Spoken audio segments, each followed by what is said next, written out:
This is Audible. To my husband, who always goes above and beyond to support me, and to my readers, who spread the word of my books with the speed and tenacity of wild jungle cats, never forget that you are incredible and have the ability to change lives. Content warning. Please be aware this book contains graphic violence, drugs, kidnapping, and sexually explicit content that could trigger certain audiences. Chapter 1. Dante. Gods, I'm so fucking scared right now. Madame Shadow's voice shook as she spoke, yet she kept her hand outstretched. Behind her, Fallon leaned against the wall with his arms crossed. The Shadow Dragon watched our brief training session with bored nonchalance. It was a front, of course. If his little human so much as yelped, I'd have a brawl on my hands. He didn't possess the strength my 7 centuries had afforded me, but he had an impressive amount of magic in his arsenal. By absorbing the false goddess Maeva, Fallon had positioned himself as a formidable threat, despite his young age.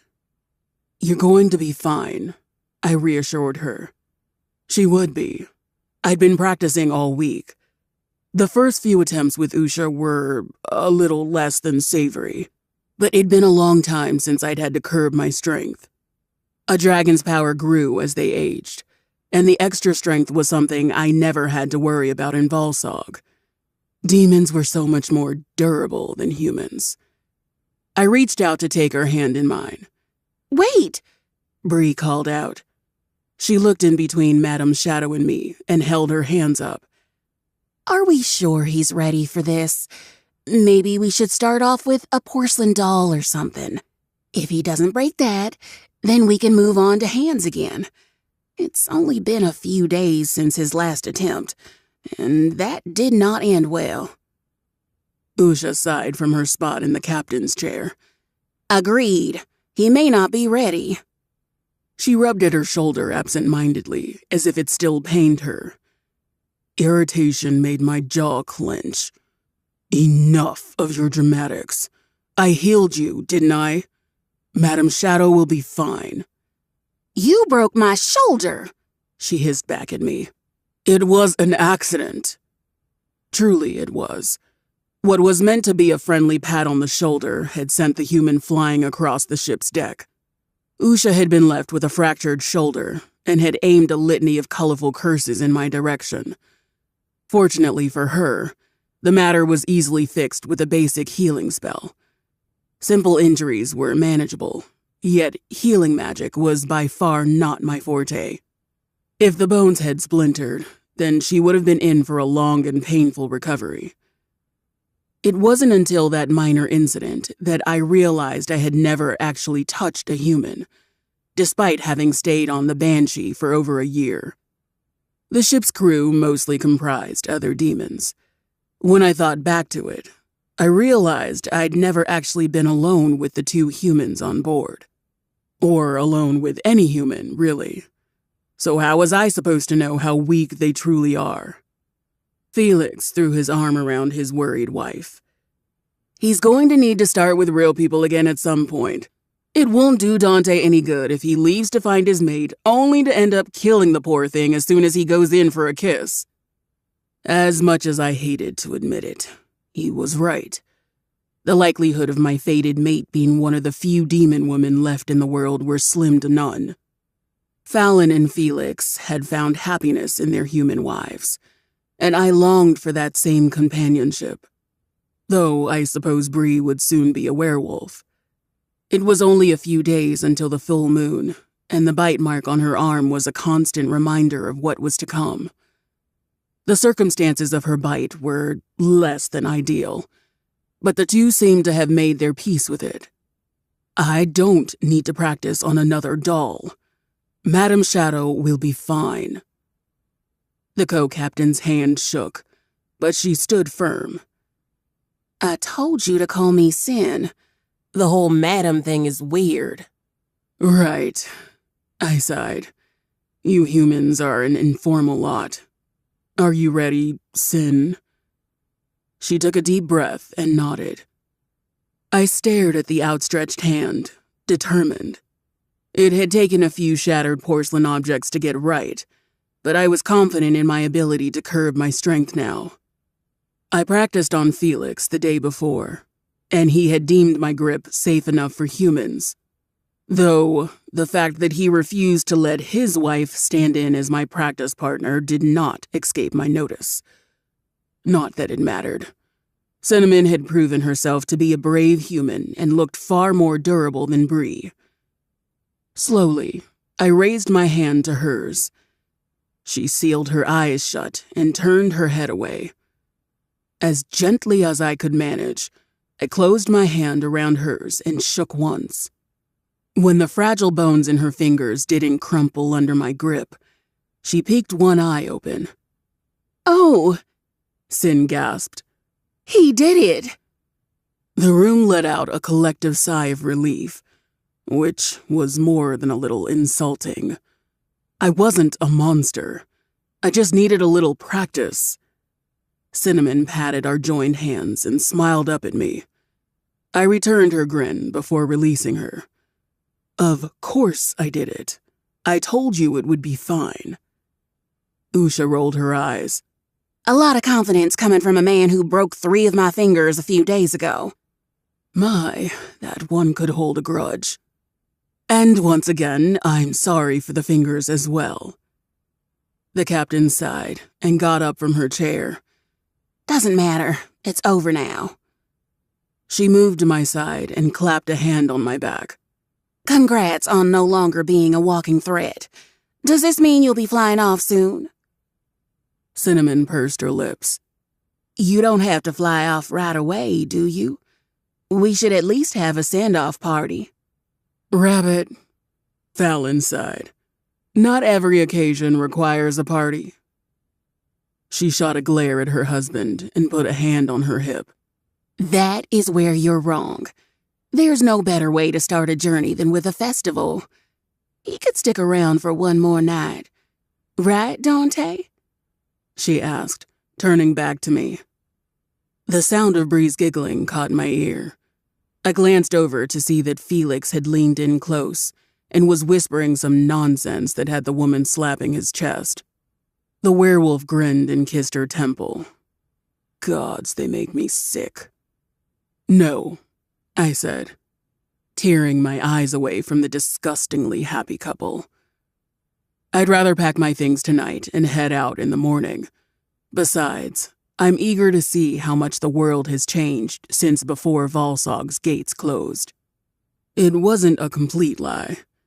I was only 100 and some odd years old when Maeva rose up and banished all non-humans to a frozen hellscape. There is no telling how different the world looked after 600 years. Her shoulders sank. "Right, I guess that makes sense. Damn. First, Alexis flies off without so much as a farewell, and now you. Not entirely sure we should mourn the loss of a murderous talking sword," Bree cut in. Cinnamon shrugged. "I mean, she really only killed people we needed her to." "So far," Bree replied. "Don't worry, Sin. I'll be sure to drop by every now and then." I bid everyone farewell and headed into my quarters below deck. Packing wouldn't take long. I had little to my name aboard the Banshee. Anytime we went out pirating, I took my share of loot and warped myself back to my castle in Valsog with the power of my hearthstones. If I left one hearthstone in the place I had last been, traveling back and forth was always an easy endeavor, so long as no idiot entered my quarters and took the stone from under my bed. Thankfully, no one on the ship was foolish enough to incur the wrath of a dragon. I threw my sack onto the bed and knelt down to retrieve my stone. The smooth rock felt cool to the touch. Its travel rune was etched in glowing blue letters along the flat side of the rock's face. I turned to toss it into the sack, then reared back at the sight of something darting across the sheets. My back hit the wall and my horn scraped a gash into the wood grain. A pure white kitten jumped out from behind my pillow. The tiny creature let off a loud yelp before rolling over onto the sheets. I cursed, irritated. That damn cat could be so unsettling. A slow burn set off behind my eyes, and I rubbed my temples to ease the pain. Every other day, the little furball would find its way into my things, leaving me with white fur-covered clothes and a sharp headache. I didn't even know I was allergic to cats. Maybe I wasn't. Maybe it was just that little monster in particular. Rebecca gave off another yowl before trying to claw my bag. I snatched it away from her and shooed the beady-eyed thing off my bed. Not that I didn't like cats. Most of them never bothered me. There was just something about the way this cat stared directly into your soul that left me unsettled. I opened the door to my cabin and shouted for Baraku to come get his pet. The orc barreled in from the deck above and thundered to a halt next to my door. He ducked his head low and snatched the kitten from the floor. "Sorry about that, my lord. Not sure why she's taken such a shine to you." His hands trembled as he spoke. The motion irritated the beast in his grasp, and she let off an angry snarl and bit his hand. Baraku flinched, but didn't let her go. "You don't need to call me lord. This isn't even my territory." I sighed and rubbed my temples again.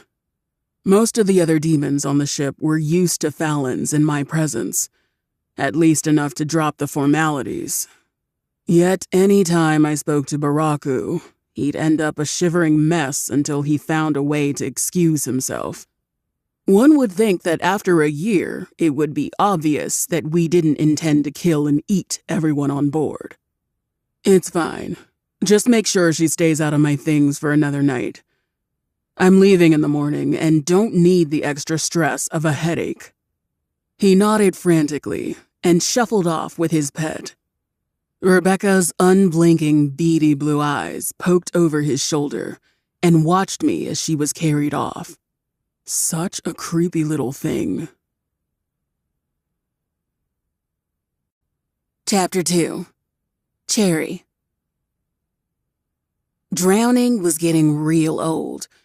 The familiar rush of panic-lit pin needles under my skin. I clawed at the mud of the bank and felt hard grains of soil between my fingers. But I might as well have been grabbing at the sands of time. Searing pain shot through my knee as the creature twisted my leg and pulled me further into the water. I cried out for my sister, as I always did, but the words were torn away in a cloud of bubbles when murky water filled my lungs. Through the haze of thrashing water and pain, I could see Cinnamon dive in after me. She reached out and, for a fraction of a second, hope bloomed in my burning chest. Our fingers brushed, and I kicked harder against the beast in a feeble attempt to grab hold. But, as always, Sin was just out of reach. With another forceful pull, the dog-like creature shredded any hope of salvation. Screaming echoed against the stone walls of my tower. I lurched out of my sheets with a start, then promptly fell on my face when the fabric tangled around my legs. Not a great start to the day. Sighing, I kicked myself free and stumbled over to the wall, picked up my stone and gave it another scratch. One more tally to mark the never-ending monotony of my captivity.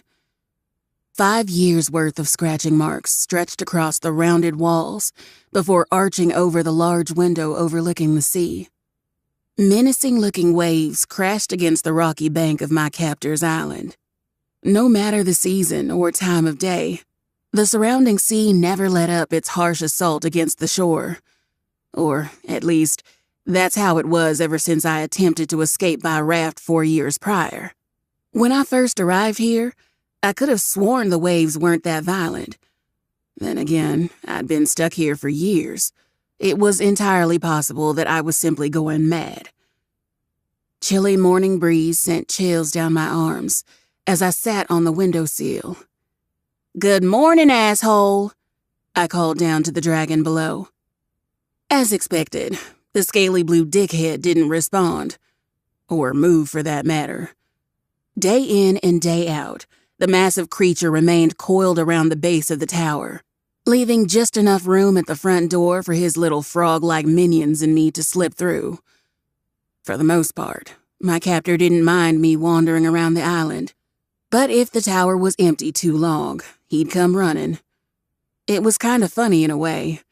When I was a little girl, my ma used to read me stories every night. Some were epic adventures with high stakes and exciting twists, while others were of princesses trapped in towers guarded by fierce dragons. The pitiful princess would be stuck inside all day, pining for her Prince Charming to come and save her. I always hated those princess stories. I couldn't imagine why the lazy thing didn't just get up and leave. Ironic, since I was now stuck in that same situation. Turns out, when a dragon holds you hostage, he doesn't just let you get up and leave. Who knew? The sound of pattering feet in the kitchen below alerted me that Amanda, the head frog, had already started on my breakfast. I had no idea if her name was actually Amanda, but it felt rude to keep calling the creature that cooked for me Frog 1. If she minded the name, she said nothing. Well, in common tongue anyway. She and the others did a lot of croaking I couldn't understand. They could be calling me every curse in their froggy language for all I knew. It's not like I did much else but insult their lord and pitch fits when my escape attempts fell through.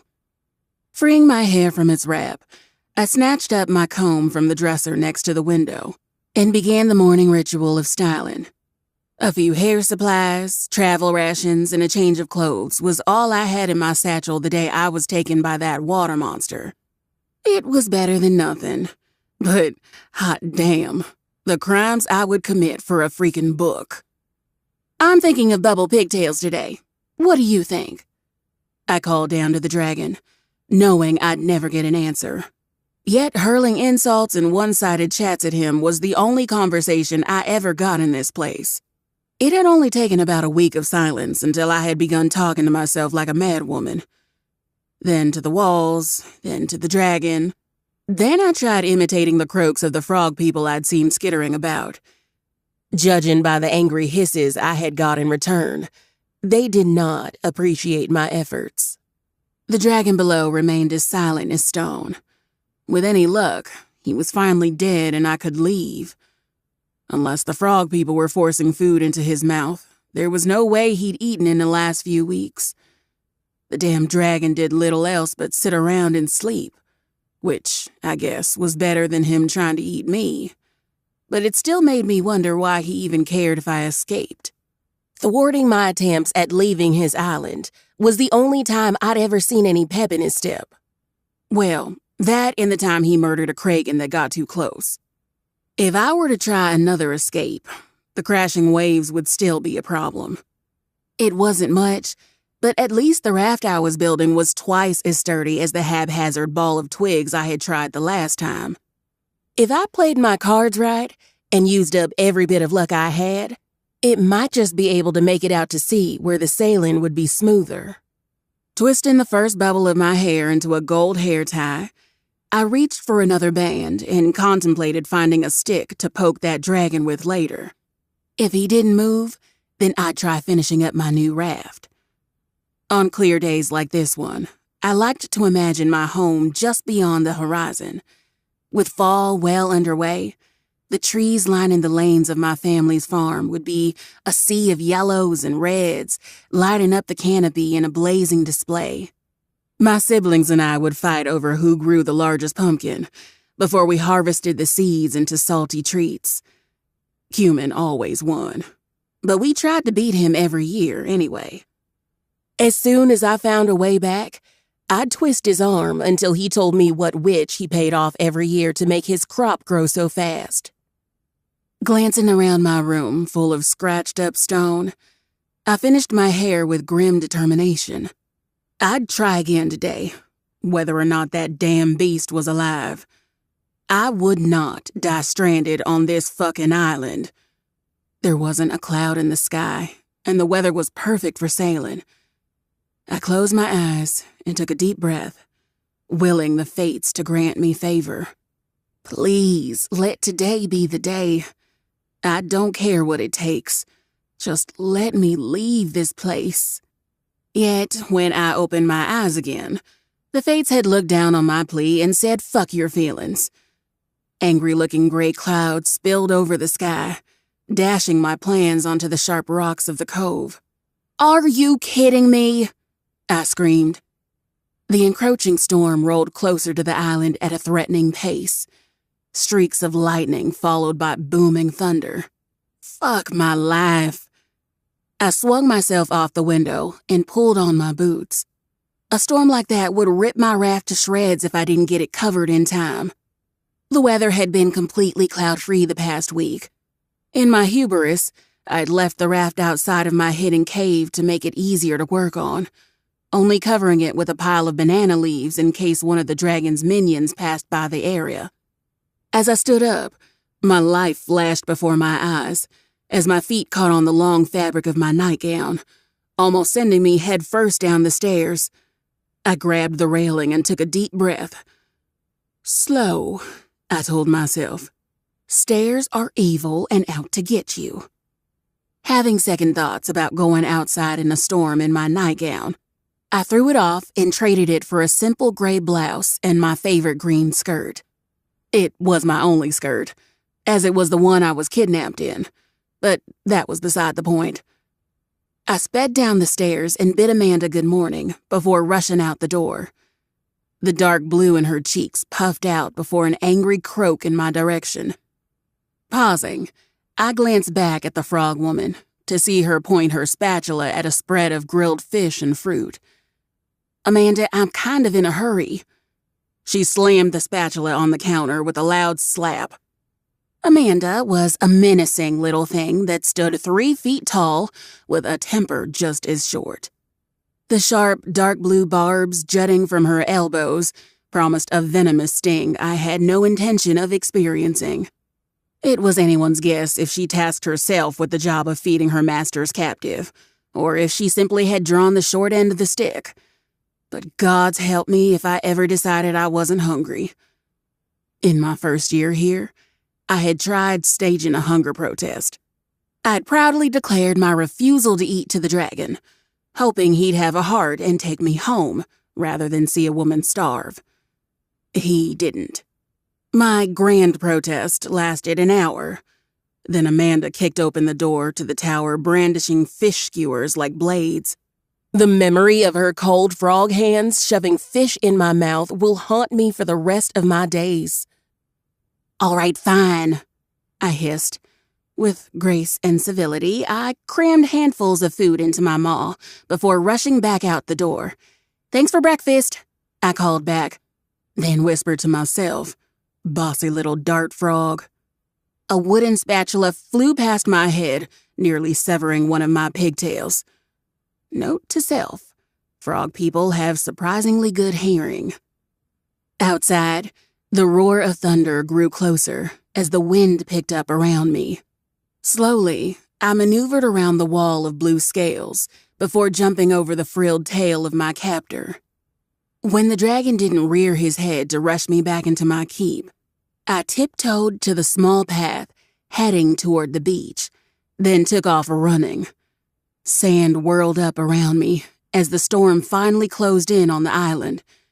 In the distance, I could just make out my raft under the pile of leaves. The leaves shook violently against the rocks, weighing them down. White blinded my vision as lightning struck a nearby tree.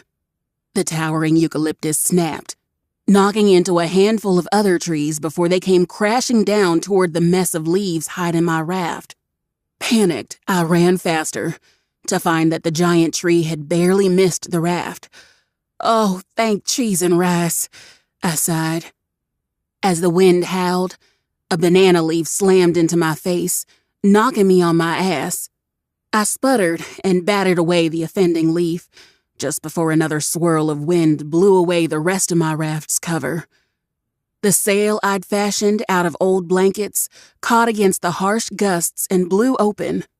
In an instant, the wind lifted the raft and began sliding it out of the bushes toward the water. "Oh, no, you don't!"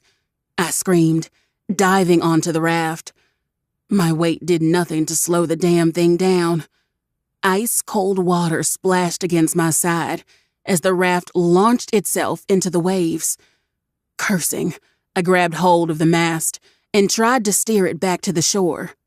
Instead, a full gust of wind snatched up the sail like a hawk would a mouse, and the raft was airborne. Roaring thunder drowned out my screams.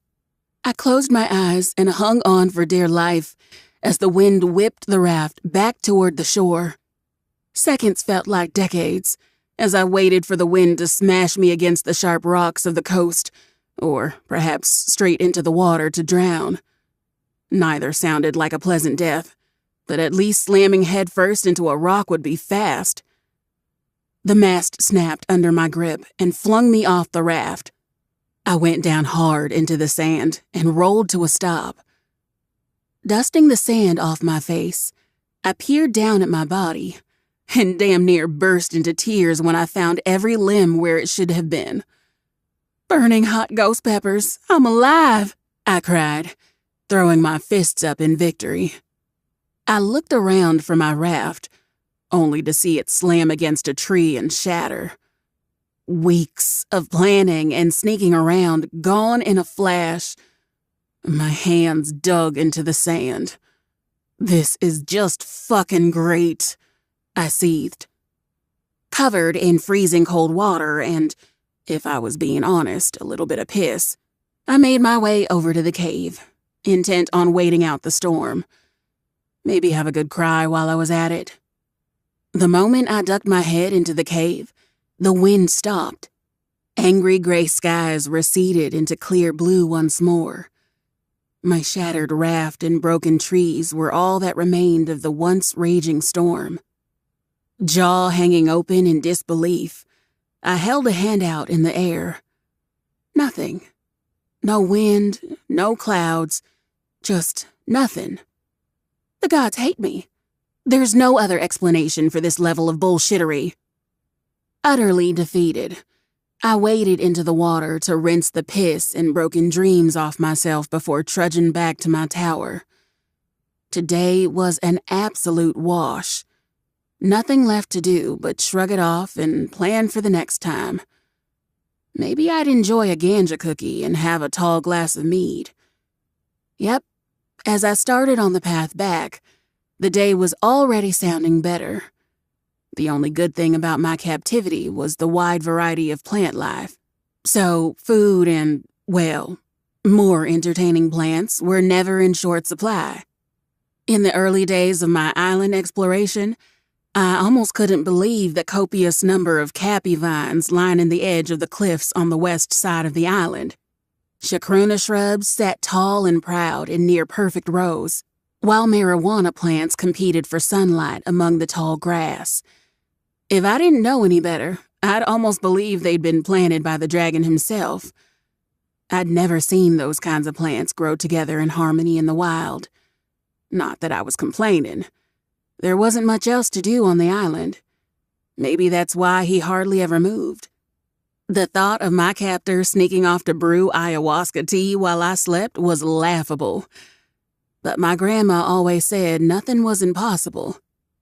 A deep voice reverberated through the ground, making me freeze. "Gideon, you could at least acknowledge that you hear me." Without thinking, I dove off the trail and hid behind a bush. My hands trembled as I struggled to pull a branch out of the way to peek out at the stranger. Then I clamped a hand over my mouth to keep from crying out. Screeching pumas. It's another dragon.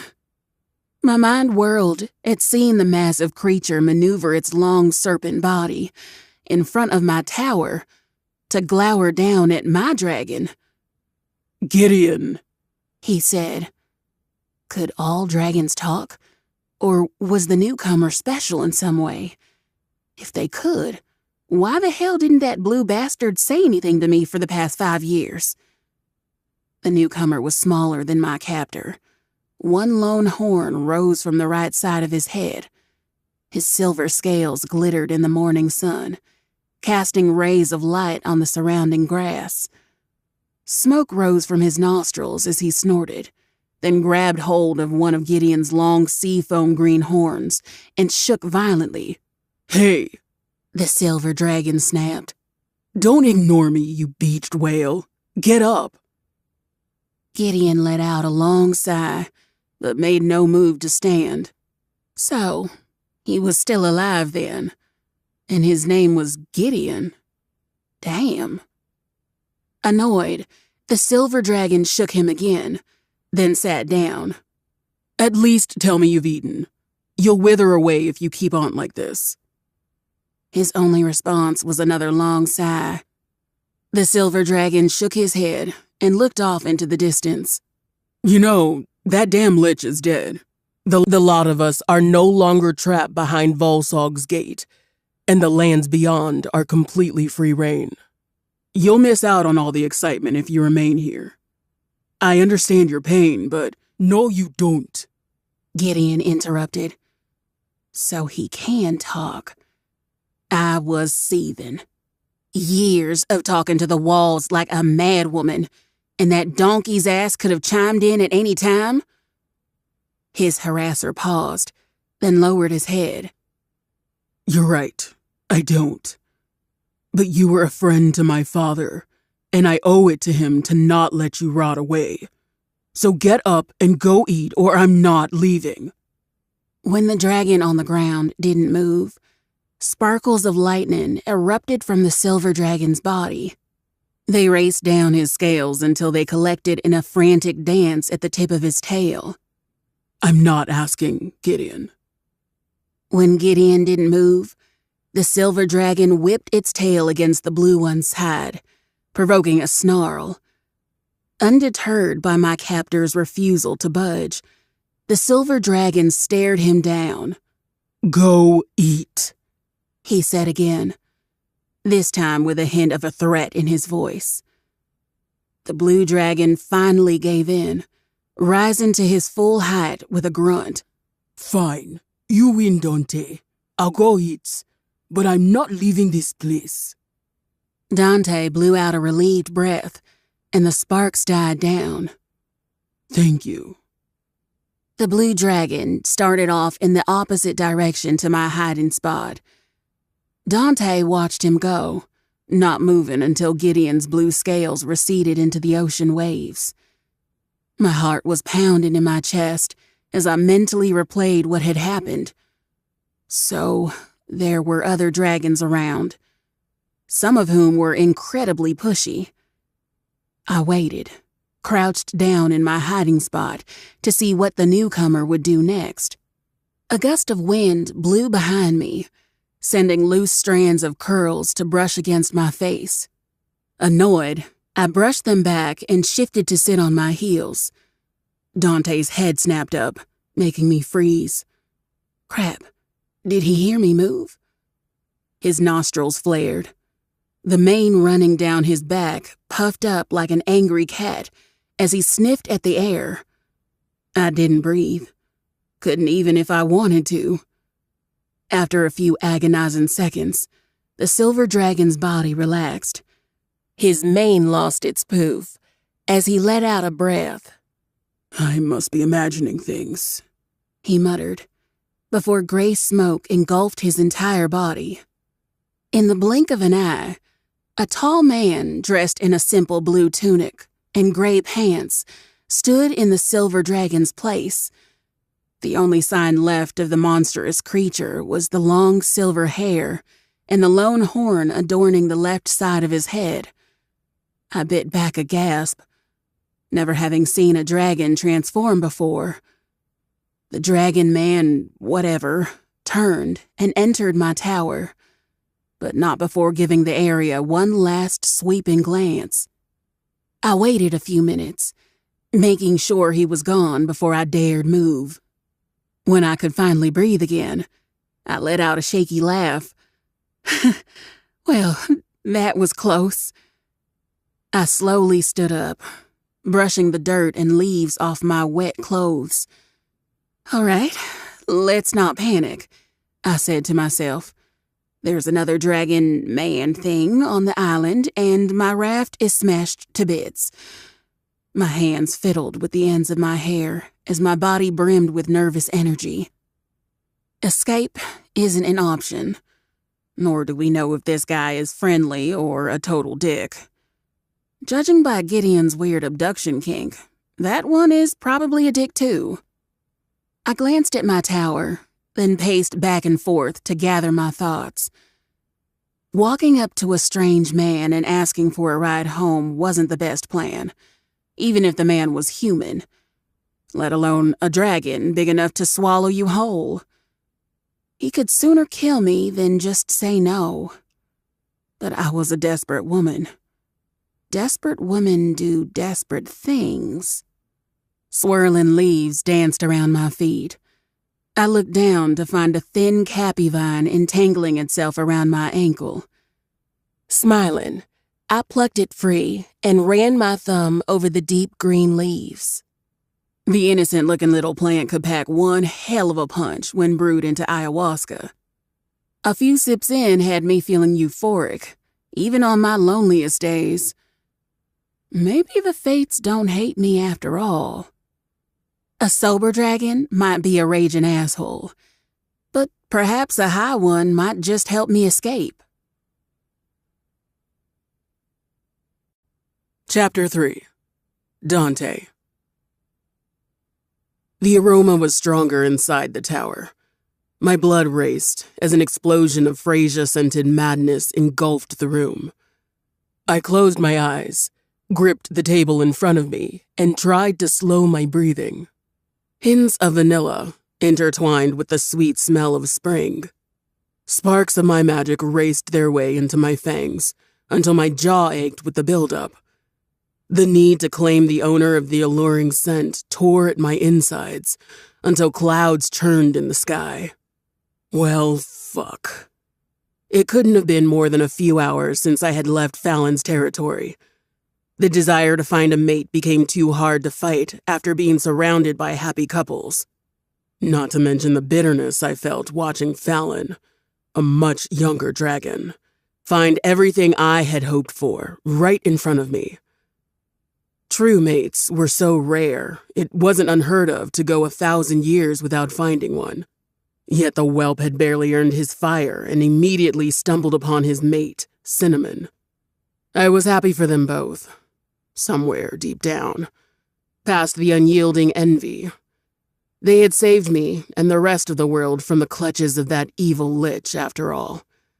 But a man can only watch so many stolen kisses. Who would have thought all I had to do was fly a few hours southwest to visit an old friend? Well, a friend of the family. I'd only met the once proud sea dragon turned insufferable sad sack a handful of times when I was younger. When Maiva sealed all demons behind Volsog Gate, Gideon was nowhere to be found. My father and I could only assume he didn't make it and was slain in battle. The collection of islands that made up his territory must have been just out of range of Maiva's magic. Lucky son of a bitch. Not that it mattered. It seems the fates had finally decided to put luck on my side. I took a deep breath, savoring the scent in the air. Whoever she was, she couldn't have been gone long. There must have been a human settlement somewhere on these islands that I'd missed. It definitely wasn't the scent of a dragoness, which was fine. With female demons so rare, I expected my mate would be human, fragile as they were. A few years after taking in my magic, and even the frailest of humans would become a force to be reckoned with. I just needed to bite her as soon as possible to begin the process. Would she allow me to claim her right away? I thrummed my fingers on the kitchen counter and cursed. It had been a few years since my last courtship ended. Akina, like most dragons, had a love of treasure and gifts, so the courtship was easy enough. The rest of our time together was a whirlwind of stress and bad decisions, but at least I had that part down. We weren't fated mates, so I never actually claimed her. Yet perhaps the rules were similar. I should have asked Fallon how he went about courting Cinnamon. By the time I had met them, she had already taken his magic. The only other demon with a human mate that I knew of was Felix. He had mentioned that it wasn't the same as courting another demon. "They don't care you're a powerful dragon," he had warned. "They don't even imprint. So you're going to have to actually speak to her, and let's be honest here, niceties are not your strong point." Bah, what did he know? I could be nice. What other dragon could spend months cooped up on a ship with a bunch of insufferable idiots and not kill a single one? No one, that's who. Still, perhaps it was too soon. The plan was to quickly check up on Gideon, then head back to my castle in Volsog. There I could find a proper courting gift from my hoard. At the moment, I had nothing of the sort. I couldn't approach her empty-handed. A dragoness would kill a man for such an offense. "It's settled," I muttered to myself. Now that I knew where my mate was, there was no rule saying I had to claim her immediately. I could use my Hearthstone to send me back to Volsog and come back with a proper gift. Perhaps scry Fallon and Felix on the return trip for advice, as much as it would pain me to see the smug look on the werewolf's face. "What's settled?" A voice called from the entryway. That damnable scent spilled into the room, so potent in its intensity that my knees nearly gave way. Damn it all. I took a deep breath to calm my nerves and released my death grip on the counter. Relax, niceties. Just be kind. I noticed her mouth first. Her upper lip was larger than her bottom, shaped perfectly in a crescent moon, creating an irresistible pout. Her round face was adorned with deep dimples as she smiled at me. Long lashes danced against her dark skin. Wet strands of curly brown hair clung to her face, while the rest was neatly tied back in a bubble pattern. One look in her big brown eyes, and the courting gift was completely forgotten. Fuck. She was stunning. There is no hope in this land or the next that I'd be able to leave her side for a moment. The magic racing through my blood crackled at the thought, and a loud boom of thunder sounded off overhead. Great. Now I'm storming.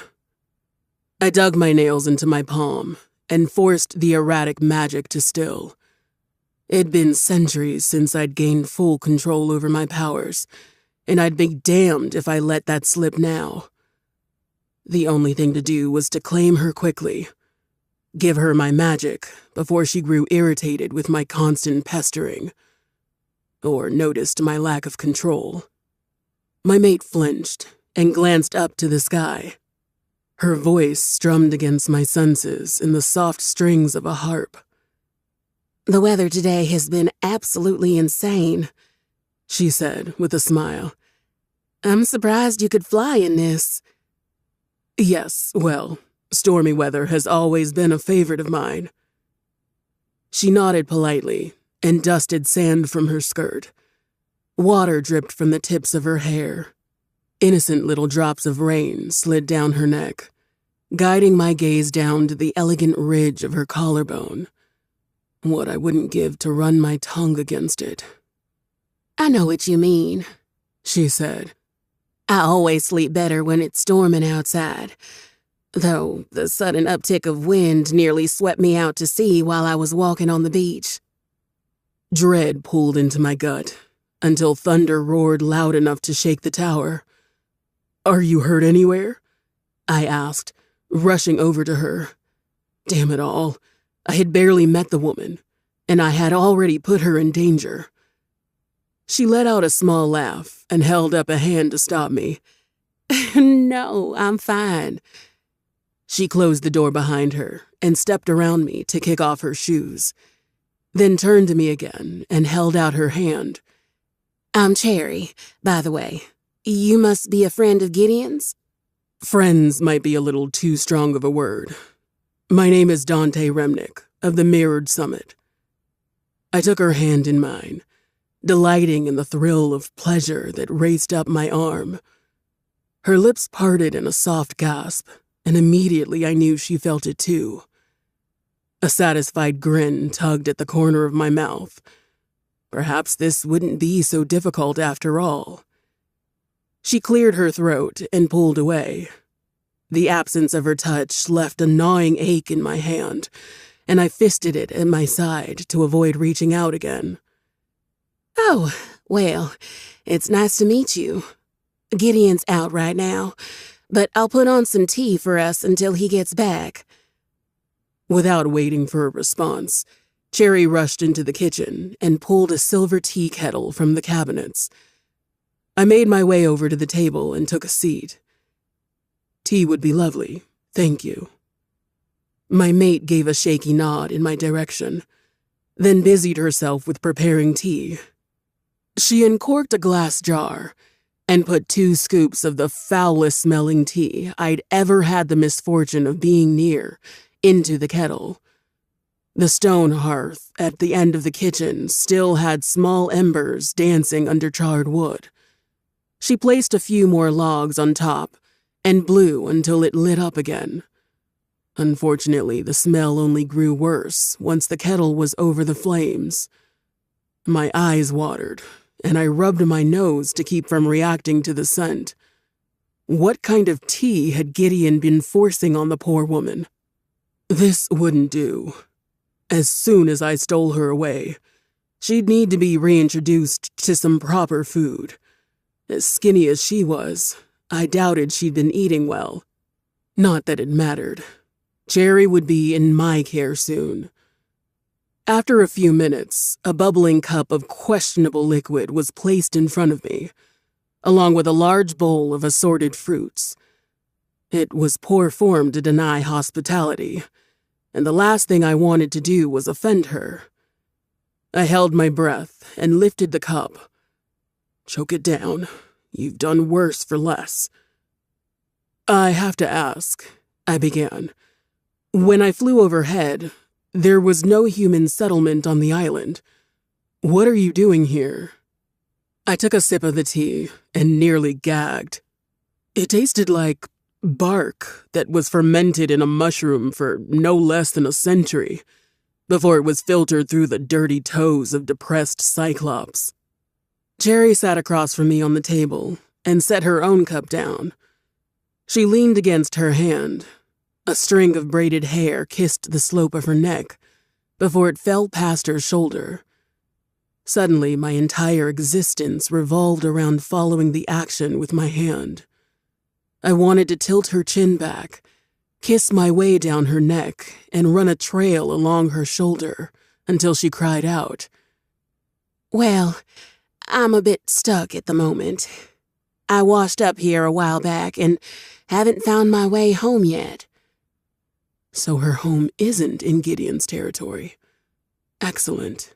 I won't have to challenge him for it. Why hasn't he just taken you home? Her eyes widened, as if my suggestion surprised her. She recovered quickly and laughed. He isn't too keen on moving about to take me home or, well, anything else really. He just let her rot here? Perhaps I'd end up challenging him after all. I hummed and took another sip of the terrible drink. The sooner I got her away from Gideon, the better. It didn't seem like he wanted to take her as a mate, but I couldn't be too careful. It must be your lucky day, then. I happen to be quite fond of moving about. If you can grab your things, we can leave whenever you're ready. Cherry's body completely froze up. Her pouting lips opened in an O shape. I'm sorry, what? I mean, I'll take you home, if that's what you want. Keep those big brown eyes trained on me, and I'll take you anywhere. She turned to glance out the window. What about the storm? My shoulders tensed. I'm sure it will clear up in a moment, I said, taking another sip.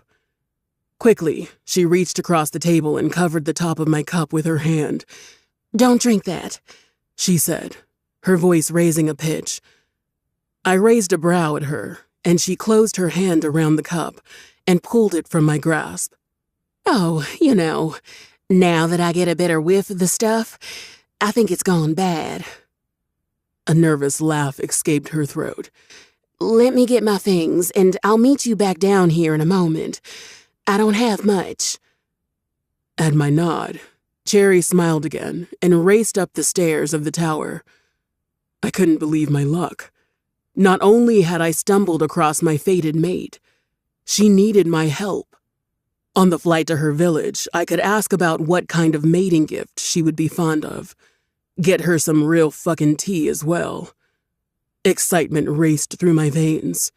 I found myself feeling giddy to the point of euphoria. Sweat beaded my brow, and my heart raced. I stood and paced about the kitchen, unable to stay still. Was it normal to be so nervous? Might want to calm down there, bud. You'll scare the poor girl off if she catches you jumping around like a jackrabbit in heat. I stilled. You're right. I need to get a hold of myself, I said. The roaring thunder outside simmered to a low thrum, as if in agreement. Wait. I looked behind me for the source of the voice, but no one was there. Who said that? Me, buddy, said the bowl of fruits. A banana shifted and rocked its way upright, leaning up against a mango for support. Don't see anyone else in this dingy little kitchen, do ya? Slowly, I backed away from the table. What is this? The world shifted, and I found myself on the floor, staring at the ceiling. The wooden beams cracked, then bent toward each other, forming a circle. Water drifted up from the floor and pulled into the circle. Pools of yellow and blue swirled to and fro until they formed into Felix's face. Oh, Dante, you're about to fuck this up with her so bad? I am not, I snapped back. The sound of Cherry's footsteps bled in from the floor above. The siren call of Frasier had my fangs burning. She was so close. All I had to do was sink my teeth into her neck, and she'd be mine forever. The lonely ache in my chest would vanish with my companion at my side, and then I'd be able to claim whatever land she hailed from. I wanted that. I wanted that so fucking bad. Felix let off an irritated growl and bared his fangs at me, bringing my attention back to him. I returned the gesture. Perhaps I was too nice to the Banshee crew. If a werewolf, of all things, thought they could get away with such insolence. How did you even get here? What magic is this? I'm not here, you idiot, he replied. The uncharacteristic sharpness in his voice had my head spinning. Focus. Fly away right now, and don't come back. If you don't, your arms will leave you, and your woman will hate you. Felix, what the fuck are you talking about? He snarled, his human-like features contorted with sickening pops, until he took his wolf form. The beast snapped his jaw in annoyance. You're talking to a banana, Dante. She drugged you. Get up and leave before you make an ass of yourself. Shit. I leapt up, then crashed to the ground when the world dipped again. Why would she do that? Could I offer you a mango for your thoughts? The banana called from the table. With a thud, the mango in question rolled off the table and out the front door. You'll never catch me alive, it screamed, before turning into a gaggle of bats and flying away. Dante, your arms! Felix roared. Before I could even blink, my arms let off a terrible hiss. I jerked away from them, and they popped off, then slithered across the floor like snakes. One reared up to hiss at the bowl of fruits before they, too, fled out the door. Oh, gods, this is all wrong. I'm high, my arms are snakes, and they have abandoned me. In the distance, I could hear the low thrum of my own existential dread. Chapter 4. Cherry. All right, I fucked up. Maybe my years locked up in a tower have made me a little too untrusting. In hindsight, I could have at least heard the stranger out before I just immediately jugged him. The sight of my would-be savior sprawled out on the floor was enough to make any woman feel a little guilty. His gray eyes looked unfocused as they stared up at the ceiling. When I stepped further into the room, he tilted his head and sniffed at the air. He let off a low groan before a scowl marred his face. The dragon shifter snapped his attention back to the ceiling and grumbled threats into the wooden beams. I didn't know who Felix was, but he was in trouble. Dante's long silver hair was spread out like a fan beneath him. I noticed a few strands caught around a loose nail in the wood floor and plucked them free before he hurt himself. The silky strands were smooth in my hand. I couldn't help but take a moment to admire them. "Hey, Dante," I called, kneeling next to him. "Are you feeling okay?" Stupid question. You gave the man month-old ayahuasca tea, Cherry. Of course he isn't feeling okay. Though, when I took in the large frame of the man on the floor, I never would have guessed him for a lightweight. He barely had half a cup. Not only that, it couldn't have been more than a few minutes since I left him. How in the world he was so far gone so fast was beyond me. His voice was solemn as he spoke. My arms have left me. I coughed into my elbow to hide my laugh. Oh no, hun. Your arms are still right where they always were. I took hold of his upper arm and gave it a squeeze. Dante took in a deep breath, then let it out slowly. I don't want to live in a world where my arms can just leave me. This poor baby. Again, sweetheart, your arms are still on your body. All I wanted was the scent of spring. It would be a lot harder to feel bad about my actions if he didn't keep giving me the giggles. I don't know how to help you with that. Dante tore his gaze from the ceiling to look up at me. His hand came up to caress the end of my braid. The back of his knuckles dragged against my shoulder. Heat pooled in my skin from the small gesture, making me shiver. My eyes roamed down the expanse of his brawny arms. His large frame suddenly became a little too interesting, and I leaned away from him. His hand fell away, and I tried not to read into the disappointed look on his face. Don't you? He asked, sounding almost accusatory. His head fell back, and he let out a deep shuddering breath. Unfocused eyes scanned the room. His voice came out in a half-broken sob. Why do I hear colors? My mouth corked at the ridiculousness of his question. I'm sorry, Dante. The truth is, I drugged your drink. He scoffed. Yes, I gathered that from the talking banana. This time there was no fighting the laugh that escaped my throat. Please tell me what the banana is saying to you. It's saying that I should have escaped you when I had the chance. Dante closed his eyes and relaxed as if to accept his fate.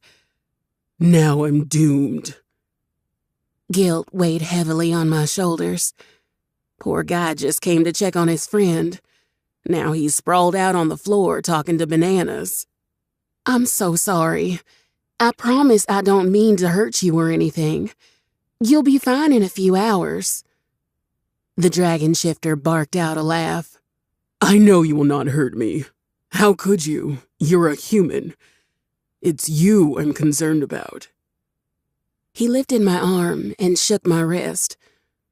Look at these tiny things, he lamented. A flick of my wrist, and they'd snap.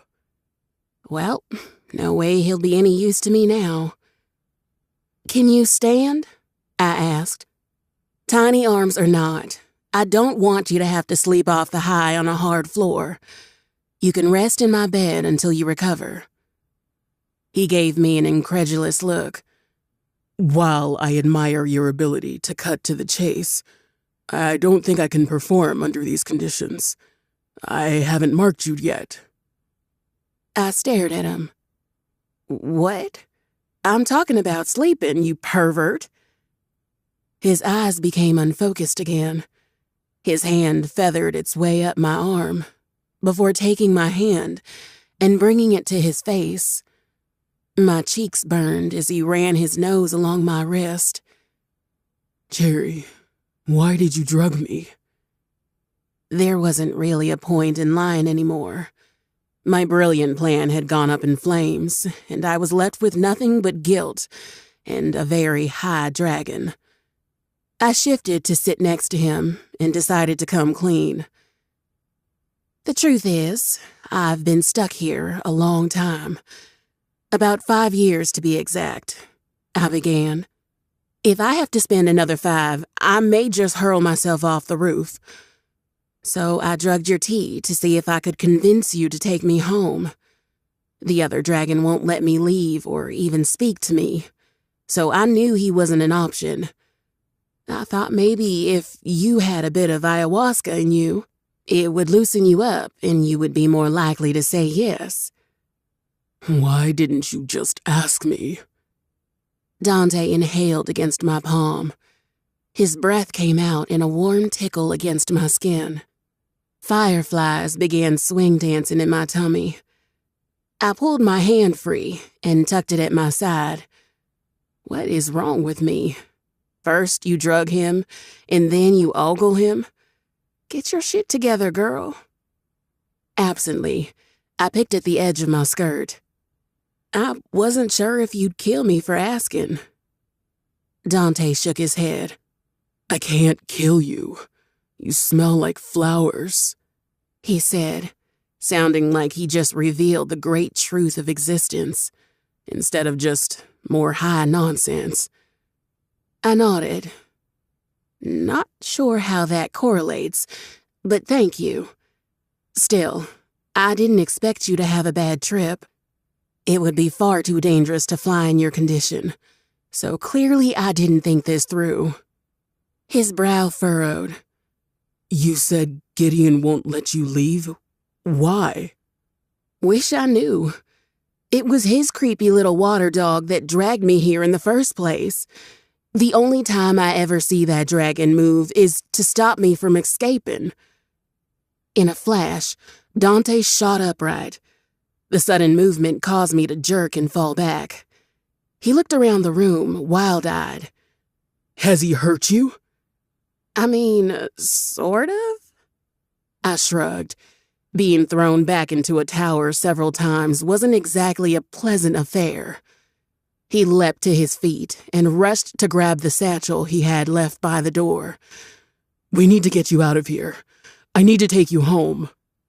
My stomach fluttered. He was still willing to take me home, even after what I'd done? Dante staggered to the side, and I rushed to steady him. Turns out the incredibly tall man was also incredibly heavy. I grunted and braced myself as he put more of his weight on me. He threw his satchel on the table and quickly began rummaging through it. Dante, calm down, I began. We're not, in imminent danger. You'll be fine. Lightning flashed outside the window. A chorus of thunder rolled through the air with the force of a pride of roaring lions. As much as I wanted to leave, only an idiot would try to brave this weather.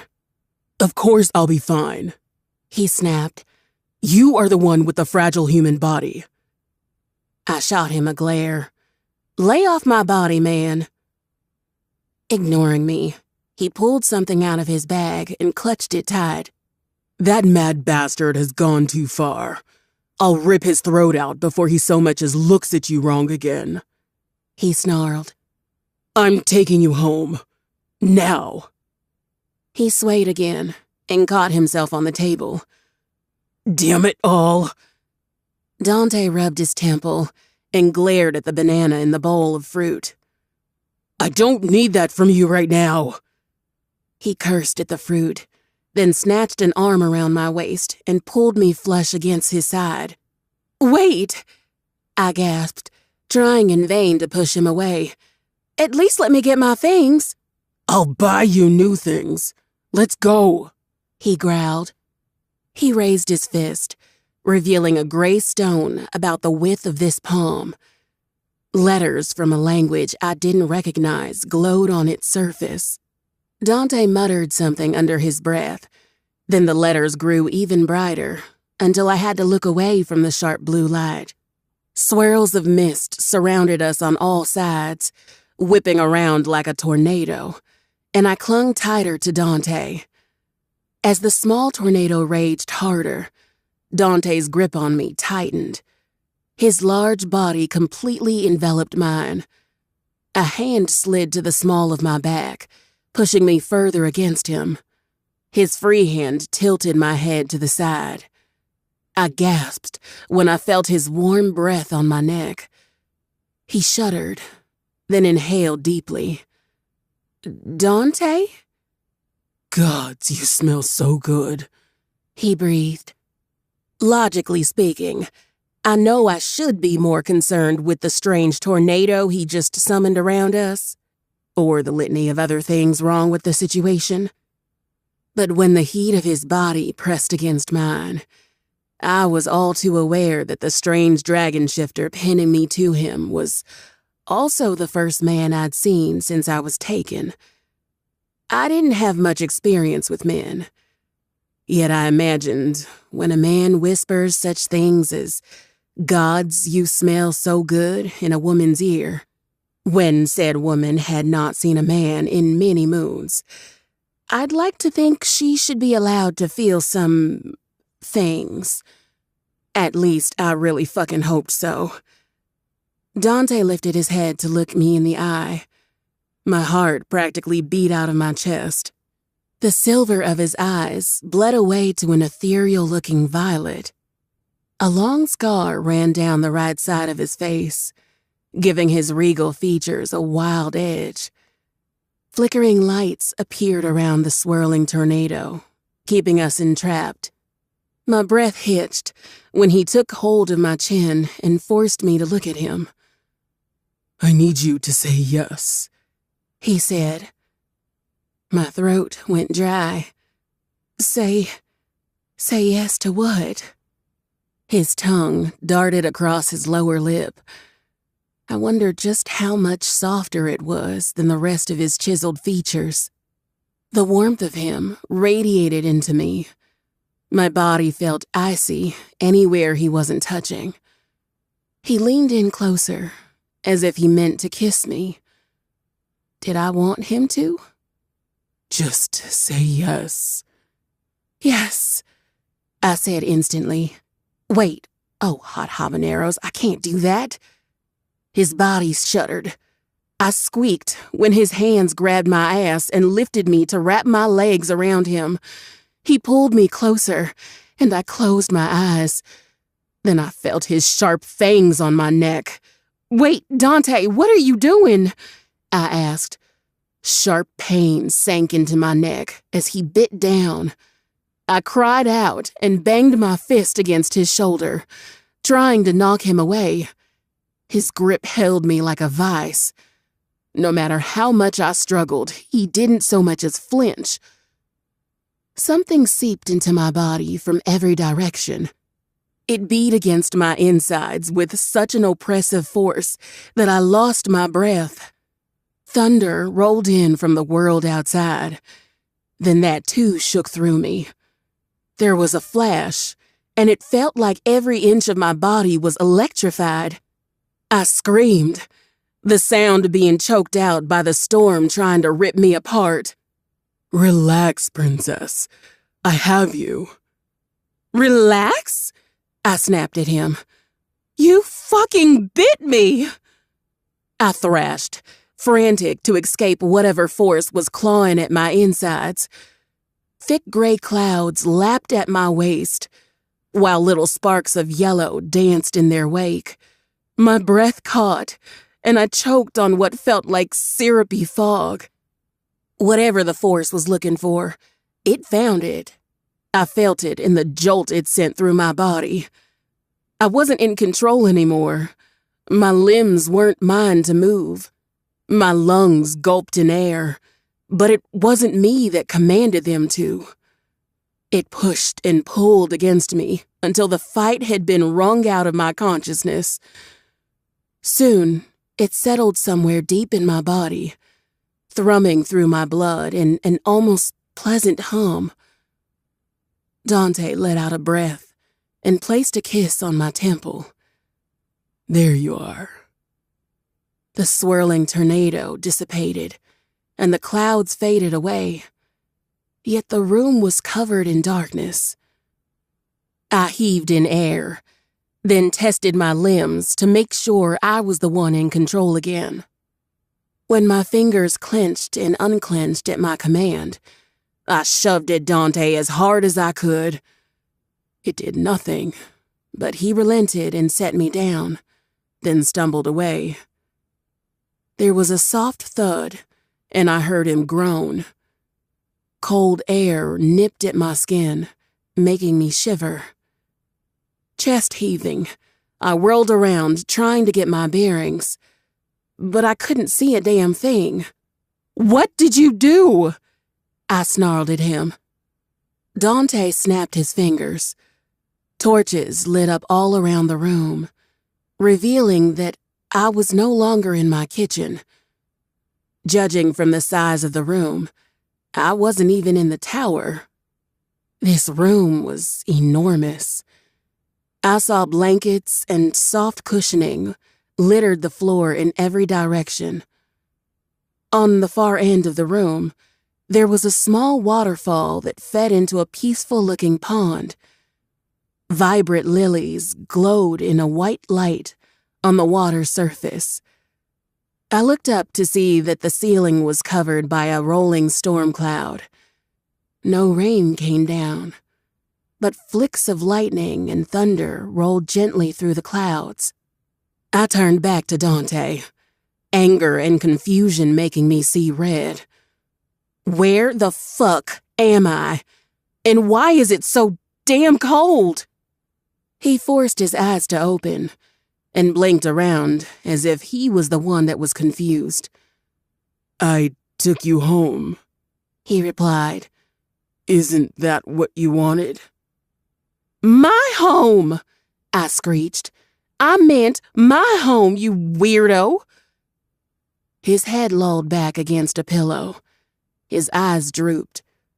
You should have been more specific, he said, before closing his eyes. In a matter of seconds, the dragon shifter was snoring. Are you fucking kidding me? My question fell on deaf ears.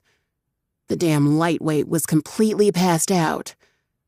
I gritted my teeth in frustration, then took a deep breath to clear my thoughts. Bright side, Cherry. There's always a bright side, I muttered. If I repeated the mantra enough, perhaps it would come true. When my breath evened out, I snuck a glance at Dante's sleeping form. From the looks of it, he wouldn't be moving anytime soon. Maybe that was the bright side. He didn't seem like a raging murderer, but he did bite me for some weird reason. Gods, I hope it wasn't kink-related. my neck still tingled where he had bitten me. I gently touched the area to assess the damage. A tiny smear of blood showed up on my palm, but for the most part, the bleeding had stopped. It must have just been a scrape. Thank goodness, I sighed. My heart flip-flopped violently in my chest, making me stagger. The memory of Dante's lips on my throat sent coils of heat rushing down to my lower stomach. The chill in the air became almost unbearable against my skin.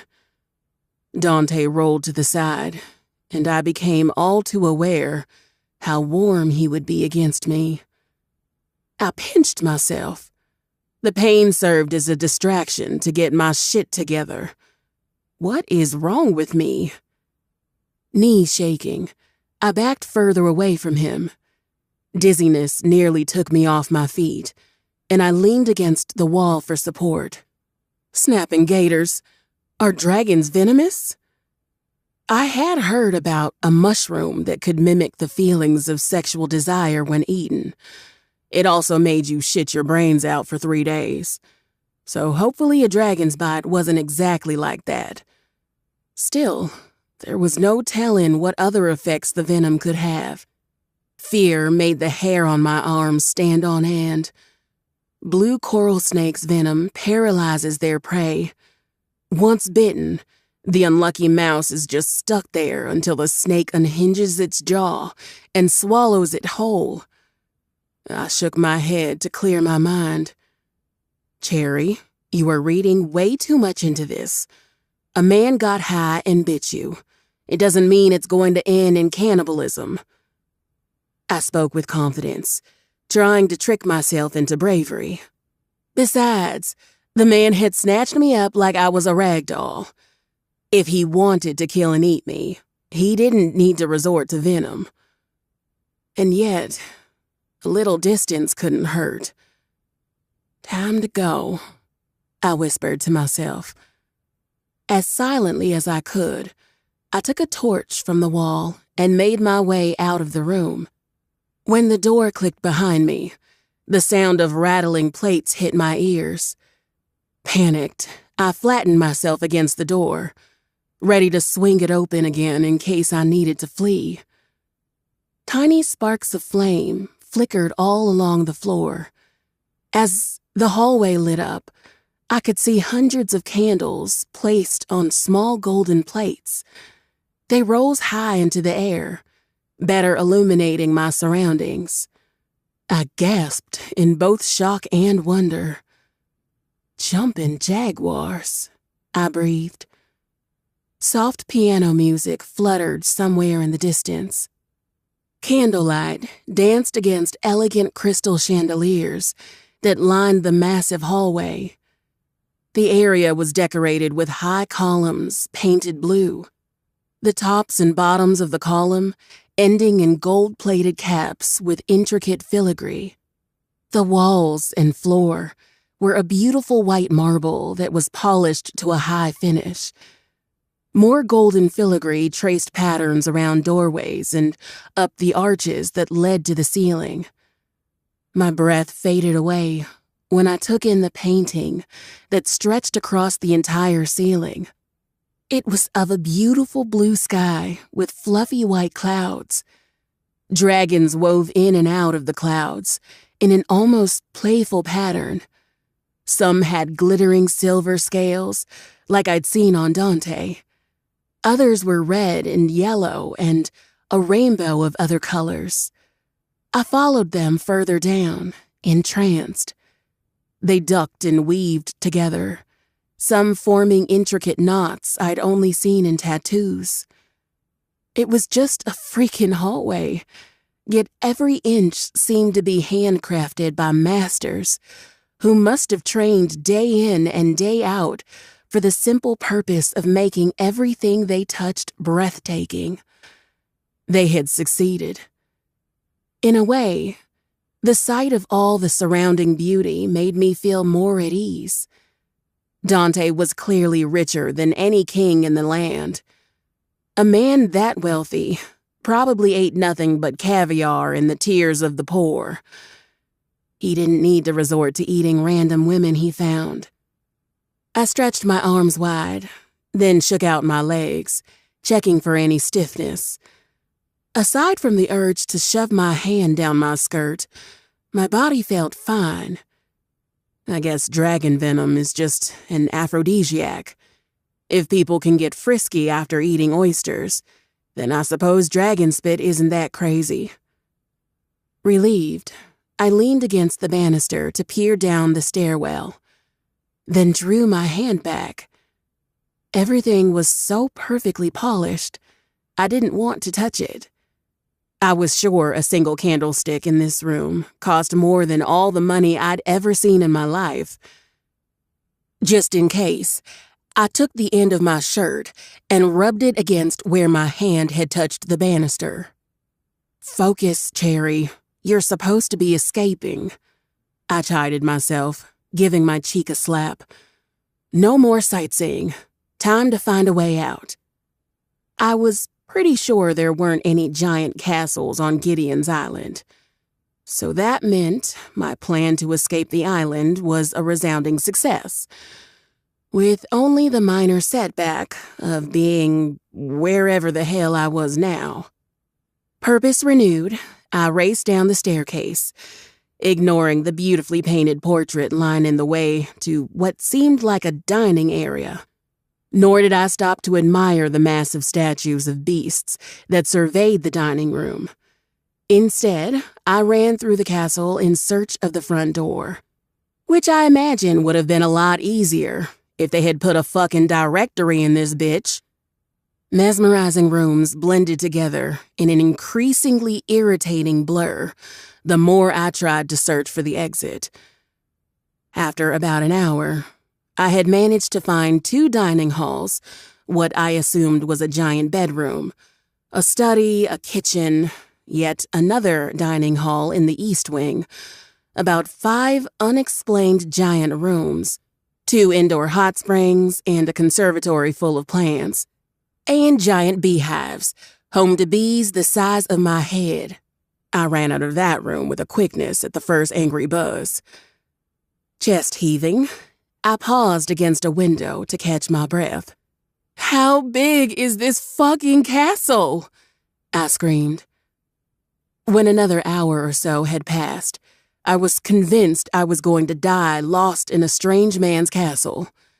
There was no way any living creature needed this much space. I didn't even spy a single servant or any of the people from the portraits hung on the walls. Not even the windows gave me any signs of where I might be. Each one revealed nothing but darkness.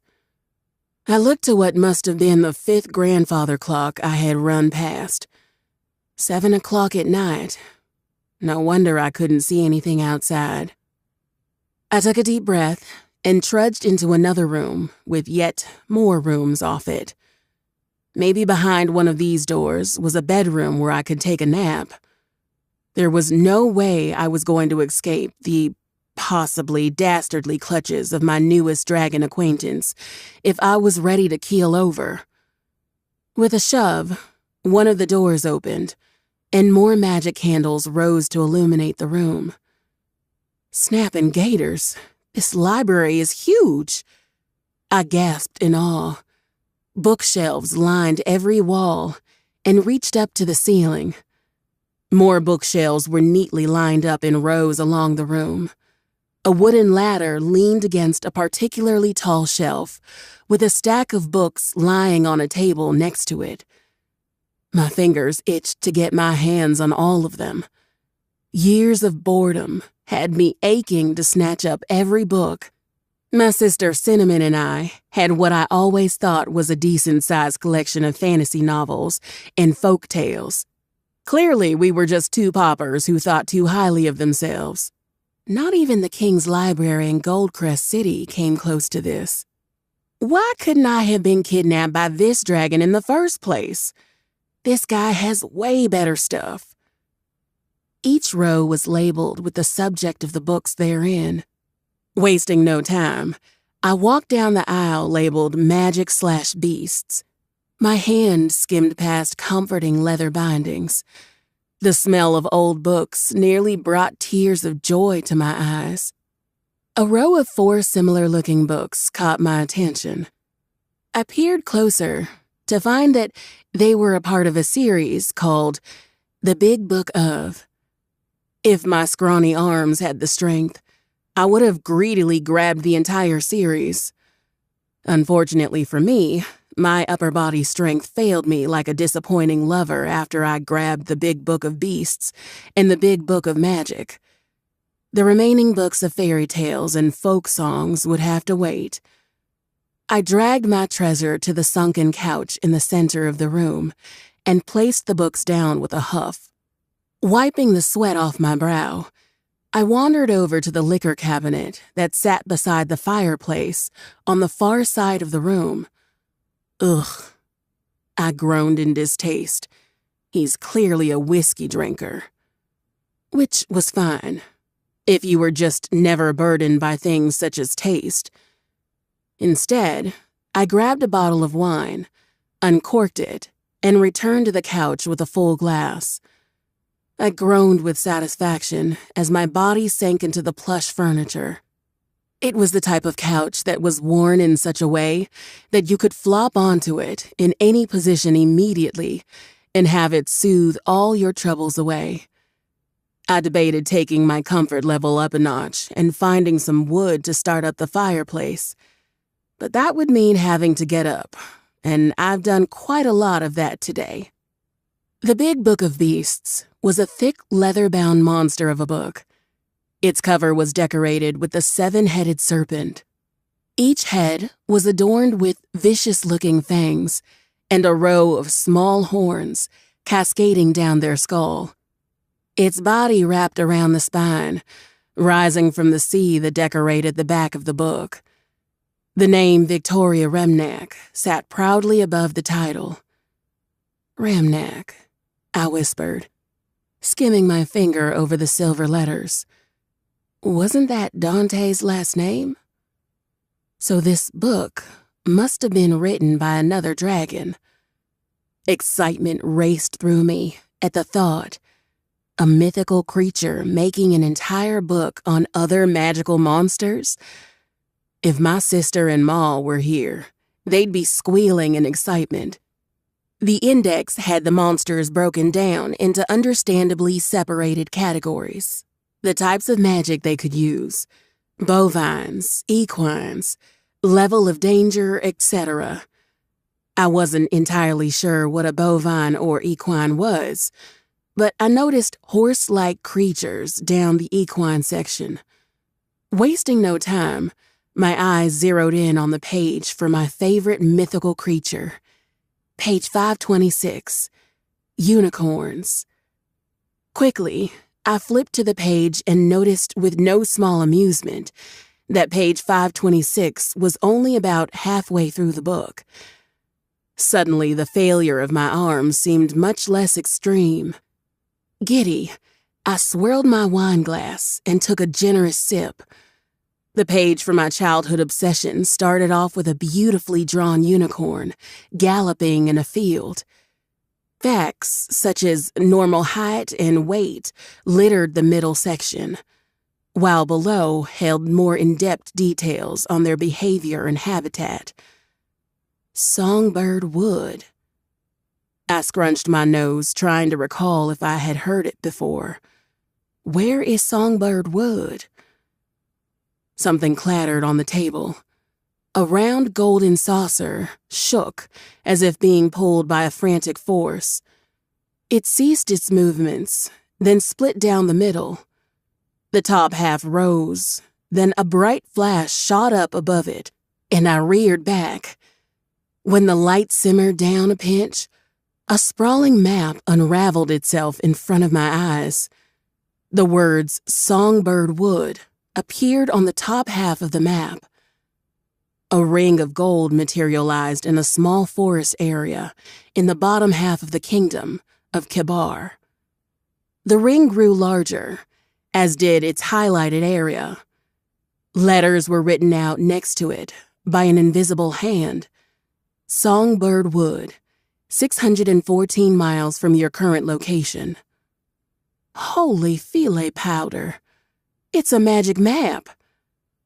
I leaned in closer, taking in the impressive details of the map's terrain. Reaching out, I skimmed my fingers over the tops of the green forest area. Instead of feeling parchment, my fingers let off a strange tingle, and I pulled my hand away. The map grew hazy, then faded away, only to reappear as a moving picture. Actual unicorns grazed in a field. One stomped its hoof and looked up. Its ears twitched as if sensing a predator. With another stomp, the entire herd took off into the forest. The movements were so elegant and regal, it made my heart soar. The moving picture stopped, then restarted with the unicorns back in the field. The invisible hand wrote more words below the image. Unicorn, primary habitat, songbird wood. Regal and majestic creature whose body can be used for numerous purposes. The mane of the unicorn has many medical properties. A single hair can turn a barren wasteland into a lush forest. Its horn, when boiled down into different potions, could extend the life of a dying man, or even make an immortal out of a healthy man. Caution. Taking the life of the unicorn may result in steady and intractable mental decline. Previous cases have become slowly mad over time until finally ending their own life. Those who survived the curse have stated that they wished they hadn't. What kind of monster would kill a unicorn? That was absurd. Still, though, a single hair could turn a ruined land into a lush field? Well, I think I just found out how I was going to beat Chili at our pumpkin growing contest. I was already going to have to travel to God's nowhere to get home. A little pit stop wasn't going to hurt. Speaking of home, map thingy, show me Boo Hale, I said, clearing my throat. The map zoomed back out to its full view. Instead of zeroing into my hometown, the words unknown location appeared in the middle of the map. Damn. Well, I still knew where it was. My home was located just on the tail end of Kanamo. So long as I got close enough to it, I could find my way back. I reached out and tapped at the bottom tail of the heart-shaped continent. As expected, a map zoomed in to where I tapped. Wide grasslands appeared across the land. That's not right, I said, tilting my head in confusion. Boo Hill was surrounded by swampland. There wasn't anything but the bayou and forest until you traveled closer to Wandermere. I knew I had been gone for a good 5 years, but there was no way the entire landscape had changed. Map, how far away is that location? The invisible hand wrote out the letters 2,794 miles. Hissing Puma, that's far. Map, where is my current location? My fingers thrummed on the book as the map zoomed out again, then highlighted another location. My eyes went wide when it circled a mountain ridge on the continent that took up most of the northern hemisphere of the map. Volsog, I breathed. My stomach did a wicked turn. I'm in Volsog. How the fuck am I in Volsog?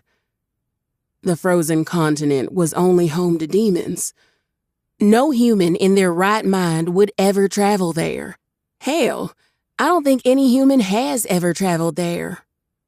Yet here I sat in a dragon's castle, sipping his wine and reading his books. Anger and frustration welled up to tears in my eyes. There was no way I could get out of here on my own. I hadn't escaped at all. I just traded one dragon's tower for another. As if to add insult to injury, The ache of desire I'd been trying to ignore ramped up into incessant need. My breath came out as an irritated hiss as I squeezed my legs together. Great. I'm trapped and I'm poisoned with weird dragon slut venom. The more I tried to ignore it, the more the image of Dante's hands on me came to mind. The way he lifted me against him, how warm his breath felt as he ran his lips along my neck. Sighing, I slammed the books onto the table and stood. I need a bath. Chapter 5. Dante. Fallon's laughter echoed through the room. I rubbed at my temples to stop myself from putting a fist through the mirror. I'm glad you find my predicament so amusing. I do, he said through a chuckle. I really do. His shoulders shook from the other side of the mirror. The ornate room he was sitting in was in sharp contrast to the simple gray tunic he was wearing. The space appeared to be much too large for the charming house he and his wife called home, which implied that he'd finally finished setting up his new hoard below the farm. It never crossed my mind to build my home underground, but shadow dragons were known to be rather secretive. When I thought back on it, I had no idea where the old Castle of Shadows even was. We knew the general location of his territory, but none were allowed inside. For all I knew, the castle could have been underground as well. No one I knew had ever seen it. My sister had attempted to find it once in her early years, thinking she'd be allowed passage as a female. She returned shortly after with a singed mane and bruised pride. Fallon's predecessor rarely ventured out from his territory to speak to any of us. It wasn't until I met the dragon that I realized the previous Lord Shadow even had a child. Though if he already had a female to protect, it would explain the violent rejection of Kohara's advances. Did you find out why that sea dragon held her captive? He asked. I shook my head. Who knows what's going on in that madman's head? He's completely unrecognizable from what my father described. At first I thought he might have taken her to replace the mate he lost, but from what she said, he made no advances in the time she was trapped in that tower. Fallon paused. If his mate died, then how is he still alive? It's possible she wasn't his fated mate. I'm not sure. Still, I'm not letting him anywhere near my wife. He chuckled. Sounds like she doesn't want to be anywhere near you. My brow twitched. Admitting the need for his assistance was uncomfortable enough. However, Fallon was the only other dragon I knew that had taken a human mate, and I'd clearly messed things up with mine. I didn't even know how much time had passed since I fell asleep, only to wake up dry-mouthed and groggy. At the very least, the magic bond between us had let me know she was still in my castle. Are you going to help me or not? I questioned, with clenched teeth and bruised dignity. I'm not sure I can, Dante. Of all the things not to do, getting high off your ass and biting her as soon as you meet her is arguably the greatest thing not to do. Even so, I guess you didn't electrocute her by accident. So Usha lost that bet. You placed bets? I asked incredulously. Of course we did. With a deep sigh, I leaned back in my chair and ran a hand down my face. Please, just tell me what you gave Madame Shadow as a mating gift. Our initial encounter had been a complete mess, yet if the little human could be swayed by the perfect gift, then perhaps she'd forget the whole thing. If there was one thing I had absolute confidence in, it was my hoard. Centuries of treasure hunting had left my clan one of the richest families in history. Not that there was anyone left but my sister and me to enjoy the spoils, though Kohara had little interest in the family fortune. As one of the few remaining dragonesses around, All she had to do was snap her fingers, and any unmated male in the area would come running with jewels in hand. Most of her time was spent away from the castle, gallivanting around with her latest person of interest, which of course meant the majority of the spoils went to me, to do with as I saw fit. The ground level of my castle was meticulously arranged to entice even the most fickle dragoness. I could only keep my fingers crossed and hope that a human female would be equally pleased. My jaw clenched as I glanced over my hoard. Gold coins blanketed the floor until the stone beneath was completely hidden. Chests filled to the brim with jewels and finery were tastefully strewn about the room to give the eye places to rest. Ivory statues carved from the legendary demon Walrus Baldantu sat proudly on each side of a golden throne. If she didn't care for jewels, then perhaps a fur coat from the enchanted treasure room. The corner of his mouth twitched into a grin. "Nothing," he said simply. I froze. "What do you mean, nothing?" I asked. Fallon shrugged. "We were a little busy hunting down that lich's chalices. There wasn't time for tradition." Baffled, I leaned in closer. "So how did you get her to fall in love with you?" "I licked her cunt." He had to be joking. "Is it truly so easy?" I asked. Fallon crossed his arms and leaned back in his chair. "I imagine it would help. Look, if you want my advice, pick out something nice and shiny and tell her exactly what's going on. I was a fool and refused to tell Rabbit from the beginning that she was my fated mate. Instead, I panted after her like a wyvern in heat for almost a full month before she gave in." I shuddered at the thought. "From what she's told me, the wait could have been cut down to a few days. She'll need time to get used to the idea, as humans don't choose partners the same way we do.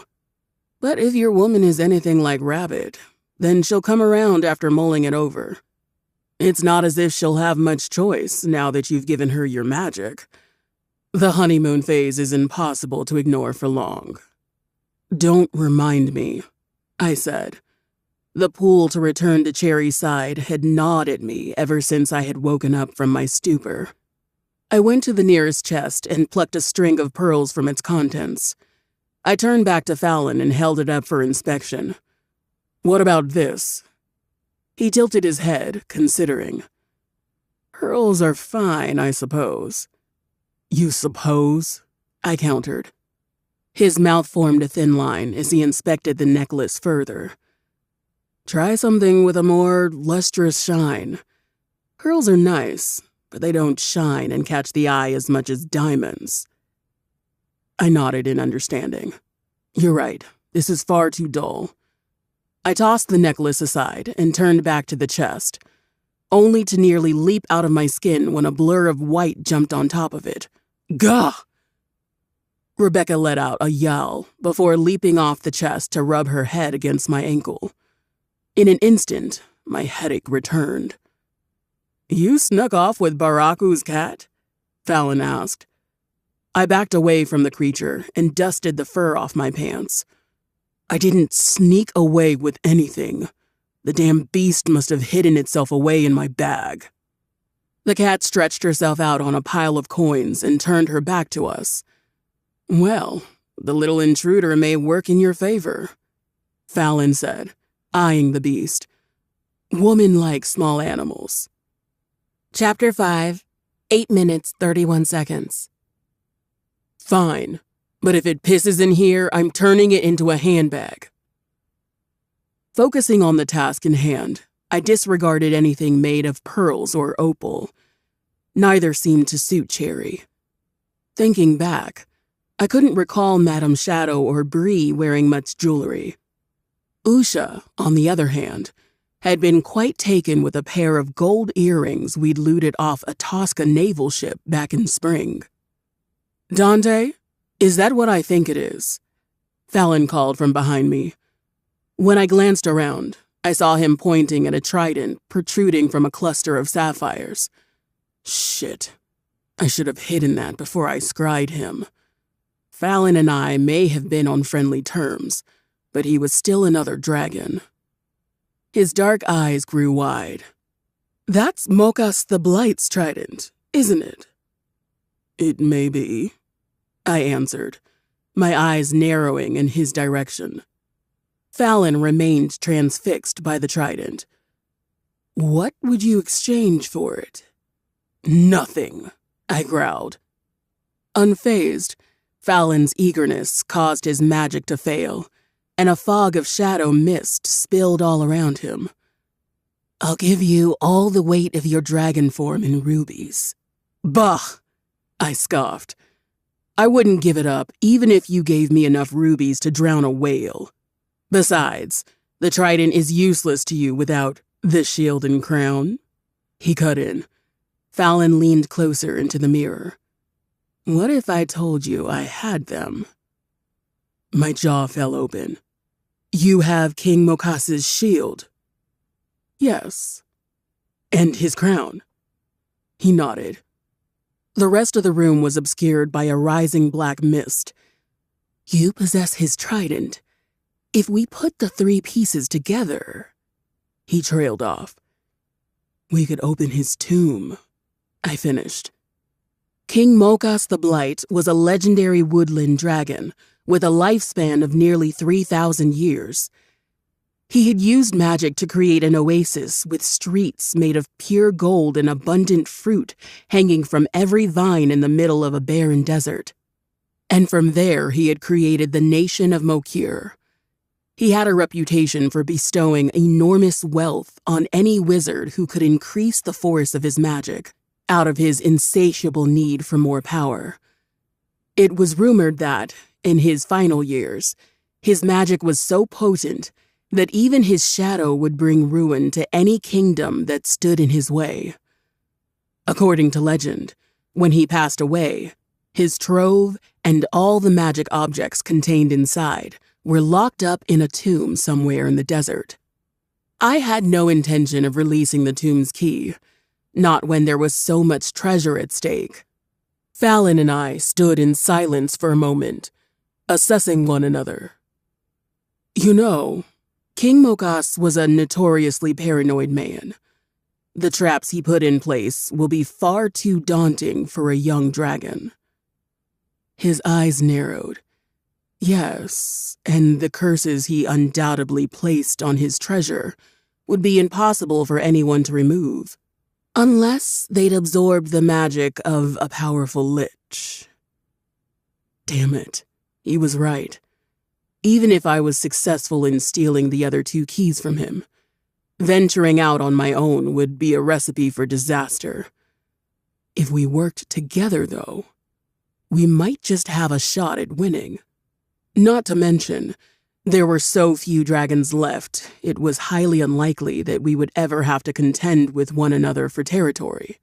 We could split the treasure evenly and go our separate ways, or even form a united kingdom, fierce enough to rival King Mokas himself.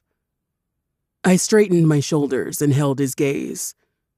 Fallon Ozul, will you join me on a quest to retrieve King Mokas's treasure? Fallon grinned. I thought you'd never ask. Just then, Madame Shadow opened the door to the room. She waved away the black smoke around her and coughed. Honey, could you tone it down on the smoke? It's wafting into the next room and we're in the middle of a book club. We? Fallon asked, turning to his wife. Who is we? Did you let other people into my hoard?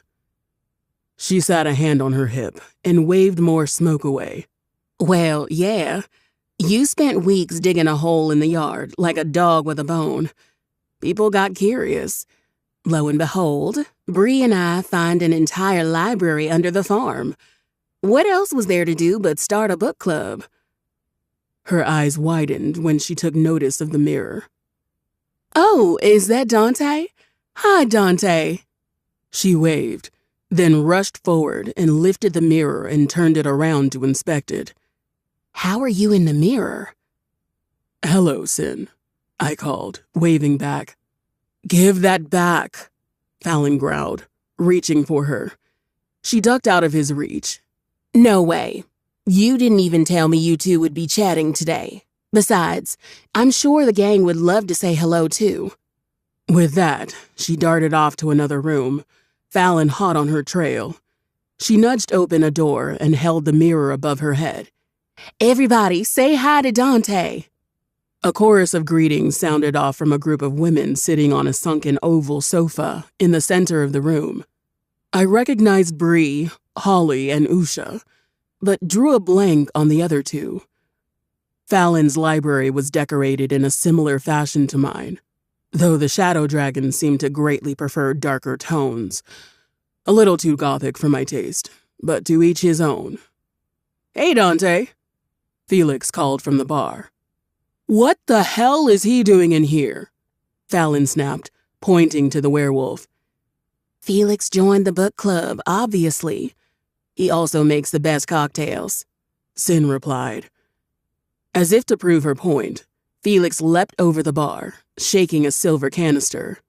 Usha held up her drink to him, and Felix topped it off with a grin. So, he began, turning to look into the mirror. Did you piss off your woman already? No, I snapped. Oh, but you found her, Usha asked excitedly. Felix laughed and shook his head. And so the time has come for you to ask your good buddy Felix to help you out. He sighed and waved a hand at me. Not to worry, Dante. We'll fix that attitude problem of yours in no time. Before I could respond, Fallon snatched the mirror from his wife. He called me, not you. Now, if you excuse us, we are right in the middle of a conversation. Fallon turned and made his way out of the room, then paused at the door to glare daggers at Felix. And if you scuff my silver, I will gut you like a fish. He returned to his study and locked the door behind him. What were we talking about? Oh, right. Selecting a gift for your wife and then joining forces to find King Mokas's treasure. Concern crept down my spine when I thought further on the traps undoubtedly lining his tomb. What will we do with the women when we go find his treasure? I asked, not liking the idea of leaving them unguarded. Fallon raised a brow. We bring them. Is that safe? They're both human. Fallon lifted his chin in pride. Of course, if your women takes to your magic as easily as Rabbit did, then in a few years they'll both be as powerful as any wizard. With the help of their magic, we should be able to take the tomb in no time. You've already bitten her, so if things go well, then we can set things in motion in about 4 to 5 years. An extra pair of mages would certainly help. Would they want to go? I didn't think Madame Shadow enjoyed adventuring. She'll be fine, Fallon said, waving off my concern. Rabbit will invite her most annoying friends and start a book club in his library. He placed the mirror down on its stand and dropped himself into his chair. Now the real question is, where do we build our new kingdom? Have you found out where your wife lives yet? I shook my head. I haven't had a chance to ask her about that. He nodded and clasped his hands under his chin. I'm obviously partial to my territory. If you could convince her to move into the surrounding area, we can simply build up what we have here. Fine, I said, on the condition that the first order of business is building a proper aqueduct system. I want running water and real toilets. If I have to shit in an outhouse like an animal for another second, I will go mad. I've already hired the contractors. I can't live like this anymore, Fallon said. He slammed a fist on the table and leaned back in his chair. We're getting ahead of ourselves. Let's pick out a gift for your wife. He paused and looked me over. Oh, and Dante? Yes. Comb your damn hair. Chapter 6. Cherry. Captivity was a little less of a bitch when your captor had indoor hot springs. It was still awful, obviously. But there was just something about a steaming hot bath that managed to temper your anger just a tad. Even the black stone floor beneath my feet was warmed by the water beneath. After a few moments rummaging through the dressers lining the wall, I found towels and some nice-smelling soap. Like the rest of the castle, the hot spring was designed with elegantly carved stonework. There were no murals, most likely because of the stream, but the room made up for it in the lush, flowery vines that crept up the walls. Pale pink petals fluttered down from their flowers to scatter on the water below. "Absolutely gorgeous," I muttered. If Dante decided to kill or eat me, at least I'd die in a pretty place. As morbid as the thought was, I just couldn't bring myself to care. Escaping an island had seemed so doable in my head. I had spent each year fully believing that one day, if I could just get past the waves, I would be free. But this was Volsog. Even I wasn't brave or stupid enough to believe I could get out of here on my own. The only hope was that Dante had a bigger heart than Gideon and would take me home. But after so many failed attempts, my hope was in short supply. So if this was really where I was going to die, then I should at least take advantage of what I could. I tossed my clothes on a nearby bench and took my hair out of its pigtails to wrap in a bun to keep it dry. Once the hair safety procedures were complete, I sank into the warm water and let out a satisfied sigh. Of course, every moment of my life had to be met with contention, so the satisfaction didn't last long. The ache in my body went from a gnawing annoyance to a ferocious need. "Stupid dragon slut venom," I growled. I reached behind me for the towel and folded it into a pillow. Once comfortable, I peeked around the room to ensure I was alone, then spread my legs. My eyes fluttered closed as the image of Dante pinning me against him showed crystal clear in my mind. Slowly, I slid my hand down my body until my fingers teased at my pussy. With how pent up I already felt, it didn't take more than a few strokes until I was gasping for breath. My free hand slid to my chest to tease my left nipple while I worked my clit. The steam from the bath turned to dragon shifter's breath on my neck. I bit my lip as the pressure built. My legs spread a little further as I dipped a finger inside me. The water lapping against my shoulders imitated his lips as he ran them across my skin. I craved the sensation of his long hair tickling my arms. Who was I kidding? I was so desperate, I'd settle for the feeling of his teeth sinking into me again.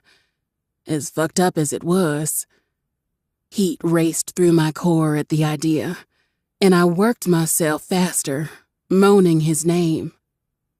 There was a creak at the door, and my soul left my body when I saw the man in question standing in the doorway. Dante had changed from his simple clothes into more formal wear I could only assume was tailor-made to make him look upsettingly good-looking. His silver hair was draped over one shoulder to rest on a black coat with matching silver dragons coiling at the ends of the sleeves, while smoke lines rose above them. His dark blue tunic was unbuttoned, leaving a generous amount of sculpted chest in full view. White pants hugged muscled thighs before they disappeared into black leather boots. And then there was me, naked as the day I was born, eyes wide, touching myself in his bath while wantonly moaning his name. Just fucking kill me. Situations like these really made a girl question things about life. Like, why didn't this grown-ass man know how to knock? Why was he holding a tiara? And why was he walking over here? Oh, gods, he's walking over here. I tried to speak, hoping to form something witty to the tune of, "Hey man, can you get the fuck out? I was in the middle of something." Instead, all that came out was a jumbled mess of intangible panic noises. The panic jumbles silenced into open-mouthed dismay when the dragon shifter shrugged off his coat and stepped into the pool, with not a care for his clothes. Dante's expression was unreadable, and I wasn't sure if I should beckon him closer or get up and run. Both? He advanced on me, and I watched every step with increasingly oppressive hunger. It was a rather odd mix of dismay and desire. I wasn't entirely sure if I hated it. Dante stopped in front of me, then placed a tiara on my head without a word and sank to his knees. He glanced up at me. The hint of a devious smile touched the corners of his lips. Then he lowered himself further, his head sinking under the water while streams of gleaming hair fanned out around him. My ass was suddenly lifted, and I let out a yelp when he drew his broad tongue along my pussy. His fingers dug into my writhing hips, pinning me in place. Sparks ignited across my skin, as if every nerve came alive every time he lapped hungrily against my clit. "Wait," I panted, as my legs clenched around his head. My new friend added a finger into the soiree, and I moaned, forgetting my own name for a few hot seconds. I shook my head, forcing reason and sense back into my body, then grabbed his horn and pulled him off me. I said, "Wait." When he ceased his movements, I scrambled my way out of the water to sit on the ledge. Dante followed, placing his hands on each side of my waist and pressing himself between my legs.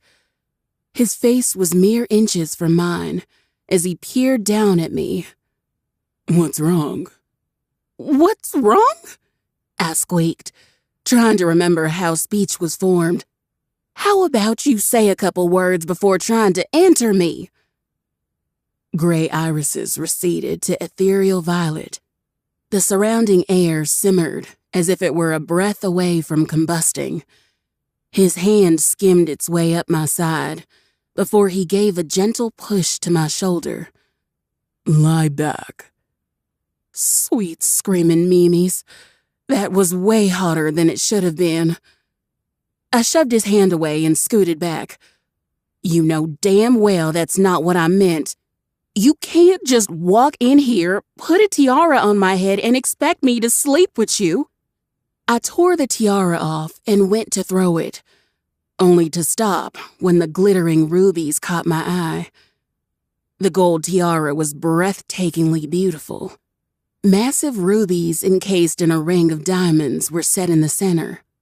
Another row of diamonds lined the bottom, while other precious gems lined the 5 points.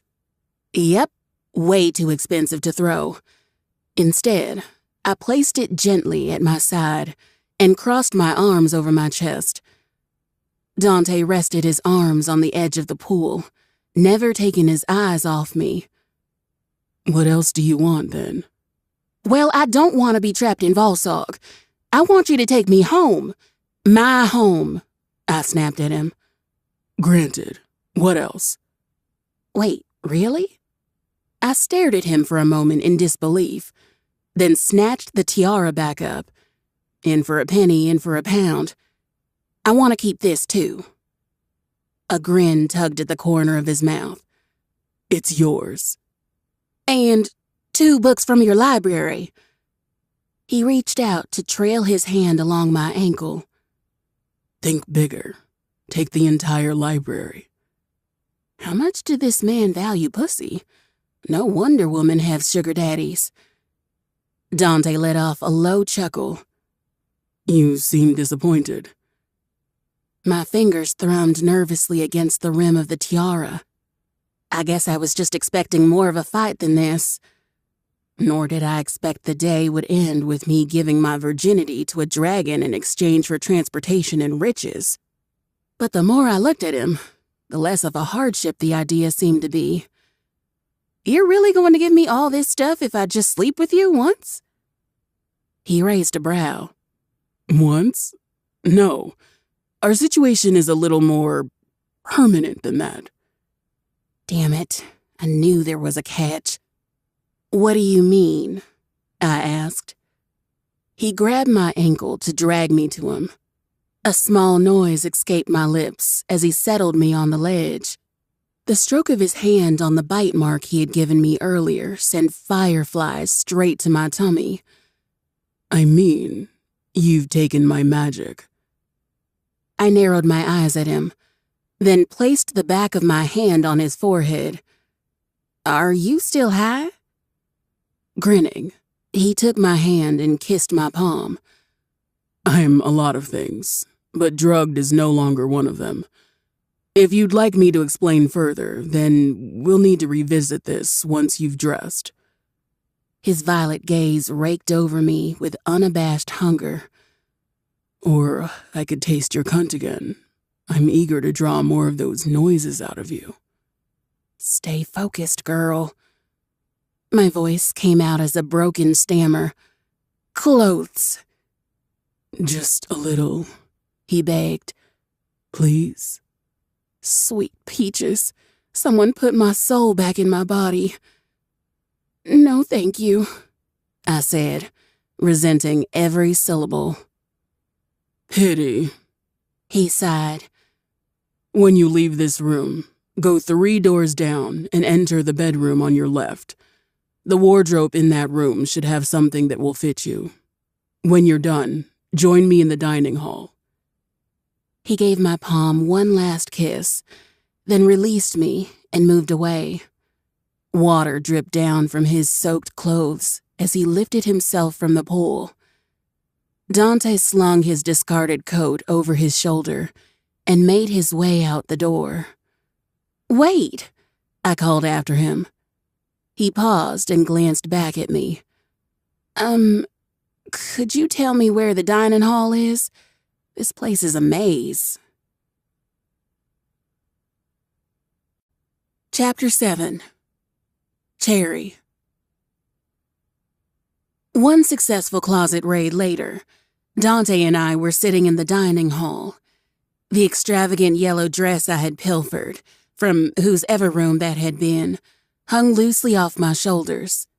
It fell far past my feet, and I had to bundle it at my side to walk properly. But it was better than slapping on dirty clothes. Plates of meat and cheese were brought out by little creatures. I did a double take. They looked like a family of warrior weasels that had turned to a life of crime, and who relished in the fruits of their labor. They were about the same size as the frog people on Gideon's Island. Were all dragons assigned tiny butler animals, or was it a rite of passage kind of thing? I shuddered, thinking back on the spiked dog-like creatures Gideon also had at his disposal. Unlike the butler frogs, the water dogs didn't often come inland, much to my relief. Yet at night, I could hear their haunting cries along the shore. "So, let me get this straight. You bit me because my scent called to you, which created a soulmate bond that ties us together as husband and wife, and now we've entered a..." I waved my hand in the air, trying to remember how Dante put it. "A honeymoon phase," he finished, biting into a slice of pork. "Yes, thank you. Which is the reason for this intense attraction for each other." He nodded. I rested my elbows on the table, clasped my hands in front of my face, and smiled at him, waiting for him to finish the joke. He merely sipped his drink and continued eating. My shoulders shimmied in a little dance before I wagged my finger at him. "No," I giggled. "You hear what I mean?" I took a sip from my mug and took a deep breath. "Because forget it." Another sip from my suddenly parched throat. On no account. You hear me? The giggling ended as my denial turned to a rage that settled into the stillness of my fists on his table. You're gonna start off with a no, sprinkle some paprika on that no, mash the no together with yeast, water, and butter, roll it into a ball of no, and then bake it in the oven for an hour so it comes out with a nice flaky no. I'm not gonna lie, you had me at sexual favors. I'm a little desperate at this point, but I draw the line at holy matrimony to the same type of demon that I just escaped from. It's not gonna happen. Sorry you wasted your time. I'm gonna go take my chances with freezing to death outside. Where is your front door? Gods, you talk fast. Dante sighed, resting his chin on his hand. You didn't feel the need to breathe during any part of that declaration? He swirled a finger between us as if to mock my rushed panting. In truth, I was breathing rather fast, but the situation called for it. The walls in the room I thought massive only moments ago shrank further in on me with every tick of the clock. I mean it, dragon, I snapped, then pushed away from the table and stood. Where is your front door? I understand this could be a lot to take in. Dante paused. The grip on his goblet increased as he took in my trembling form. Are you all right, love? You look rather faint. I shook my head. Don't call me that. He stood and moved to my side, but I stepped away from him. Cherry, sit down. Don't tell me what to do either, I barked at him. The room swayed, and I gripped the table to steady myself. I need to get out of here. The dragon shifter took a step back, apprehension forming a crease on his brow. All right, I'll take you outside. But first, I'd like it if you took a sip of water. Slowly, he took a glass from a tray in the center of the table, filled it, and slid it over to me. Water spilled as I picked up the glass with shaking hands and drank. After a few sips, Dante nodded in approval. Good. This way, then. Heart pounding, I followed him out of the dining hall. He remained silent, only glancing back at me occasionally to ensure I was still following. Relief flooded through me when he stopped in front of a door, then turned to fury when I didn't see the outside world on the other side. That's just a closet, I snapped. How very observant, he said, sarcasm dripping from his voice. Dante rummaged through articles of clothing before he emerged from the closet with a light blue fur coat. Put this on, he said, holding it out for me. Frustrated, I snatched the coat and pulled it on. Are we at least close to the exit? He jerked a thumb to his left and turned away to continue digging in the closet. I followed the direction to spot two huge double doors with lion head handles at the far end of the room. With his back still turned, I bolted toward freedom. The soles of my boots squeaked against the marble floor as I skidded to a stop and flung open the front doors.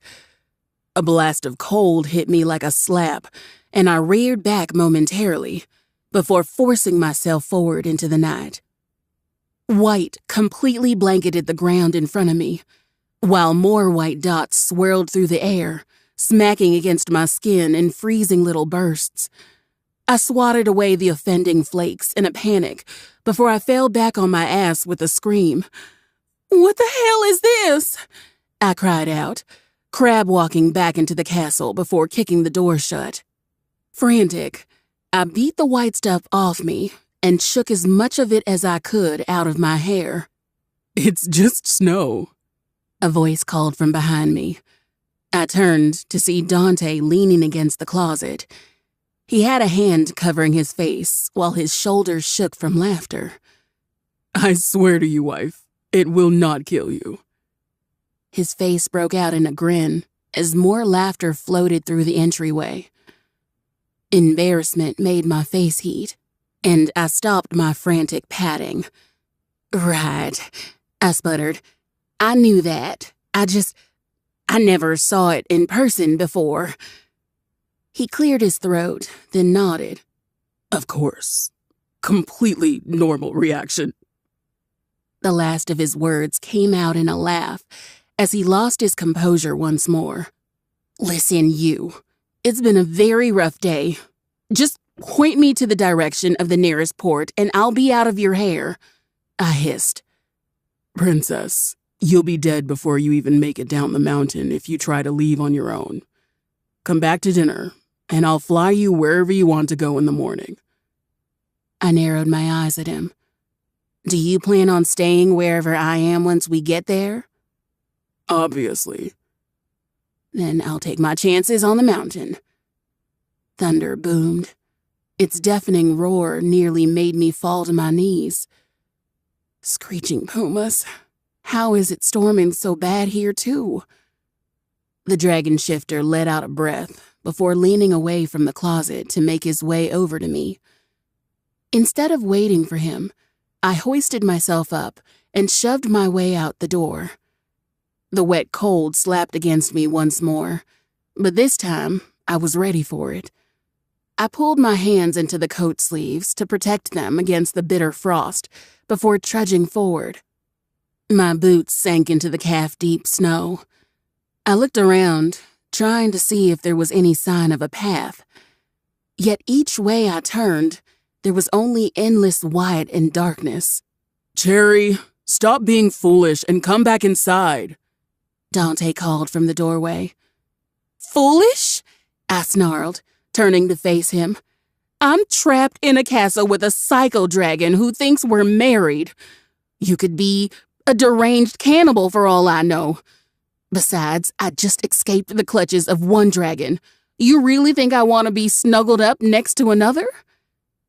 Angry tears welled up in my eyes, then froze on my face. Quickly, I scrubbed them away and turned to leave. What is it with you guys and kidnapping?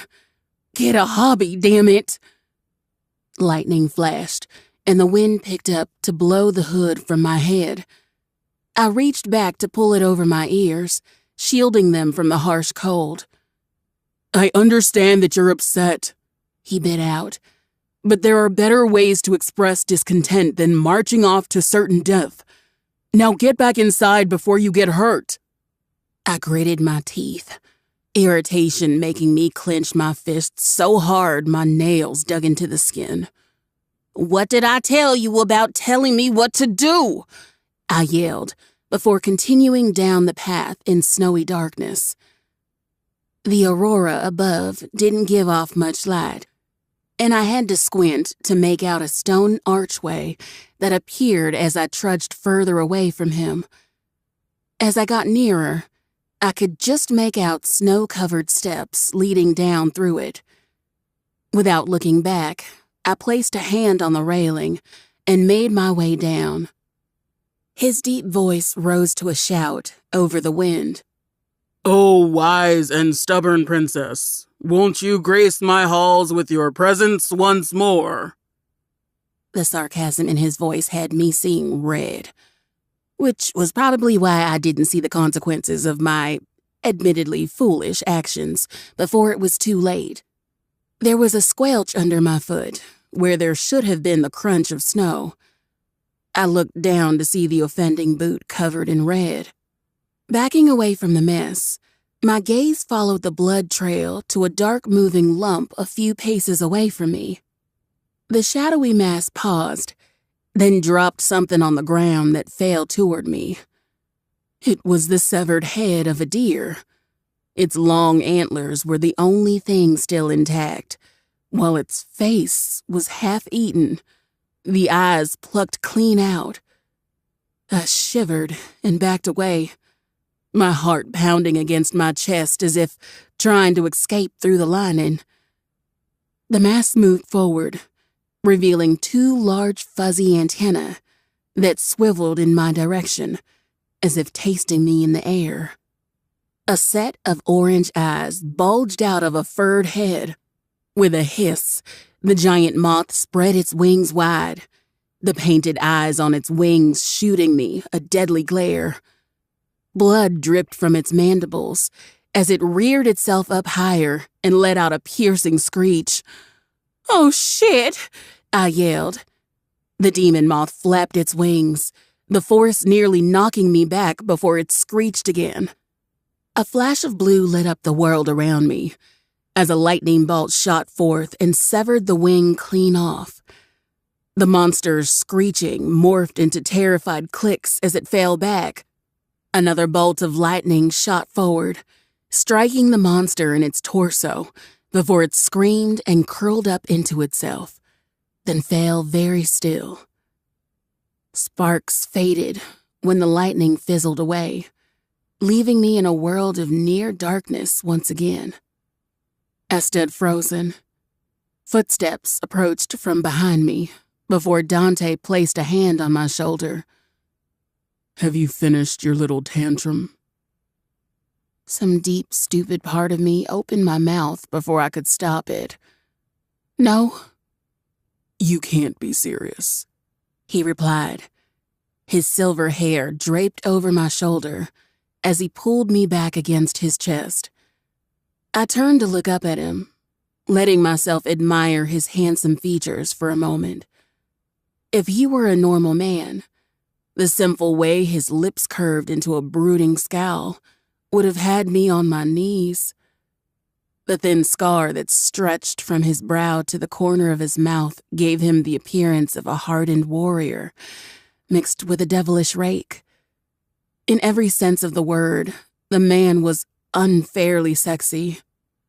But the sharp curved horn, jutting out of the left side of his head, buried any notion of normality. Maybe it was the shock, or maybe it was the fact that my life had once again been laid at the feet of dragons. But I wanted nothing more than to continue on my path. If nothing else, just to spite him. The dead monster in front of me should have filled me with a fear of what else was lurking around the castle. Yet I felt calmer than I had in years. "Honestly, I think I am," I said, before shrugging off his hand and making my way around the moth's corpse. Dante let out a frustrated noise and caught up to me. His long legs had no trouble carrying him through the heavy snow, whereas I was half crawling, which only added to my irritation. "Are you insane?" he asked. "That's a strong possibility," I admitted. It would explain why I was crawling off into certain death, though I doubted I was the only woman in the world who chose death over marriage. Men were often more trouble than they were worth. My boots made a sucking noise as Dante plucked me off the ground and threw me over his shoulder. He ignored my indignant squawks of protest and turned to head back into the castle. "What do you think you're doing?" I snarled, slamming my fist against his back. He remained silent, then slapped my ass when I struggled further. "Stop your flailing, or I'll drop you." Heat flamed my face. "Did you just spank me?" "Was that too hard?" he asked, shutting the doors behind him. "You'll need to let me know if I'm being too rough. Humans are terribly fragile." In an instant, the sharp bite of the cold vanished. My fingers throbbed, and I ran my breath over them to force more warmth into the tips. "Whatever," I mumbled over his shoulder. "Just put me down. We're back inside now." Instead of letting me slide off him, Dante locked an arm around my legs, keeping me in place. His shoulder dug into my gut as he made his way up the stairs and into the library where I had been relaxing before. The pitter-patter of tiny paws raced toward us until a tiny white kitten appeared and wrapped itself around Dante's feet. He cursed under his breath and nudged the cat away from him. Undeterred, the cat followed close behind, yowling as Dante approached the liquor cabinet. "What are you doing?" I asked. "I've come to the realization that your shenanigans are going to cause me a lot of stress. The drink is for my fortitude. He reached back to hand me the bottle of whiskey. Hold this. Obeying, I grabbed hold of the bottle and debated whether I should try hitting him over the head with it. You were a lot nicer back in the tower. My patience tends to wane after someone drugs me to use me as a beast of burden, he said sardonically. All right, I deserved that one.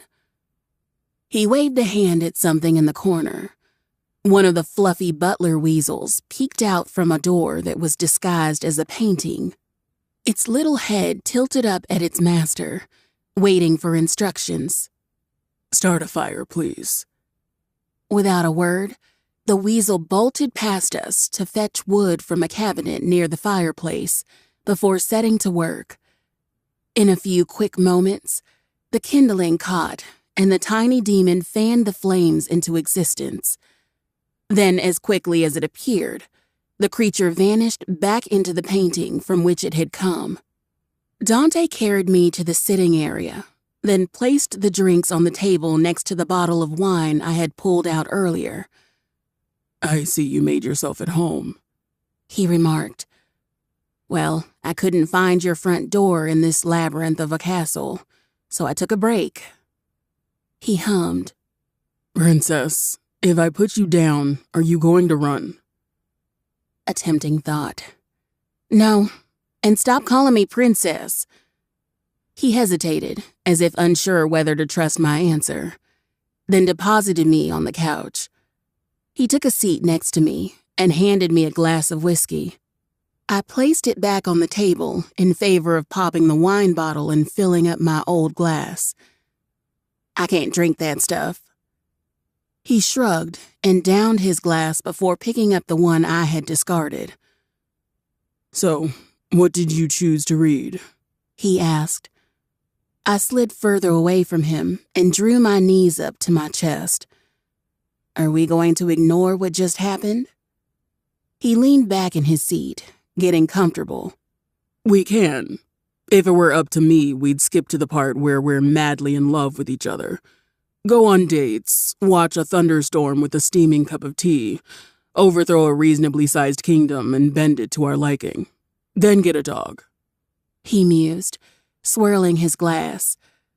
I took a sip of my wine, letting the smooth taste ease down my frozen throat. You want to run the second to last one by me again? That was a joke. Dante shrugged and cocked his head. Unless you want to. Know that we have options. I'm just over the moon that you're here. Even though I almost died trying to get away from you? What's a relationship without a few trials and tribulations? Isn't this your kingdom? I asked, motioning to the surrounding castle. He took in the room with indifference, as if displeased with the surrounding opulence. Yes, but I've been trapped in Volsog long enough. That's why I had planned to rebuild my castle after I claimed whichever land my mate hailed from. Where is that exactly? I ignored his question with one of my own. Don't you have to rule over the local populace or something? He shook his head. Absolutely not. I'd sooner abandon the castle and all its treasures than be burdened by the mundane trials of their everyday lives. Then why do they let you rule over them? They don't let me rule over them. I allowed them to live here. With a sweep of his hand, the map disc sprang to life. The map grew when he tapped a region in the northwest corner of Volsog, revealing a mountain range with a river running through its bottom half. This region is absolutely devoid of other Titan beasts, he began. Those who reside here need not fear giants trampling their crops or rocks destroying their communities. Do you know why? No. A confident grin spread across his face. Because I'd kill them for trespassing. Intense, I offered. In a way, being in a dragon's territory was similar to what my village did with our goddess temple. Maiva's protective barrier shielded us from all manner of demons that came knocking. It made sense that the more intelligent creatures would gravitate to a safer area like us. Where did you say you lived again? He pressed. I didn't, nor did I want to. Not with a complete stranger informing me he planned to move in and build a freaking castle. Before being kidnapped by Gideon's minion, I was just a few months short of being assigned my own section of my family's farm. Each of my siblings and I knew growing up that at the age of 18, our parents would section on a part of the family farm as a gift, or, in my brother Cuman's case, help him buy a particular piece of land a little further out. He'd always been the picky sort, so none of us were surprised when he pulled out a land for sale flyer at his 18th birthday celebration. At 23, I was a good 5 years overdue. Still, I couldn't imagine whatever small plot I was to be given would be enough to fit whatever Dante had in mind. Speaking of age, how old are you? I asked. If I had to guess, the dragon shifter looked to be in his late 20s or early 30s. His face was free of any imperfections, such as laugh lines or sunspots. Yet the commanding aura around him projected something far older. Maybe 35? Some folks were just born with the gift of younger-looking features. I'm 704. I choked on my drink. Red wine spilled all over the front of my borrowed dress. 704? I choked out between coughs. How is that even possible? Dante's weight lifted from the couch, at a speed no human could match. He rushed over to the bar area and returned with a cloth. I snatched it greedily and wiped what I could of the mess off me. Age does not have the same effect on dragons as it does on other species, he began as he returned to his seat. We age at a considerably slower rate, and our human forms reach adulthood at the age of 40. Our dragon forms never truly stop growing. It slows to roughly half an inch every few years after we reach 100 years of age. My voice came out in a hoarse squeak. How long do dragons live? Until we're killed, he said, as if it were the most natural thing in the world. Both my parents lived well into their 8,000s before they met their end. A freaking immortal is sitting next to me. Endless questions flew into my head. Dante, if he really was as ancient as he claimed to be, would have lived through the era when demons were not locked away by the goddess Maiva. My ma would regale me with tales of adventure and creatures of all shapes and sizes, but I always dismissed them as just that, tales. But here I was, sitting next to physical evidence of that era. I gazed around the library in wonder, as though seeing it for the first time. This place held at least 8,000 years of history. My hands itched, eager to get my mitts on every page. Not only that, the walls outside of this castle led to a land that was home to the very same creatures I'd always dreamt about. If I weren't positive they'd gut me as soon as they saw me, I'd love to meet them. Excluding other dragons. I've had enough of them. How old are you? He asked, snapping me out of my thoughts. Oh, I'm 23. He blinked. I apologize for not being more precise. I'm unaware of how humans age. Are you an adult? His tone became more suspicious as he scanned my face. Please tell me you're not a child. Indignant, my fist clenched at my side so I could hold myself back from swatting him. No, I'm an adult, I bit out. His shoulders dropped in relief. Oh, thank the gods, he sighed. Do I look like a kid? I huffed. Do I look over 700? He asked, sipping his drink.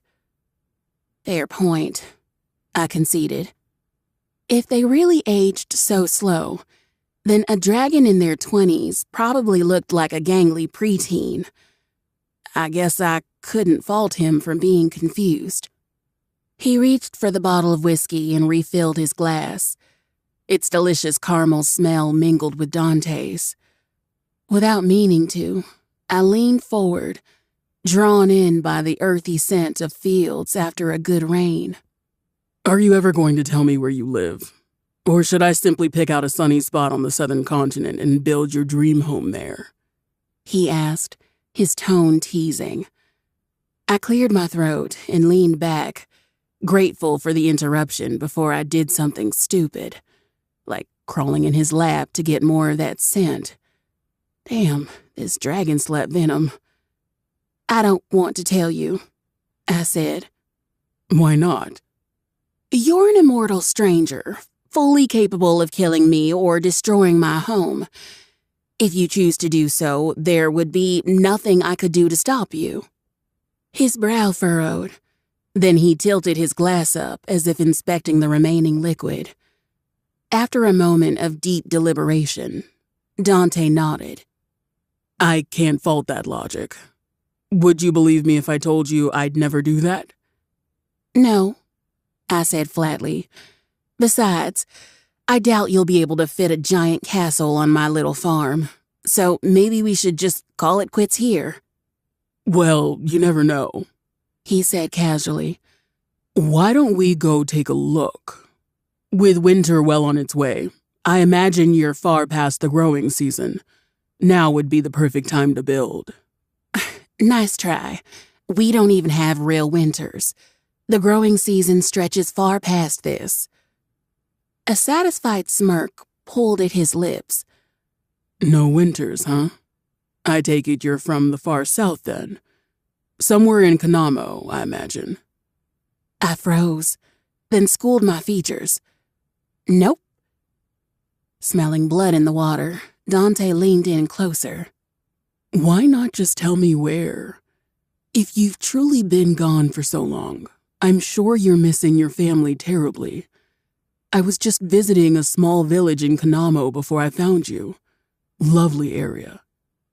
His words sent a chill down my spine. If a dragon was wandering around near my home, who knows what that meant for my family? I cleared my throat and tried to keep calm. Oh, what village? I asked. He opened his mouth to speak, then closed it and tilted his head. Damn it, I can't remember the name. Seriously? Human settlements often look the same, he said with a shrug. I think it started with a D, though I suppose it doesn't matter. Yes, it does, I wanted to scream. A fire-breathing mythical monster was casually sightseeing around my home, and he couldn't even bother to remember the name. How was I supposed to press him for answers like this? It wasn't as if I could just ask him about Boo Hale directly. He'd know right away that's where I was from. If the village he was in started with a D, then it may have been Doncaster. That was a good 3-day journey on horseback. Probably a short jaunt to someone who could fly. Snapping gators, this is so frustrating. Would you like me to take you there? He asked. The offer was tempting, to say the least. If he took me to Doncaster, then I could slip away from him and be home in a matter of days. But then he'd know I lived nearby. Not wanting to seem eager, I casually sipped my drink and kept my tone uninterested. No thanks. That far south might be a bit too hot for me. Why don't you just drop me off anywhere outside of Volsog, and I'll find my own way home? I asked. Dante tilted his head. Let me get this straight. You want me to drop you off at an unspecified location on the southern continent and believe you can make your way back home without being murdered? Yes, exactly, I said with a smile. He rumbled with a deep chuckle. All right. Really? No. Why not? I snapped, drinking the last drop out of my glass. Dante picked up the wine and opened it before I could even reach for it. I offered him my glass, and he slid his free hand over mine to balance it as he poured.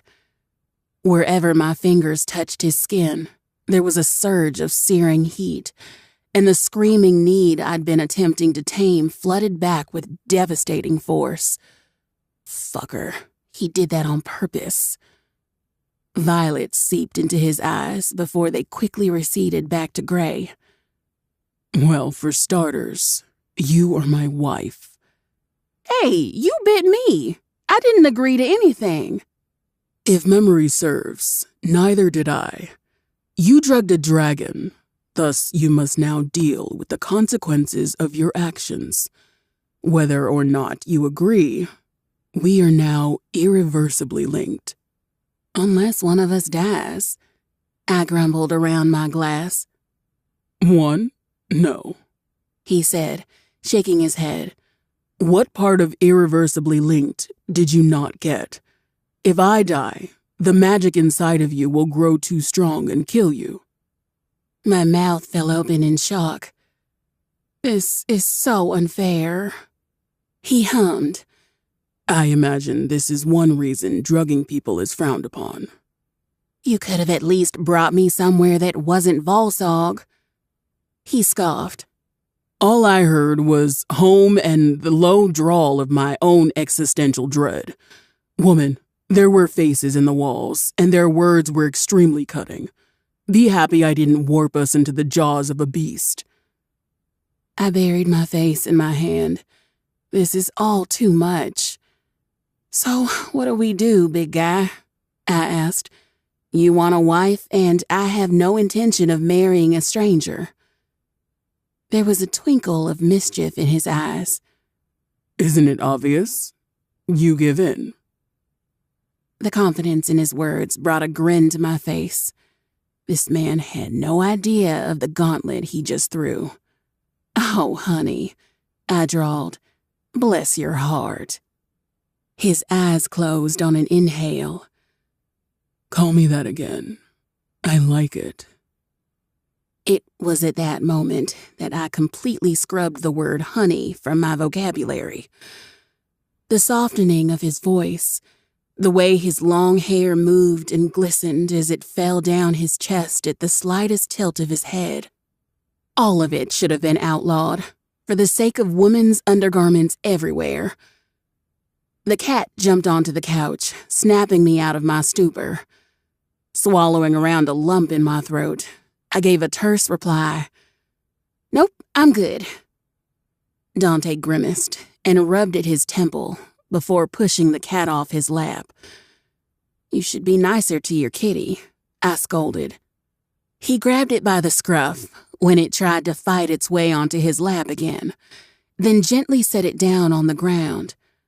She's not mine. Just a stowaway I need to return soon. All right. I nodded toward the map. Tell you what, why don't we give this bond thing a trial run? I asked, reaching for the big book of beasts. When I removed it from on top of the big book of magic, the book rattled, then blew open. Its pages flipped wildly until it stopped dead on a banishing spell. The spell labeled itself as suitable for mid to high-level threats and had a list of various herbs and incantations needed to perform it. I glanced back at the dragon sitting beside me. I think your book is trying to tell me something. He sipped his drink. It's an old castle. I wouldn't be surprised if there was a ghost or two milling about. What? I looked around, half expecting a ghost to pop out at any moment. When no specters leapt out to grab at my feet, I let out a breath. Dante looked away from me, his shoulders shaking. I shot him a dirty look, then found the scrap of paper in the Book of Beasts I had been using as a bookmark, and I quickly flipped it open to the unicorn page. Anyway, Would you be open for a brief trip to see unicorns? I always loved them as a kid and had no idea they actually existed until I picked up your book." His lips twitched. "You're having a drink with a dragon, and you want to go see a horse with a horn?" Embarrassment simmered in the tips of my ears. I just like them, all right?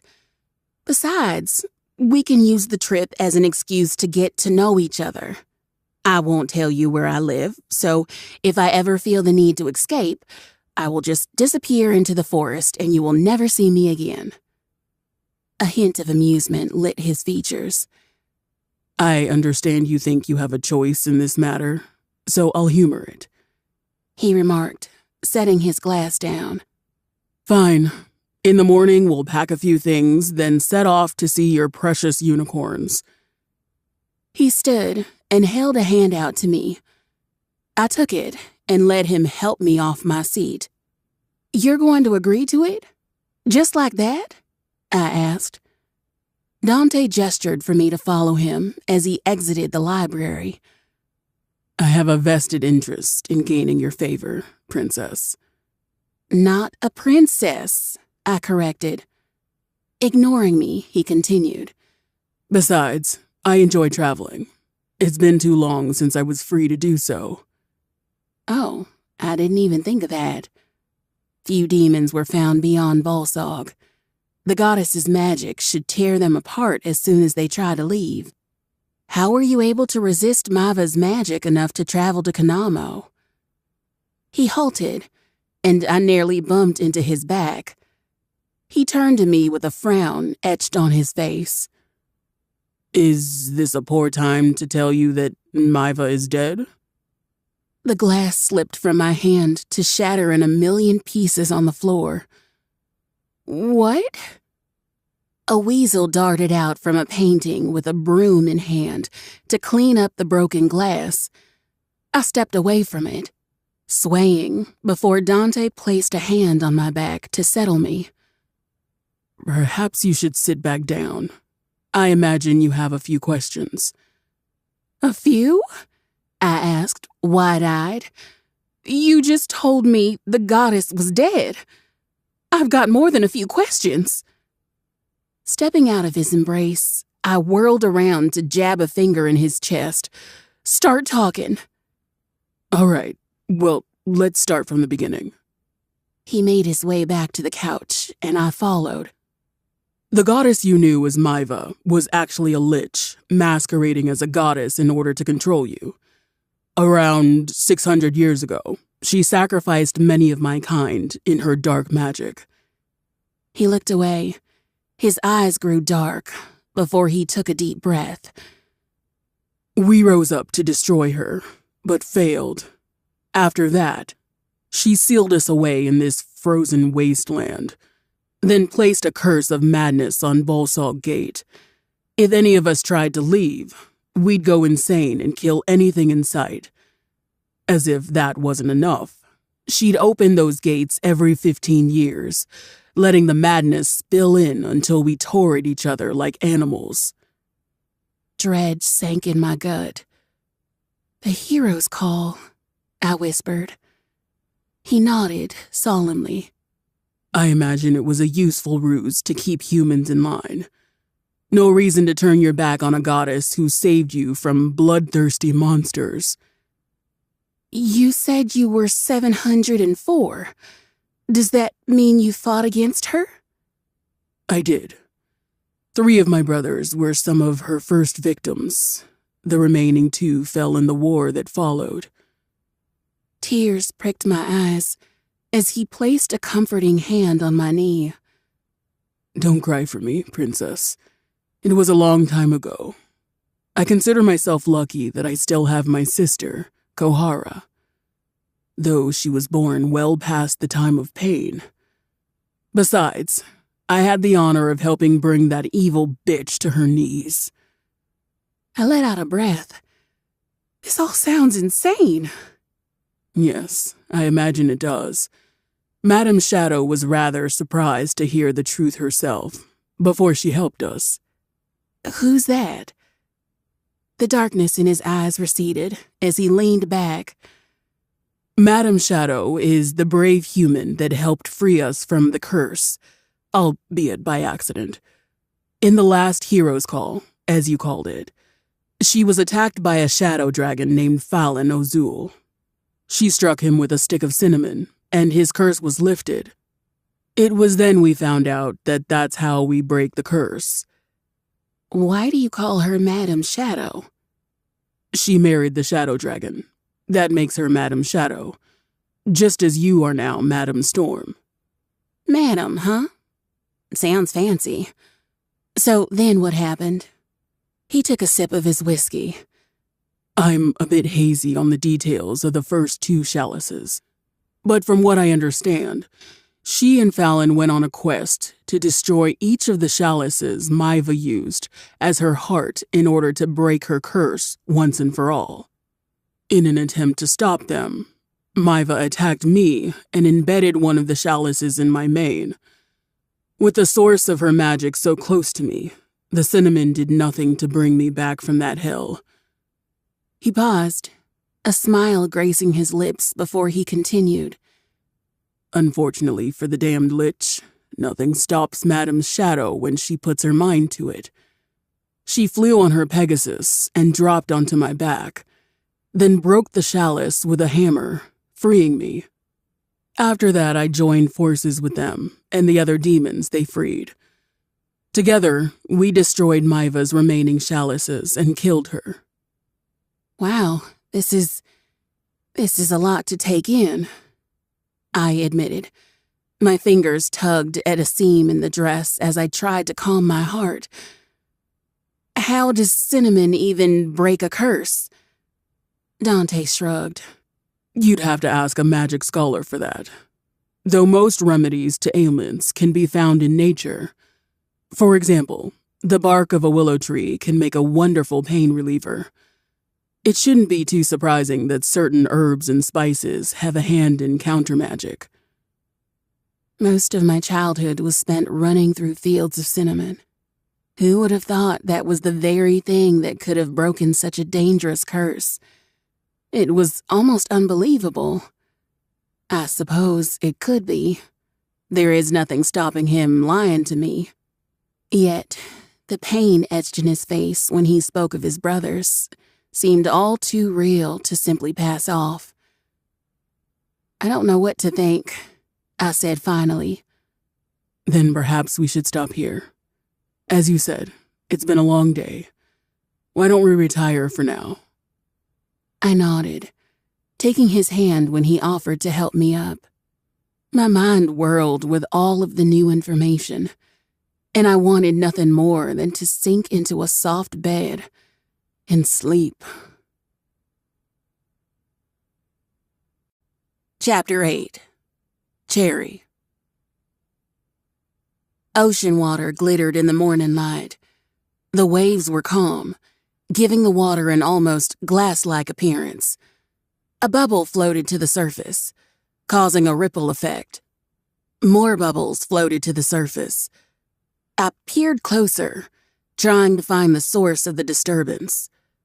Faster than I could blink, a wall of teeth shot out of the water and swallowed me whole.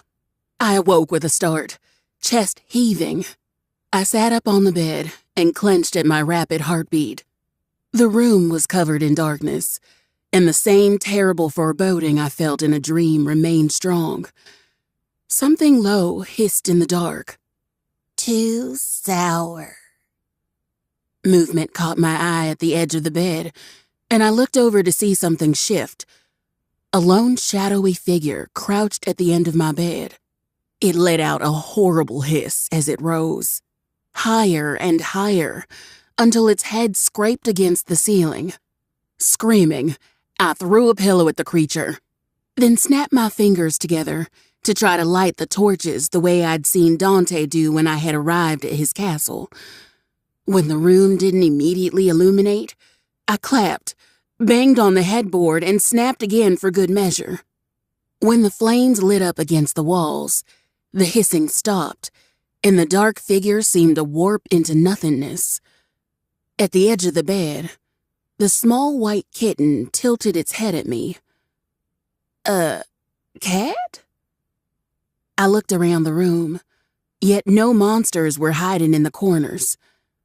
Skin prickling, I glanced up, expecting a monster to swoop down from the ceiling.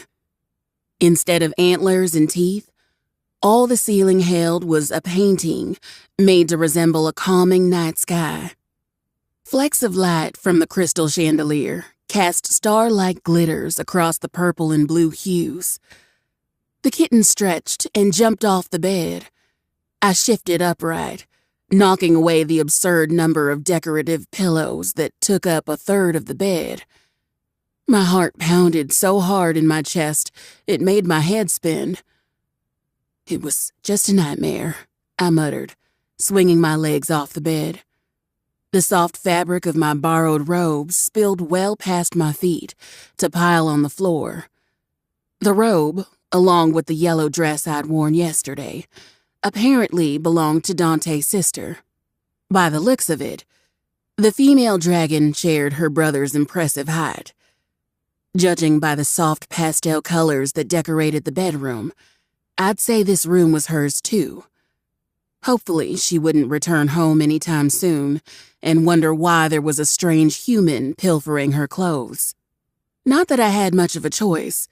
The weasel creatures had taken off with my clothes as soon as I got out of the bath.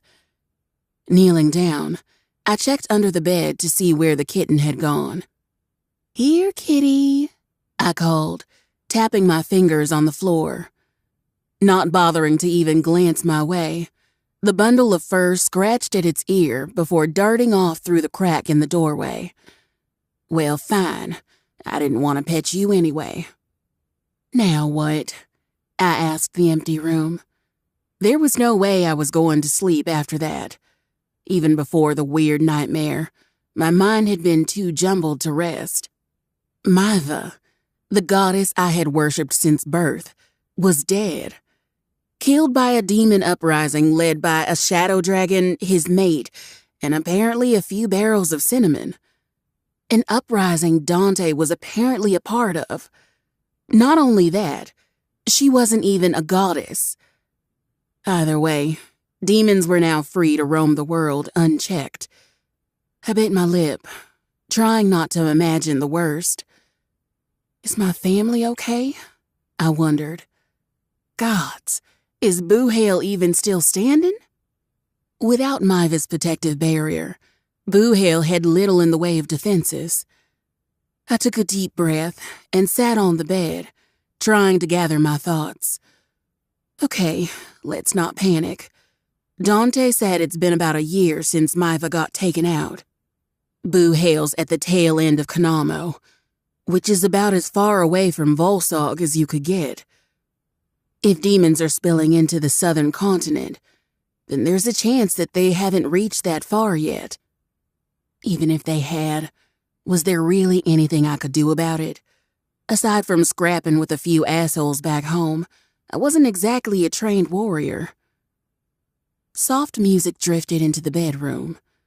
The low, deep thrum of a cello pulled me from my thoughts, and I opened the bedroom door to better hear it.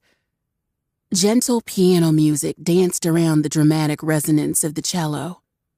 I quickly shut the door and rummaged through the closet to find fresh clothes. One red dress in particular was shorter than the rest. If I had to wager a guess, I'd say it was meant to be knee-length on its owner. On me, it fell down to my ankles, but beggars can't be choosers. I slipped it on, then did my best to wrangle my hair into submission. The tiara Dante had given me sat proudly upon the dresser. After a moment's deliberation, I put it on. What can I say? I'm vain, and it matches the dress. Satisfied with my preening, I made my way out of the room and followed the sound of music up a flight of stairs. When I reached the source of the music, the melody changed into something more somber. The piano music faded away, leaving a cello to play a wistful ballad that seemed almost forlorn. I cracked the door open to peek inside. The space was half circular in form, and it was decked out with musical instruments. At the far end of the room was a wall of windows through which one could see strange dancing lights in the night sky and a dazzling array of stars. Waves of green, purple, and pink rippled through the sky like water. Dante was playing the cello with his back to me. The sky's gentle illumination bathed him in a bluish radiance. I sat there, mesmerized, while he kept playing.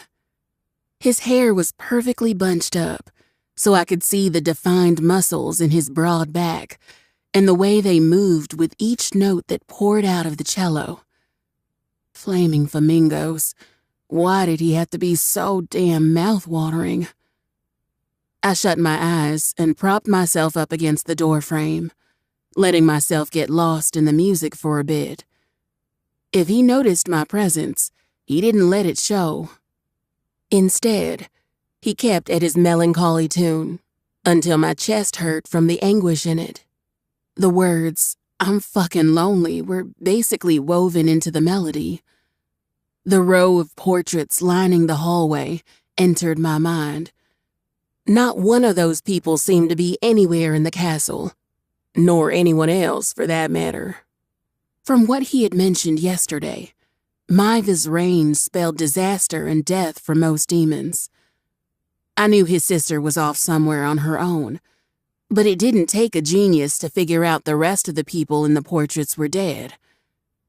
So how long had he been in this castle alone? Tears welled up in my eyes. That kind of loneliness was something I understood all too well. The only thing that got me through the years of mind-numbing loneliness was the thought of someday making it back to everyone. I had even planned out my homecoming meal, down to the sides. Shrimp and sausage gumbo, an unholy amount of deviled eggs, and pudding with bourbon sauce for dessert. Then we'd all spend the day by the river, swimming and catching up until the fireflies came out to signal the end of the day. I closed the door and sank down to sit against the wall. Fuck, I missed home. I missed my family and friends and eating meat that wasn't fish. Maybe I could give in to his proposal. He said that dragons act as bodyguard for everyone in their territory. There was no reason he couldn't guard Boohale. That would solve our problem of the missing protection barrier. Then again, for all I knew, he might decide to set fire to the whole place. I had planned to just slip away once we reached the southern continent. Get to the nearest town, rob a stable, and ride the horse back home. Though, when I considered the new state of the world, a guard dragon seemed like the ideal solution, provided he wasn't a psycho cannibal. Fuck. I'm going to have to actually consider this marriage. It was too risky to bring him home to meet Ma and Pa just yet. I needed time to sort out whether Dante could actually be trusted. Best case scenario, he was just lying to get me to go along with him. After all, a guard dragon in the face of a demon-infested world was awfully convenient. I fiddled with the end of my braid. I used to dream about going on fantastic quests when I was a kid. Joining forces with the heroic band of explorers to vanquish a demon overlord or retrieve a priceless relic.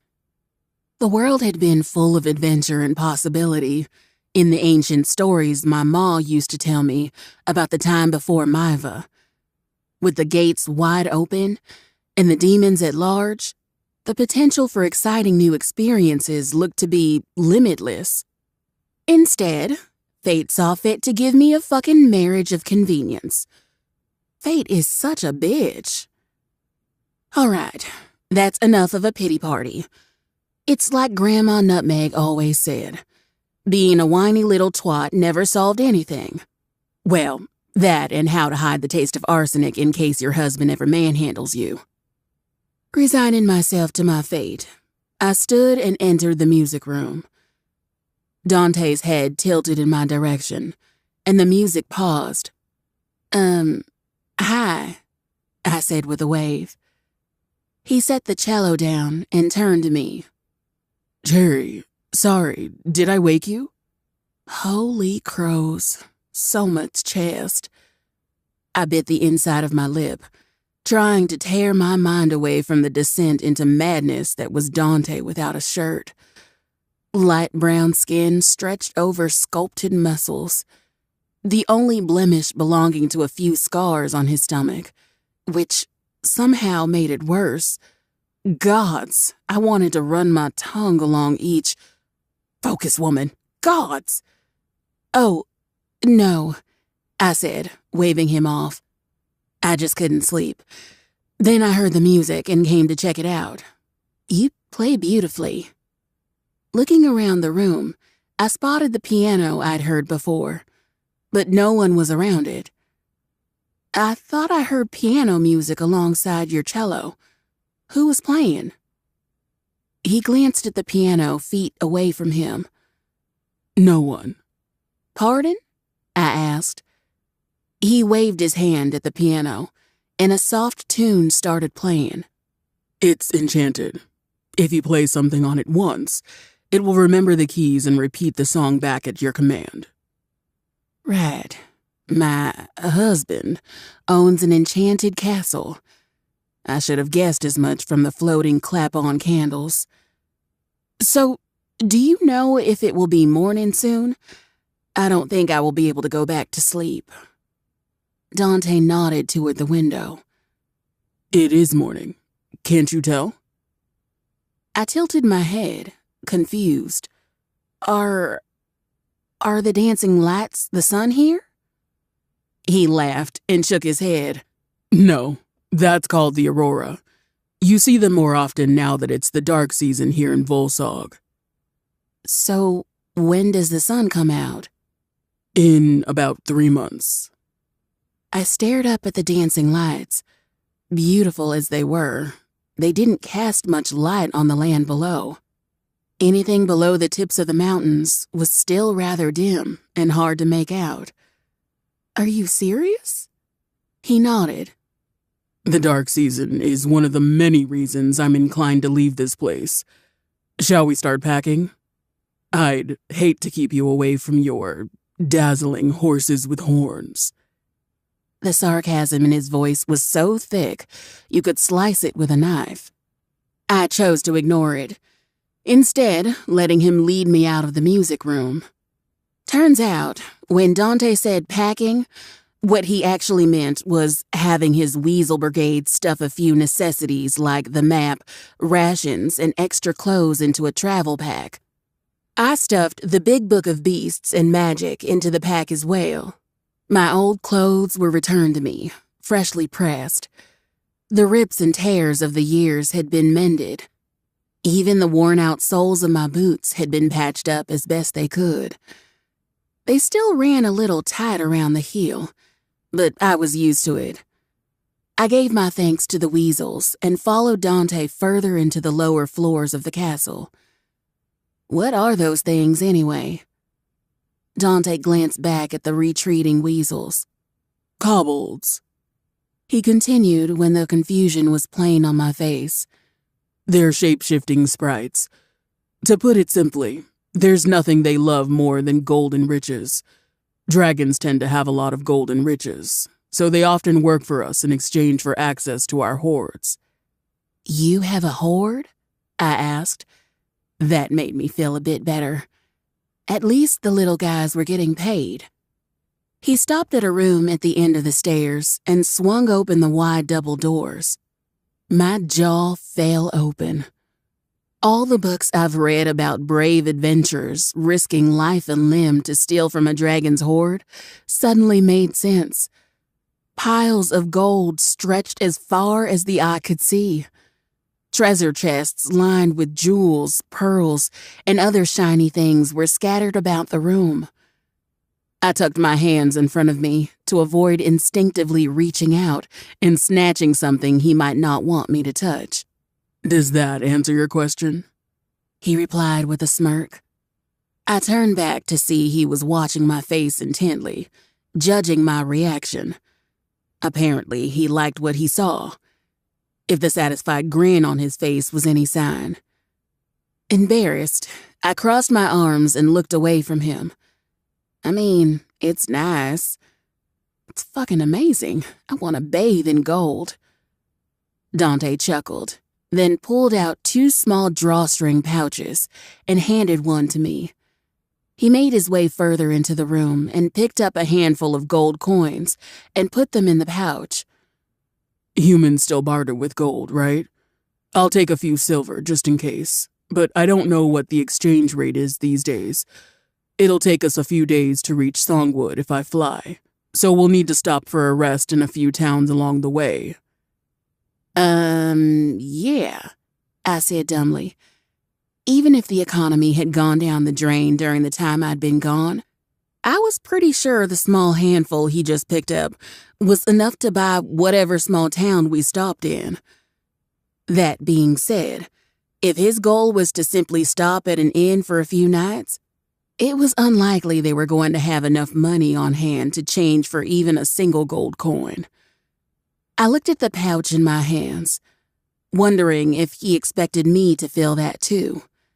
I mean, I would. No need to ask me twice. But talk about overkill. If I decided to escape him after all, I'd leave a very rich woman. I reached out to grab a few coins, then glanced back at Dante to make sure the dragon wasn't about to set me on fire for touching his hoard. When he nodded that I should continue, I gingerly took a few gold and silver pieces and placed them in the bag. So, do you have any copper? That's usually what we used back at home. His lips curled in distaste. No, I've never been fond of the color. I paused from pilfering and raised an eyebrow at him. You don't like the color of copper?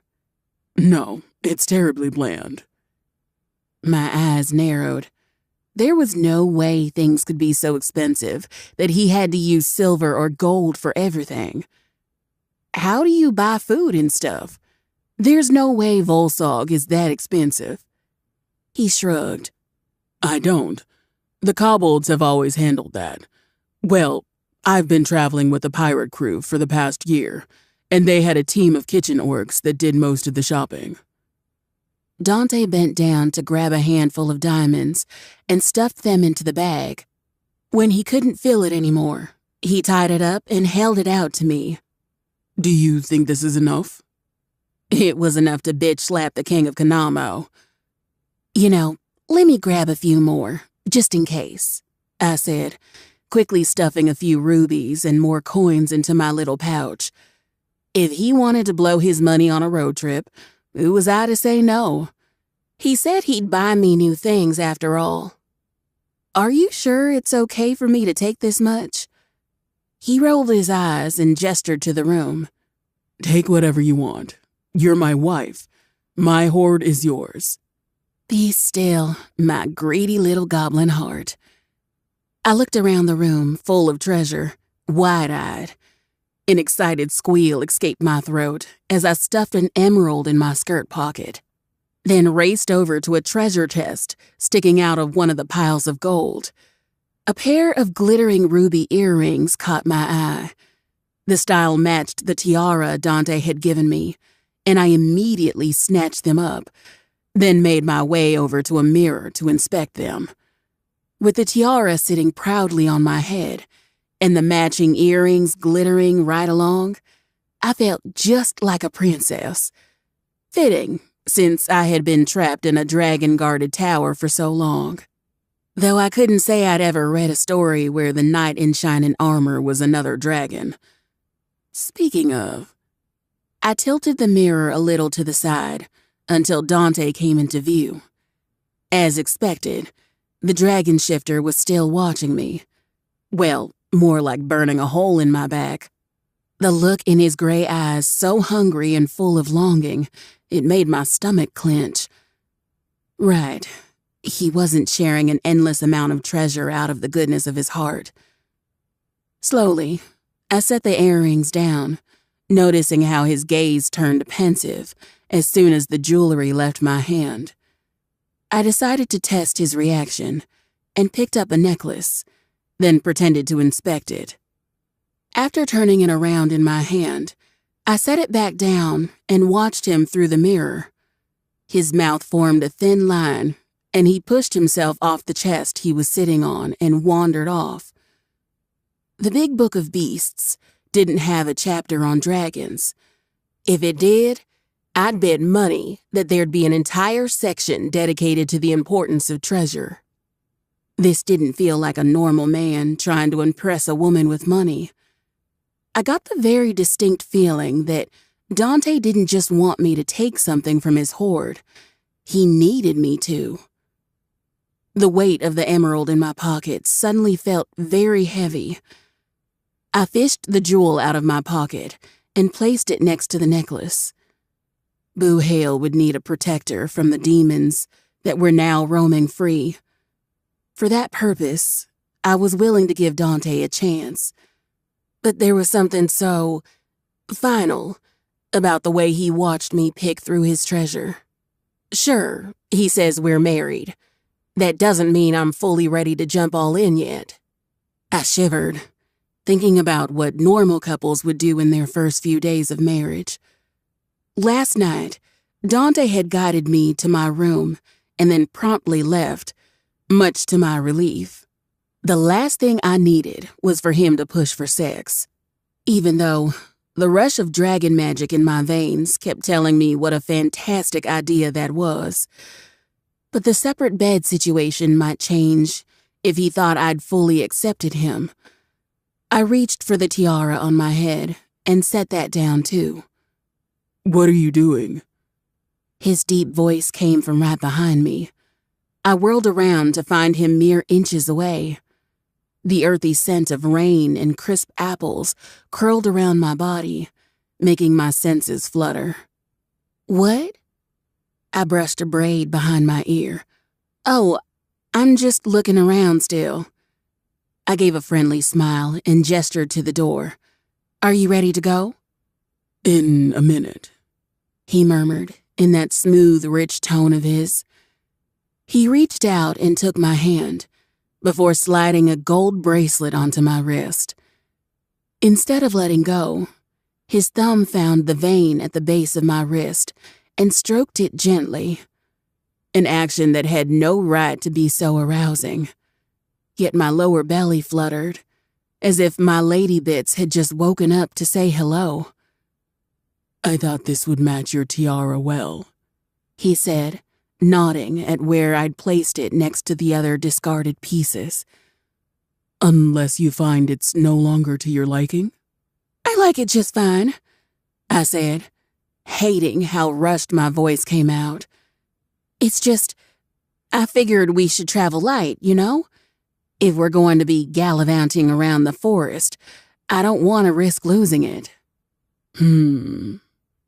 His gaze was piercing, and even though the grip on my wrist was gentle, it felt like a trap pinning me to him. And I was so drunk off the heat of his body that I walked into the snare like a suicidal doe. Yes, that would be a pity. His hand came to rest on my hip. My breath hitched as he leaned in close, only to reach past me and pick up the tiara. However, I enjoy seeing you wear it, he said, placing it on my head once more. Goosebumps raced along my arms as the hand on my hip tightened. His rough fingers sank into my skin, just tight enough to hold me in place. You'll keep an eye on it for me, won't you? Yes, I blurted out. Fuck, how does he do that? Dante's grin came straight for the cartilage in my knees, and I had to focus to stay upright. Good. Satisfied, he released me and made his way out of the treasure room. I'll grab our things and meet you at the entrance. Try not to get lost this time. Absently, I touched the tiara, then flinched when I heard the bracelet clink against it. There was no engraving etched in its band, but the message Dante sent was clear. You're mine. When the sound of his footsteps faded, I sank to my knees. All he had to do was touch my wrist, and I snapped to give in to his demands like an excited dog. Even now, my skin tingled wherever he touched. Get it together, Cherry, I growled, slapping my cheeks. If this was going to work out in my favor, then I couldn't let myself get turned into a simpering ninny anytime he looked my way. Sure, maybe he was freakishly good-looking. Did I want to get carried around in those strong arms like a pampered princess? Gods, yes. Also, the fact that he's stupid rich ain't bad either. But snapping gators, I will not be pushed around. I breathed in deep, forcing the fireflies in my tummy to cease their infernal dance. The first order of business would be to get out of Volsog. Luckily, Dante was on the same page with that one. Next, I'd have to see if he was really being honest about Maiva. I'll know if he's telling the truth if we run across any demons outside the gate.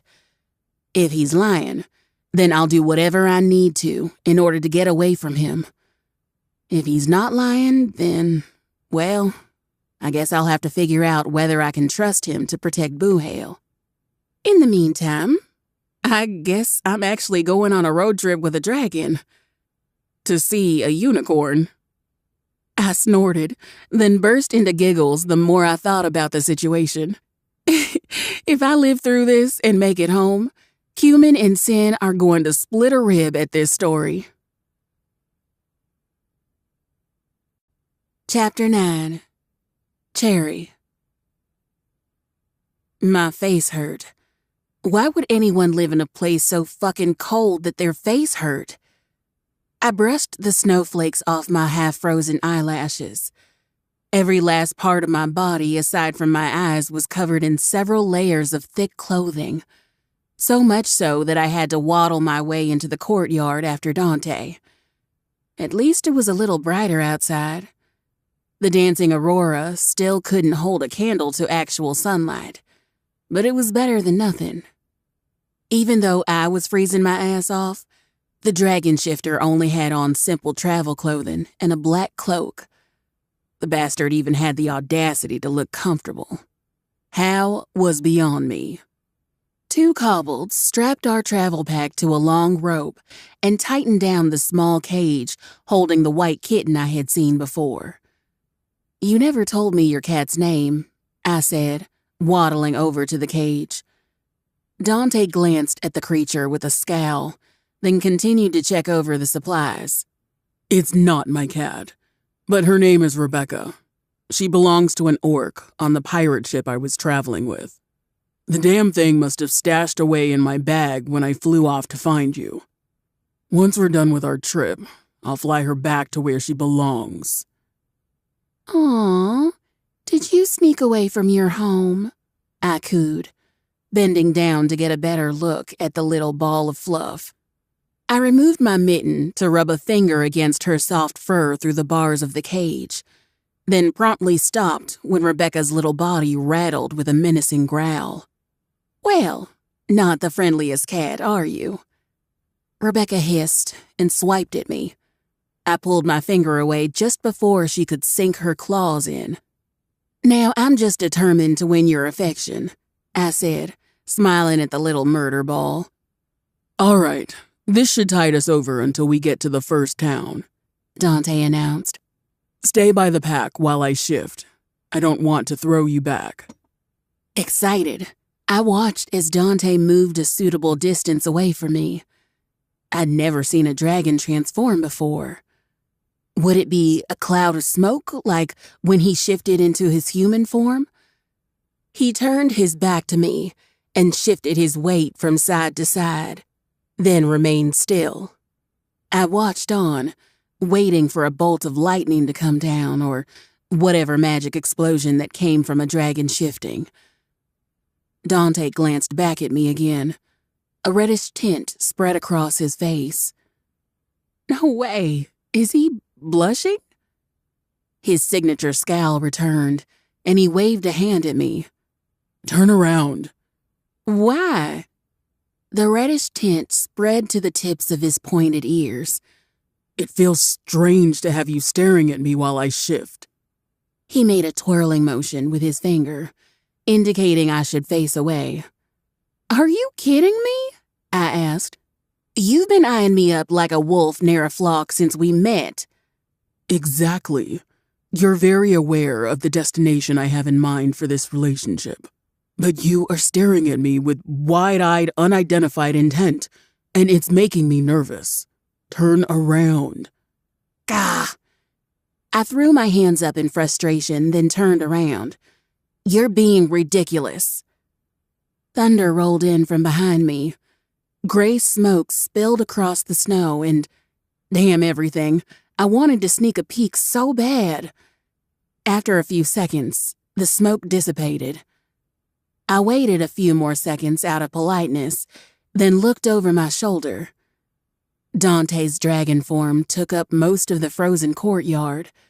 He stretched like a cat, then shook his head. Can I look now, Your Highness? I asked, filling the question with as much sarcasm as I could. He snorted and reached past me to grab our pack. Using the long rope, he tied it around his neck, then laid himself down in front of me. Can you climb up on your own? His voice rang so deep, it rumbled the ground beneath my feet. I shook off the jitters and approached him. Probably, I said. Even lying down, his neck was taller than I was. It took a few tries, but eventually I was able to climb up his scales to sit against the luggage. To my relief, his mane was soft and cushioned my bum from the hard scales. Once situated, I grabbed hold of his mane like a rein. Okay, I'm all set, I chirped, giving his neck a little kick like I did with my horse back home.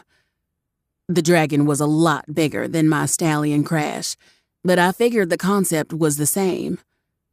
Dante's tone was flat as he spoke. Did you just kick me like a horse? Shit, I guess it wasn't the same. Maybe? The dragon sighed. A stream of flames shot from his nose and melted the snow in front of him. You're lucky you're cute. I patted his mane in apology. Sorry about that. My scream was drowned by the wind as the dragon shot up faster than a snake strike. His mane slipped from my mitten-covered hands, and my back slammed against the luggage. Rebecca yowled. I screamed. My stomach rolled. All in all, it was a very noisy affair. When he finally evened out high above the trees, a wave of nausea rocked through me. I grabbed at his mane again, desperate for something to hold on to. Beneath me, the dragon's body shook. You're laughing? I said, slapping at his scales. You jerk! You did that on purpose! Dante laughed harder. His breath turned into frozen wisps of smoke in the chilly morning air. Never kick me again. I gritted my teeth and gave him another little kick. Why? Fuck if I knew. Maybe it was my hatred at being told what to do. Maybe I simply had a death wish. But that one little defiant kick filled me with satisfaction. Until I saw his toothy grin. Then it just felt like my heart shot out of my ass. Dante flung himself higher, then barrel rolled over a mountaintop. I dug my heels into his neck and held on for dear life, screaming as he dove back down to scrape against the tips of tall pine trees. My hood flung back, and I quickly grabbed my tiara and stuffed it in my coat. When he evened out, my hair was a wild mess, my heart was pounding, and I may or may not have lost my breakfast. I wasn't sure. The sound of his laughter rang through the air and echoed through the mountains below. In his dragon form, Laughter sounded more like someone beating on a massive drum, yet it was surprisingly pleasant and contagious. Even though my heart was beating a mile a minute, I found myself laughing along. I gave another kick, screaming in delight when he dove straight down to a river, only to pull up at the last second. His tail hit the water like a whip and sent waves through the air. I couldn't remember the last time I felt so excited by anything. Each dive below made my blood race, and I felt more alive than I had in years. Water skimmed along his neck and belly as he followed along the river's path. I pulled off a mitten and stuck my hand out, laughing as the freezing water slapped my palm before shielding it back into the mitten. He rose higher, and I noticed something white in the water up ahead. Shifting to my knees, I gripped his mane tight and leaned over to get a better look. There, just below the river's surface, was a massive skeleton. Its long spine poked out in certain places above the water. Its head had broken off at the neck and lay next to the crushed remains of what looked like a hand. Rows of vicious-looking teeth littered its jaw, with a few missing around the front. As we flew closer, I counted several more heads littering the water. Confused, I followed the spine up the creature's body to find that it ended in not one neck, but 7. My eyes widened. Is that a hydra? Like a real hydra? It was a damn nuisance is what it was. Dante snorted. I leave my territory for a little sabbatical, and every idiot with a pair of fangs thinks they can move in. The urge to reach out and touch the legendary creature had my hands tingling. Its skeleton alone looked far bigger than Dante. Did you kill that all on your own? As if sensing my desire, Dante flew lower and stopped close enough to where I could reach out and touch the long spines that poked free from the river. No, Kohara had returned home and found it first. Hydra are difficult prey, so she summoned me back to help kill it. I removed a mitten to run my fingers along vertebrae the size of watermelon. The tingle in my fingers turned into teary-eyed elation, and I had to quickly pull myself together to avoid freezing my eyes shut. Tell me everything, I demanded. How did you kill it? Why did it come here? A hydra. I just touched a hydra. Is this place part of its mating grounds? How old was it?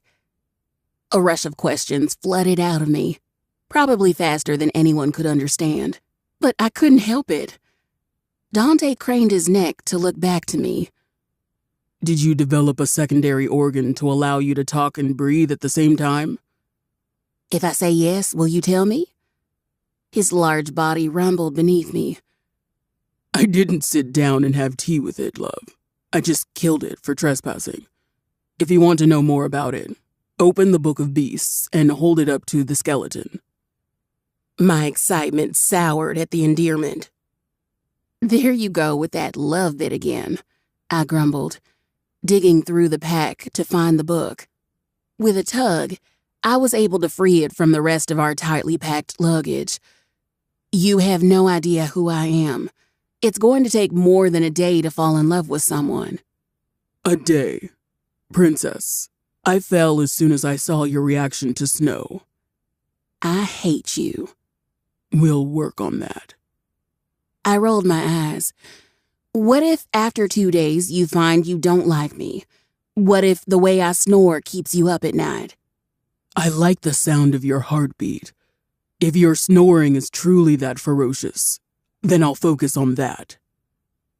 My heart sputtered, as if it were a mere puppet at the mercy of strings wound tightly around his claws.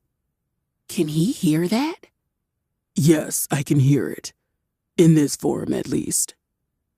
Can you read minds, too? I squeaked. His lips pulled back in a grin, revealing fangs the size of swords. No, your face is just incredibly honest. I hope you had no desire to become a gambler.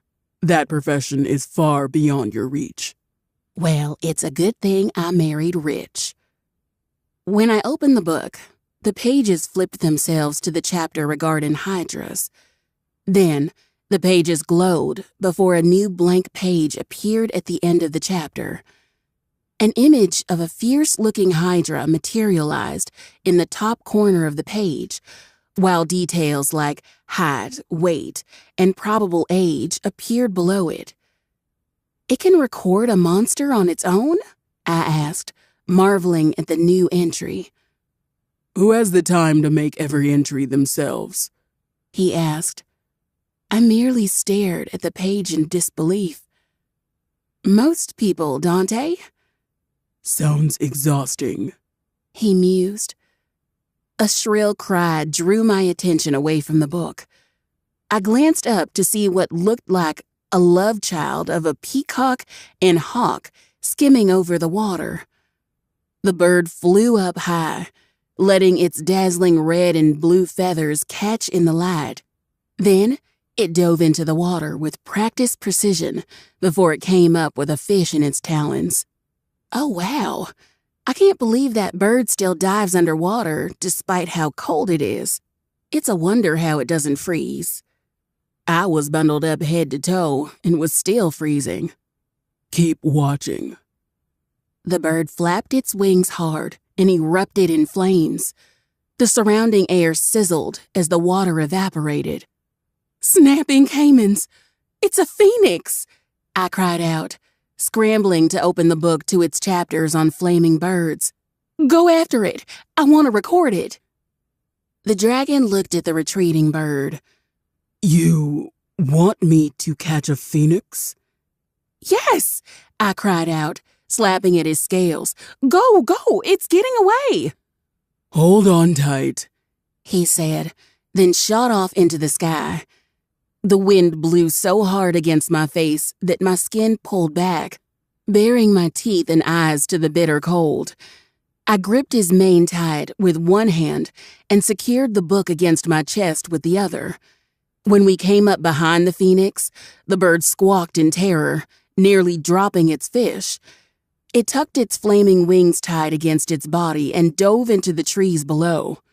Oh, no you don't, Dante growled, then took a deep breath and roared. The sound was so fierce that an entire flock of birds flew out of the trees in a panic. I searched the fleeing birds for a sign of the phoenix's colorful plumage. One bird flew more erratically than the rest, and I zeroed in on it to find the phoenix still struggling to fly away with its fish. "There!" I shouted, pointing to the bird. Dante shot off after it. The phoenix veered hard to the right before we could close in, using its superior maneuverability to elude the dragon. Terry, hold the book out in front of you and stay as still as you can. The book was far too heavy to hold out with one hand, let alone while darting after a bird. But I need two hands for that. I don't want to fall. Do you trust me? I glanced down to the icy river below. Not at all. Then close your eyes, he said. Oh, shit, I cried out, my heart leaping into my throat as he sped up. Swallowing my fear, I scrambled to lift the book up and faced it toward the bird. When the phoenix tried to speed away, Dante flung us upside down to loop around the bird, cutting its path. The phoenix cried out and erupted in flames once again before shooting straight up away from us. When he evened out, I was left panting hard. Blood rushed through my veins in a frenzied dance until I giggled like a madwoman. I turned the book around to see the page still glowing. After a few seconds, the glow died down to reveal an image of the phoenix. Its fiery wings were spread wide, while the half-fried fish still dangled in its talons. You did it! I cheered. Are we good to continue, or do you see any other creatures to terrorize? I'll let you know, I said, happily flipping through the pages. The dragon snorted, then veered us back on the path, where we fell into a comfortable silence. Volsog was vast and strangely beautiful in a way, and I was content to sit back and enjoy the view. It was so different from anything I'd seen in Kanamo that it almost looked like another world entirely. Instead of endless trees and water, Volsog was wide open. Sparse clusters of trees bundled together against the wind. Rolling hills of white blanketed the landscape, while a wall of mountains lined the horizon. If it wasn't so unbearably cold, I would have liked to touch down and explore a while. Hey, Dante, this is gonna sound crazy, but do you think we could ever come back to Volsog? You know, after we get settled, if we work this out and stay together? I refuse to dignify your if with a response. You are my wife, and we are clearly falling in love. Touchy thing. Such confidence, I teased. All right, fine. Dear husband, I cooed, adding as much sugar to my voice as I could. Will you take me back to Volsog someday? His body trembled, and I had a feeling that it wasn't from a laugh this time. Heat radiated off the silver strands beneath me until the air sizzled. The aurora lighting our path cast its rays against the shine of Dante's silver scales. Snow-brushed mountains lit up in the reflected light. Hills of greens, trees of pink, and everything that danced in between. When he spoke, the dragon's voice commanded the surrounding sky, as if the noise of the world knew to fall away at his vow. Cherry, I'll take you anywhere. Anywhere. I like the sound of that. Chapter 10. Cherry. After what seemed like hours, Dante landed near a large manor nestled in a valley. The valley was fenced off with walls made of tightly packed snow. Smaller houses and buildings were clustered together in an oval at the valley center. I looked around for any inhabitants, but the little town seemed completely devoid of life.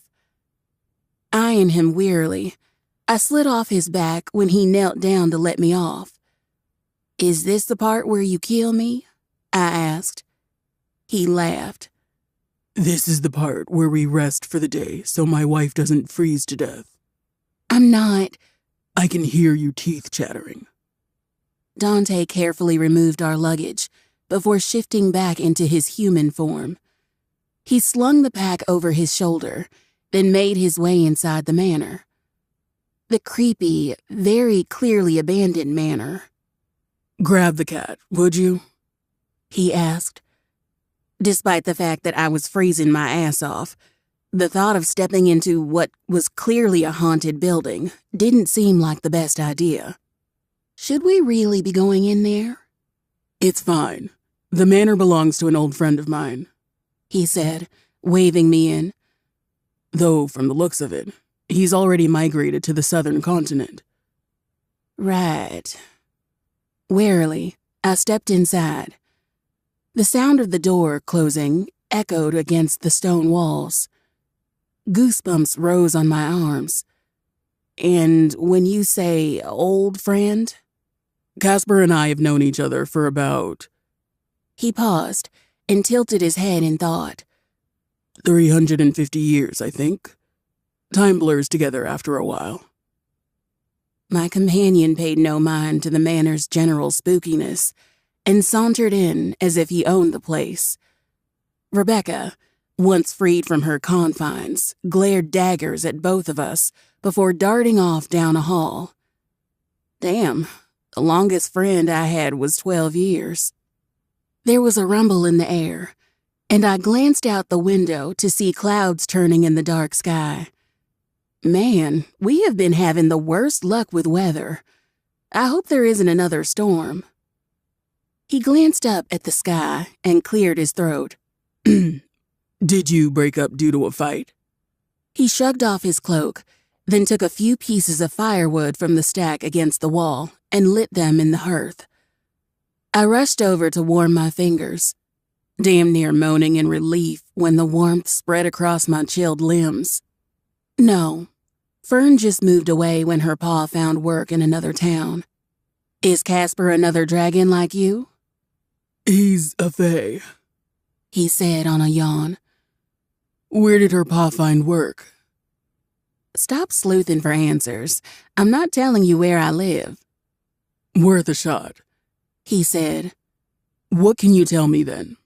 Any hobbies or exes I'll need to shoo off? I thought about that for a moment.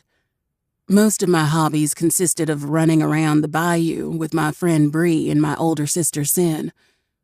But I couldn't just say that without giving out too much information. He'd already guessed which country I was from based on the growing season alone.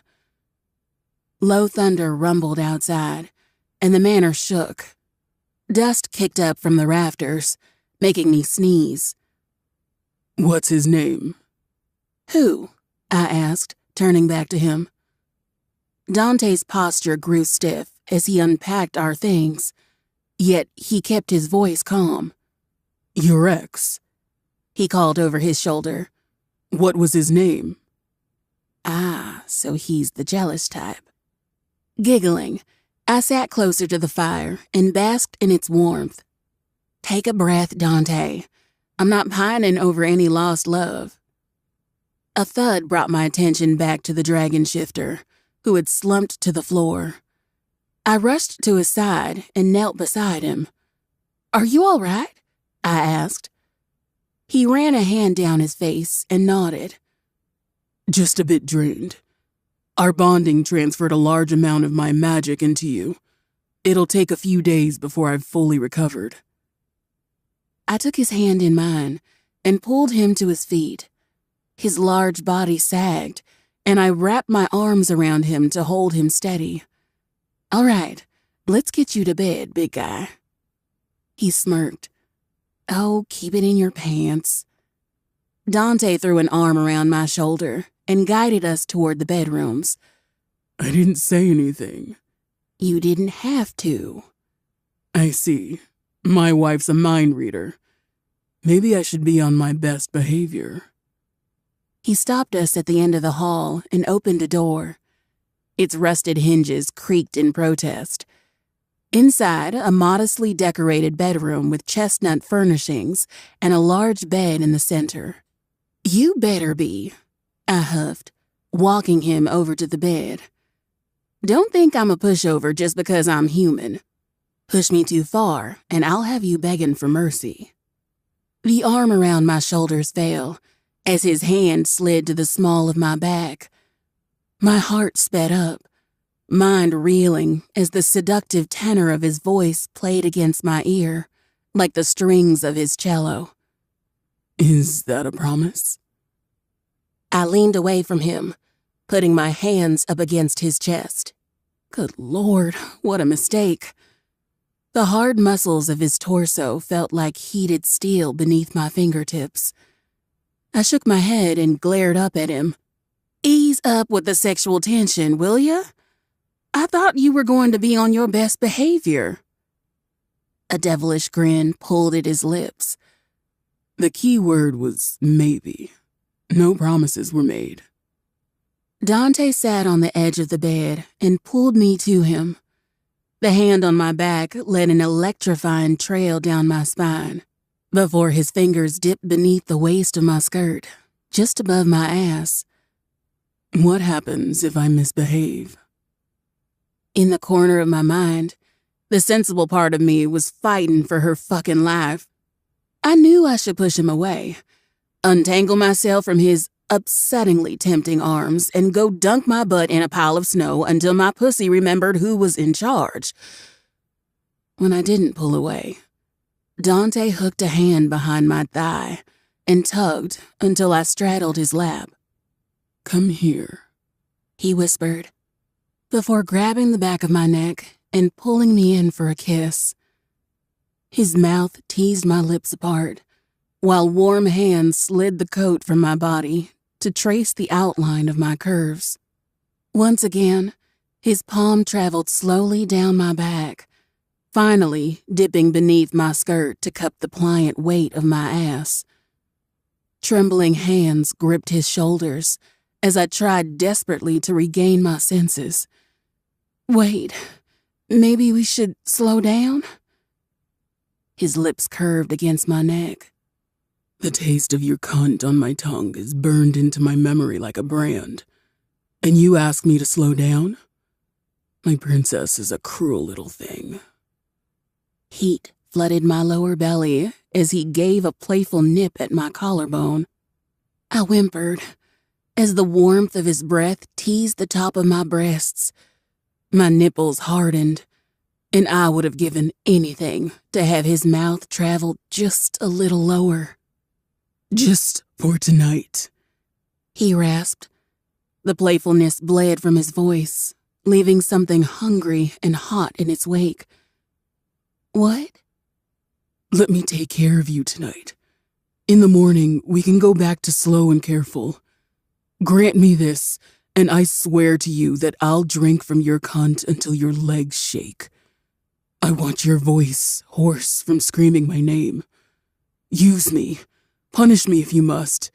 Give me a taste of what it feels like to sink into my princess, and I'll worship you until you beg me to stop.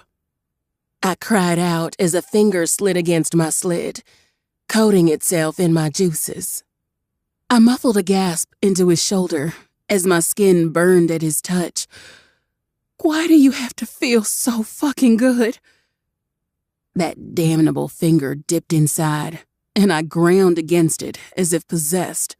Say yes, Cherry. The heat in his voice nearly caused me to come undone. Just before the submission could leave my lips, something moved outside the window. I peeked around him to see a shadowy horned figure staring at us. I leapt up with a scream, my back hitting the wall behind me as I scrambled away. Dante shot up immediately and whirled around. Fire engulfed his arms as he poised to strike. What's wrong? I pointed a shaking hand toward the window. There's something watching us. He caught sight of the large head before his shoulders relaxed on a sigh. It's a moose. What the fuck is a moose? I asked, flattening myself against the wall. A terrible interruption, apparently. Dante, I'm serious. What the hell is that thing? Some kind of demon deer? Without waiting for a response, I raced to the back to grab the Book of Beasts and held it near the creature. And by near, I mean safely behind my dragon shifter bodyguard. He clicked his tongue as he glanced back at the creature. Demon, no. Though I suppose you could say it's related to a deer. When the book didn't start its signature glow, I took a tentative step closer. Why isn't the book recording it? Dante chuckled and sat back on the bed. The Book of Beasts was created to catalog the different magic beasts that roam the land. That is no magic beast. That is a moose. But it's huge, I yelled. It looks like some evil wizard mashed together a few deer, then melted its face. The moose has feelings, Cherry, he said dryly. Well, why is it peeking into the window like some kind of stalker? I imagine it's curious as to why the strange woman on the other side started screaming at him. You are very catty, I snapped. And you are petrified of snow and a moose. I am not petrified. I just didn't know what they were. And yet you chase after a phoenix and marvel at the bones of a hydra. I'm starting to have serious concerns over your ability to process danger. I narrowed my eyes at him. The heat of my glare only caused him to grin back at me. Has anyone ever told you how adorable you are when you're angry? Without a word, I set down the book on the bedside table, then snatched a pillow from the bed and whacked him with it. Dante merrily laughed and let me strike him a second time. When I stormed away, he called after me. Where are you going? In a room you were not in. Good night. The grin in his voice nearly had me turn around for a third strike. Good night, princess. Chapter 11. Cherry. The next morning, we cleared the last of the jagged mountains on Volsog's border and soared over the dreaded expanse. Even from high in the sky, I could see the crashing waves the sea was known for, almost as if it was the goddess's last attempt to keep the demons locked away in Volsog. By the time the shores of Kabar came into view, Dante slowed and swayed in the air. "Feeling all right, big guy?" I asked. His speech was slurred. Tired. I'll be fine long enough to reach Kirkwall. So he said, but as soon as the words left his mouth, we dipped down toward the raging sea at an alarming pace. Frantic, I kicked at his side until he straightened back out. "Not to be a backseat rider, but I think we should just camp on the nearest bit of land. I don't think you're going to make it to the city." It's right on the coast. He yawned. We should be there soon. I scanned the shore in front of us. Instead of a city or a bustling port, it was nothing but towering woods. I fished the map out of the bag. "Show me Kirkwall." In an instant, the map sprang to life and circled the coastal city. According to the map, Kirkwall is about 50 miles east of us. Can you make it that far, or should we just land on the shore? In response, Dante plummeted out of the air. I screamed and kicked him awake again. "All right, I'm putting my foot down. Just land on the beach and we'll find Kirkwall tomorrow." To my relief, the dragon listened and sank onto the sandy shore, then collapsed into an exhausted heap. I leaped off his back and fell to my knees on dear, sweet, precious land. My apologies, Cherry. It seems our transfer of magic took more out of me than expected. A man who apologizes and admits when he's wrong? You really are after my heart, I said, then stretched out my sore muscles. My back gave a satisfying pop, and I sighed in relief. He chuckled, then gently removed our luggage from his back. His clawed hands were careful not to jostle the cat's cage too much. He set Rebecca and our things a good distance away from the shore, then shuffled off to a line of the biggest trees I'd ever seen. He swung his long body around, then whipped his tail against a tree. The towering tree snapped like a twig under the blow and came crashing down with a booming thud. Did the giant tree do something to you, Dante? I asked. He responded with a snort, then began clawing at the fallen tree. When the trunk of wood was bare and had suffered enough carnage, he dragged the resulting branches and splinters a little closer to our travel sack, divided them into 2 piles, setting one on fire. Breadwood burns slowly, so this should last you until morning, he said, nodding to the bonfire. Enough was an understatement. The amount of wood he had casually piled up would have been enough to last me the whole damn winter. A branch from one of the honkers would have been enough. Will you be all right with travel rations, or should I hunt for you? By the way his eyes were drooping, I doubted he could take another step. I'll be fine, I said, trying my best to sound reassuring. If Rebecca and I get sick of dried meat and nuts, I'll just catch us a few fish. Please sleep before you keel over. He said, but kept his eyes trained on me, considering my words.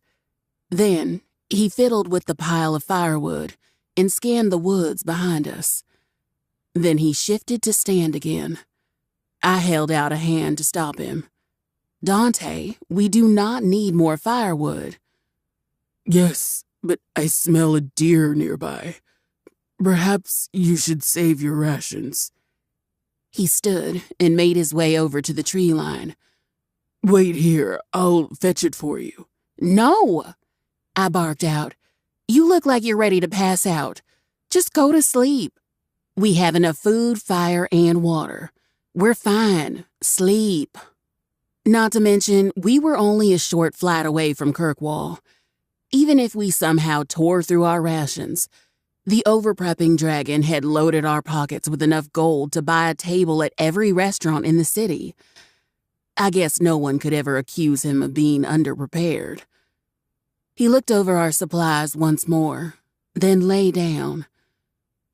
If you're certain, wake me if you need anything. At my nod, his violet eyes gave into their exhaustion and finally closed. His body relaxed into the sand before the low rumble of his snoring joined the sound of the waves crashing along the beach. I thought he'd shift back into his human form. Not that I was looking forward to it. I wandered over to the pack and helped myself to a little snack, then pulled out a few pieces of dried meat and brought them to Rebecca's cage. The cat sniffed at the meat indifferently, then turned her nose up at it. Now is not the time to be picky, I scolded. We aren't exactly anywhere near a pet shop, so try to eat at least a little bit of it. To no one's surprise, the cat didn't listen.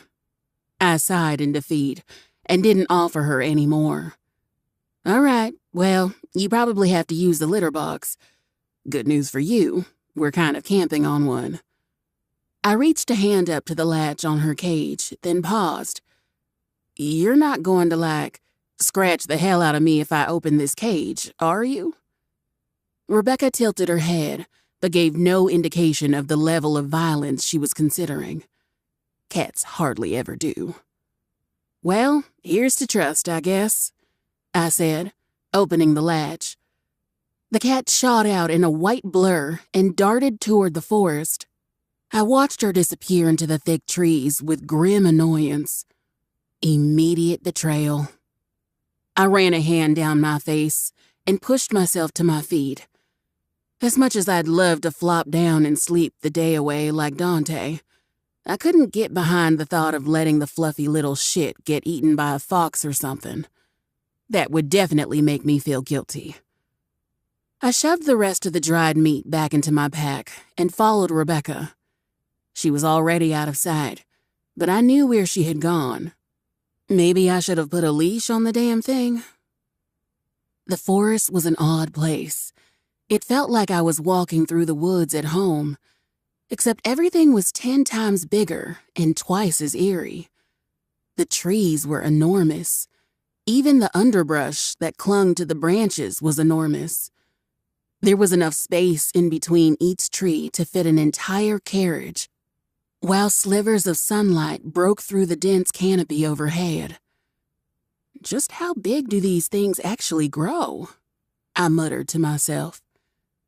As I walked deeper into the forest, the ground got progressively softer until it was almost mud. The air was thick with the smell of damp earth and the faintest hint of rotting vegetation. I passed several sets of animal tracks, but none of them looked anything like a feline print. "Hey!" a voice called out. "Lady with the blue coat, come over here." I whipped around, trying to find the source of the voice. "Up here! To your left!" the voice shouted again. I brushed some ferns out of my eyes and peered through the woods to spot a blade embedded in a massive rock. The rusted metal of the sword shone in the sunlight that passed through the canopy. No one else seemed to be in the area, though. "Hello?" "I'm right in front of you," the voice said, taking on an edge of impatience. "Where?" I asked. "I'm the sword in the stone," it said. "Please, for the love of all that is good, pull me out of this thing.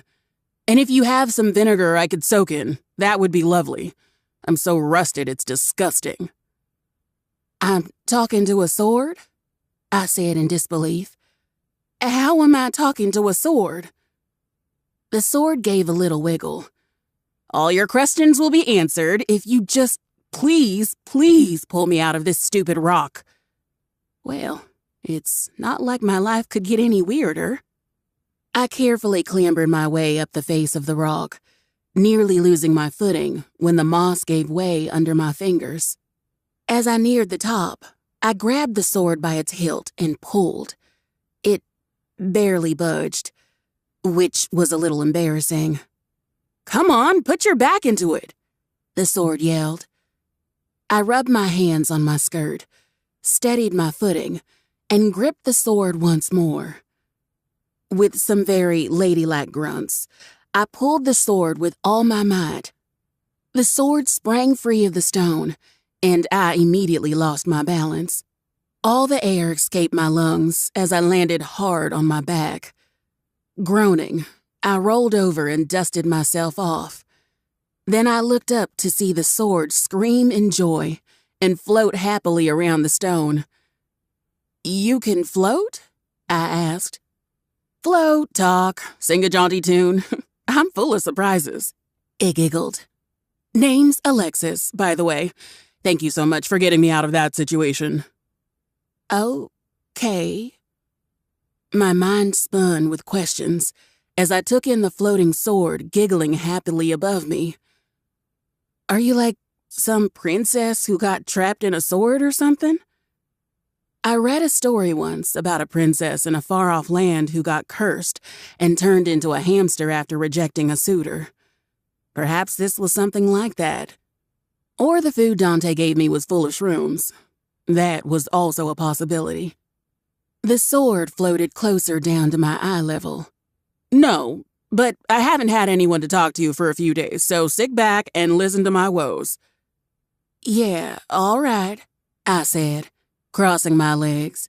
When else was I going to have the opportunity to listen to the tale of a talking sword? An orange glow illuminated behind the bits of brown rust covering the blade. Alexis huffed angrily and paced back and forth.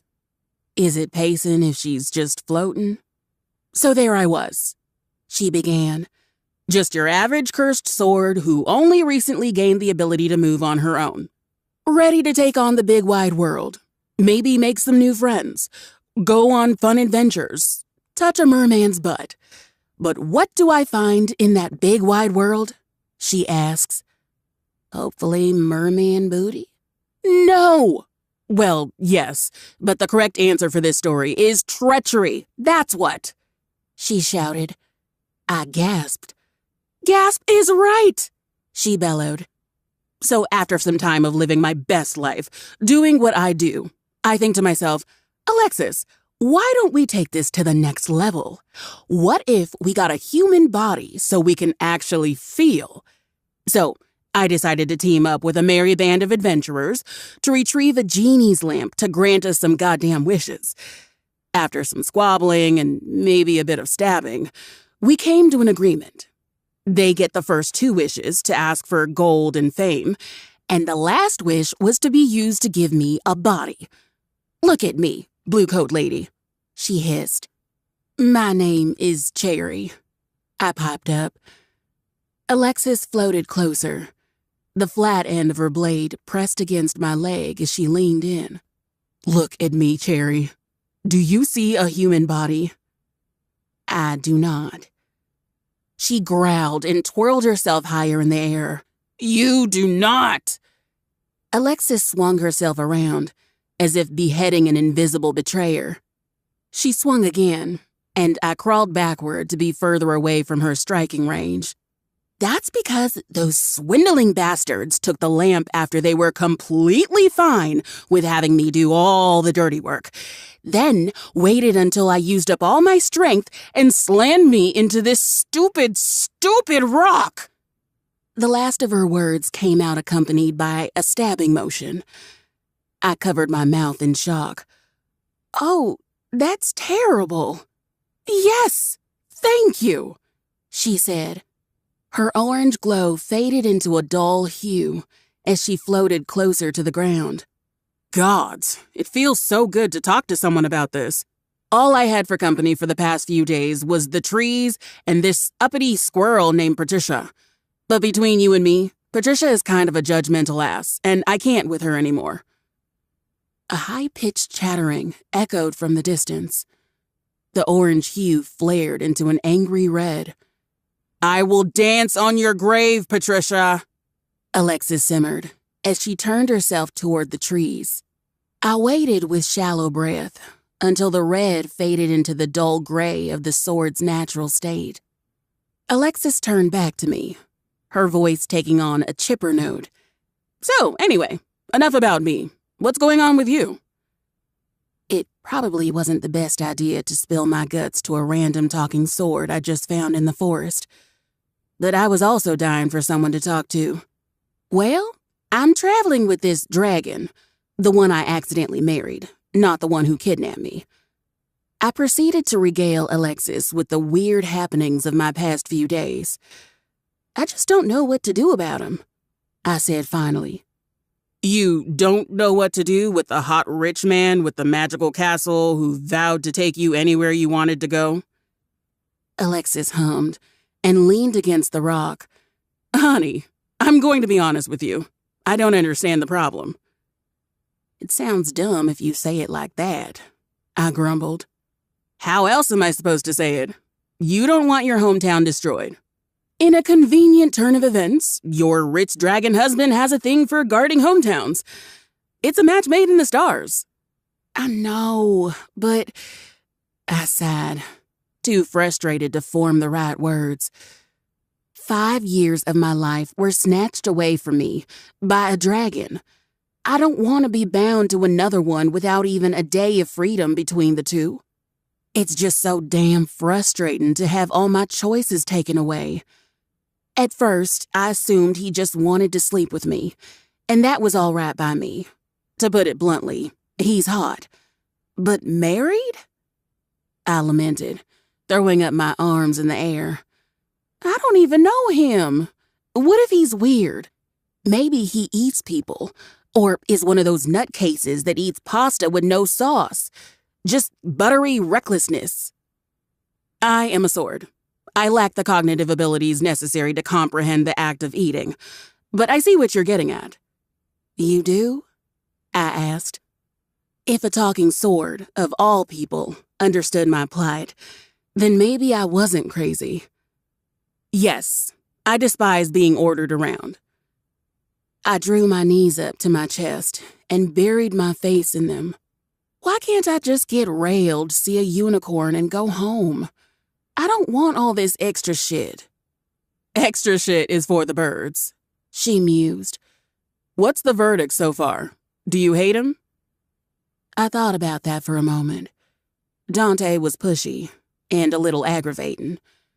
Yet if I took out the whole marriage aspect, today was kind of fun. I couldn't remember the last time I had fun.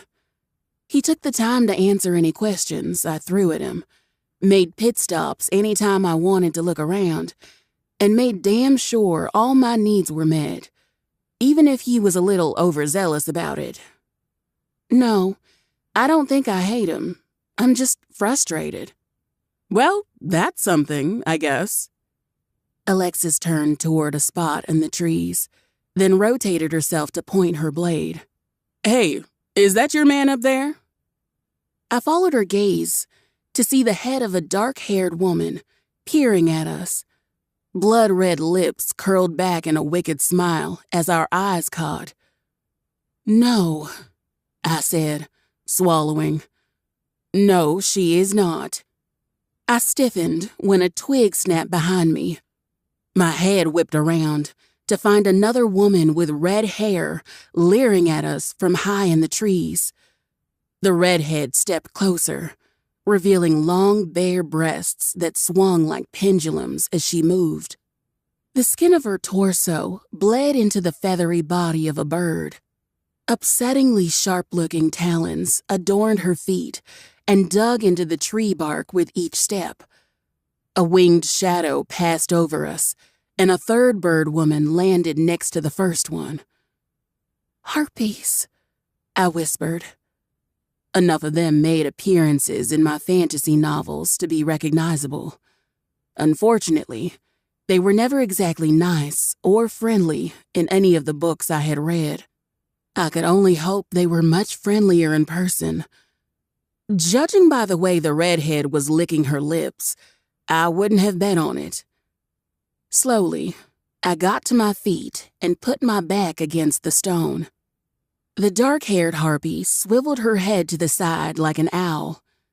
"Lost?" she asked. Her gleeful tone made the hair on the back of my neck stand on end. "No, I'm not lost. Just looking for my cat." The newest harpy cackled. Her long black hair fell in front of her, shielding her chest. "We are looking for food." "Yeah, I bet you are." "Well, I have some travel rations at my camp if you're hungry," I offered. If I could lure them back to Dante, maybe I stood a chance. Black talons impatiently clicked against tree bark. She leaned closer and shimmied her shoulders. "But I see food right here, and we've flown such a long way, haven't we, ladies?" The other harpies murmured in agreement. "I just don't think I could fly any further for a bite," said the redhead. With a screech, the first harpy launched herself off her perch. I dove to the ground, narrowly avoiding her talons. They scraped against the rock as she pivoted herself and flung toward me. Screaming, I rolled out of the way, then grabbed fistfuls of mud and threw them into the harpy's eyes. When the harpy stumbled back, Alexis slashed her side. Blood sprayed from the wound and painted the surrounding ferns in red. I staggered to my feet, only to be slammed into the stone by the red harpy. Ignoring the ringing in my ears, I punched at the harpy's face. She reared back, then stabbed at my gut. I grabbed her foot in my hand, stopping the blow. Pain raced up my wrists as her back claw dug into my skin. The foul stink of her breath made me recoil. "Just die quickly. We're starving," she hissed. My arms strained with the effort to keep her at bay. "Alexis, a little help?" I yelled. Instead of answering, the clang of metal rang through the air. I chanced to look to see that Alexis had her hands full with the other two harpies. Panic seeped into my bones when the harpy pushed harder. The tip of her sharp talon jabbed against my stomach. She smiled cruelly. "I'm going to enjoy plucking those pretty brown eyes right out of your head." The harpy jumped back with a flap of her wings, grabbed my wrist, and used momentum to throw me to the ground. My back scraped against a fallen log, tearing my skin. Time slowed as I watched the harpy rear up for the killing blow. The steady pounding of my heart drowned out the noise of the world. "Get the fuck away from me!" I screamed, raising my hands up. Lightning shot out of my palms and struck the harpy dead in the chest. Burning feathers and hair sizzled, sending putrid waves of stink through the air. The two harpies attacking Alexis paused to look back, but by the time they did, it was too late for their friend. The red-headed harpy was fried to a crisp on the ground. Silence fell over the clearing. The defeated harpy twitched, then gurgled and fell still. "She's dead," the black-haired harpy whispered. Alexis slashed at the black-haired harpy, slicing a gash in her cheek before darting over to me. The black-haired harpy cried out and slapped a hand to her face. Blood dripped from her raven wings and onto the mud. "Damn right she's dead," Alexis shouted. "Unless you want to end up like her, I suggest you get your pendulous titties and get the hell out of here." "You," the dark-haired harpy hissed. Her feathers puffed up and her talons dug into the ground beneath her feet. "You'll pay for this." she roared, before the two of them charged forward. Alexis floated behind me and tapped my shoulder. "You want to do that little zap-zap again?" she said. I jumped to my feet and held my hands up. The harpies flapped to a halt, fear lacing their expressions. Blue sparks prickled at the tips of my palms, but no lightning came forward. I murmured. I flexed my hands, trying to get lightning to come out, but nothing happened. Alexis laughed and nudged at my side. "Okay, stop messing around. Light 'em up." "I can't," I whispered. She floated closer to my ear and lowered her voice. "What do you mean you can't? You just did it." "I don't know. It's just not working." I tried rubbing my hands together and flicked them out in another frantic attempt. "Cherry, they're starting to realize there's a problem," she hissed. The two harpies exchanged looks, then advanced forward. Drool spilled from the black-haired harpy's maw as she licked her lips. She sprang forward, just as the blue sparks ignited in my palm. Frantic, I shoved my hands forward, pleading with whatever magic I had tapped into to listen. The harpy flung herself back, screaming. White light blinded my vision before fiery pain erupted in my hands. "Fucking dick biscuits!" I yelled. Smoke simmered from my burned hands. The skin was angry and red, as if I'd been holding a scalding hot pot. "Oh shit, that looks like it hurts," Alexis said. "You think?" I cried out, clutching my hands to my chest. "Is that the best you can do?" The dark-haired harpy sneered. "Well, looks like your luck has just run out." Chapter 12. Cherry. In a flash, the sunlight peeking through the canopy vanished. Thunder boomed so loud, my ears rang. Wind picked up, snatching the raven-colored harpy's body like a leaf in a storm, and slammed her against a tree. Before the other harpy could blink, Dante was on her. She screeched as he pulled back her wings until they made a sickening pop. I looked on in shock as he ripped the wings from her body and threw them to the side. Blood splattered the ends of his black cloak. His gaze turned to the last harpy, who was struggling to get up. One of her wings was broken. The white of her frail bones peeked out among black feathers as she desperately tried to flap away. She didn't get far. Sparks danced along his arms as he advanced on her. I shielded my eyes, only opening them again when I heard her scream cut short. "Dante!" Alexis cried cheerfully. "Cherry, you didn't tell me Dante was your dragon." She flew up to the dragon shifter and twirled happily. "Man, am I glad to see you. You wouldn't believe the week I—" Her words cut short when Dante turned to her. He said nothing, but she sank lower to the ground, then backed away from him. "You know what? I can wait." Alexis retreated to the other side of the rock and laid herself down, far away from the man's path. "I'm just gonna wait right here. Yep, don't worry about me." That can't be good. Lightning flashed, and the dragon shifter was suddenly in front of me. His face was calm, but the surrounding storm whipped with fury, as if mirroring his wrath.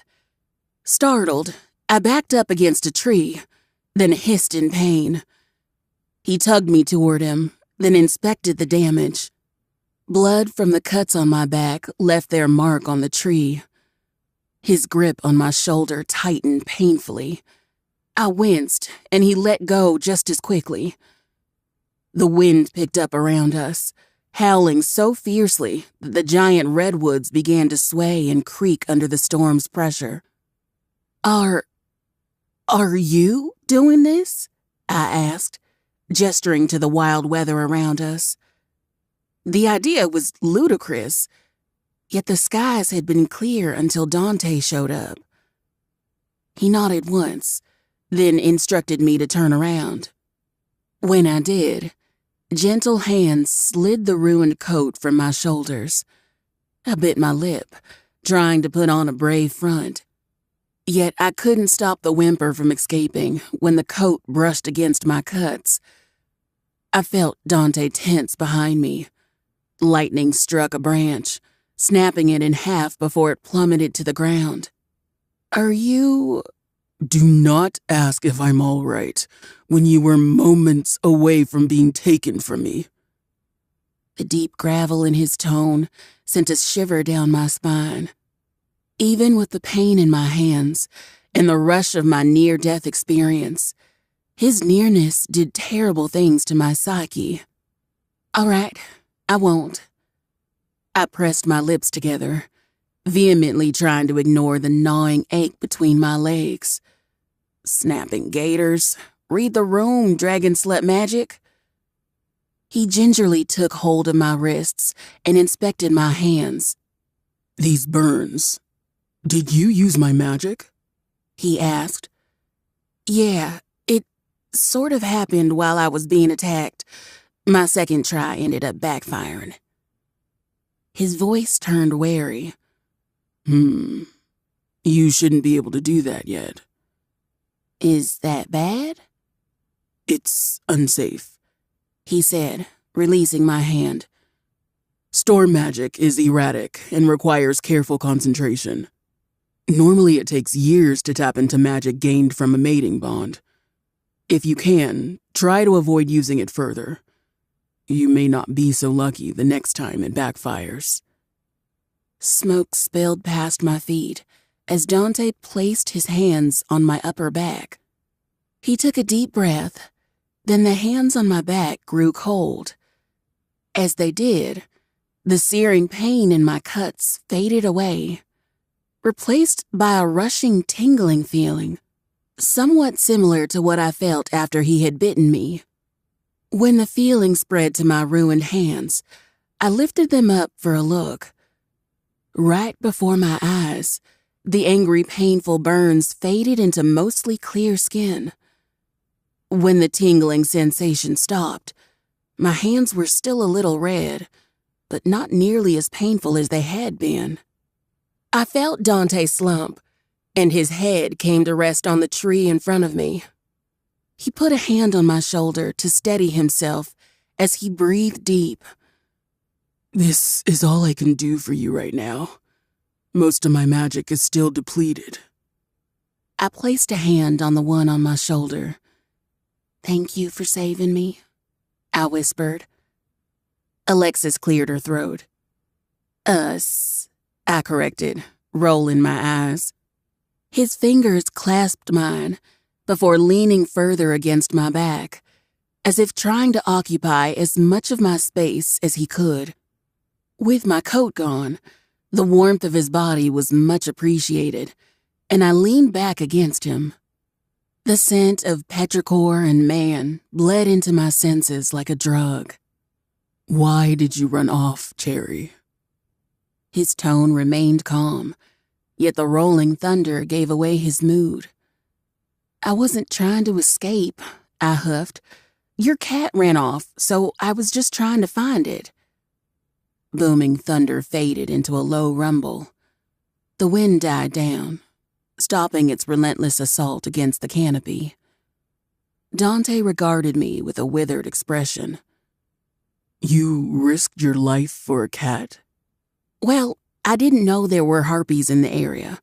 I've never even seen one before." Though they proved he was telling the truth. If harpies were this far out of Volsog, then the world I knew was gone. Not only that, if it wasn't for that freak accident with the lightning, I'd be dead. When it was just my own life on the line, I didn't really care what happened. But if there were demons here, then it was only a matter of time before they reached Boohale, if they weren't there already. The thought of my family and friends trying to fight off a flock of those terrifying creatures sent a chill down my spine. I thought about the kraken that had attacked Gideon's Island and the gargantuan hydra skeleton in the river. There's no way my village would survive that kind of attack, not without Maiva's magic barrier. Or a guard dragon. A grin pulled at the long scar running down his face. "You're doing it again," he said in that low voice that sent fireflies to my stomach. I tilted my head. What am I doing? "You're staring at me with fierce, unidentifiable intent. What's on your mind, princess?" Whether I can trust you to not eat my family? Well, that and shredding your clothes and climbing you like a tree. I smiled up at him. Just thinking about how great it is to not be harpy food. What are you thinking about? I asked. Strong arms slid around my waist. Dante rested his head against my shoulder and squeezed me to him. "I'm trying to decide if I should bother finding the Harpies' colony, or just burn the entire forest down until not even cinders remain. At least then I'd be sure I've gotten them all." His hold tightened with each word until he was squeezing the breath from my lungs. My feet left the ground as he held me tighter. I tugged at his wrist, but it didn't budge. "She can't breathe, Dante," Alexis called out. He gasped and released me. I dropped to my knees and gulped in precious air. Dante backed away further and put his hands behind his back. "We need to work on your hugs," I coughed. "Terry, I'm so sorry. I didn't realize I wasn't curbing my strength." I waved him off, silence in his nervous apology. I was starting to think I needed to add my own chapter on dragons to the Book of Beasts. Fact number 1, dragons are very strong. "Yeah, I know. Look, just call off your vendetta against the Harpies and I'll call it even." He tilted his head, clearly bewildered at my request. "They could have killed you." "Yeah, so could any predator. Or a really enthusiastic flamingo. Humans aren't that hard to kill. Are you going to wipe out all flamingos on the off chance one tries something?" He looked away and shifted on his feet as if considering. "Dante," I warned. "Fine." He scowled, crossing his arms. The storm surrounding us had simmered down to a dark overcast. Judging by his distemper over my unwillingness to let him commit bird genocide, I think that's as good as we're going to get. Fact number 2, dragons are fucking dramatic. "Let's get you back to camp," he said, motioning for me to follow him. "I have some kibun honey we can put on your hands. It should soothe the burn." "What about Rebecca?" I asked. He kept a wide berth between us as we made our way back to the beach. Dante lifted a branch out of my path and guided me through, but I couldn't help but notice the way he flattened himself against the tree to avoid touching me. "We'll leave some food out for her. She'll come back if she doesn't want to be left behind." "Who's Rebecca?" Alexis asked, coming to float at my side. "She's a little white ball of fluff about this big," I said, widening my hands to show the length of the little kitten. "Oh, you mean that freakish horror creature?" she asked. "I saw it run off just before you showed up." Her eyes may have been a little beady, but calling the kitten a freakish horror creature seemed a little bit much. I mean, it's a cat. "Sure it is," Alexis said. For a man on the brink of exhaustion, Dante sure was determined not to stay still. I shifted on my feet awkwardly, unsure of what to do. The dragon shifter busied himself with setting out food for Rebecca and setting up camp. Any attempt at helping was met with him herding me back onto the blanket he'd set by the fire. I'm getting dizzy just watching him, Alexis whispered to me. So was I. The inhuman speed he used to move around the beach was hard to follow. Instead, I settled myself down by the folding table he'd set up and picked at the food, all of which he'd arranged in a tasteful display, complete with a small vase with fresh flowers. Where the flowers came from was an absolute mystery. "How do you know each other?" I asked. The sword sank herself a few inches into the sand and let out a contented sigh. "We helped fuck up a sexist cult together. He's good people." Of all the ways I thought she was going to answer, that statement, fucking up a sexist cult, was not one of them. So he saved people then? Yep. The cult was full of a bunch of gross men nobody wanted to bang. So they stole a bunch of women to sacrifice to a giant lobster. It was wild. On a good note, we managed to get the victims out safely, and I was able to steal their magic and gain the ability to move. I narrowed my eyes at the sword in the sand. Yet her lack of a face made it kind of hard to tell if she was serious. Are you messing with me?" She laughed. "I swear on my creator, it's all true." I sat down beside her and mulled over her story. It sounded like the weirdest ramblings of someone on too much ganja. Yet when I considered the fact that I was chatting with a cursed sword while a dragon set up camp, it didn't seem so far-fetched.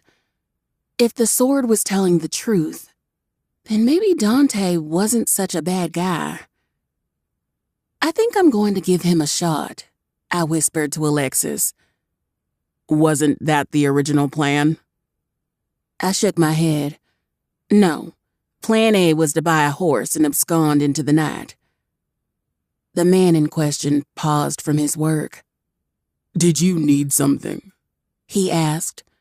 "She wants to know how you eat pasta," the sword shouted. "Alexis? What? Oh, was that told in confidence?" She turned back to Dante and took on a chipper tone. "Disregard that.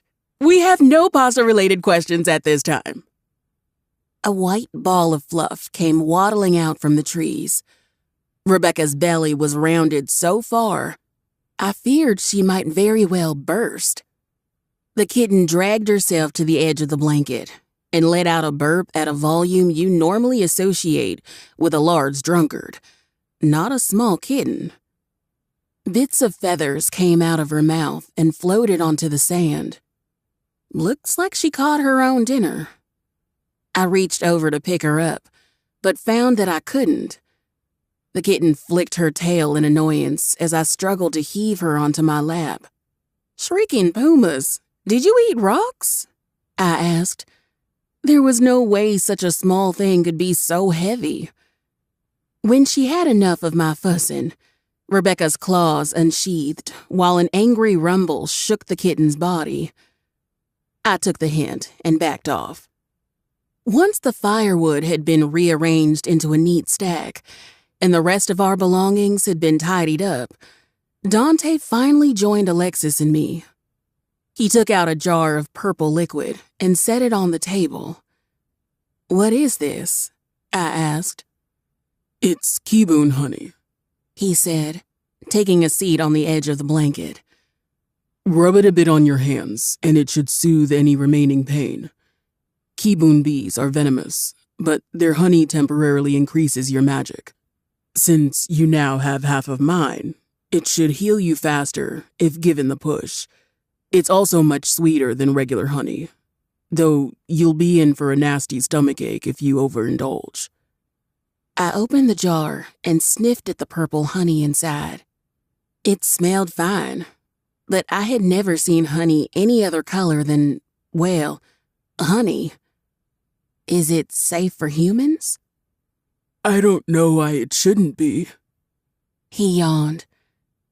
"Guess that's good enough," I muttered. The dull ache in my hands finally vanished when I spread the honey over my palms.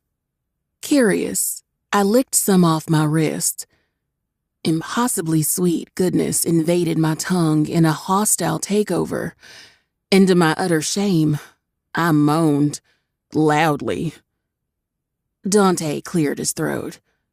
"You're supposed to keep it on your hands, princess," he said, pointing to the palms I'd nearly licked clean. Quickly, I slathered more honey on my hands, then shoveled a spoonful in my mouth. Through the bliss, I was able to eke out a meager response. "I told you to stop calling me princess." "You're right. I'm starting to think honey badger is more apt." He turned his back to me and laid down, the tips of his ears turning a dark shade of red. If the divine taste of the honey didn't have me so caught up, I might have felt embarrassed at the noises I was making. But fuck, I'd sell my soul for another jar. I greedily shoveled another spoonful in my mouth. "Dante, we have to go back." "Back to where?"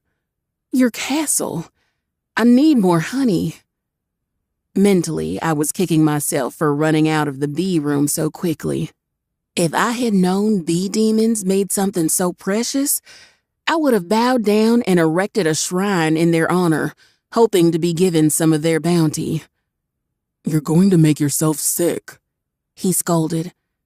"It's worth it," I sighed. "Please, dear husband, just keep me an endless supply of this stuff and I'll be yours forever." "Keep testing me, and all those wicked assumptions of yours will come true." His voice lowered to something hungry and hot. The deep baritone of his words sank into my body to caress my core.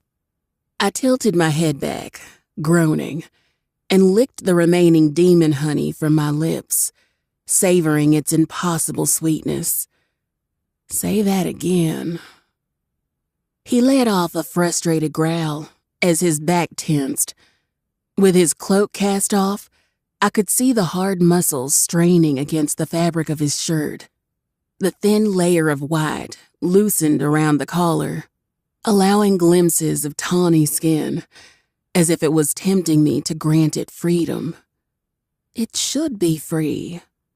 I realized that fabric was the true evil of this rotten world, and it had to go. I crawled up on top of him and ran my fingers over the bare skin of his collar. The sensation alone sent sparks of desire down my body. "Maybe you should clarify which assumptions." His arms came around me, sure and hard, as I knew they would be. He took my chin, tilted my head, and kissed me until the world spun. I didn't waste any time slipping my hands over the broad expanse of his back. An approving growl rose from his throat, and his tongue pillaged my throat like the dragon he was. If I were a kingdom under siege, there would have been no survivors. I caved immediately, responding with each stroke of his tongue in kind, while melting in his arms.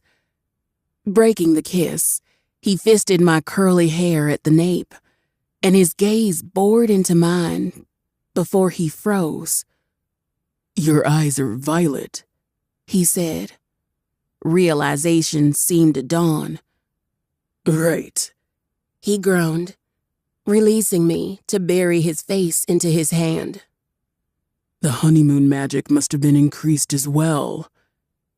Why was he talking about honey when his tongue belonged down my throat?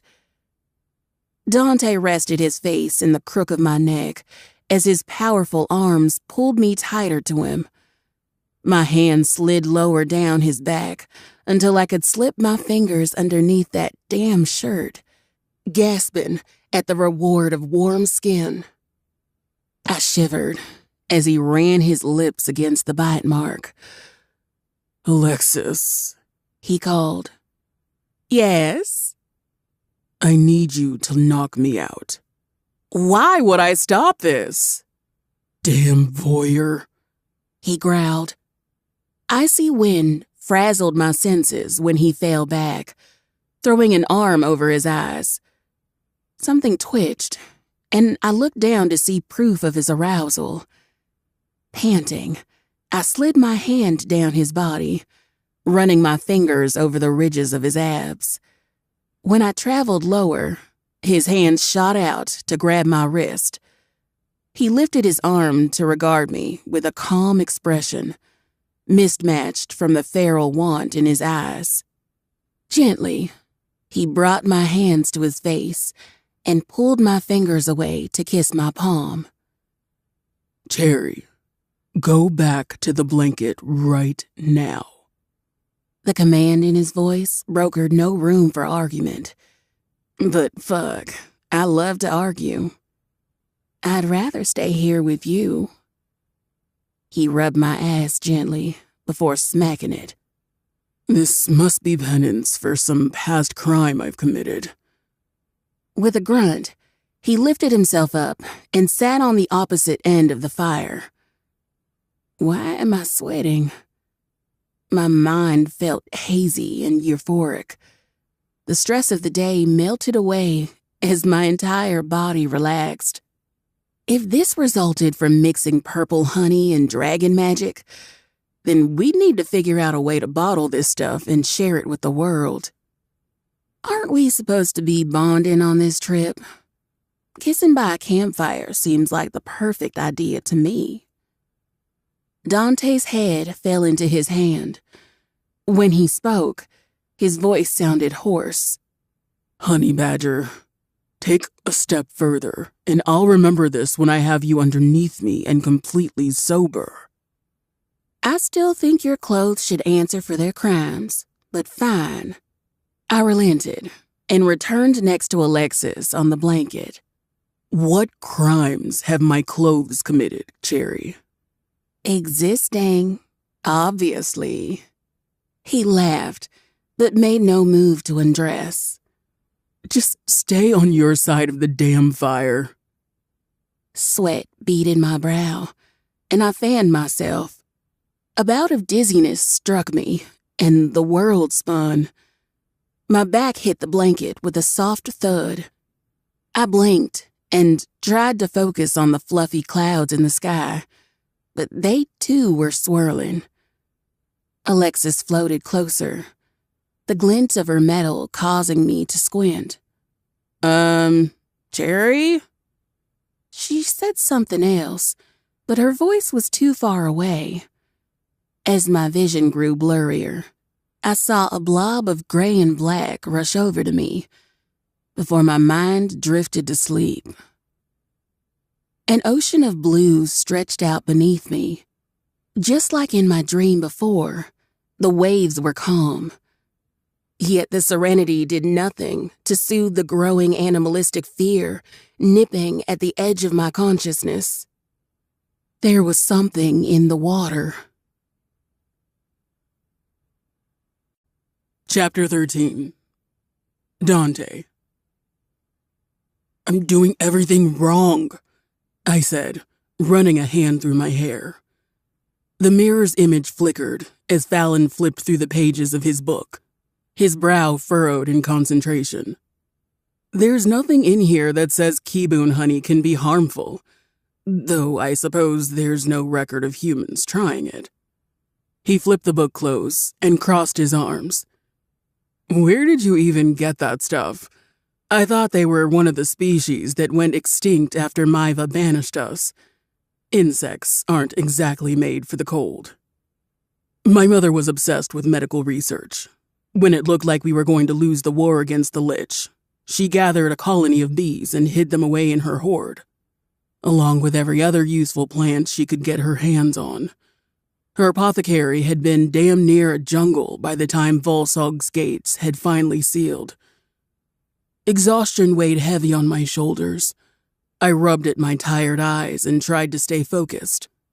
Seeing my mate passed out on the beach chased away any thought of sleeping. Instead, I hauled her all the way to Kirkwall in search of a healer. Yet even after forcing the healer I found to check her thrice, he couldn't discover anything wrong and suggested she merely sleep it off. Still, The fact that she hadn't woken hours later was worrying. "What about before the mess with the honey?" Fallon asked. "You must have made at least some progress with her." My fingers thrummed against my seat. "Well, we were. But..." I thought back to when I had her in my arms. The rage I felt was so consuming that I didn't even notice her discomfort. Humans are incredibly fragile. I should have known better. Fuck, I'm a terrible mate. But I may have crushed her a little. I don't think I heard any bones pop, so she should be fine. Fallon's mouth formed a thin line. "You don't think you heard any bones pop?" His head fell into his hands. "Dante, I think we may need outside help." I said I didn't hear any bones pop. The shadow dragon merely shook his head at me. "I'm getting Felix." "No," I groaned. He rose from his chair with a sigh. "There's only so much I can do to help you in the face of you. Hold on, let me check my notes."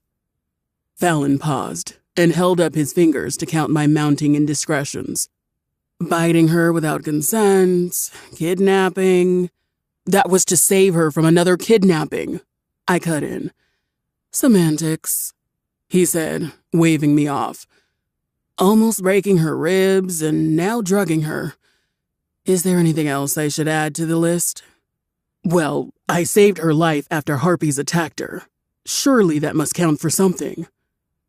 Fallon rested his chin on his fist and paused. "Follow-up question. Did you destroy those harpies in front of her?" "Of course. I tore the wings from their bodies so she knew they'd never hurt her again." Fallon tisked. "I'm going to add potential traumatization to the list of infractions." Frustration had my nails digging into the wood of my armrest. "You burned down a city in front of your mate," I pointed out. He shrugged and gave a wry smile. "We're not talking about me here. My wife likes me just fine. Face it, there's a good chance your wife is terrified of you. Luckily, Felix has experience with that." With that, Fallon rose from his chair, presumably to go get the werewolf in question. "She is not scared of me," I grumbled. If he heard me, Fallon didn't acknowledge it as he left the study. As much as I hated to admit it, he was right. I needed more help. Felix may have been irksome, but he possessed an amiable smile and sunny disposition that humans found reassuring, even when he was possessed by a love potion. His own human wife was wrapped around his finger in a matter of days. With Fallon gone, I took the opportunity to check on Cherry. In the center of the kitchen, my hearthstone flashed. Kobolds emerged through the portal, carrying more furniture from my storage. There hadn't been time to find decent accommodations in my rush, but the small house I had managed to acquire would do. One kobold snapped her jaws to get my attention, then looked around the room as if to ask where I wanted the dresser in her hands. I instructed them to place it in the corner of Cherry's bedroom. My wife was sprawled out on the bed.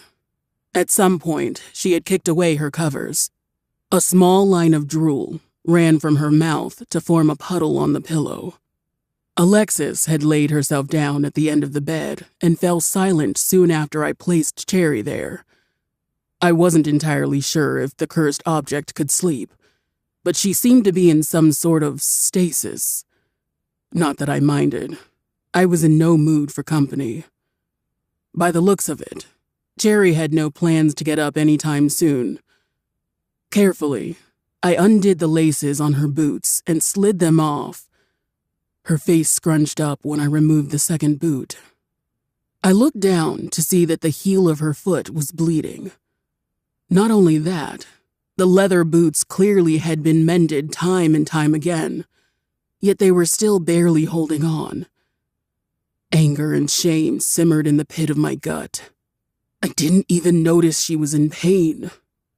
She was supposed to be in my care, yet she felt she couldn't even ask me for shoes. Another failure Fallon could undoubtedly add to his list. Damn it. I grabbed her ruined boots and stormed out of the house. The streets were alive with humans bustling about. There were a few demons thrown into the mix, but not many from what I could see. It was surprising when I considered how close Kirkwall was to Volsog. With so many demons migrating out of the frozen wasteland, I assumed the city would be packed full of them. The entire street was lined with tiny homes, all scrunched together with shops dotted in between. A street vendor bellowed about a sale on apples, while an angry woman with a baby strapped to her back haggled over the price of fabric. Yet no shoe store appeared when I scanned the area. With a city this large, it was damn near impossible to find what you were looking for. I looked around and spotted a red orc loitering about. He didn't have the same sense of urgency as the shop vendors, but he looked able-bodied enough to be of use. "You, orc, stop," I called. The orc turned, and his red face paled at the sight of my horn, a dead giveaway for what I was. "A dragon," he stammered, backing away. I grabbed him by the front of his cloak and pulled him close to my face. "I need you to do something for me." He held his hands up. Please don't eat me." "I need you to go to the shoe shop and get every pair of boots that are a similar size to these." I pushed Cherry's boot into his chest as I released him. He grabbed it back from me. His mouth fell open in bewilderment. "I'm sorry, you need me to buy shoes?" I nodded. "When you have them, put them in front of my door here. Fail me in this endeavor, and your family line will end with you." The orc had enough sense to look terrified and rushed off. At least that's one problem solved. I returned inside and started heating a pot of coffee. My body felt ragged, and I was desperate for sleep, but my mind was far too jumbled to even consider rest. I heard Fallon call my name from the magic mirror and returned to my seat. Fallon and Felix were sitting beside each other in the dragon's study. The werewolf's normally chipper smile was downcast as he regarded me with a stern look one would give a naughty child. Felix ran a hand down his face, then leaned back in his chair with an exasperated sigh. "She is terrified of you." "What do I do?" I asked, scowling. Felix leaned forward and rested his chin on his hands. "Bring her here and leave." "What?" I growled. "Why would I leave my wife? The whole point of asking you for help was to get in her good graces." He took a deep breath. "Dante, my beautiful disaster of a friend, if you had called me earlier, I might have been able to help you. As it stands, this dynamic is too twisted to continue. She's scared, and she's backed into a corner. Give her to Usha for a while and back off. Your wife will most likely find comfort in another human woman. And there's no woman alive more fearless than the captain. Then, if she wants, Usha can take her home." "She doesn't seem afraid of me," I argued. Felix shook his head solemnly. "She is going to say and do whatever it takes to not be crushed or eaten. At this point, it's basically a hostage situation." Damn it. I sighed. As much as I was loath to admit it, Felix was making sense. Cherry wouldn't even tell me where she lived, nor did I know her last name. Those weren't the actions of a woman unafraid of the man she was with. Every instinct in me screamed to lock her away and never let her go. The last of my magic churned the clouds above the city, ready to strike lightning down on anything that could take her away from me, which was exactly what she was terrified of. I closed my eyes, steadied my breathing, and forced the clouds to stop churning. "Fine," I said, meeting Felix's gaze. I'll bring her to you and leave. But if anything happens to her while I'm gone, you have my word she'll be safe," Fallon cut in. Felix let out a breath and smiled. "It's not forever," he amended. "She's your fated mate after all. When the time comes, I have no doubt she'll seek you out." Fallon scoffed. "She's already bitten her. That much is a given." I nodded, bid them farewell, and cut the connection. When the mirror's image faded, I sagged into my seat. "It's not forever," I told myself. As a dragon, I had nothing but endless time. Centuries had come and gone without Cherry at my side. Yet now the years all faded into nothingness. When I thought about spending a day away from her, time seemed like an awful thing. A hurried knock at the door pulled me out of my ruminations. The red orc I had tasked before stood on the steps with a stack of boxes in his hands. He set them down on the steps and lowered his head. "Here are the shoes you wanted, my lord," he stammered. "You've done me a great service." I reached into my pocket, pulled out a handful of gold coins, and set them in his large hand. It had been a while since I had done any shopping myself, but the astonishment in his eyes told me the payment was sufficient. "Holy shit!" he shouted, then hurriedly stuffed the coins in his pocket. "Is there anything else you need?" "No, that will be all," I said. With that, I gathered the boxes and returned inside.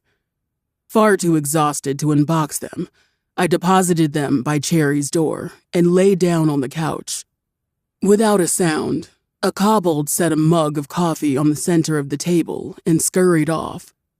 I heard the portal open once more, before it fizzled with each kobold that passed through, then fell silent. I breathed a sigh of relief and finally allowed my eyes to close. When all else failed, at least I could rely on them. The door to my wife's bedroom creaked open. I turned to see a disheveled Cherry emerge. Her pigtails were half unraveled and bunched up around her neck. Her round face scrunched in irritation, then held a hand up to shield her eyes from the sunlight filtering through the window. She took a step forward and tried to brace herself against the door frame, missed, and fell flat on her face. I held back a laugh as she whipped around to growl at the frame as if it was at fault for not anticipating her needs. Her scowl looked as if it had crawled its way out of the depths of the underworld to curse the door frame until it rued the day it had slithered its wretched little soul in front of her path. In that moment, I felt I could see into every facet of my wife's mind. If she had the ability, and if door frames had complex enough lives to warrant a family who would love and miss them in the event of their demise, she would send pieces of its body back to them in a methodical pattern, then make wine from their tears, instead of ever entertaining the notion that she may have just not looked where she was going. I was both in awe and in deep fear of her. If this wasn't love, it was damn close. She gave the innocent wood a little kick and dragged herself toward me. Then her eyes zeroed in on the mug of coffee, and she pounced. "Good morning," I said. Her gaze flicked to me. "I will under no circumstances speak to anyone until I have finished this coffee." I had no desire to be added to her list of victims, so I remained quiet as she sipped. She let out a long, satisfied breath and sat down next to me. When the last drop of coffee slipped past her lips, she sat down the mug and snuggled her small body against mine. Her sweet scent eased my frazzled senses. I put an arm around her waist and pulled her closer against me. When she didn't pull away, the magic bond between us thrummed with satisfaction. "You're rather affectionate this morning," I remarked. Your stupid dragon slut magic demands physical touch. It's been getting worse by the day, she grumbled, lacing her fingers with mine. Did you not sleep? She asked. You look like you're held together by 2 strings and a ball of stress. Accurate, I admitted. Where are we? She asked. This doesn't look like your castle. I stroked my thumb along her knuckles, relishing the small touch. We're in Kirkwall. I found us a house to rest in after you collapsed. The kobolds had just finished furnishing it before you woke up. You bought a house? Cherry's brow furrowed as she looked up at me. How in the world did you buy a house that quick? There's no way I've been out for that long. Bring enough gold to a bank, and they'll do anything with haste. She smiled and shook her head. Why didn't you just get us a room at an inn? I imagine that would be much cheaper. Don't inns reuse the same sheets every time they have a new guest? I asked. Yes? That's disgusting. Just the thought of it had my skin crawling. Sleeping in the same bed as countless strangers with only a quick wash in between. Human cities smelled bad enough as it was. There was no way I could debase my wife by letting her sleep in something as filthy as an inn. Cherry snorted before a stream of giggles ran through the air. You're so weird. What's with the boxes? You had cuts on your heels, so I bought you new shoes. A lot of new shoes, apparently. Are you complaining? Nope, she said, burrowing further against me. Lying here like this felt like a dream I never wanted to wake up from, even if it was only the result of the honeymoon magic's insistence. It would be a memory I cherished for centuries.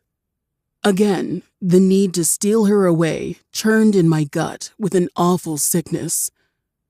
A sickness that grew more intense with the knowledge that I had to be the one to ruin this moment.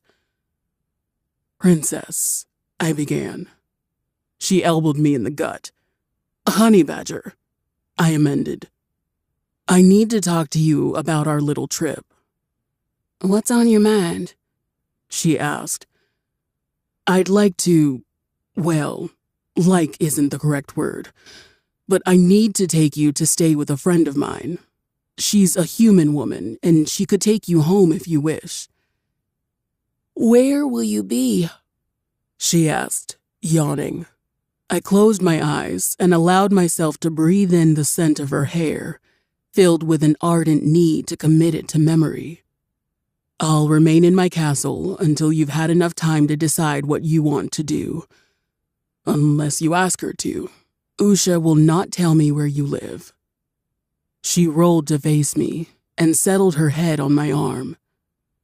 Why? This was much harder to do with her facing me. All I wanted to do was pull her closer and kiss her full lips until I was the only thought that crossed her mind. I spoke with Fallon, the shadow dragon, this morning. The one that you helped kill Maiva? The very same. He and Felix, a werewolf acquaintance of ours, both have human wives. They mentioned you would feel more comfortable if I left you in the care of another human woman and let you be. Her nose scrunched as she searched my face. Why would they tell you that? They think you're scared of me. I gave in to the temptation and traced my thumb along the rich dark skin of her jaw. Are you scared of me, Cherry? I suppose I should be, she mused. Yet somehow I get the feeling that I'm not the terrified party here. Hope was a terrible thing, and I stomped it down before I gave too much weight to her words. Still, they think... She put a finger to my lips. I'm not their wife. I'm yours. You promised to take me anywhere, and I want to see a unicorn. Her gaze drifted as she trailed off. Maybe a cyclops, too. Oh, wait, are ghosts real? I'm yours. The words echoed in my mind like a sweet caress. My voice took on a strained edge as I resisted the urge to crush her to me. You attempted to brave the horrors of Volsog to get away from me. What's changed? She raised her brow. You and your little buddies released hordes of dangerous monsters into the world. Without the goddess's protective barrier, my home would be an easy target for attacks. I haven't decided if I trust you enough yet to protect us, but I am starting to like you, so I'm staying. Such a practical little thing. Is there any more of that? She paused, then twirled her hand as if she could churn the answer from thin air. Damn it, I just said the word. The zippy bean juice. Do you mean coffee? She snapped her fingers. That's the one. I chuckled and nodded toward the kitchen. It's on the counter. Cherry slipped out of my arms to acquire more fast bean juice. Her gait was bouncy and significantly less cantankerous with the first cup doing its job. That's it then? I called after her. We keep sightseeing until you decide to believe me when I say I don't hunger for human flesh? She returned and handed me a cup of my own before sitting back down beside me. Got a better idea? When I shook my head, she continued. On that note, have you ever eaten a human? Oh, gods. Cherry's body grew tense. That's an awfully long pause. I don't think so, I whispered, filtering through countless battles in my memories. She bit her lip, her eyes narrowing. You don't think so? Lie. Make something up, you dullard. As if reading my thoughts, a look of hurt marred the warmth in her eyes. Don't lie to me. My treacherous mouth opened of its own accord and sang like a canary. I've been in 3 wars. 2 of them were behind Volsog's gate, far away from humans. The first was against Maiva's army, some of which were human, though it was impossible to tell underneath all the armor. Most of my time was spent in dragon form, spewing fire on enemy lines and, well... Well? She prompted. Everything tastes the same when it's charred to a crisp. For a moment, she simply stared, then gave a slow blink. And you think ends are gross? Chapter 14. Cherry. Everything is better with a pocket full of money. I know the saying is money can't buy happiness, but I feel whoever came up with that never had a shopping spree on someone else's gold. 'Cause I felt pretty damn happy. Try the spongy thing next, Alexis called from her seat beside me. The other restaurant patrons kept sneaking glances at the talking sword, who was floating happily above the chair that had been pulled out for her. After she loudly demanded that that chair be pulled out for her. I wasn't entirely sure what the point was, seeing that she had no ability to sit, but it wasn't my place to deny her happiness. In truth, I think she just wanted to show off her fresh polish. Soon after Dante fell asleep, Alexis and I hit the town.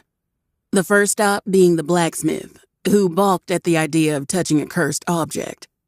A few silver pieces on his counter removed his prejudice, and he happily polished Alexis until she shone, then threw in a fancy red sheath at her request. The talking sword turned heads at most of the shops we visited. Not that I could blame them. But thankfully, the people of Kirkwall were simple, and the gold in our pockets gleamed brighter than any curse. I moaned contentedly around the bite of flawn, Sweet dancing fireflies. It's like a cloud in my mouth. A drop of caramel drizzle landed on my new skirt, and I quickly wiped it away. The expensive fabric was softer than the fluff on a baby lamb and made my old clothes feel like a personal attack against comfort. Even the trousers underneath were fur-lined for added comfort. The people of Kirkwall did fashion right. Back home, women's clothing mostly comprised simple skirts and blouses, as our climate was far too hot for much else. But this far north, the dominant weather this time of year seemed to be colder than a witch's tit in a brass bra, and the layered clothing offered more styling options. My dress coat was a pretty pale blue, similar to the one that had been ruined in the harpy attack. Decorative lines adorned the edges of the sleeves, while a similar pattern raced along the hem. A pale sectioned underskirt sat on top of brown trousers for added warmth. In a wonderful bout of serendipity, I was able to find a red blouse that matched the boots Dante had bought me. It even came with a decorative sash around the middle to keep everything in place. All in all, the outfit made me feel fancy and fashion-forward, while still being practical enough to travel in. I fucking loved it. It wasn't even just the outfit. Spending the day shopping and chatting made me feel like a real person again. When I stepped outside and heard the voices of people milling about the streets, I almost burst into tears. It'd been so long since I'd heard the voice of someone else who wasn't a dragon or a sword. It may have just been an angry mother screaming about the price of tomatoes, yet it was still the most beautiful sound I'd ever heard. I was free, and I had Dante to thank for that.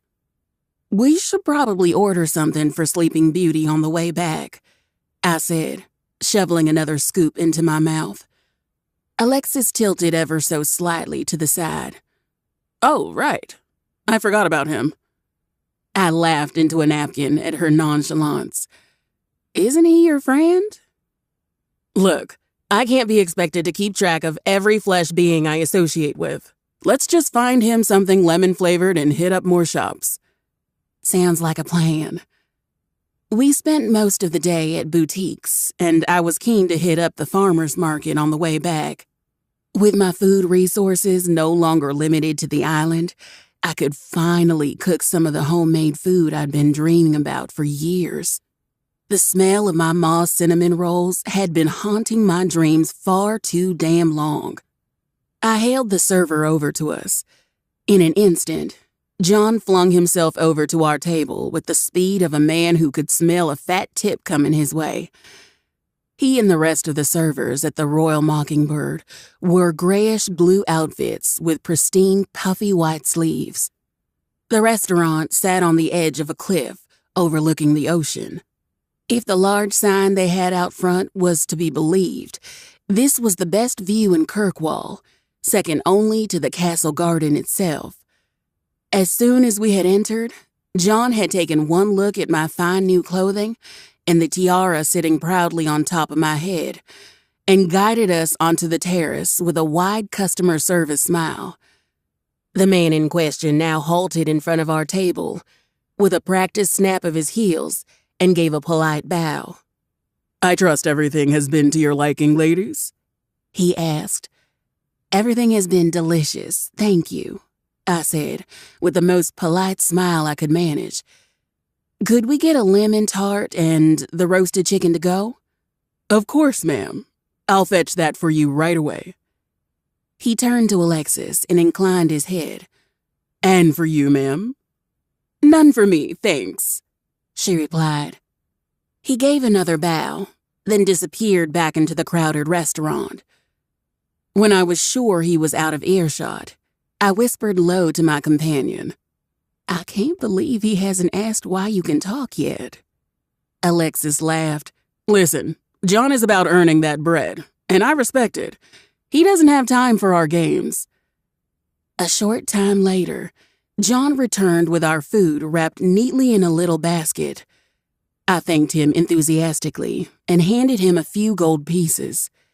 Keep the change. He stared down at the coins in his hand with wide eyes.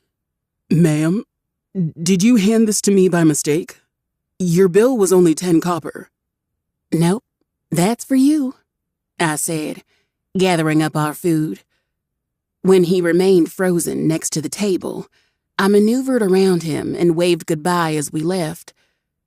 Sunset bathed the busy street in a warm glow, while a salty sea breeze blew against wind chimes.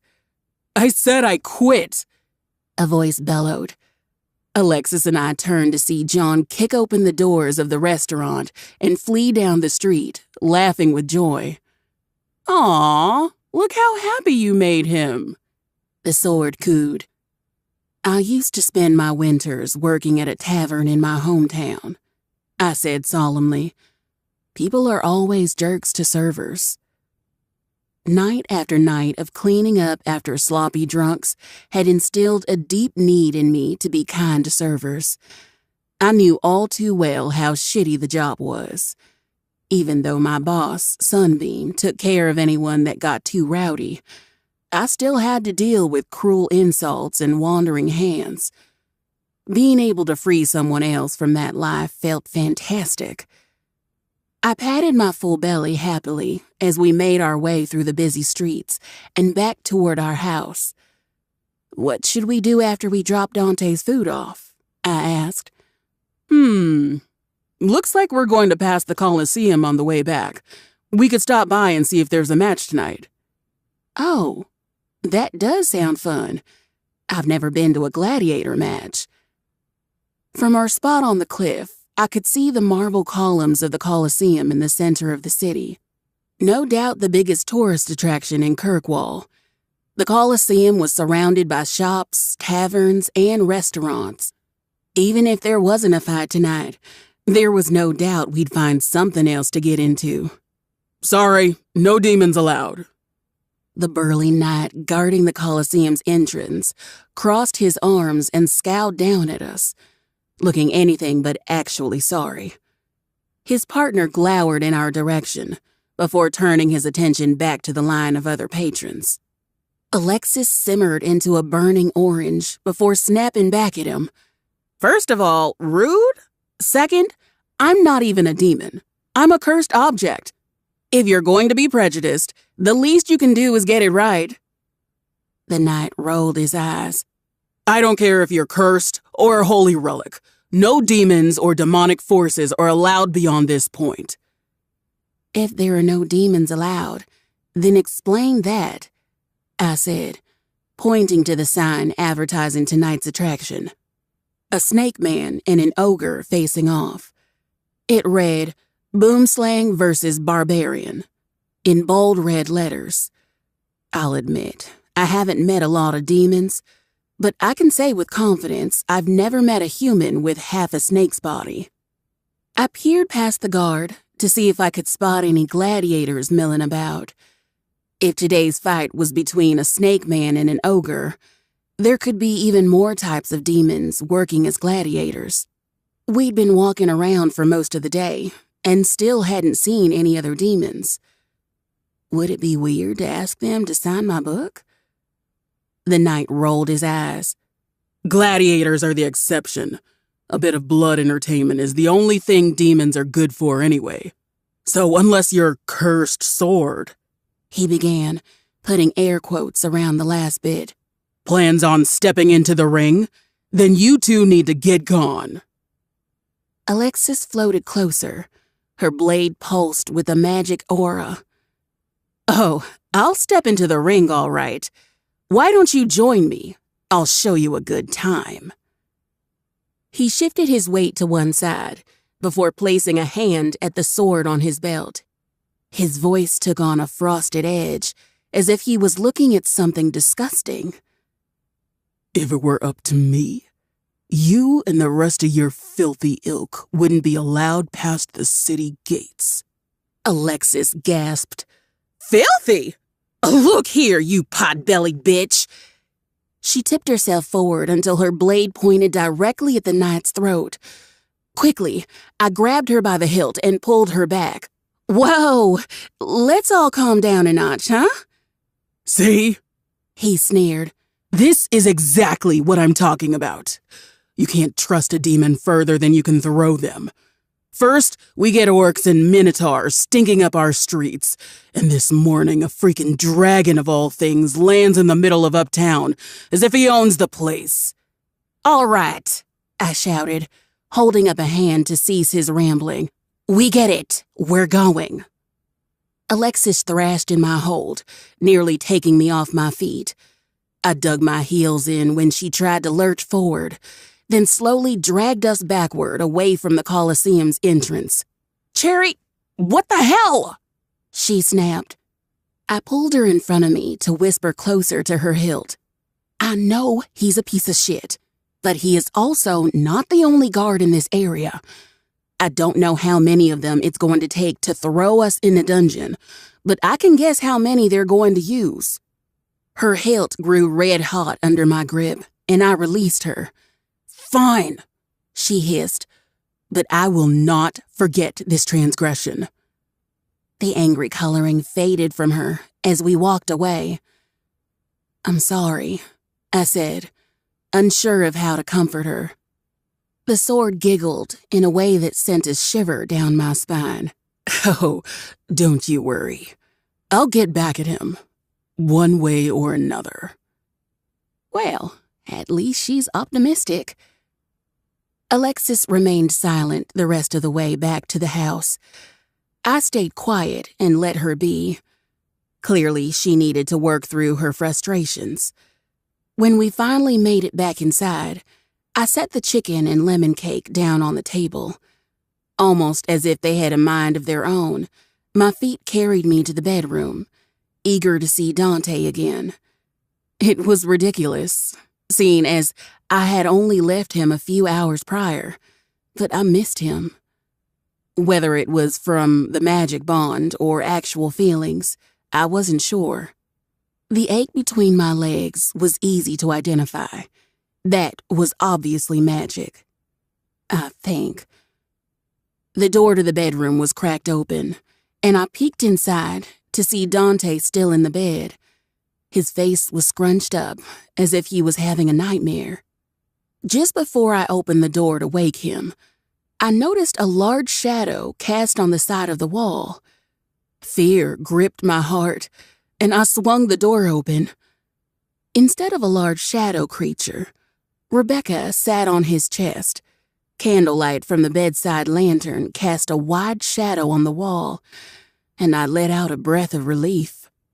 The kitten stared down at Dante's face with intense concentration. She had slowly turned her head to face me after the door had creaked. The intensity in her icy blue eyes made the hair on the back of my neck stand up, and I shivered. Geez, no wonder Alexis thought you were some terror creature. Oh, perfect, the sword chirped behind me.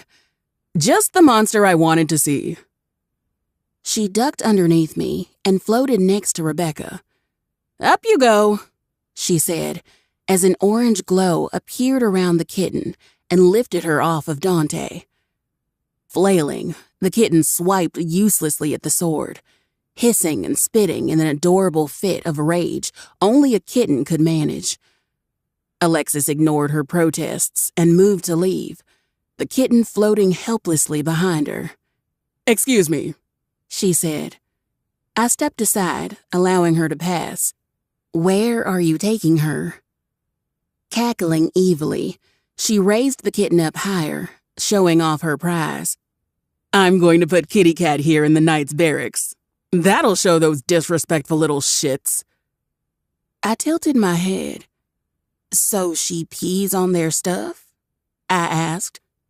As far as petty revenge schemes went, it wasn't a bad idea.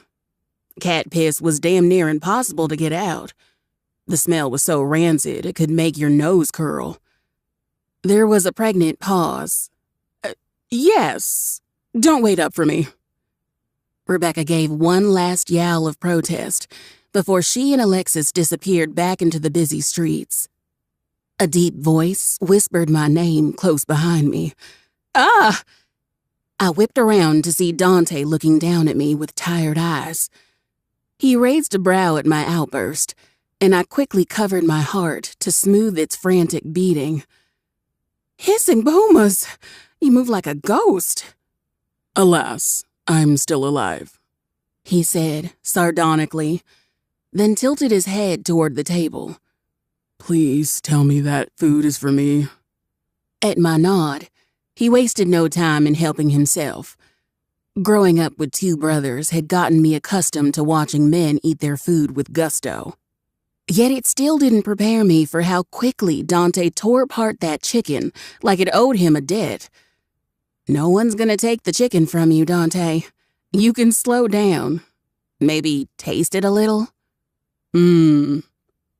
He cracked a smile, but didn't slow down. It wasn't long until he finished it off and moved on to the neatly wrapped dessert. His lips parted on a gasp. Terry, I didn't think you'd be so forward in your advances. What are you talking about? If this lemon tart is your way of seducing me, it's working. You are shockingly low maintenance, if that's all it takes. He ignored me in favor of dramatically eating a spoonful. And there's caramelized glazed drizzle on top? Oh, you saucy minx. Are you feeling any better? I asked, draping my coat around a chair.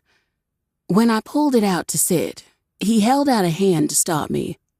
Hold on, this is new, he remarked, gesturing to my outfit.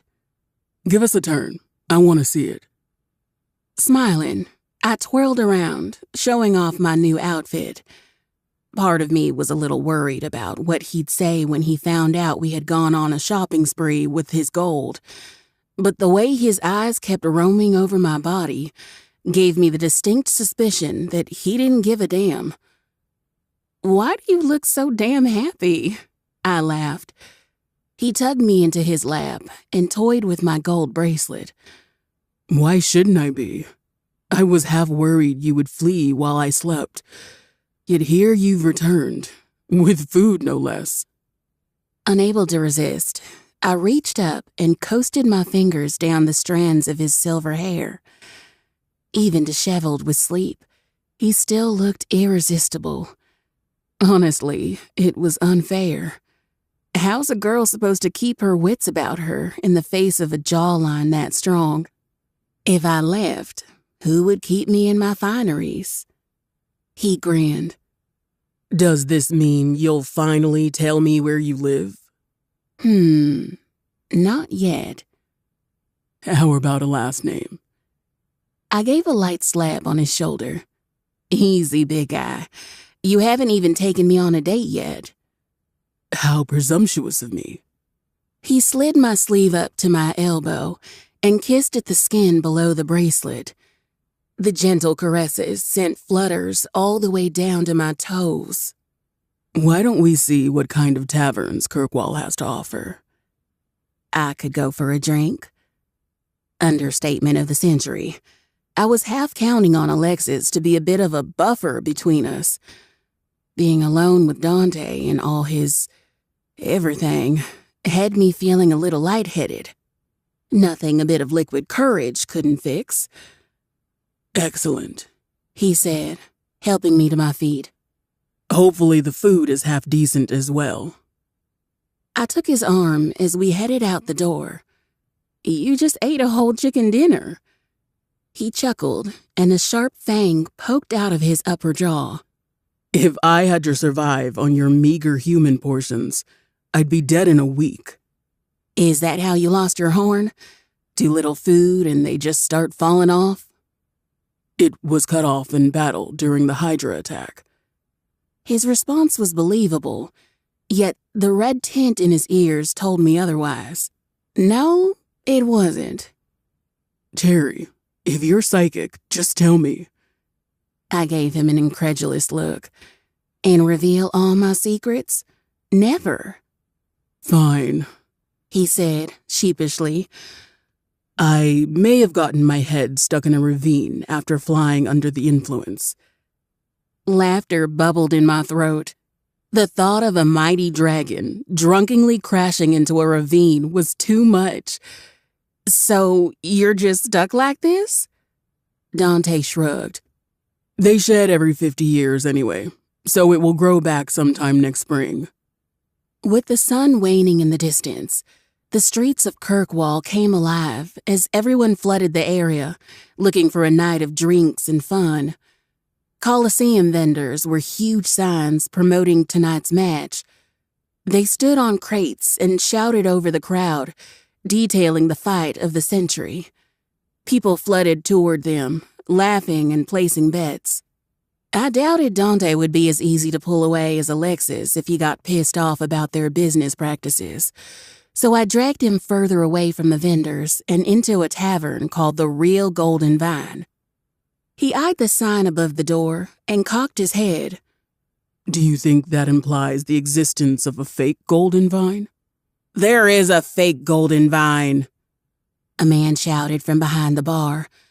His meaty hands furiously scrubbed the counter with his rag. His face was adorned with a mustache I imagine most men could only dream of, and it added to his dramatic demeanor as he huffed out his irritation. Several patrons lining the bar stools collectively groaned and waved him off. Don't start that nonsense now, you old bastard. The barkeep swatted at him with his rag. The man asked a question. Questions deserve answers, he argued, wiping his hands on his shirt. The barkeep motioned for us to have a seat at a table. I looked to my companion, who shrugged and made his way over. Dante pulled out a seat for me before taking his own. Somebody go get Vidi before this one gets going, another man at the bar said. He ran a hand through wild red hair while he sipped his drink, clearly having fallen victim to the story too many times prior. Vidi is busy, the barkeep barked back, then turned to a younger-looking man waiting tables. Jensen, get these two the house special. Jensen rolled his eyes, but did as he was told. Damn it, Neil. It's been a year already. Let it go. Bah! Neil, the barkeep, swatted at the redhead and came around to our table. Now you two listen here, he began, crossing his arms over his chest. My tavern has the best mead in the city. You could try a brew at every damn tavern in Kirkwall, and you'd wind up spitting it out in favor of coming back here. Jensen came by the table and set our drinks down. Before he could leave, Dante asked for an order of roasted meat and bread. I shook my head to show I needed no food, and he nodded and left. Go on, take a sip, Neil ordered. Dante took a tentative sip. Damn, that is good. Neil preened under the praise and smiled wide. Damn right it is. That recipe has been handed down for generations, which means nothing to that gluttonous demon down at the other Golden Vine. The door behind the bar burst open, and a woman came in carrying a jug of mead. Dad, stop pestering the customers, she bellowed. Her hair was cut short in a boyish fashion, yet it was the same deep black as her father's mustache. If you squinted hard enough, you could see the resemblance. Thankfully for her, she hadn't inherited her father's strong chin. Neil's tongue caught in the middle of his tirade, and he flinched as he looked at the young woman. Vidi, it's fine. They asked me. No, they didn't, the redhead cut in. Shut up, Rufus. Vidi groaned and set the jug down on the counter. As if sensing his time was at an end, Neil slammed his hands down on our table and babbled, That Golden Vine is a lie. I've been running this tavern for 20 years since I inherited it from my father. Then suddenly this damn Spydar shows up and opens a new tavern down the road using my recipe and my Golden Vine name, claiming it's been in his family for generations. He yelped when Vidi grabbed his ear and began dragging him away. All right, Dad, that's enough out of you. Ow, ow, ow! Release me, you freakishly strong wench. I'm tired of my tavern name being tarnished by that 8-legged bastard. Her response was to slap him on the shoulder before shoving him into the back room with her. "Well," I said, "that was a lot." Dante took another long swig of his drink and eyed the glass. "This is the Spidar's recipe." "How do you know?" He swirled the mug around, then leaned in closer and spoke low. "There was a tavern in the south end of the Mirrored Summit. It was run by a family of Spidars, and their specialty mead tastes exactly like this. I'm guessing they had a similar business here before Maiva banished us and came to reclaim their old territory." Damn, that would mean this feud probably goes back 600 years. I nursed my drink and thought about a tavern run by spider people. Now that would be a sight to see. "As long as the food is good, I'll have no complaints," Dante said. "I see. We'll have to ask if they have any fried humans." Dante grinned and shook his head. "I knew I should have lied." "Don't you dare," I warned, pointing a finger at him. "I'll see right through you." "Oh, I don't doubt that for a second." "No?" "Let's be honest. We can both see that you'll be leading me by the ear." "Yeah? How do you figure?" He leaned on the table and rested his head in his hand. "Terry, you got me chasing phoenixes through snowbanks. Another day and I'll be holding down a griffin just so you can pat the damn thing." That actually sounds kind of fun. Mentally, I added Griffin to the list of pit stops. "I'll be the bane of every creature on this continent to get a smile from you," he said, smiling warmly. The declaration came out easily, like his devotion to my entertainment was the most natural thing in the world. To him, it just might have been. Dante's action left no room to misinterpret his intent in taking me as his own. It was etched into every caress and look he sent my way. The gravity of that realization sank in. I squirmed a little in my seat. My face heated, and I hid embarrassment with a laugh. "You lay it on pretty thick, don't you, Dante?" His eyes closed on an inhale. Molten lava flooded my belly when he opened them again. Those gray eyes may have looked cold, but the heat behind them could burn me to cinders. "I enjoy hearing my name on your lips." I sent a mental scream down my legs to inform them it was, in fact, not time to spread. Eggs on rice. I'm in a public establishment. A plate of meat and bread was placed on the table, freeing me from the spell of his gaze. When he made no move to dig in, I fiddled with the rim of my drink and nodded toward the food. "Aren't you going to eat?" "Gods, you're stunning." My heart fluttered. His eyes flashed, and his grin pulled wider. Oh gods, did he hear that? I licked my lips. His gaze followed the movement. Unmistakable hunger darkened his eyes, and my belly coiled in response. I thought back to the hand on my hip when we'd been standing in his hoard. How quickly I bent to his will. He edged closer and whispered quietly, "I'm getting through to you." "Maybe a little," I admitted, taking a large gulp of my drink. It was meant to come out light, but the words sounded hoarse and desperate. The room felt too hot. The people were too loud, and I wanted nothing more than to be back in his bath, with his face buried in between my legs. Fuck. Pushing him away was so damn foolish. "Careful, Badger," he warned. He leaned back in his seat, and I realized that I leaned forward, trying to get closer to him. "I'm not a patient man. Show me a crumb of interest, and I won't give a damn where we are." I sucked in a breath and looked around at the busy tavern. Flaming peppers. He was serious. In an effort to diffuse the charged desire in the air, I laughed and shook my head. Sometimes I worry about you. You should always worry about me. I'm your husband, he said, digging his fork into the plate, taking his first bite. Occasionally isn't enough? No, I won't rest until I've consumed your every thought. You're a greedy thing. You have no idea, he drawled. This was turning into less of a date and more of how long can Cherry last before she runs out to dunk her head in a pail of water. Unless I didn't run. There was no rule that said I couldn't touch him without being completely sure if this was for me. It's not like anyone I knew was around to judge the decisions I made.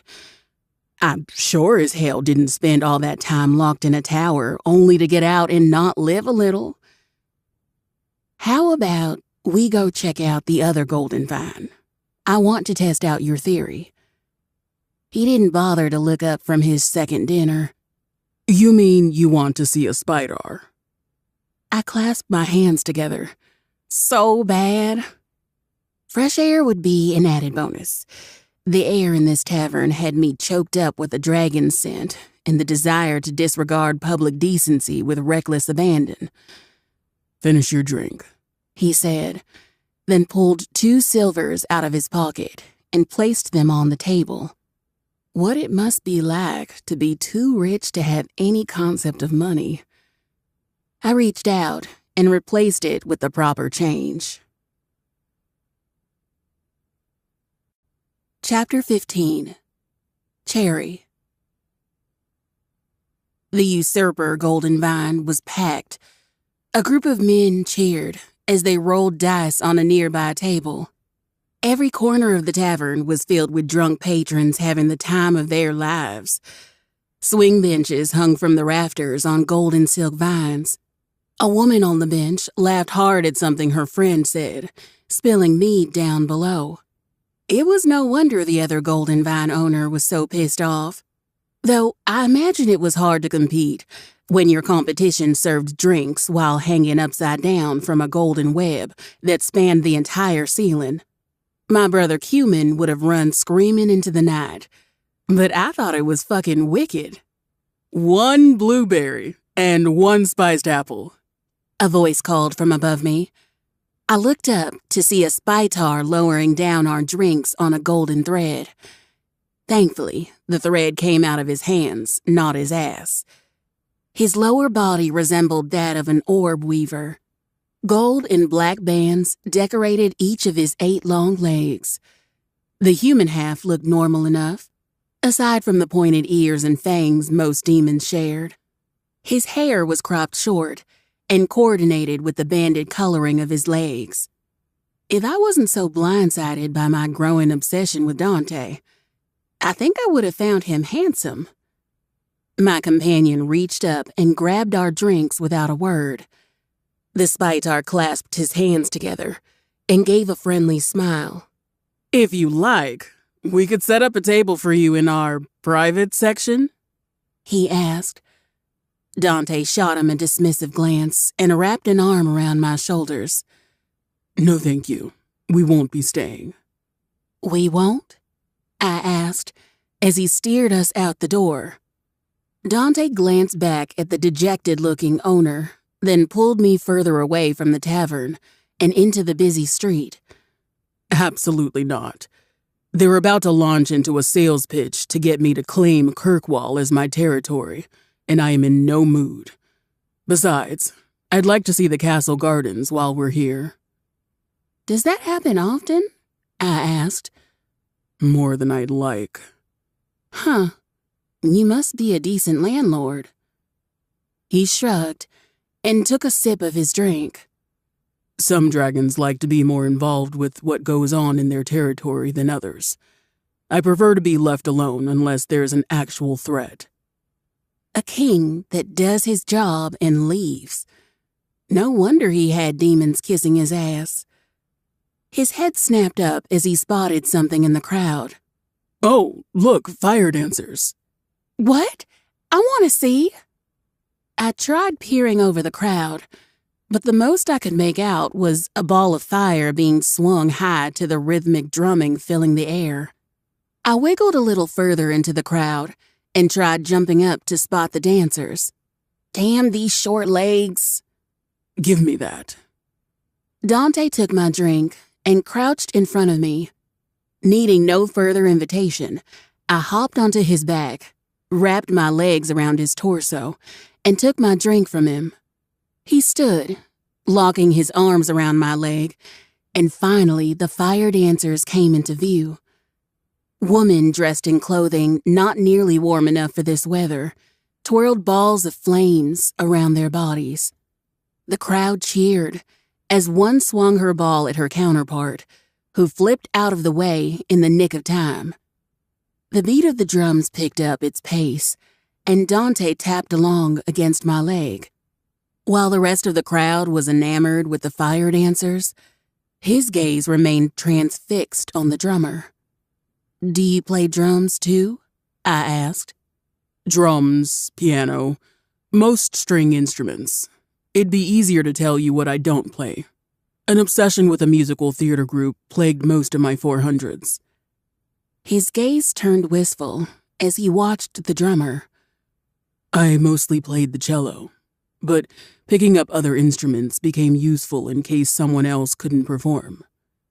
I gasped, nearly spilling my drink.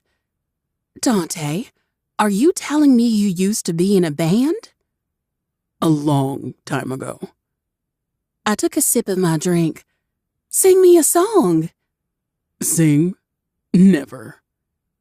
He untangled us from the crowd and set me down.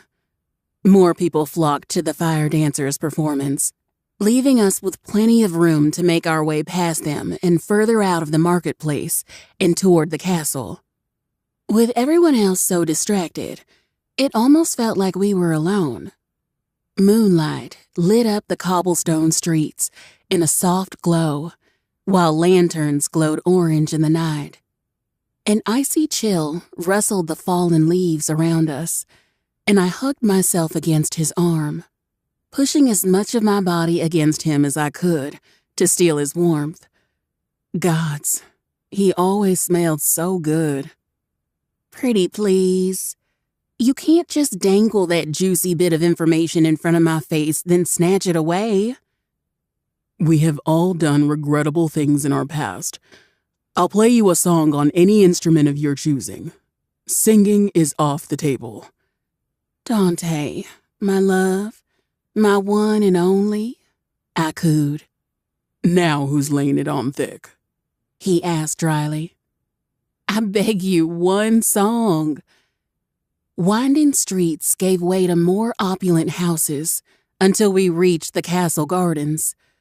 Knights were stationed at the main entrance to the castle itself, but the garden entrance seemed to be open to the public, if the people walking in and out were any sign to go by. An old couple nodded politely at us as we passed each other through the gate. Archways, covered in yellow and orange roses, imitated a setting sun as we walked in. Noble women, dressed in fine gowns, laughed and whispered to each other in a gazebo surrounded by beautiful flowers. Evergreen hedges were trimmed back into proud pegasi. In the distance, I could see marble sculptures poking out of the maze. I tell you I've been in 3 wars, and this is what you fixate on? Dante said, incredulously. One of them was against the sea people. Ask about that. A flush of red spread across his ears. The same dragon who had gone down on me after our first meeting with no hesitation was blushing. My soul would never know peace until I heard him sing. "What about a drinking contest?" I asked as we entered the maze. "If I win, I get one song. If you win, you can have whatever you want, aside from my hometown name, of course." He may be bigger than me, but if his reaction to liquor was the same as it was to my drugged tea, then it was safe to assume Dante was a lightweight. He glanced down at me with a wolfish grin. You can't be intoxicated for the things I want, princess. Damn it. Now I'm blushing. I looked away from him, only to find that we had happened upon a statue of a woman entangled in the embrace of two men. Her head was thrown back, eyes sealed shut on a gasp, as her first lover worshipped her breasts. The man kneeling at her feet had her leg thrown over his shoulder as he gazed up at her in worship, while his hand dipped underneath her robe. The title read, Fall from Grace. But if you asked me, I'd say my girl was doing just fine. You and that damn nickname, I muttered. Here, try my spiced apple. It's good. He set his mug against my lips, then tilted it back when I drank. It lacked the sweetness of my blueberry mead, yet the apple flavoring was enhanced by spices of cinnamon, clove, and nutmeg. That's it, little badger, he murmured softly, petting my hair. Drink and forget. I pushed the drink away, trying to rein in my laugh before I spit it out. I thought I had to be sober for the things you wanted to do. Oh? Is that the direction this date is headed? Could be, I teased. The moon was full, the mead was good, and damn it all, I just wanted to throw my brain out of the window for a night and kiss the hell out of him until we ended up a tangled mess of mouths and limbs. To feel him sink into me until I finally got a reprieve from this alarming feral infatuation I had for him. For a song. So insistent. Dante grabbed me by the throat and dragged me against the base of the statue. My breath hitched when his thumb ran down along my lower lip. How about a different bet? His gray eyes roamed over my body until his mouth curved on a grin at my shiver. If you can stay quiet for me, I'll sing for you. If you can't, you'll allow me to call you whatever I like. I looked around our corner of the maze. No one was within eyesight, but I could still hear the laughter of the noblewoman in the distance. Here? I let out a gasp as his lips found my throat. Dante's dark chuckle reverberated against my collarbone. Didn't I warn you I lacked patience? But someone could see, I scolded, trying to beat back the rush of excitement in my voice. I know. That's why you'll have to be extra careful, won't you? He paused his movements to gaze down at me with a devilish grin. Do we have a deal, princess? Somewhere deep in my soul, the moral compass guiding me through life shriveled up and died. Public decency? Never heard of her. Deal. That's my girl.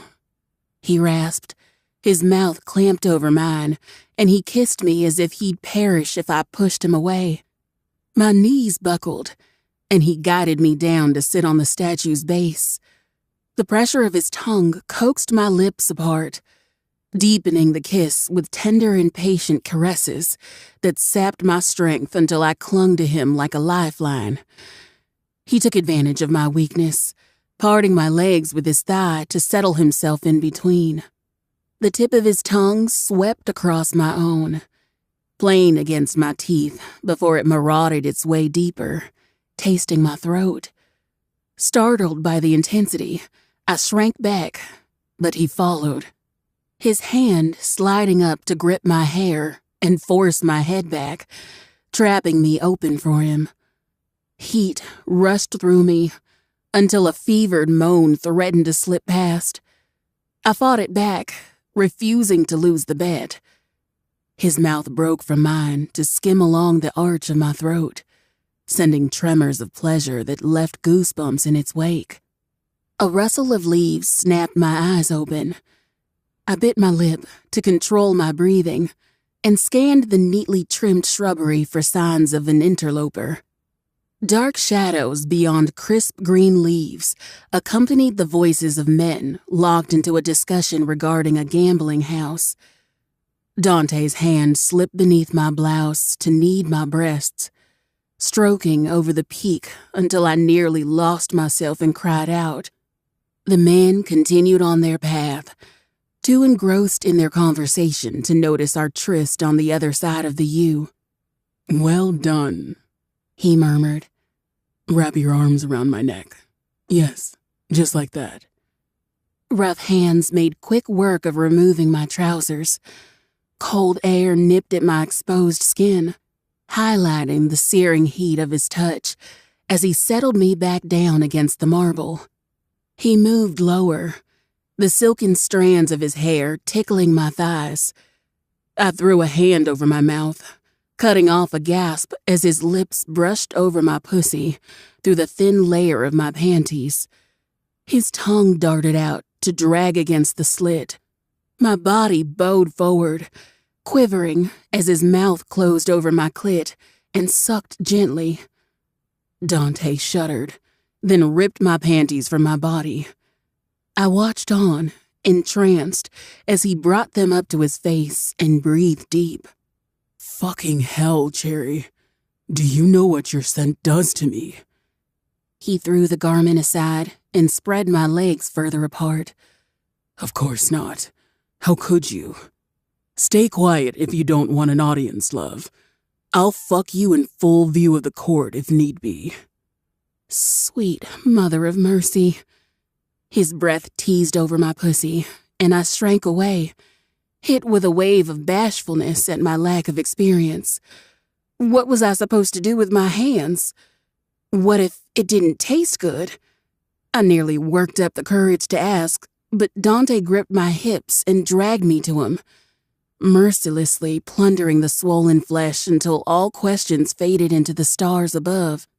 "Don't hide this from me," he growled. "It's mine." Quivering thighs spread further, desperate to give in to the demanding mouth hell-bent on wrenching a scream from my throat. I bit down on my finger as my free hand grabbed his horn. When his tongue dove inside me again, my hips jerked, trying to drag him deeper. "That's right, sweetheart. Use me how you like," he whispered wickedly, lavishing attention over my clit. Nearly at the edge, my head fell back, mirroring the silent scream of the woman carved in eternal rapture. My, what a pair we made. The stone was cool beneath me, though I couldn't tell if it was because of the chill or the raw heat of Dante's mouth working over me. I wanted more. I needed more. And Dante kept going, drinking from my body as if it were a fount of water. My toes curled, threatening to trip me off balance as he licked and sucked with abandon.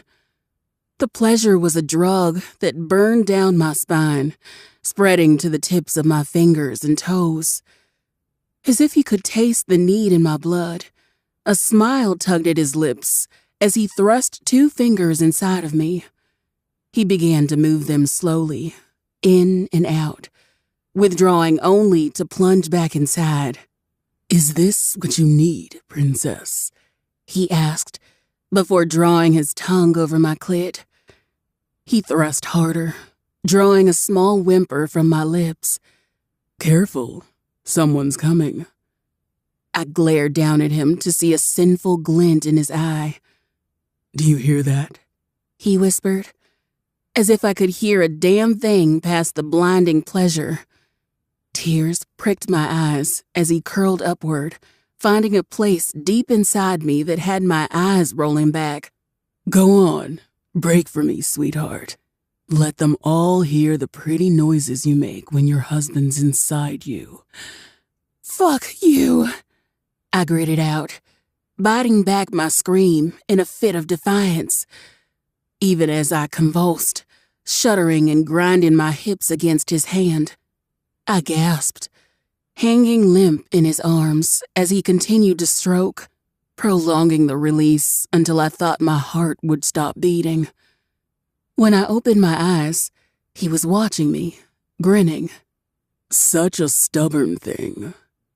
His voice was thick, full of hunger and promises of more to come. I smiled, tucking a strand of hair behind my ear as I glanced around. We were still alone, but I could just make out the sounds of people chatting somewhere in the maze. His eyes darkened, and he pulled me close. I can't get enough of you. You have no idea how many nights I dreamt of this moment, before we even met, of touching you the way I do now. He kissed me again, his hands tearing at his pants before he grabbed my ass and lifted me up, then laid me down in the grass. I forced myself to remain still as the head of his cock pushed against my lower lips. "Wait," I rasped. Dear gods, why? His breath was ragged, as if you were struggling with control. "Could you start slow? I haven't exactly done this before." If the feel of his length was any indication, I was about to take something a lot bigger than his fingers. I'd heard the first time was often a little unpleasant, and the promise of pain sent a nervous shiver down my spine. Of course, love. Crouching over me, Dante teased his cock against my core. Whatever you need of me, he whispered, kissing my throat. I'll be so gentle. Open up a little further for me. Yes, gods, you're so perfect.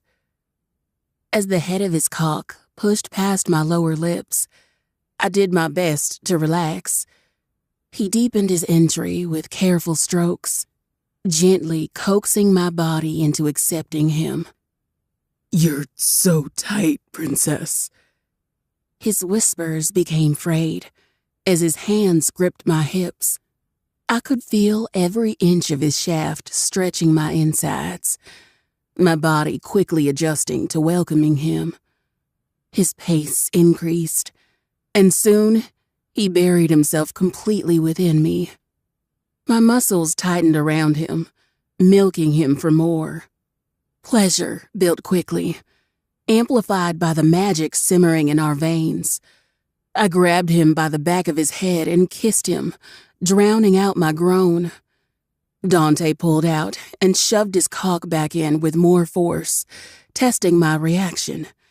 I whimpered and bucked against him, pleading for more.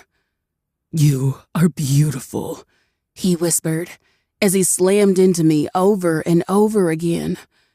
His eyes were wild, his face flushed as he plunged into me without mercy. His hands clawed at the ground, digging into the dirt as he pounded me. Each thrust sent a jolt of pleasure through my body, making my muscles tighten and my breasts bounce. I dug my nails into his shoulders, my head tipping back as his mouth found mine and devoured me. His tongue tangled with mine, and he fucked me hard, fast and deep, until the pleasure built into a blinding force. He broke his kiss to whisper in my ear. Forgive me, Cherry, but I have no intention of singing. Before I could ask what he meant, I felt the magic from our bond erupt. Tiny bursts of electric sensations mingled with the thrust of his hips, sending a tidal wave of blinding euphoria through my body. There was no fighting the scream that tore from my throat. The sound echoed through the garden, followed by cries of surprise from the couple I'd heard in the distance. Dante groaned, burying his face in my neck while he thrust deep. Those damnable little shocks lit up my nerves until I was mewling and clawing at his back like some desperate animal. Dante tensed above me. With a strangled groan, he gripped my hip and ground his cock against the end of my wail until my legs shook with a violent orgasm, and he emptied himself inside of me. Our bodies were covered in sweat, our clothes strewn across the grass. He collapsed onto my chest, leaving me breathless.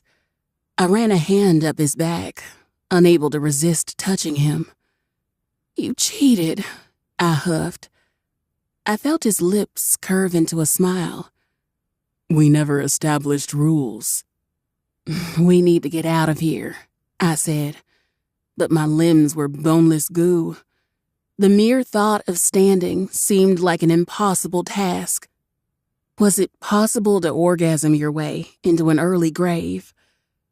What the fuck was that shock thing, and when could we do it again? "I knew it!" a woman screamed. Panic solidified my bones once more, and I shoved Dante off me and tried to shield my ass. I spotted my trousers a few feet away and scrambled toward them. "You two-timing backwater baron! I knew I'd find you here!" Backwater baron?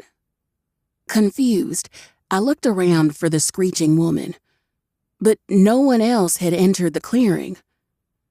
Dante lazily tucked himself back into his pants and peered over the garden wall.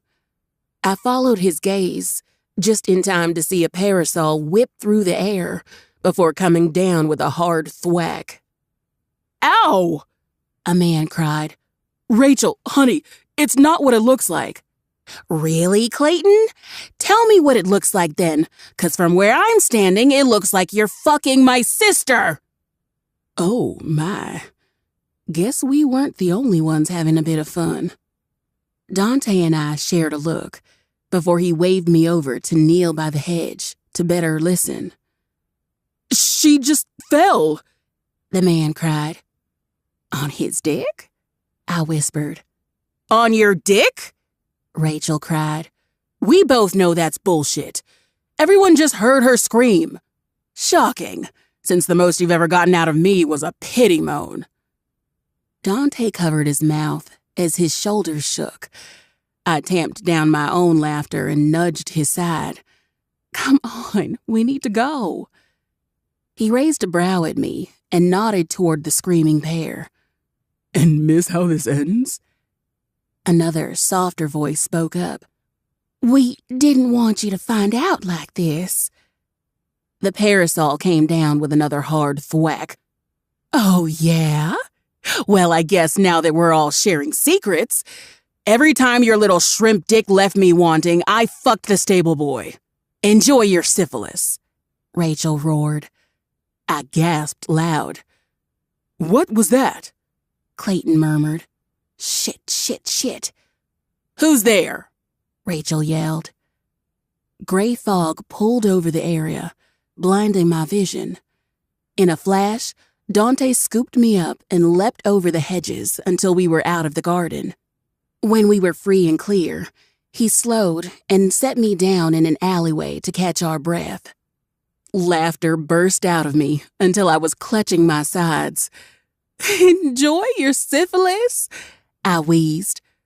"I told you human cities were disgusting," Dante murmured, laughing along. "Oh, gods, I shouldn't laugh," I said, trying to rein myself in. "Syphilis is a terrible way to go." Dante hailed no such shame and braced himself against the alleyway in his hysterics. "Go?" he asked. "She'll be fine after a few rounds of tonic." "Demons have a cure for that?" I asked, bewildered. "Do your people not? Gods, what have humans been doing in the past century?" "Dying of syphilis?" He ran a hand through his hair and threw an arm over my shoulder as we made our way out of the alley. "Clearly, we've been gone too long. Remind me in the morning, and I'll send a kobold to bring the cure to whoever's in charge around here." Chapter 16. Alexis. Aggravated yowls rose from the terror beast floating beside me. The sound echoed off the walls of the dingy hallway of the Coliseum. "Hush! You'll blow our cover," I said. The swirling mass of dark magic had only thrashed harder in response. Why was a total mystery. The damn thing hadn't escaped the first few times she'd tried to wiggle away. Some creatures just didn't know how to accept their fate, I guess. "All right, so here's the plan," I began. A door to my right opened. Quickly, I stashed the loud beast behind a wooden crate and laid myself against a wall. 2 men dressed in dirty work clothes appeared. The taller one tossed a mop and bucket down and sighed heavily. If I have to mop up one more puke puddle today, I'm gonna quit. His companion shot him a bored look. No, you're not. He slumped. You're right, I'm not. But damn it, I wish parents would watch how many sweets their little monsters ate. Tell me about it. Thankfully, the workers were too caught up in their bitch fest to notice me, which honestly was a little insulting. It's not every day you see a sword of such brilliance, but that was their loss. When their voices faded, I rose up and lifted Rebecca from her hiding place. The swirling mass of black fog surrounding her body hid her face from me, but I could tell she was glaring. Curious, I brought her closer, trying to see through her magic. With a rumbling hiss, 2 sharp fangs lurched out of the darkness to bite at my seal. "All right, damn, keep your secrets," I said, backing away. Anyway, back to business. The Knight's barracks should be around here somewhere. I pushed my way through a door that smelled of sweat and mediocrity, to find a room full of bunk beds and various weapons and armor thrown about. "Aha!" I yelled, triumphantly.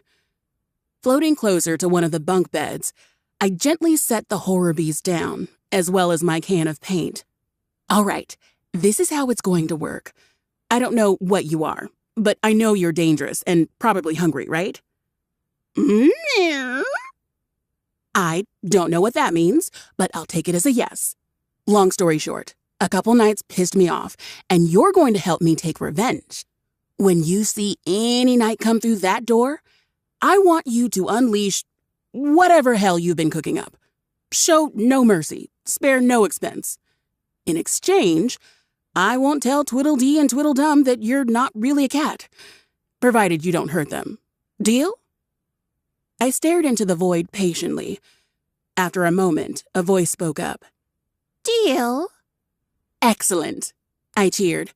Wasting no time, I took my paintbrush and wrote, "These nights some hoes," in big red letters across the wall. A creak behind me alerted me to an interloper. I turned to see the 2 cleaning men from before standing in the doorway, staring in awe. As they should. I am amazing. But also, fuck, how dare they interrupt my plans? "Get out," I said. Instead of listening, the one in front just stared at me slack-jawed. Who are you? He rasped. "Me? I'm not real. I'm just a figment of your imagination. You should probably leave and go rest. You're seeing things." The other man poked his head out and shouted, "That can't be right. I see you too." "I am a shared delusion." The man in front glared. "That doesn't even make sense."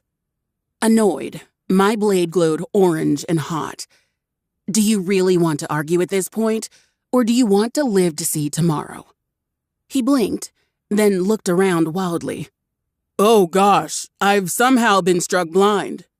"Yeah, me too," said the other one. He slapped his friend on the shoulder and pointed behind him.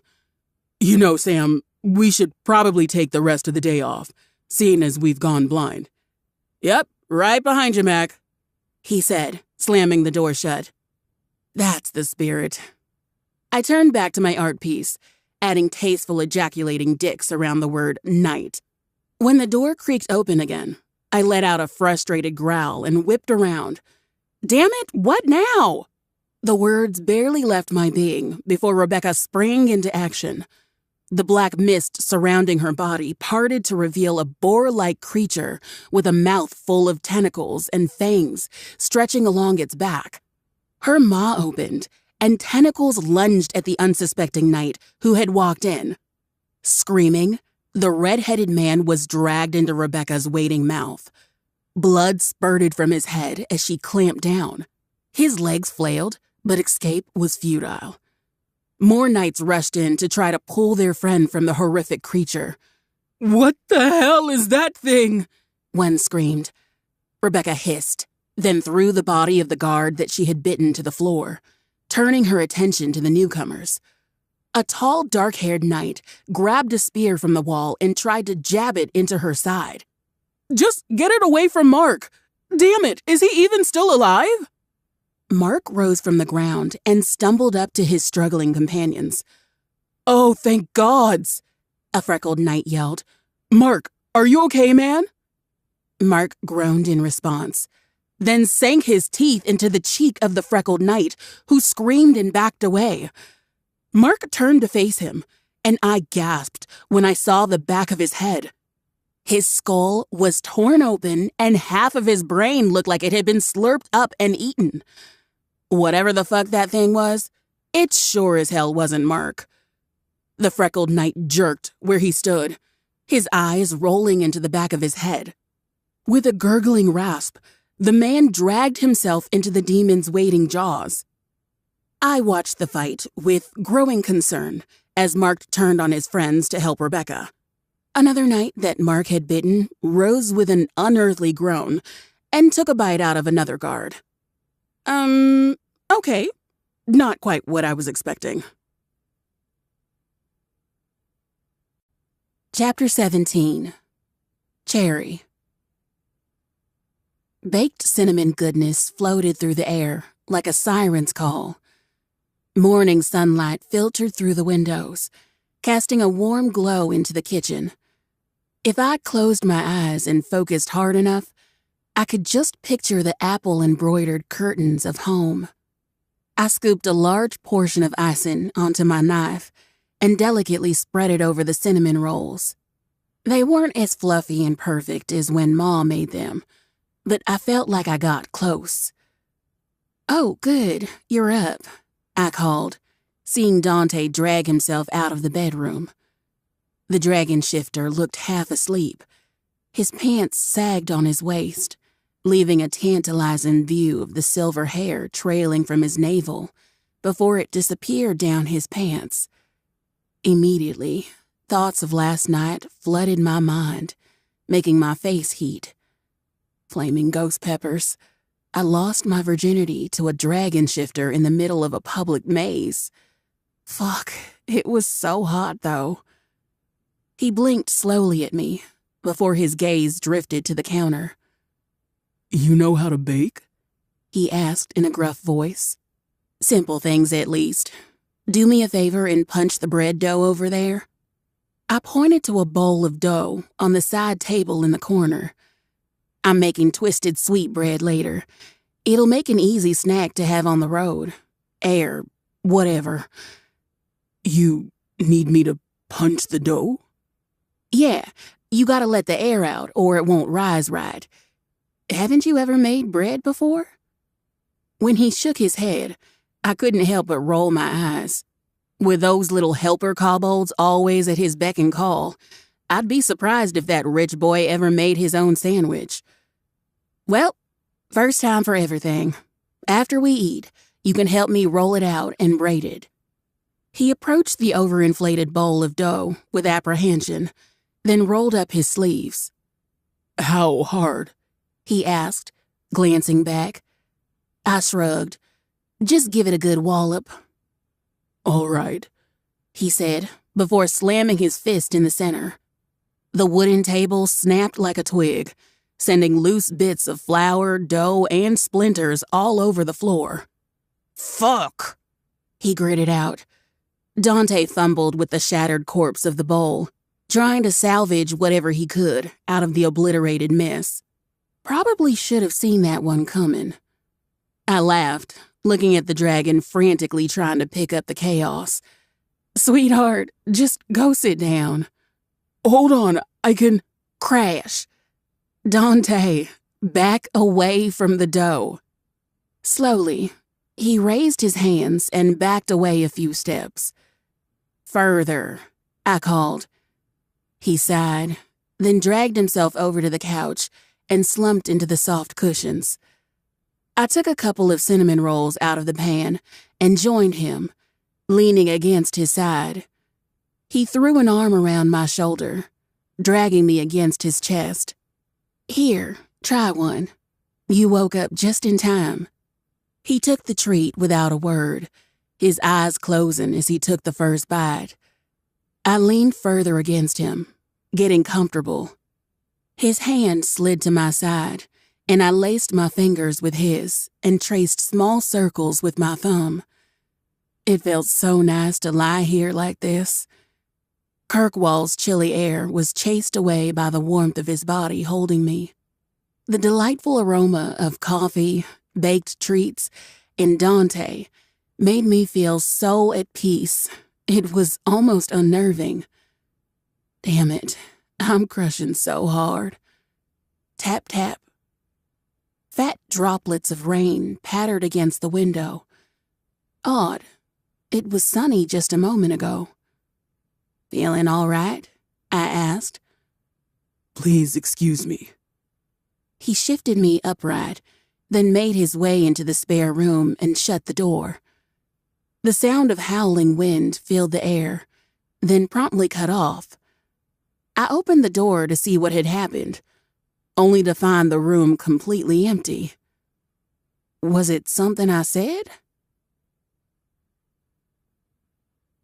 Dante. Come on, pick up, damn it. I paced in front of the mirror, waiting for the magic to stop swirling. She called me sweetheart. Butterflies, fucking butterflies of all things, burst into song and started dancing in my stomach. The cinnamon roll in my hand was still warm. I took another bite, savoring its impossibly sweet taste. Nothing had ever tasted so right in all my long years. Finally, the image cleared, revealing the captain's quarters of the Banshee and its puzzled-looking captain. Dante? Usha called, brushing a dark red lock behind her ear. How are you in my mirror? It's scry magic, I said quickly. Is Felix anywhere near you? Yeah. He's out on the deck with the others. She stood and picked up the mirror before nudging open the door. A group of demons sat around a table, laughing and playing dice. Felix, Dante's in my mirror for you. The werewolf looked up from his game and grinned before leaping over the table. He took hold of the mirror and placed it on a barrel, then slid a chair over to sit. Felix crossed his arms over his chest and leaned back. So, what did you do now? How did you confess your love to Bree? Behind him, the menagerie of demons that made up the Banshee's crew peeked over with interest. Felix's eyes widened. That's a big leap from where we last left off. Weren't you going to bring her here so Usha could watch over her? We're past that now, I said. Tell me what you said to Bree to make her accept your feelings. Whoa! He held up his arms. Slow down. It's only been a day. There's no way she suddenly lost her fear of you. What the hell happened? I held up the half-eaten treat. She made these for us. Felix's blue eyes remained wide as he waited. After a moment, he gave a curt nod. Okay. Okay, I parroted back. How is he not getting it? Everything has changed. She agreed to stay with me. I destroyed her sweetbread by accident, and she just giggled, handed me a cinnamon roll, then cuddled with me on the couch. I don't know what to do with myself. I need sappy words. How am I supposed to convey these emotions? Poetry, sonnets, anything. What do I say? You don't think maybe you're just reading a wee bit too much into the cinnamon rolls? No, I growled. These are clearly a sign of affection after our date last night. I just need to figure out how to tell her what I'm feeling so she knows she's mine and fully accepts me as her mate. My hand still tingled from where she had brushed her thumb against it.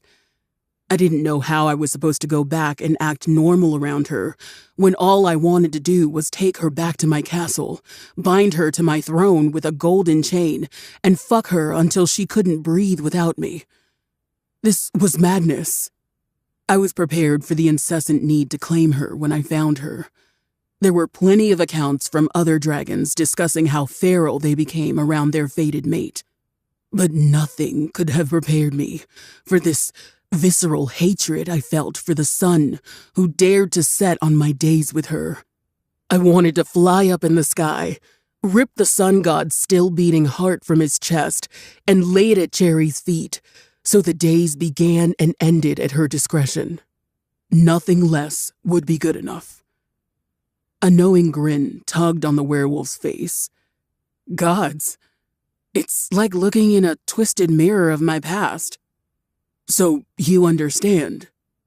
All too well. All right, let's get started. Tell me what happened on your date. Are we talking a kiss goodnight, or did you just chat and get to know each other? We got drinks, explored the city, then fucked in Kirkwall's castle gardens. He whistled. Seems like it's going well. Why are you so frantic? Because I don't know what to say to her. What if I mess up and she pulls away again? I need the perfect love confession. You said you were good at this kind of thing. Whoa, wait. Warwick cut in. The Minotaur clopped over to Felix and sat beside him. If you're still getting to know each other, maybe a love confession would be too much at this point.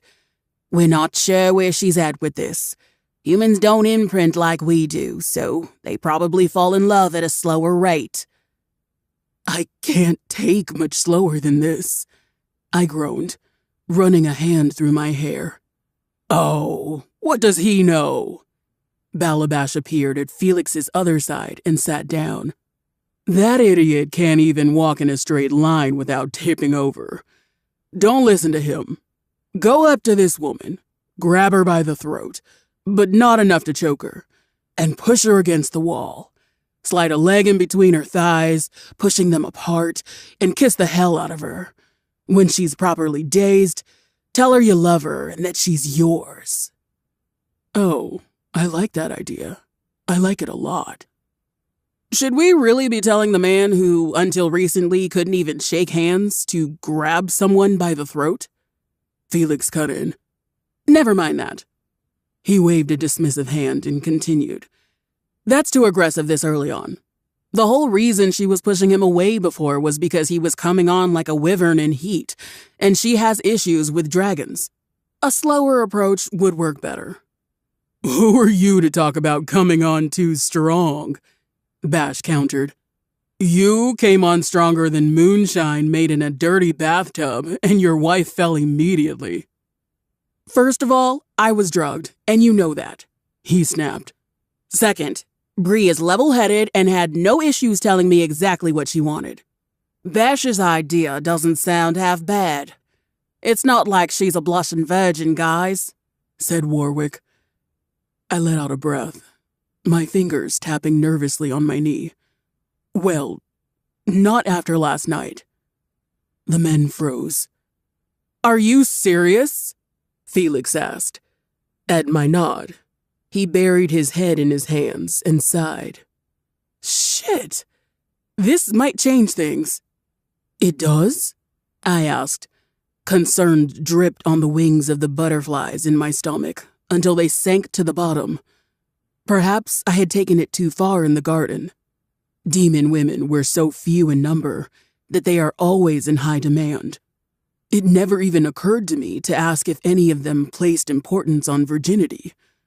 Was there some kind of ritual that I missed? More men gathered around the werewolf and began shouting about proper courting rituals. Take her on another date first and play it cool. No, strike while the iron is hot. Toss her an apple. Nobody does that anymore, you old bastard. Maybe we should just find a human virgin and ask? Ambrose piped up from the back.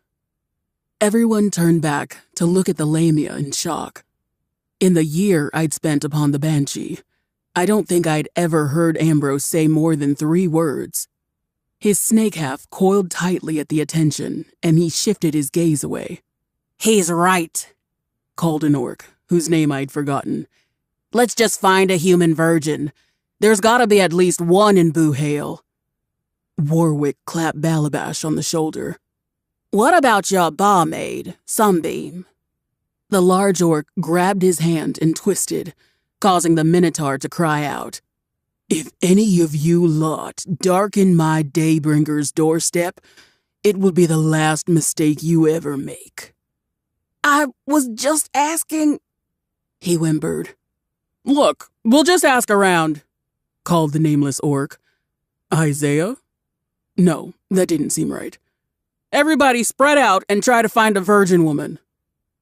I heard the door to the captain's quarters slam open. "Stop screaming about finding a virgin," Usha hollered. "The villagers are already wary of you lot, and this is exactly how rumors get started." "But it's for Dante," Warwick answered. "How is that better?" Usha snapped. "Fuck, y'all stress me out."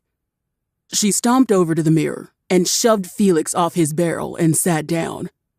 Usha closed her eyes and breathed deep. "All right, fill me in." Chapter 18. Cherry. How dare he just leave? Just vanished without so much as a, "Hey, thanks for last night."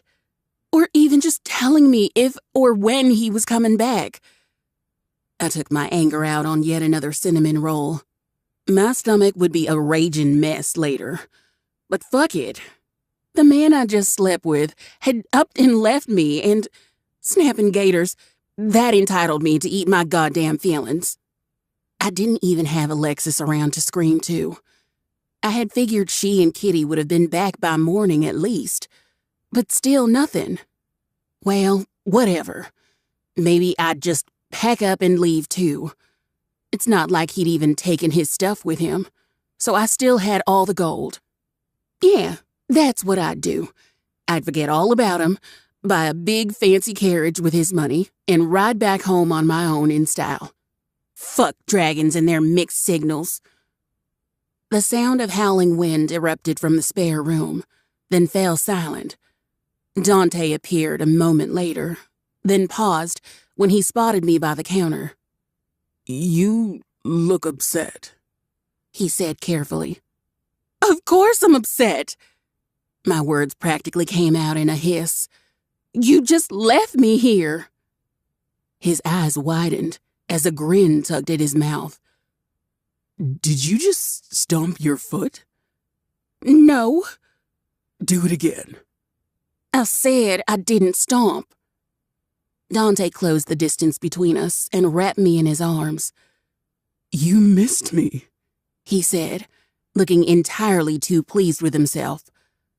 I folded my arms, but didn't pull away. "I'm just annoyed.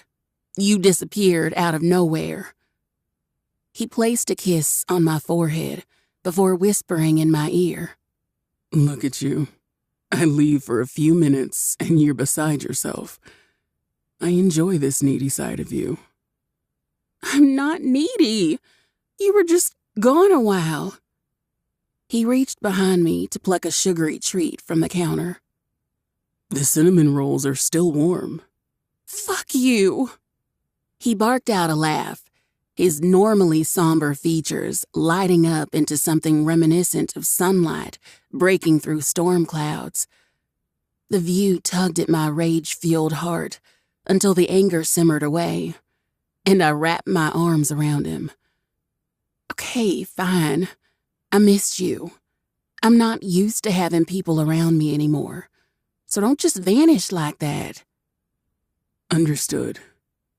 He smiled, and my tummy did a sappy little flutter like the smitten bitch I am. "I promise I'll never leave you alone for too long, Princess." Oh, that did something to my heart places. My arms tightened around his back. His hand trailed along my spine, soothing away the loneliness I'd held on to for too long. "Don't you fucking cry on this man, Cherry." My savior came in the form of a knock at the door. "I'll get it," Dante sighed. I nodded and quickly pulled away, rubbing at my eyes. The front door creaked open, followed by a hissing noise. When I turned around, green smoke billowed from the doorway and into the room. Harsh, wet coughs erupted from Dante before he fell to the floor. Oh, shit! I snatched a cloth from the kitchen and put it to my face, trying to block out the smoke, then dove for him. Something hard hit my side, and I crashed to the floor.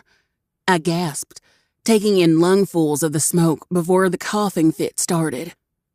My limbs grew heavy, and it was a struggle to so much as lift my head. Dark silhouettes filled the doorway before the hushed voices of men filled the room. You sure this demon is worth any money? A big fella like this has gotta be better than nothing. Besides, do you have a better idea? I can't lose any more coin to that damn boomslang. If he dies, it's not like we'll be any worse off. The taller figure reached down to grab Dante, who was still unmoving on the floor. Damn it, this fucker is heavy. Grab his legs. My nails dug into the wood floor as I tried to drag myself over to them. Back off, I croaked. The man behind the one grabbing Dante froze. Shit, man. There's someone else in here? Let's just go. Stop being a fucking coward and just take that one too. 2 fighters are better than 1. The man at the back cursed, then stepped around his cohort to approach me. Oh, fuck no. This one's human. I'm not catching that charge. Well, obviously don't take her then. He shrugged Dante off like a dirty sack of potatoes and approached me. I have to do everything myself, he said. His foot came down, and the world went black. Chapter 19. Cherry. When I came to, Dante was gone, and I had a wicked bruise on my head. Shit. Okay, deep breaths, Cherry. Don't panic, I said, clearly panicking. Fear had turned my blood to ice under my skin. Dante had been kidnapped. Actually fucking kidnapped. And I had no idea what to do. My limbs still felt sluggish, but I struggled to my feet and called out for Alexis. No answer. Damn it. If she was still gone too, it was possible something could have happened to her when she had gone to the barracks.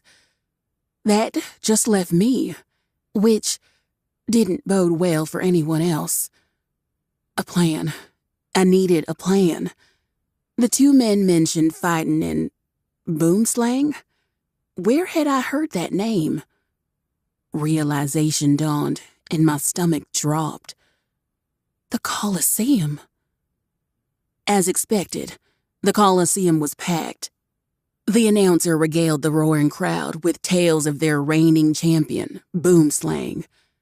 Banners painted with the Snake Man's likeness hung all around the Coliseum walls.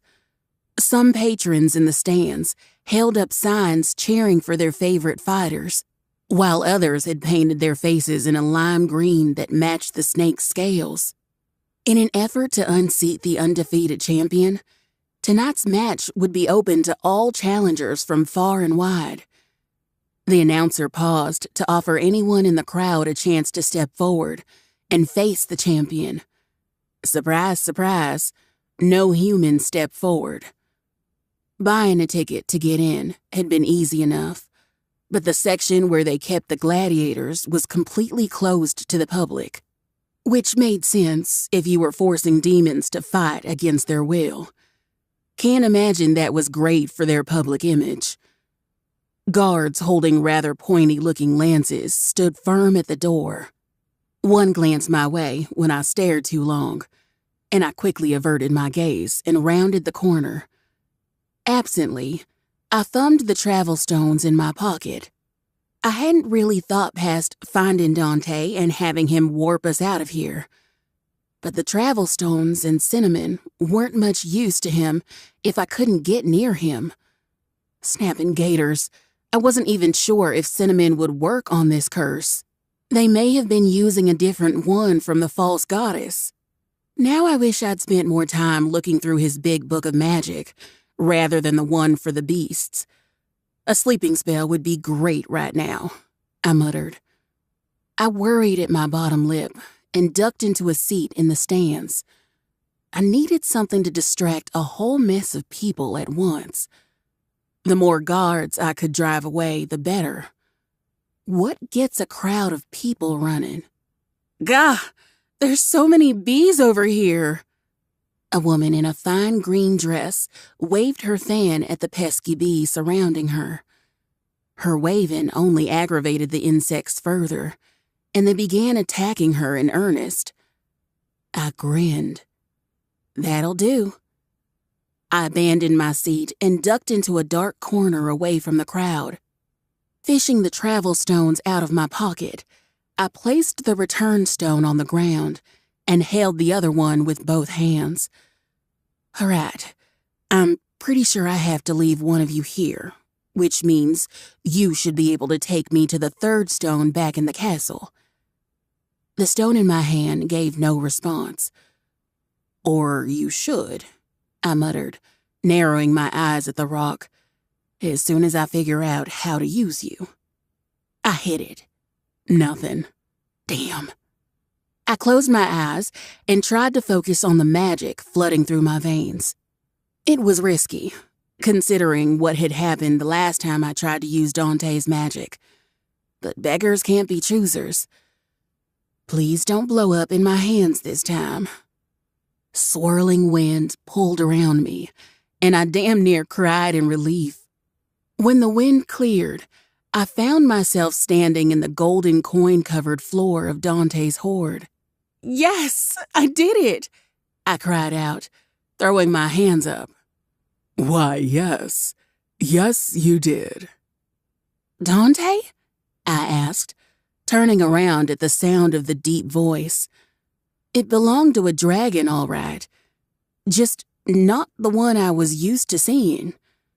This one was far paler than Dante, with hints of violet tipping the larger scales running down its back.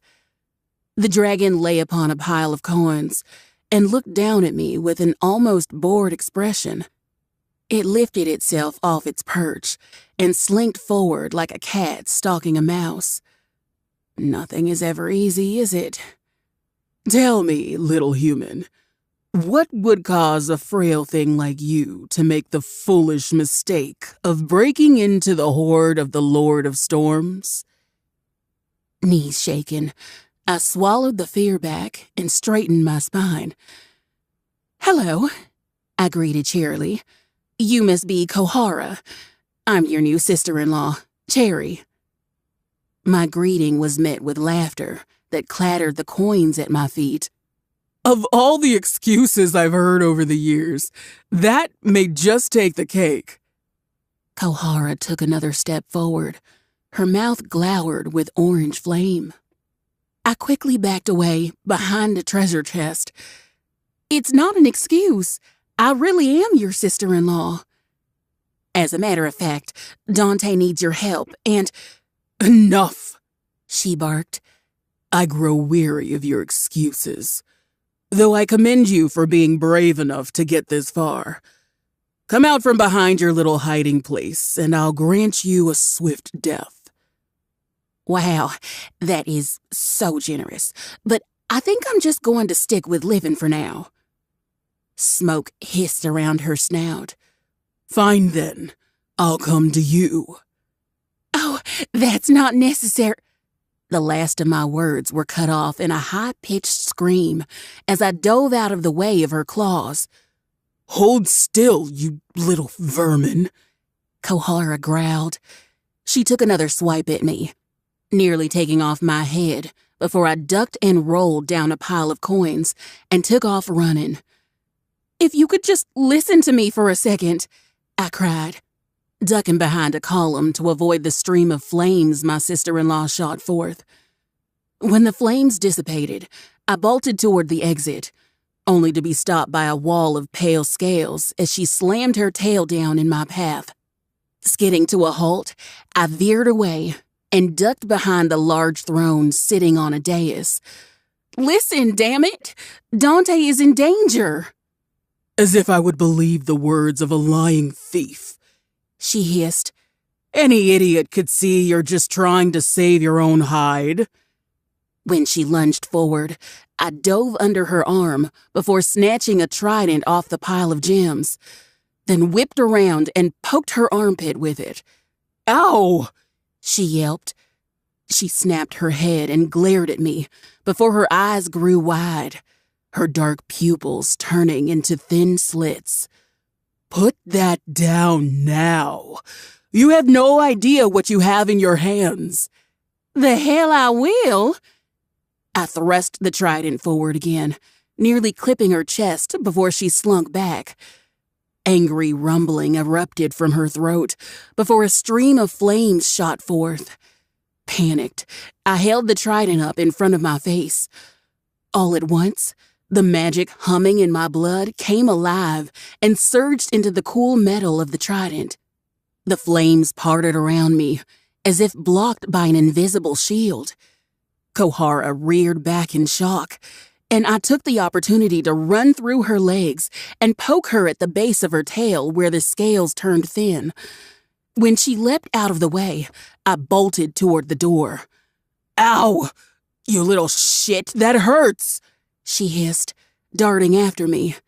Yeah, soda's being set on fire, I called over my shoulder. Flames singed my side, causing my heart to drop into my gut. A small bit of fire caught on the side of my coat, and I frantically pat it down as I turned down the hall and kept running. The dragoness burst through the doors behind me, denting the wall she crashed into. Her claws made terrible screeching sounds as they scraped against the marble flooring.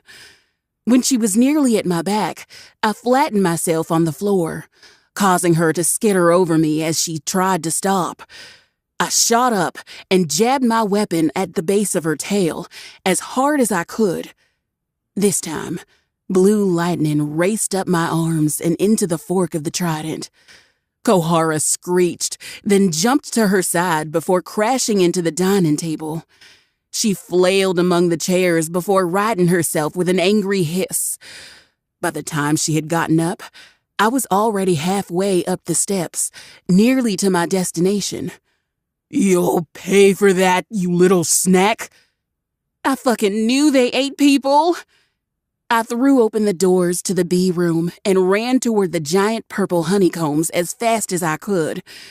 The sound of screeching claws on marble grew closer. Oh, this part is gonna suck so bad, I whimpered. My hand grazed the traveler stone in my pocket, reassuring me that it was still there before I moved on to Phase 2. Phase 2 being pissing off giant venomous demon bees. Totally fine, no pressure. Swallowing the lump in my throat, I raised the trident up and smacked the shit out of the purple beehive. Angry buzzing erupted from the comb, and I darted over to the next one and slapped that too, then a third one for good measure. Kohara slammed through the doors just in time to see a reckoning of bees swarm out of the hive. Her jaw fell slack as her body coiled away. Are you insane?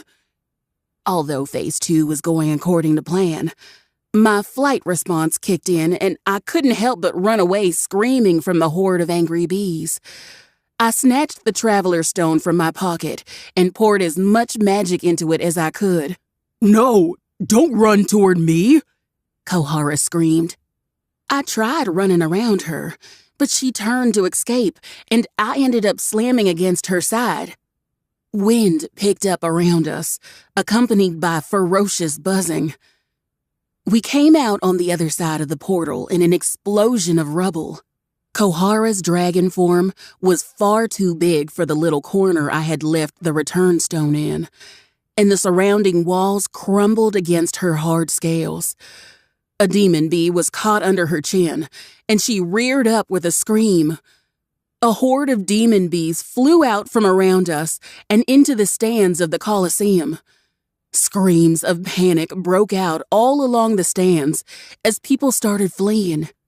The announcer in the center of the stage looked on at the chaos in horror before he too turned and ran.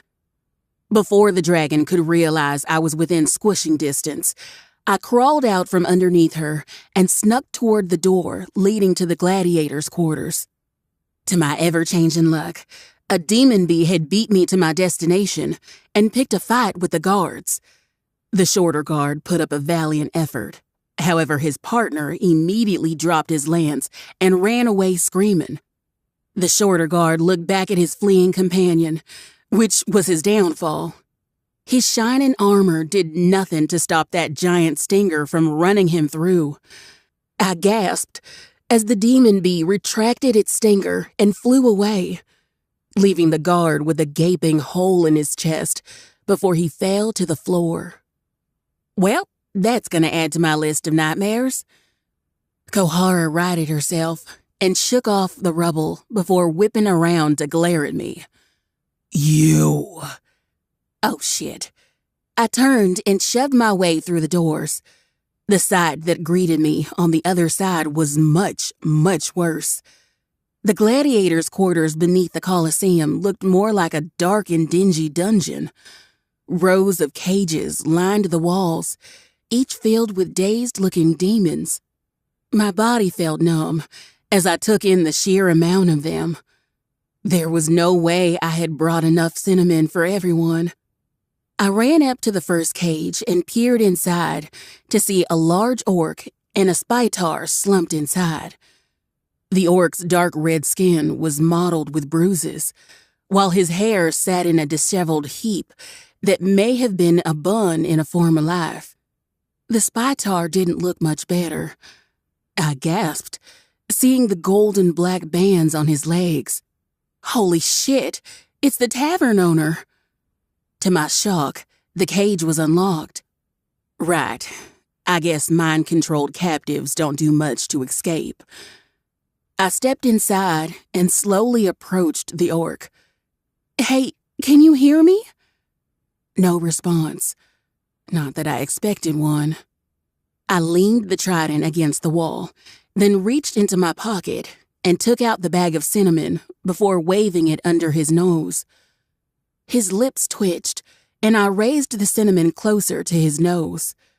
When his body jerked, I stepped back and did the same to the spitar. No sooner had I backed away, the orc leapt to his feet with a snarl, causing me to stumble further back. Wild eyes fixed on me. I held my hands up and tried to look as friendly as possible. Welcome back. Is the curse out of your system? I asked. The orc rubbed a hand on his face and groaned. Where am I? What happened? You're beneath the Colosseum in Kirkwall, though I'm not sure what happened to you.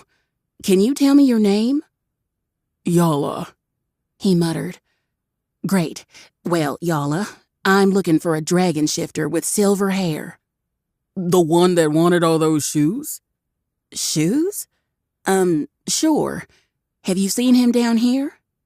Yala blinked slowly before shaking his head. I remember nothing past waking up this morning. Beside me, the tavern owner groaned and struggled to his feet. What's going on? So, you weren't lying, a feminine voice called. I turned to see a statuesque woman with long silver hair and matching horns standing outside of the cage. Kohara glanced around the room of cages with clear disgust. I'm not, I snapped, turning to her. Will you stop trying to kill me? The barest hint of a smile tugged at her lips. For now. Great first impression. Snack, she called, turning back to me. Cherry, I corrected. Disregard the others for now and focus on finding my brother. Rage simmered in the pit of my stomach. You expect me to just leave them? Not for long, she sighed, placing a hand on her hip. I'll find whoever's controlling the magic and kill them. But that's going to be a lot harder to do if I have to babysit my brother's wife. So find him, rub that cinnamon on his face, and stay out of my way. You are just so lovely, I drawled. I am, aren't I? She said with a serene smile.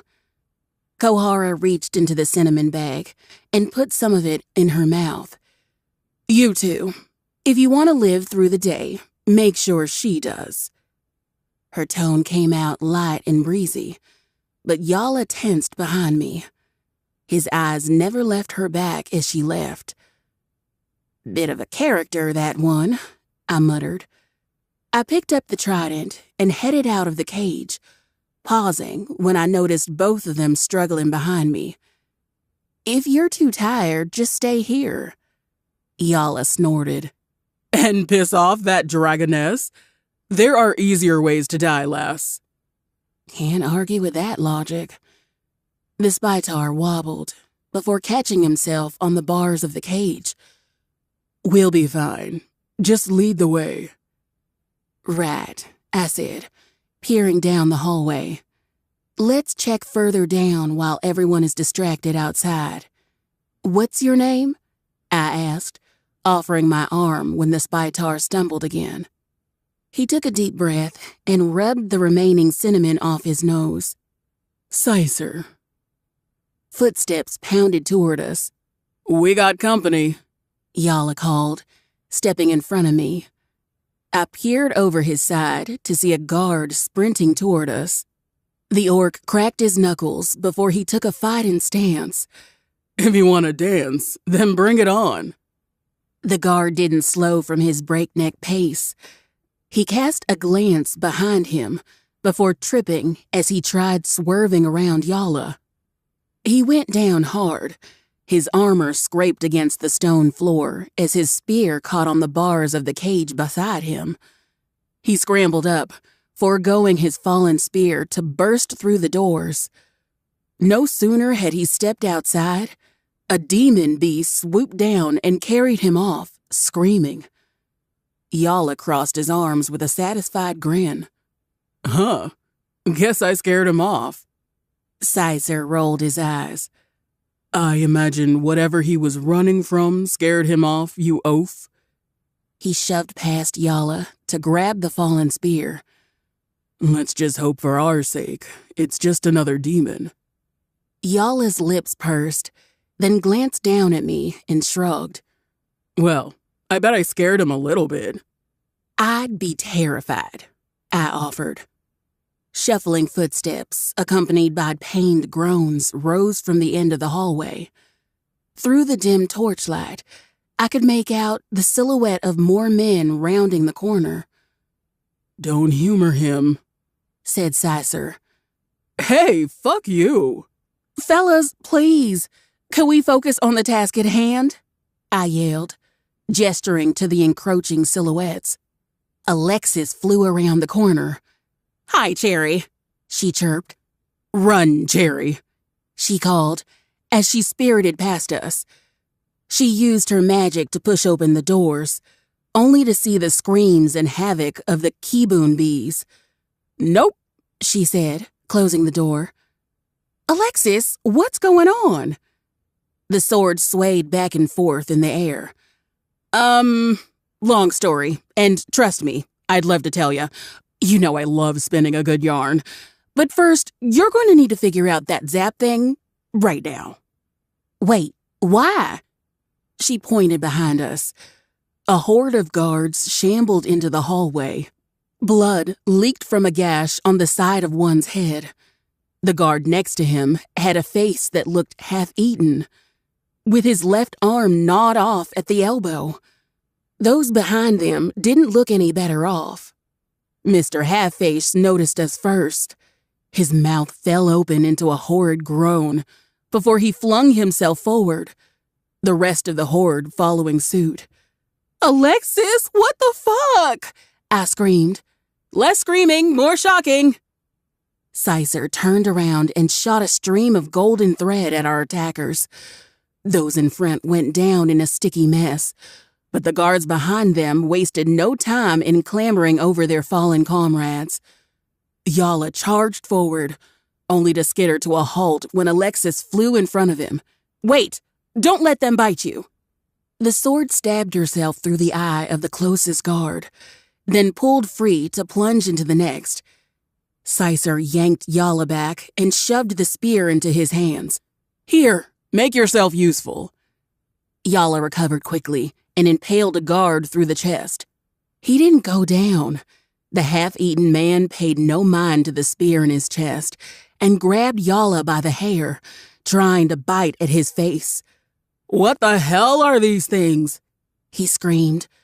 He planted a foot on the guard's chest and shoved him off his spear. Another golden thread shot out, trapping several guards against the bars of a cage. A man with a large gash on his stomach leaped over the thread and lunged for me. Without thinking, I jabbed him with the trident.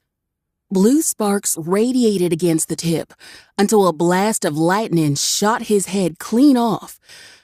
Its harsh recoil sent me flying back with a scream.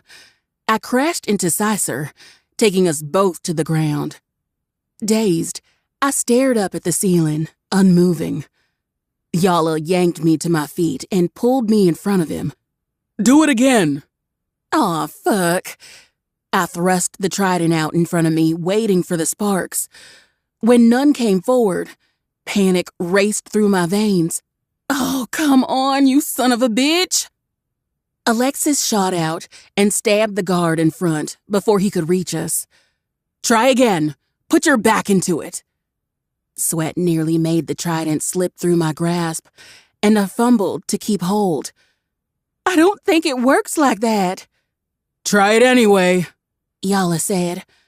Heart pounding in my chest, I tried focusing my breathing and called upon Dante's magic. The trident thrust forward and nothing.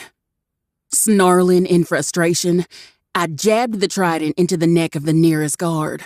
Oh, you picky-ass end of an anaconda. Just fucking lied. A blast of lightning shot forth, decimating the man and those behind him, leaving only 2 remaining. My back hit Yala's chest. The orc grunted and dug his heels in, ensuring I didn't fly back again.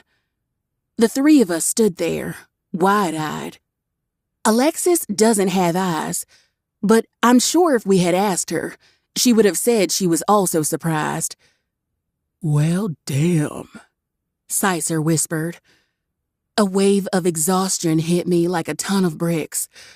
I slumped forward, using the end of the trident to keep myself upright. Snapping gators. That took a lot out of me. I'm not sure how many of those I have left, y'all. Alexis and Yala charged forward, making quick work of the remaining 2. The half-dead guards stuck in Sicer's web groaned and snapped their teeth, but none possessed the strength to pull themselves out of the sticky mess. You want to tell me what the hell is going on now, Alexis? I asked, panting. Unearthly moans sounded off in the distance. Long story short, Rebecca did it. But we should really walk and talk, she replied. Alexis darted down the hall and veered to the left, away from the groaning. The rest of us followed suit, Yala half dragging my tired ass. What do you mean Rebecca did it? I stared at Alexis in abject horror. Hey, don't look at me like I'm the crazy one, she snapped. You're the one walking around with a war swine like it's a pet. The Spytar's face grew ashen at her words. There's vor swine here? The hell is a vor swine? I asked, exasperated. Rebecca's just a cat. The sword froze in front of us. We all skidded to a halt. The kitten in question slowly appeared, head first, from around the corner. Except she was bigger than the last time I saw her. A lot bigger. Her pristine white fur was spotless, which was odd considering the floor was covered in blood. An armored foot peeked into view, and I had the sneaking suspicion that I did not want to see what the rest of the body looked like. The foot twitched before chopped grunts sounded off from the body. Alexis's voice grew quiet as she spoke. "Cherry, I promise you, that thing is not a cat." Rebecca caught sight of us and sat. Her bobcat-sized body vibrated with a delightful purr. Tail swishing, she took in each of us with her beady blue eyes until she fixed her gaze on me. Her head tilted to the side, and a deep voice sounded off from somewhere around her. "Too sour." A man in a long black cloak came out from the room, flipping through a stack of papers. He looked up at Yala and Sicer before frowning. "Hey, what are you lot doing out of your cages?" Rebecca turned her gaze to him. "Sweet." The kitten's body cracked in half. Spindly black hands shot out of the opening and grabbed the man by the throat. He cried out and clawed at the floor before her jaw unhinged like a snake and bit into his head. Nope. Screaming, we took off running in the other direction. Yala tripped over one of the tavern owner's legs, nearly taking me out with him. I pulled him to his feet, and we took off after Alexis, deeper into the Coliseum. "The east side of the building is completely shot. We're going to have to see if we can get out from the west exit," Alexis called as she led the way. "What do you mean it's shot? Are you telling me there's more of those things?" "Well, yeah," she replied. "That's where the barracks were. So we started off there." "You wanted her to do this?" I screeched. "Look, I knew she was something bad. I just didn't know she was a damn war swine. I thought she would just eat them, not turn them into mindless zombies with an appetite for human tartar." Though, in my defense, those guards were very, very rude. And, turns out they were kidnapping demons anyway. If you think about it, I'm kind of a hero. A vigilante, if you will. "You just released a vor swine into the city," Sicer shouted. "No, she did," Alexis said, pointing to me like a rat. "I just took her to the knight's barracks." The two men looked at me in disbelief. I thought it was a cat." Sicer clenched his fists at his side, his face contorting in an enraged scowl. "You thought it was a boom." The wall in front of us exploded, followed by the deafening sound of a dragon's roar. My stomach sank as a kiboon bee launched at us from outside. "Run!" Yala cried. He sprinted down the hallway and opened up the door at the end. A horde of zombies greeted him on the other side. He shut the door. "Not that way. The other way," he screamed, charging back toward us.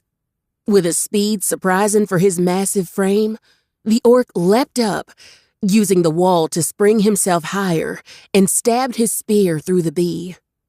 Thankfully, the bee stayed dead, unlike the damn zombies. With a sickening creak, the doors burst open, and a sea of zombies piled through.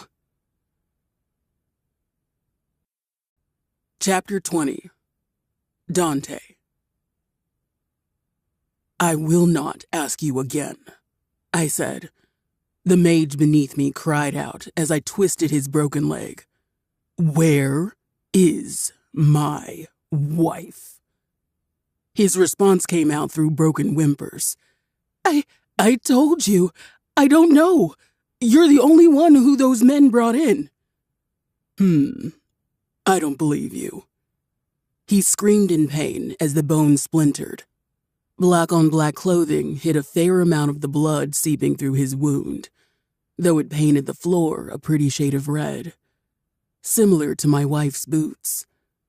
Movement caught my eye, and I sent a bolt of lightning at the man drawing his wand. He fell to the floor dead. I sighed, stood up straight, and addressed the mages lined up against the wall. "You fools must be hard of hearing. No one is leaving this room until my wife is brought to my side safe and sound. If I find one mark on her body, pray to any god you like, they will not save you." We'd been at this nonsense since I awoke, strapped to their pathetic offering table. If there was anything more unpleasant to awaken to than the mumbled ramblings of half-witted mages, I didn't know of it. Still, if it weren't for the fact that I had just eaten cherry cinnamon rolls, their holding magic might have just been enough to bind me. For that, they couldn't be allowed to live. "Please," one mage begged. "We know nothing about another dragon. You were the only one they brought in." "A human!" I roared. Lightning crackled up my legs until it danced at my fists. The itch to shift tore at my human form until scales grew along my forearms and back. My wife is a human, with big brown eyes, adorable dimples, and a laugh that makes everything right with the world. And if anything happens to her, I will make you live through horrors so vile, your grandchildren will weep. Frustration caused my hands to clench, crushing the mage's ankle. He let loose a pained wail and fainted. Through the chaos, a calm, authoritative voice spoke up. Now, can we discuss this like reasonable men?" I turned to see a man dressed in royal attire step out from the balcony ringing the second floor. His golden crown sat proudly and polished atop his head. A white cloak held together by golden talismans trailed behind him as he moved. The king held his head high, doing his best to maintain an air of indifference. I imagine the confidence was strengthened by the soldiers that flanked his sides. Foolish. They'd be dead before they so much as touched their swords. "King Andor!" The mages along the wall fell to their knees. Lightning struck the wall just above their heads. "I didn't tell you to move," I said. They stood. To his credit, the king didn't flinch, yet the stench of fear rolled off him in waves. Good. He should be afraid. The king cleared his throat and stood a little straighter. "I am King Andor, ruler of all of Kibar and its surrounding seas. And I am in no mood for your long-winded exposition. Let me cut to the chase. You're going to find out what these idiots have done with my wife and bring her to my side. Then, you're going to kill every mage involved in this mind control curse, starting with whoever is in charge of its power source. Do so quickly, and I'll consider leaving this city intact." A look of disbelief crossed his face until it settled into fury. He closed his eyes and schooled his features before speaking again. "Clearly, we've angered you with our gladiator games." He waved his hands in a dismissive gesture. "I'll admit, we should have put an end to the games as soon as the goddess was destroyed. Yet, it's rather hard to convince businessmen to give up their income. As a dragon, I'm sure you understand the allure of a good coin." "As a dragon, I understand you're wasting my time. Bring me my wife now." His lips twitched as he chuckled. "I'm sure there will be time for that. First, I'd like to discuss a proposition with you." "Here it comes," I said, rolling my eyes. "Swear your loyalty to me and become the dragon of Kibar. With your might added to our royal army, none of our enemies would stand a chance." He smiled wickedly and spread his arms wide. "Mokir, Foley, even the mighty Kanamo will fall with you at our side." "Not interested." "Don't be so hasty. We can give you anything. Gold, jewels, as much land as you can dream of. Swear your loyalty to me, and I'll even give you one of my daughters to marry. That will solidify our alliance."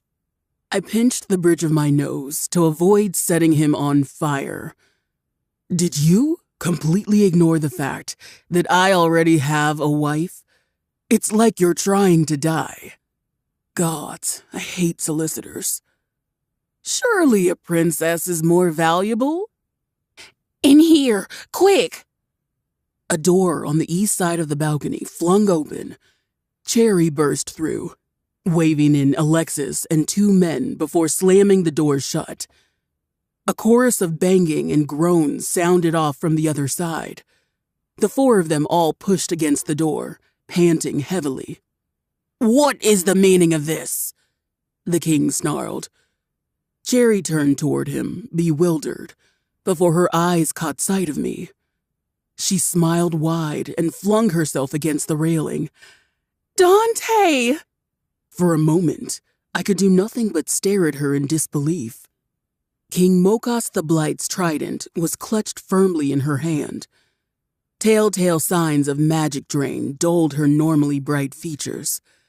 The ends of her sleeves were singed, while blue sparks flickered at the ends of the trident's prongs. The door pushed open enough for a bloody hand to come through, slashing at the orc.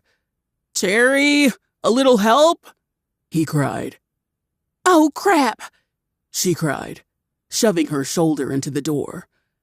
I leapt to her side and pulled her to me, then took the trident and pointed it at the door.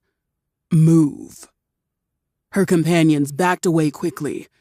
In an instant, the door flung open, revealing Dead Man charging toward us. I didn't bother to ask questions. Thunder boomed, and a ray of light obliterated every last one of them. Alexis sighed dramatically. "Sweet shining polish, it's over. Well, I'll leave the rest of the bad guys to your claws. Let me on that belt, big guy. I'm taking a nap," she said, then slid her handle into the O-ring on my belt. The orc threw himself on the ground and breathed deep, while the Spytar slumped beside him, gasping just as heavily. "Are you all right?" Cherry asked, cupping my face. "I brought cinnamon if you need it." "I'm fine. More importantly, how did you escape?" She tilted her head. "Escape? They never took me. I was just knocked out." "We told you!" a maid shouted.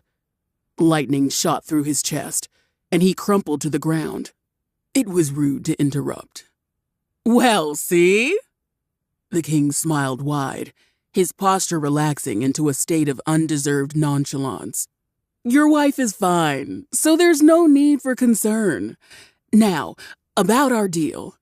"Fine," Cherry snarled. "We just spent the past hour running through your coliseum, full of zombies and enslaved demons." "Of course," the king nodded. "We regret that our gladiator games have caused you and your husband distress. Please understand that any large-scale immigration comes with its trials and challenges. My advisors and I will be more than happy to discuss the reformation of the Colosseum in exchange for you and your dragon's cooperation." She turned back to me and jutted a thumb at the king. "The hell is this condescending prick talking about?" "How dare you speak to me that way? I'm your king!" "I'm from Kanamo, you popinjay," she snapped. I stifled a gasp. "So your home is in Kanamo?" She let off something between a grunt and squeak before shooting a glare back at me. Her voice rose several pitches. "Now is not the time for that." "Which part?" Kanamo was a vast country. Its territory spanned most of the southern part of the continent. Fallon's territory was located on the very end of the southern tip. If her home was anywhere close, then Fallon and I would have no issues forming a united territory. That being said, if her home was in the ruined city of Wandemere, then I'd have some explaining to do. Her foot stomped, Can you please focus on the task at hand? What does this guy want from you? The only task I wanted to focus on involved bending her over the railing until she talked. Yet I suppose patience had its virtues. He's trying to sell me his daughter in exchange for military enlistment, I said. Cherry simply stared at the king for a moment, then wagged her finger at him. Lightning. I'm going to use lightning on your ass. She snatched the trident from my hands and aimed it at the king. Yalla, brace me. Now we're talking.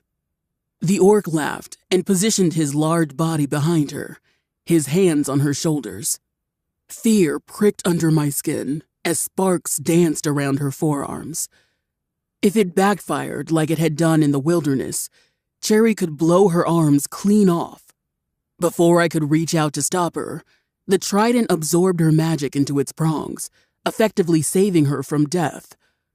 Wide-eyed, the king and his guards dove just before a bolt of lightning struck the wall behind them.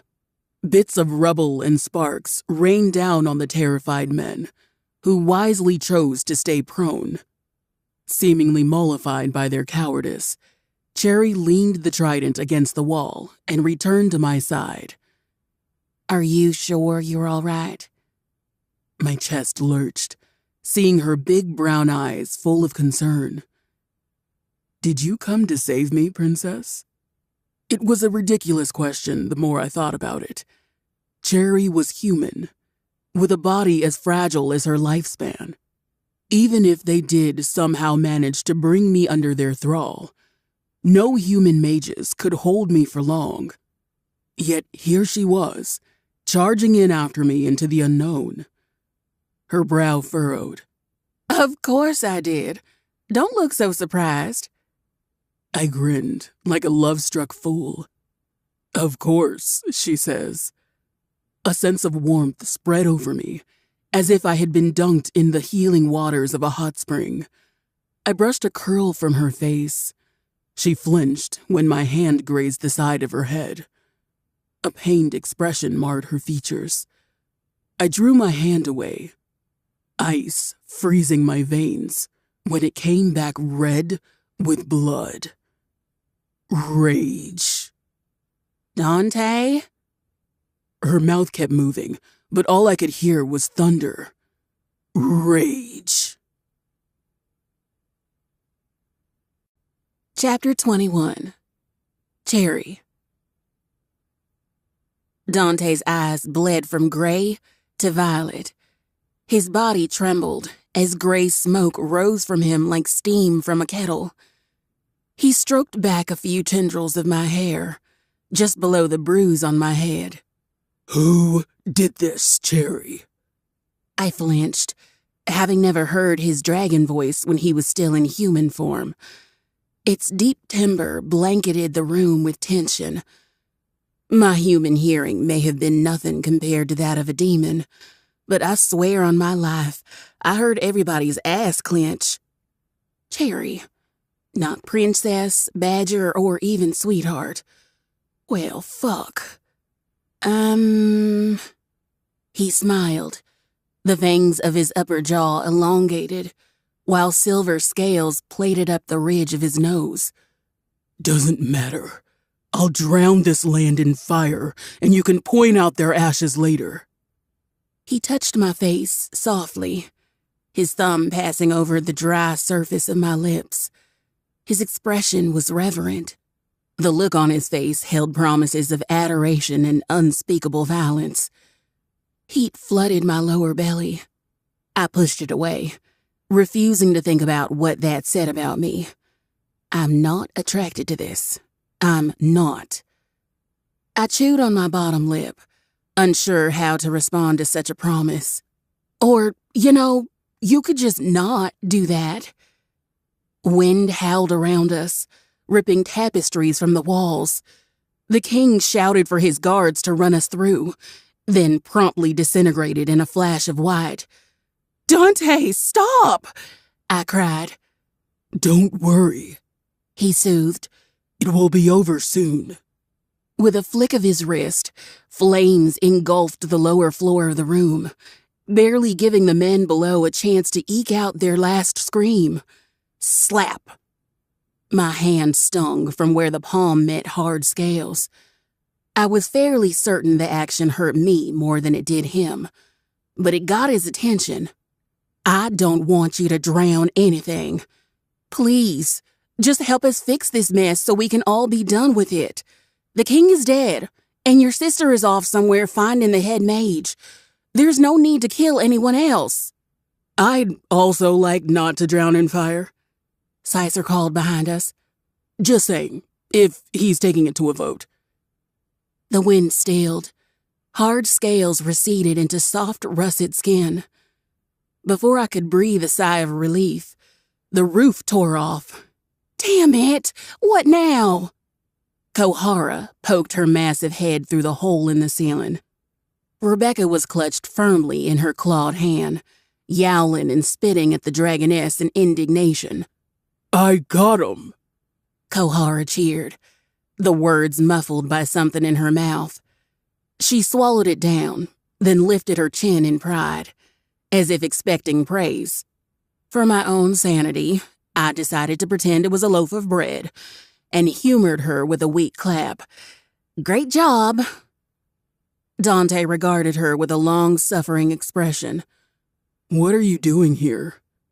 She snorted, shooting flames into the sky. Is that any way of thanking me for saving your wife? Debatable. Yala rose from the floor and stretched. Well, that's done. Are we raiding the king's liquor cabinet or what? We all looked at him in silence. What? He's dead. No use to him now. I like Yala. With the king and his mages dead, and Rebecca sealed in some sort of magic cage of Kohara's making, things settled pretty quickly. Even the bees were quickly brought to heel. Turns out, there was a bee flute Dante kept next to their hive that allowed him to control them. Live and learn, I guess. All the demons trapped in the Colosseum came to their senses and seemed to be more than willing to join in Yala's plan to storm the castle and raid the king's liquor cabinet. For, penance or whatever. Half the city's guards had been turned into zombies at Rebecca's doing, so there wasn't much resistance along the way.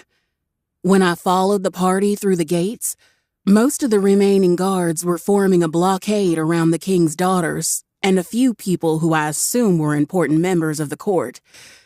The king's eldest was locked in discussion with Dante, but the discussion was full of political jargon I didn't understand and sounded an awful lot like not my problem.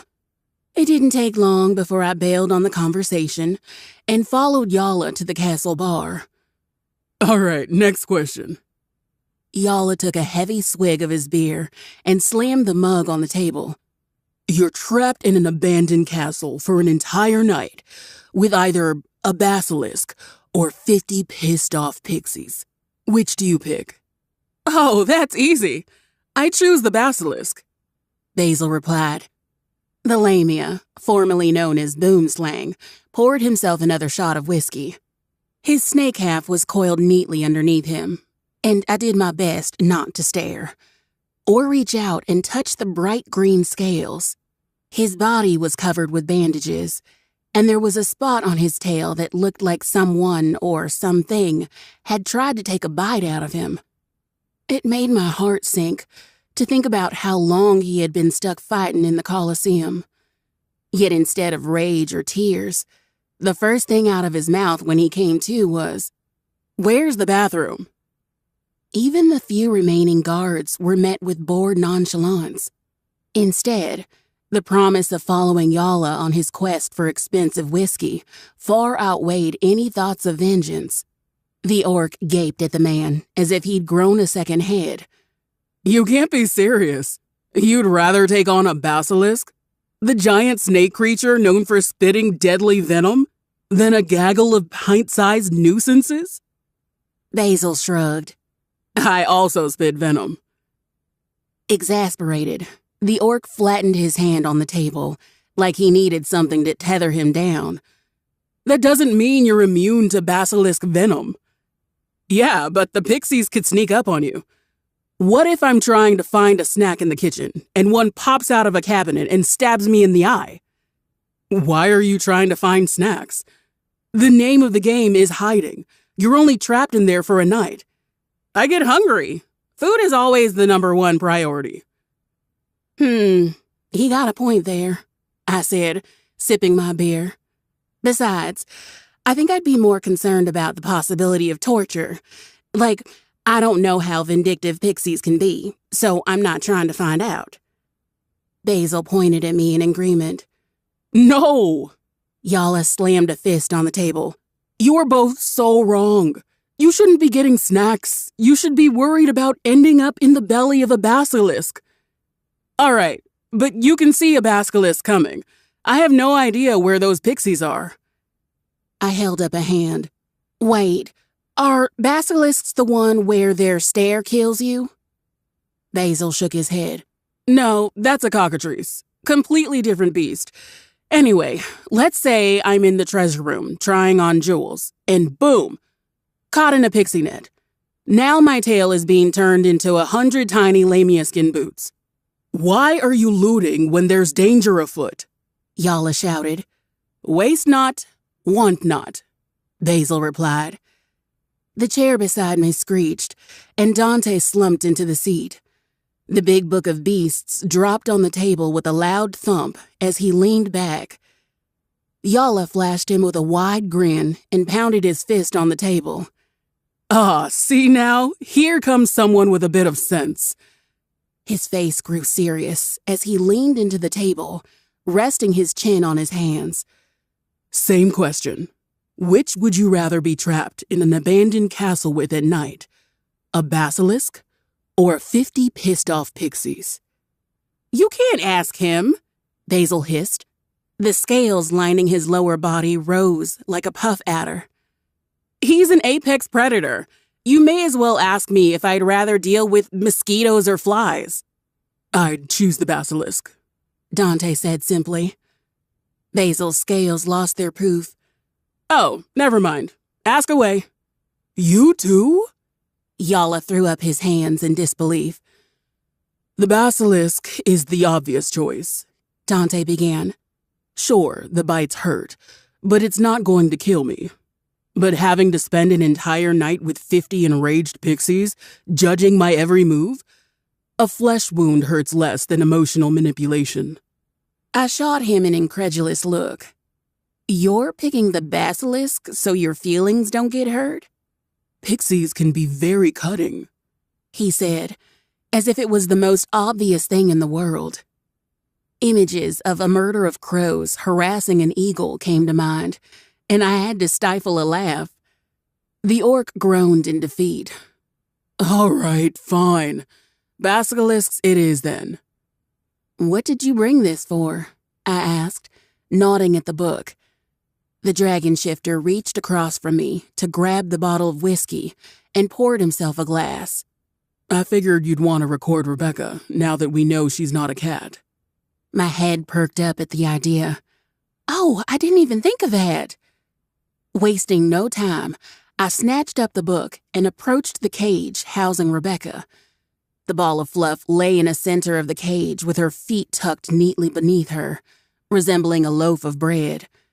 Runes were etched into the metal bars, each of them pulsing with a pale green light.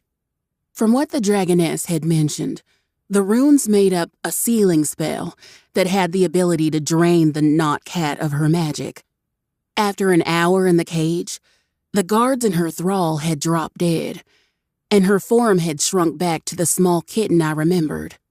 Her ears flattened at my approach.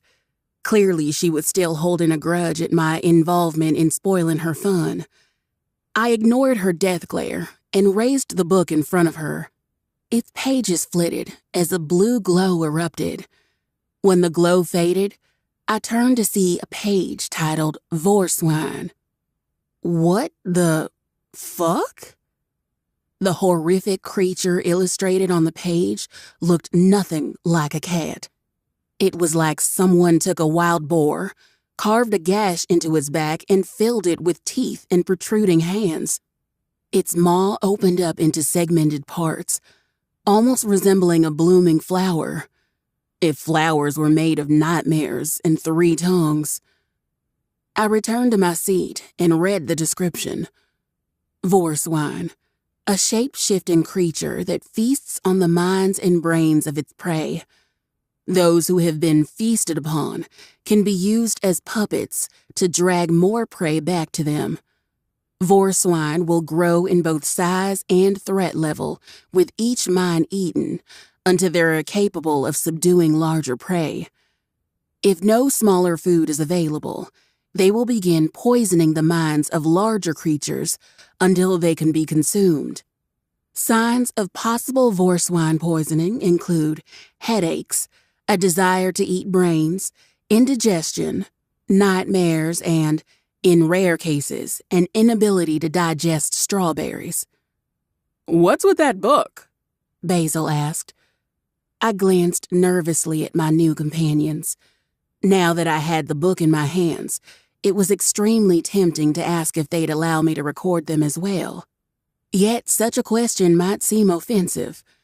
Still, the commandeered castle bar was filled to the brim with all different kinds of demons I had never even dreamt of seeing in person.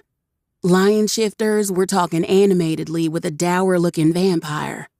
A man that looked more bird than human guzzled beer while a centaur manned the bar. It was like I stepped out of the real world and into all of the fantasy novels I had coveted as a kid. Pushing down my nervousness, I flipped open the book to show off our previous entry. The shocked face of the phoenix made me giggle, thinking about what we had to do to get that picture. It's basically a monster manual that will record whatever demon you point at. "Really? Let me see." Yala wiped beer foam away from his mouth and grabbed the book. He lifted it to his face and smiled wide. The pages glowed and flipped to the section on orcs, and Yala's profile appeared on a new page. His mouth fell open in astonishment as he watched the page fill out. "Unbelievable! It has my height, weight, age, and everything." As he scanned the page, his eyes grew wide. "Damn, it even records that," he said, glancing down at his crotch. Basil shot him a disbelieving glance. "You're kidding," he said, before taking the book. The Lamia held it up high and smiled like he'd seen Yala do before. When the page finished glowing, he read what was written while lips curved into a shit-eating grin, before he handed it back to Yala. "I win." Yala sputtered and grabbed the book back before looking over Basil's page. He snorted and pushed the book away from him. "It doesn't count as better just because you have 2 of them." "2?" "Jealous?" he asked, sipping his drink. "Let me try." I looked up to see the tavern owner descend upon the book. With a flex, he struck a pose and waited for his page to clear. Before I could stop myself, I cast a glance down at his spider half, wondering where exactly his dick would be. Beside me, Dante chuckled and shot me a knowing glance. Damn, caught red-handed. It didn't take long before more men gathered around and started shoving at each other to grab at the book, each striking a pose more ridiculous than the last and bragging about the results. "Beat that," a centaur shouted. He crossed his arms over his chest, and his tail flicked in a way that resembled my childhood horse after he'd completed a difficult jump. His showboating caused a few men to jeer at him and discredit his merits on the fact that he was half horse, which did seem unfair. It wasn't until a minotaur stepped up and declared himself superior that the centaur finally stopped his gloating. I didn't think I'd get my wish in the form of a dick measuring contest, but hey, a win is a win. "Gods, what a beautiful time to wake up," Alexis said. The sword unhooked herself from Dante's belt and floated next to the table with a relieved sigh. Truly, it must be my birthday. I'm telling you, mine is bigger, someone shouted in the crowd. From the base, I said. A small scuffle broke out, and Alexis wasted no time in floating over. Fellas, let's all calm down, she said cheerily. I'll be the judge. It's only fair, seeing as I have no genitals. Now form a line. We're not savages. Always the opportunist, Dante sighed. So, what are you two planning on doing now this is all over? Are you going to stay in Kirkwall? I asked. Basil shrugged. Currently, I have no plans beyond this drink. Yala let off a loud burp. I've had quite enough of Kirkwall. The plan is to keep looking for my brothers and the rest of the Monet clan. We got separated the last time Volsok Gate opened. Did you say Monet clan? We all looked at Dante, who suddenly looked more irked than he had a moment ago. Yala's posture straightened, his voice taking on a more nervous note. Yes? Has one of my kin done something to offend you? The dragon's eyes narrowed dangerously. Every damn day. He stood. Yala flinched. Dante walked over to a decorative mirror hanging on the wall and raised his hand. He muttered something I couldn't catch, and the mirror's image started swirling. He beckoned us closer, then stood aside. When we made our way over, the swirling purple and gray of the mirror faded to reveal a blond man staring curiously back at us. Dante? He asked. Felix! I jumped at the orc's shout. Yala all but crashed into the mirror in his excitement, nearly knocking it off the wall. Mirroring the orc's excitement, Felix's body shook rapidly and then, bam, a werewolf sat in his place. Yala! I can't believe it's you! Behind the massive wall of fur, I saw the tip of a rapidly beating tail smack the shit out of whatever innocent furniture was next to him. Wait right there. I should have a travel stone that links to Dante's. Dante tensed beside me. What? When the hell did you get that? The sound of drawers opening and closing filled the air as the werewolf rummaged through his things. When you let Fallon borrow your Hearthstone stones to move his hoard, he figured out how to copy the spell. It's much easier to get around this way. He glowered at the man in the mirror with clear suspicion. But how did you link it to mine? Don't worry about it, bestie, Felix called over his shoulder. Aha! He shouted, before a whirlwind enveloped his body. You're friends with my brother? Yala asked. Let's not get crazy, Dante said flatly. He's right, came a chipper voice next to us. We're more like boon companions. The werewolf launched himself at Dante, who sidestepped him with practiced ease. Felix grinned, as if that was the expected reaction, pivoted, and leapt on his back, wrapping his arms around Dante's neck. Get off me, the dragon growled. I miss you too, buddy. Yala bounced excitedly on his feet. When Felix clambered off his irritated boon companion, his brother was next in line for his aggressive hug. The orc greeted him with open arms, falling back when the weight of the werewolf slammed into his chest. Felix's head tilted back until his red eyes fixed me. He jumped up, and I instinctively widened my stance to brace for a tackle that never came. Instead, he calmly walked over and offered me a clawed hand. You must be Dante's mate. I'm Felix, Dante's best friend for life. No, he's not, the dragon quipped. Unperturbed, Felix gave him a lopsided grin. We're best friends. We're buying a shrimp boat and starting a business. Go to hell. I took his hand and offered a friendly smile. Nice to meet you. I'm Cherry. The smile faded from his face, and his head tilted to the side, reminded me of a confused dog. He brought my hand closer to his snout and sniffed. You smell like cinnamon.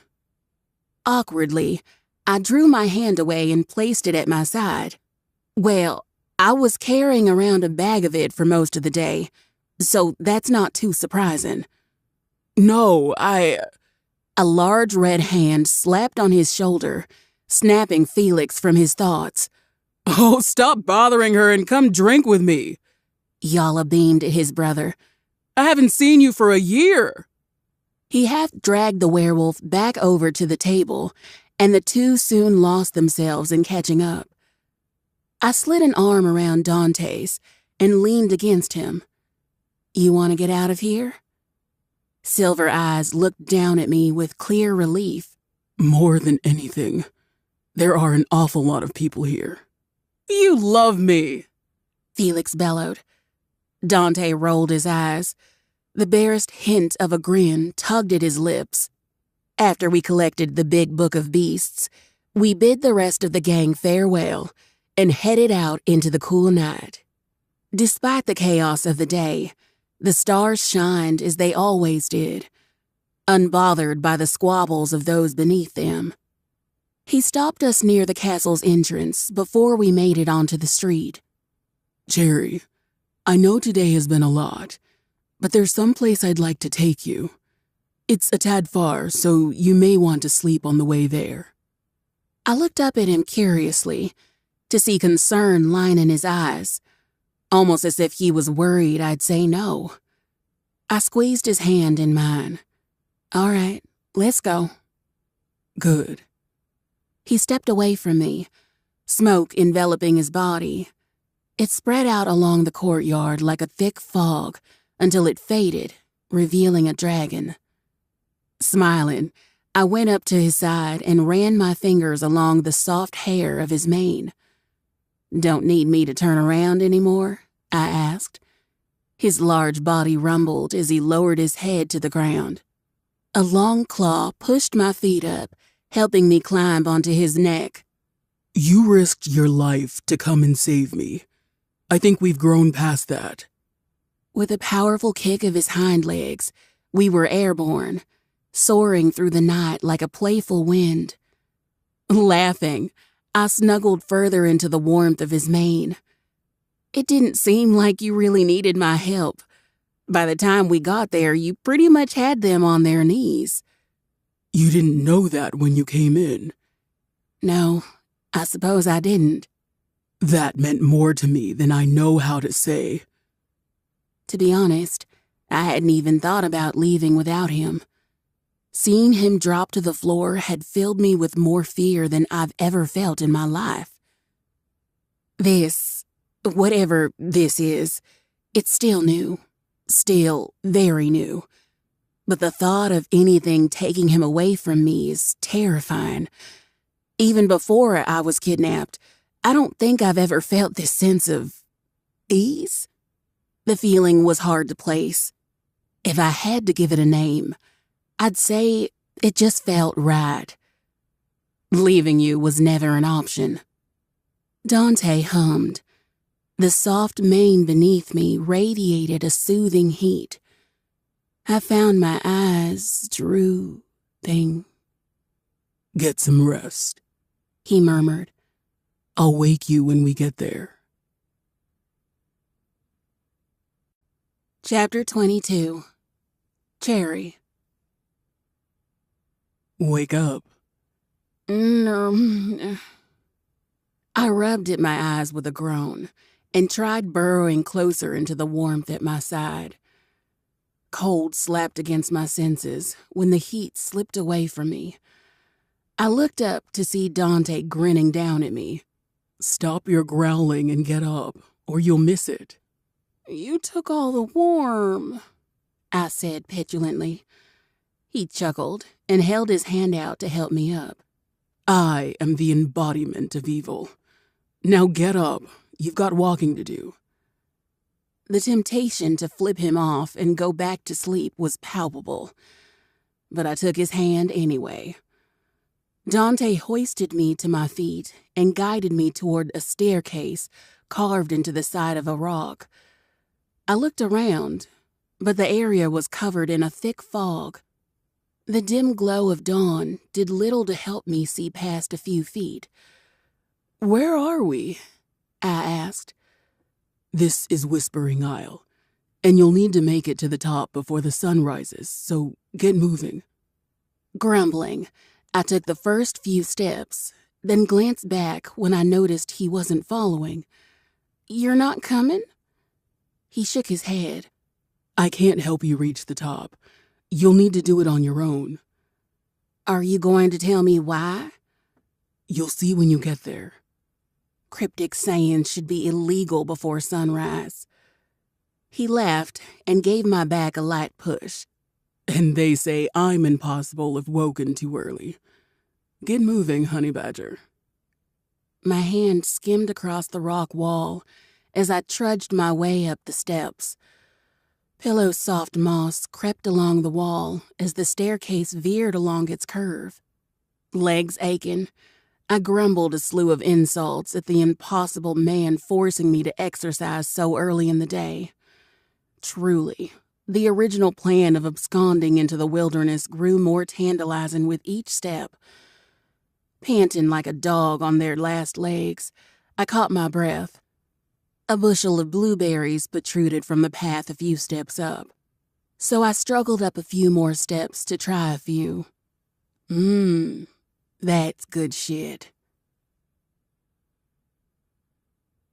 "Dante." "Absolutely not," I said. Kohara's mane bristled. "Don't be so stingy. I brought what you asked for. The least you can do is let me test her." The unicorn clutched in her talons was courtesy of the king of Kibar's personal zoo. The creature let off a pitiful noise as it tried to buck out of her hold. Its dark eyes looked at me as if pleading for help. "No, you'll break her, just like you're about to do to that poor unicorn. Let it go. It's no use to me dead." Sparks crackled down Kohara's spine. "I will not break her," she hissed. With a snort, she released her death grip on the animal, who fled into the surrounding fauna. I sighed, already tired of dealing with her antics. The dragoness shifted on her feet, then looked up at the mountain where Cherry was still climbing.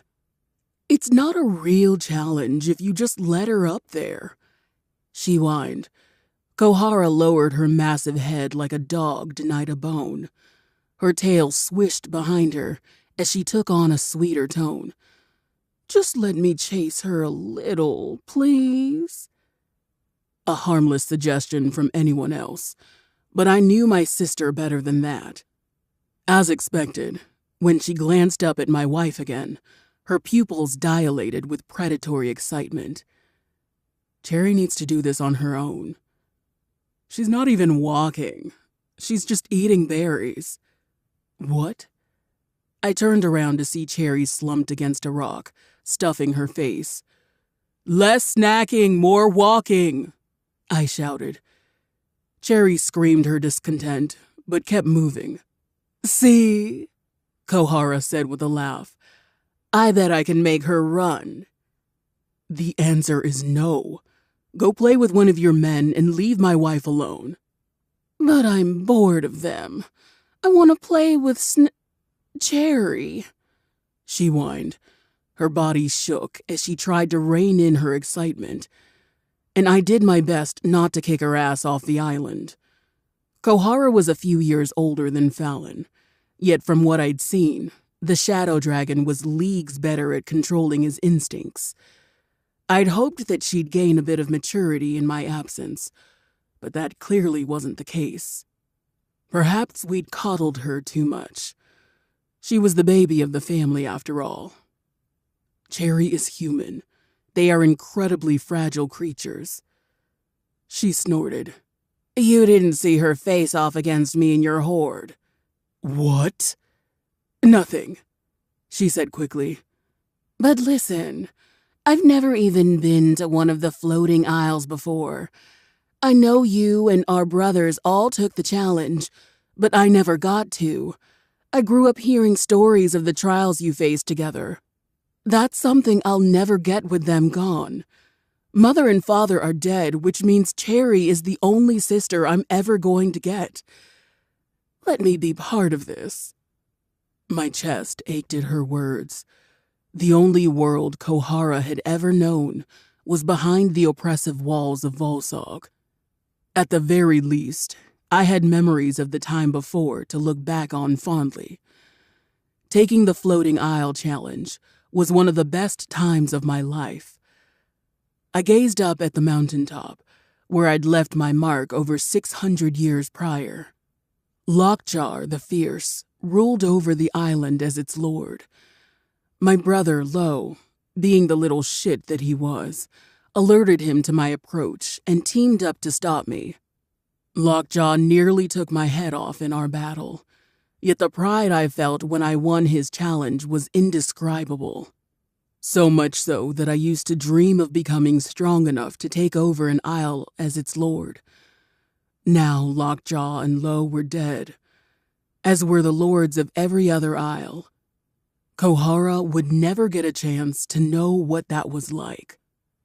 I can't risk you hurting my wife. Dante. I held up a hand to silence her. However, this isn't the only isle, and knowing Cherry, she'll never be satisfied until she reaches each one. If you can show me that you've learned restraint, I'll let you come up with a trial of your own another time. Her eyes glowed with excitement. However, I suggest you worry about your own challenge. What? I grinned, letting my lightning crackle around my feet. Did you think I'd take it easy on you just because you're my sister? With a wide smile, Kohara turned to leave, then paused just before taking off. Can I at least finally meet those pirates you've been traveling with? My shoulders tensed. No. She snorted. You never let me play with your things. Because you break them, I snarled.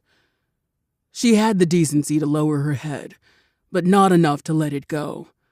What about that blonde werewolf at the castle? Her eyes took on that feral glint as she gazed off. He looked fast. She yelped when my foot hit her side. Kohara's body flew back and plummeted into the clouds below. Cherry. Less snacking, more walking. His voice caused me to jump, dropping my handful of berries. Frustrated, I snatched a few of them up and threw them in the direction of the voice below. How long are these damn steps? The sound of his snickering echoed through the area, but he didn't answer. When I rounded the corner, I could see the barest hint of pale scales beneath the fog below. Kohara was muttering something to the blob next to her. Smaller figures shifted beneath the fog, but I couldn't make out what they were. The dragoness slumped on her side, her long tail flicking like an irritated cat. Her body jerked to the side with a loud oof, followed by the sound of claws scraping on stone. She let out a low cry before her body plummeted into the mist. Did he just punt his sister off a cliff? After climbing for what seemed like forever, the steps finally arrived at the peak. I half-crawled up the last step before collapsing into a heap. A pair of black boots appeared out of the mist. This had better be good, Ramnak. I spat out his last name like a curse. Why don't you tell me? He asked. Dante waved a hand through the air, and the fog began to melt away. The summit was shaped like a bowl with a high arch on one side. Fruit trees lined the edges of the bowl, their branches weighed down by heavy-looking apricots and cherries. On the east side, a long balcony was carved into the mountain. Dante lifted me from the ground and carried me over to the arch. I reached out to snag a few cherries as we passed by. Careful, he warned. They're incredibly sour. Curious, I popped one in my mouth anyway, then spat it out. Snapping gators, I've eaten lemons less sour. You just don't listen. He plucked an apricot from a nearby tree, and I wolfed it down, trying to chase away the sour. He set me down at the base of the rock wall, and I looked up to see it completely covered in red handprints. They ranged in size from that of a small child to hands big enough to belong to a bear. "What is this?" I asked. Dante's eyes softened as he gazed at the wall of hands. This is the Whispering Isles marker point, 1 of 7. Do you remember when I told you that dragons age slowly? I nodded. Well, our dragon forms are exceedingly hard to control at first. Some take as long as 200 years simply to fly straight, even longer to make it long distances. He paused and retrieved the big book of beasts from a spot on the ground. In order to prove our worth as a fully realized dragon, many of us take the Floating Isle Challenge. 7 high peaks spread across all of Mythoglin. If you manage to make it to all 7 isles and put your mark on the wall, you are granted the title of Lord of your element. He bit his thumb and smeared a drop of blood on the index page of the book. Back when the world was full, it was often the only way you'd be considered strong enough to hold a territory all your own. To make the task more difficult, it was common for a lord or lady to have their territory overlap one of the isles. In order to get to it, you'd have to face them in combat or make it through whatever challenge they threw your way. Guarding an isle was considered a great honor, reserved for only the strongest. The isles aren't grounded to anything, so a particularly powerful dragon could even move it into their territory with the help of a mage. He paused, glancing over the sea of hands. When he spoke, the words came out in a soft whisper.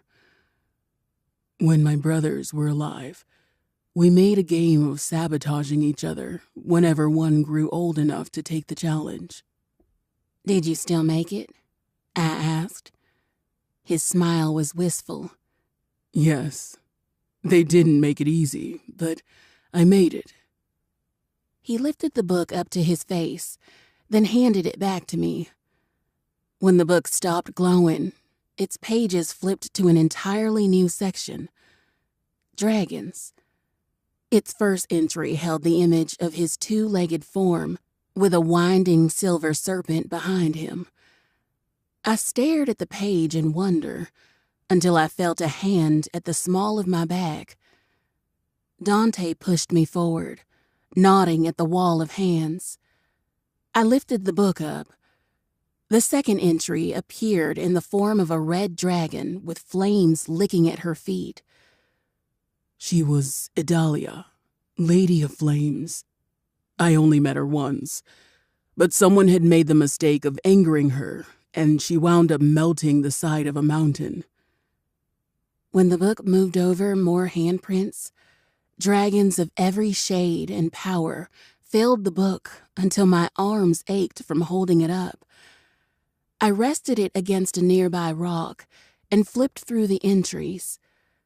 Dante, this is amazing. I'm glad you like it. Like it? Are you kidding me? I love it. Good. Come here, then. I turned to see him crushing something in a small bowl. When I approached, he bent down to kiss me, then dipped my hand into the red paste. Wait! I pulled my hand away when he guided it to the rock. Is this allowed? He raised a brow at me. You made it up the steps, didn't you? But I'm not a dragon. I didn't fly here on my own. He set the bowl down, then retrieved the book. Its pages lit up when he held it to the hand the size of a bear paw. When the page finished, he held it out to me, showing off the orc it belonged to. The challenge is only to climb the summit of the aisle on your own and put your mark on the wall. No one said you had to be a dragon. Besides, it's not uncommon to find your fated mate outside your race. My heart thumped heavily in my chest as I looked up the wall of ancient handprints. "Where's yours?"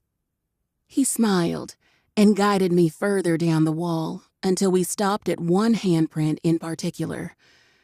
It was clustered in a group of prints of similar size, but there was just enough room below it to fit my hand.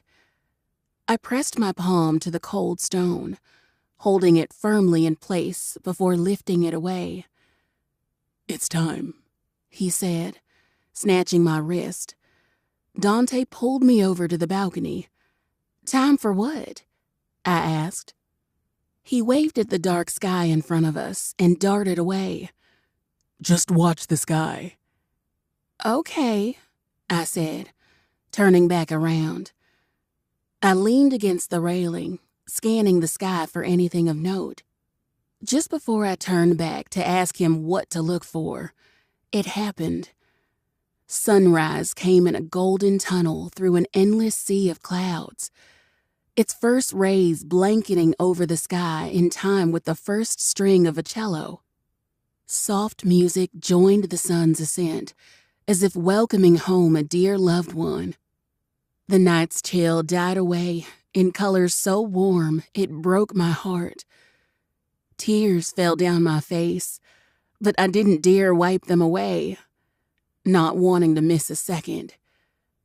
Dante's song quickened in tempo, and the sky responded in a chorus of pink, purple, and gold.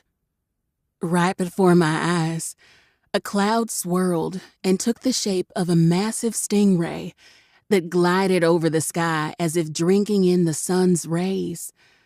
I gasped as another swirled into a school of flying fish.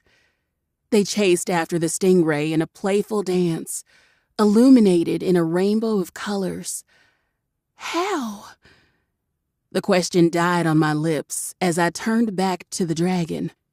His eyes were closed, face serene in concentration, as sure as he played his cello. Wisps of silver slowly rolled off him and into the sky. Of course, this is the song of the Lord of Storms. The stingray dove to burst through a fluffy cloud until it dispersed in fades of white. I blinked, trying to make sense of the lush green hill in the middle of the sky. When more clouds parted around it, my jaw fell open. Is that the island floating? Sunlight illuminated the world around me until I saw more tiny islands floating peacefully in the sky. I peered over the railing to try to see the ground below, but the mountain disappeared into the sea of clouds. Breathless, I gazed at the islands of wonder. The floating isles. The thought of 6 more of these spread across the continent was almost unthinkable. I want to see every last one. Just above us, the stingray and flying fish swirled together to form a herd of unicorns. They galloped across the sky, some veering close enough to reach out and touch. I did, letting the cool wetness break against my palm. The cloud unicorn reared up, then raced down the side of the mountain. I ran after it, laughing away the tired ache in my legs. When its hooves hit the ground below the steps, the fog parted, revealing, oh, no fucking way.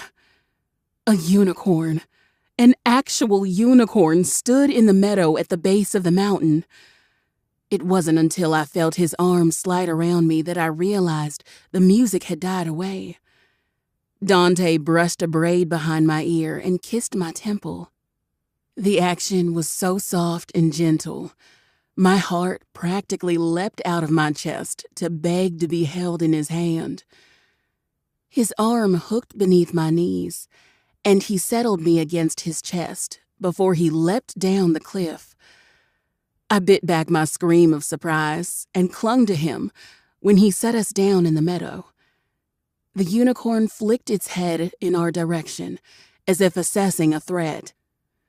I let Dante guide me down in the grass to sit between his legs. "I'm afraid this is as close as we can get before it runs off," he said.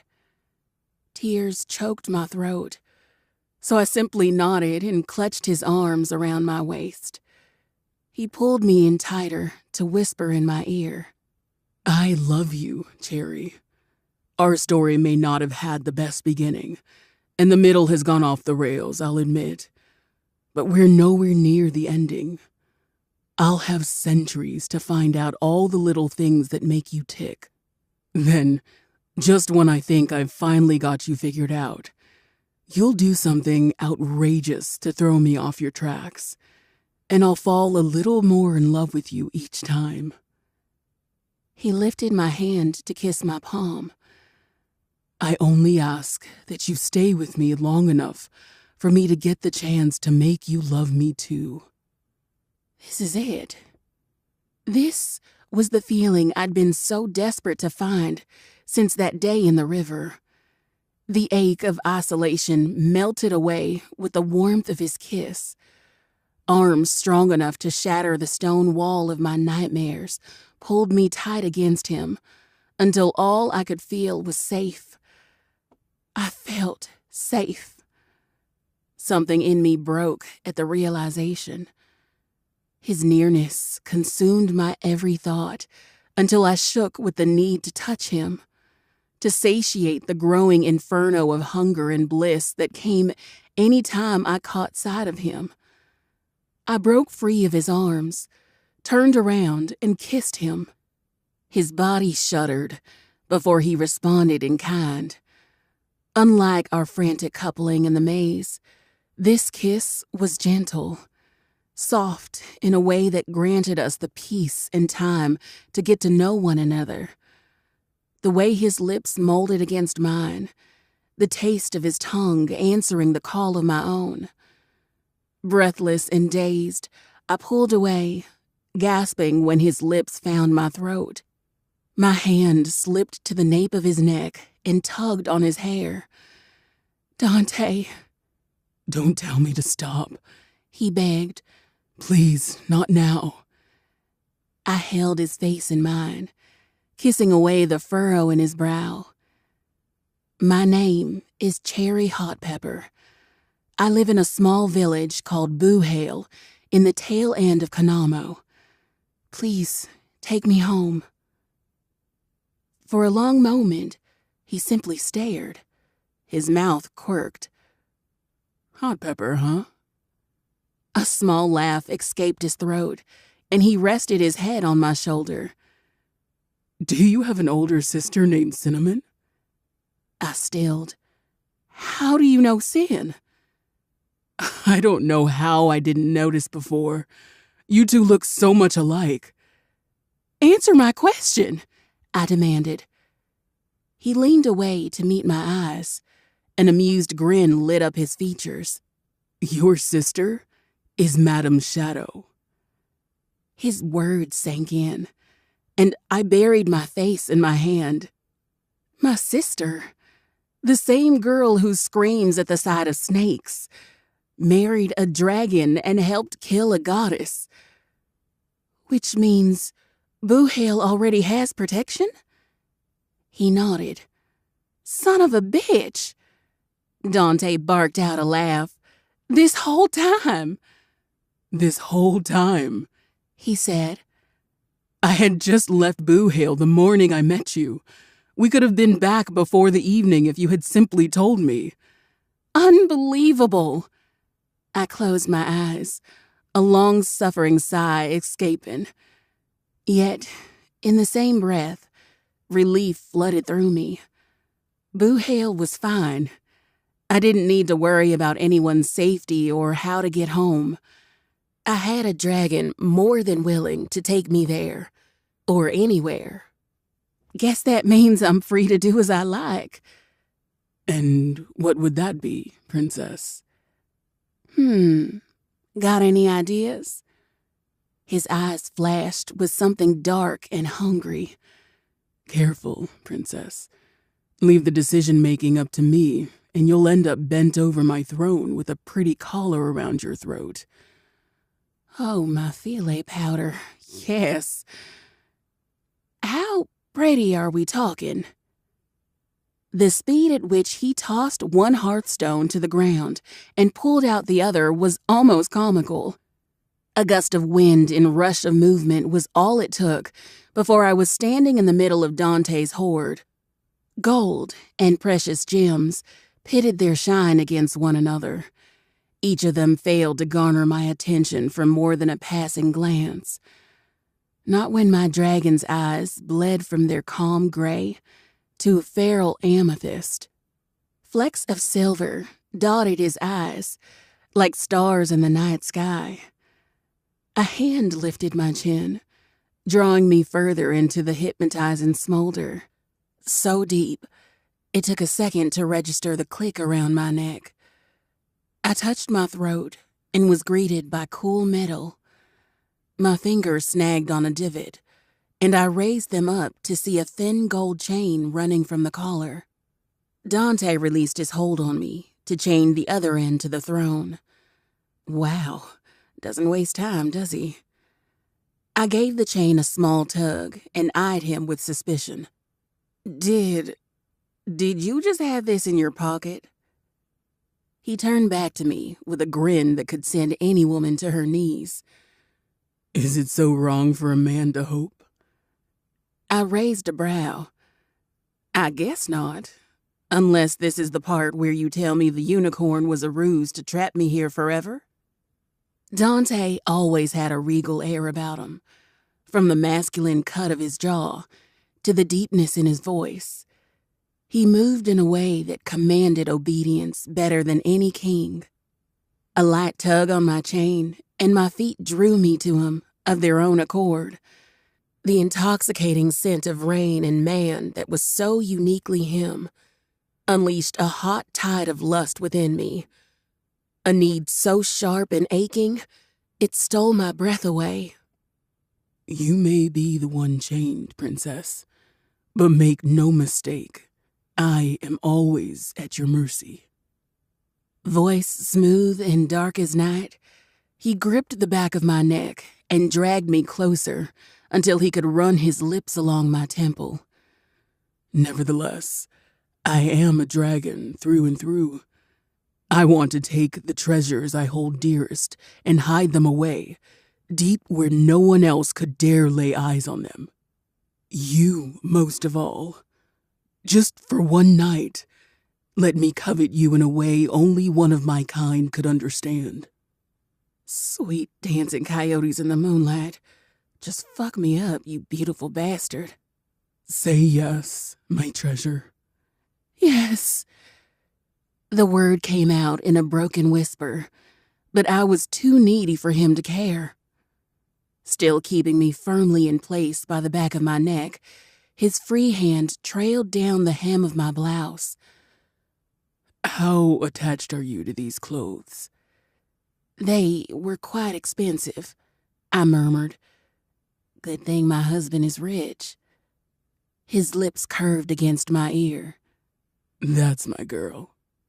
With a tug, I just was free of cumbersome things, like anything blocking Dante's impossibly warm hands. My breath hitched when the cool air hit my skin, only to be chased away by searing kisses. My trousers were next, putting up little resistance to Dante's crusade. He knelt in front of me, groaning when he ran his hands along the thin fabric of my panties. That he took his time with, slowly sliding the fabric down from my ass, trailing the skin with his lips, before he slid it down my legs to toss away. Rough hands skimmed the curve of my ass as he placed a kiss against it. His fingers moved up my spine and trailed back down a tantalizing pattern that had me panting. He squeezed, not hard enough to hurt, but enough to make me gasp before he nipped at my hip. The barest kiss on my stomach caused me to shiver. Large hands roamed up my sides, memorizing each dip and curve. He glanced up, eyes pleading as if begging me to let him continue. I stroked a hand through his hair and smiled in approval. Another small touch of his lips, and he guided me to sit on his throne. "Come here," he whispered, pulling me in for a soft kiss. His hands cupped my breasts as his tongue slipped against my lips. Moaning into him, I slid my hands down the waist of his pants, unbuckling them to feel the weight of his cock against my fingers. His hard length twitched beneath my touch.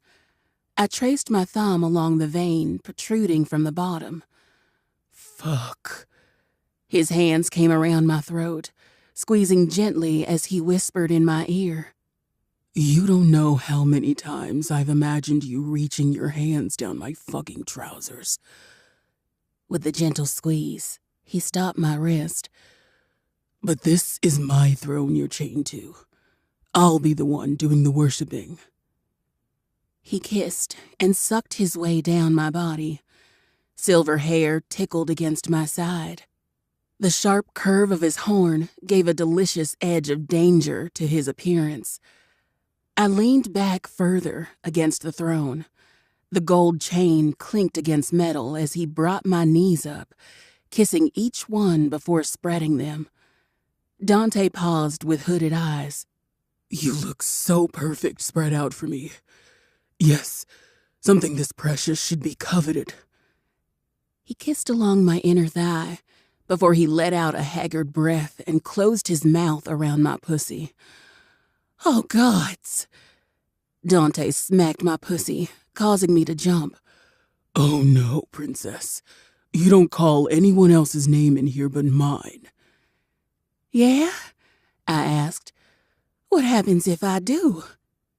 A slow, salacious grin curved his mouth, made all the more arousing with my wetness on his lips. "Oh, how I love it when you're difficult." Amethyst eyes stayed locked on mine. He slipped 2 fingers inside me, curving them up to tease against my sweet spot. I groaned, rocking against him.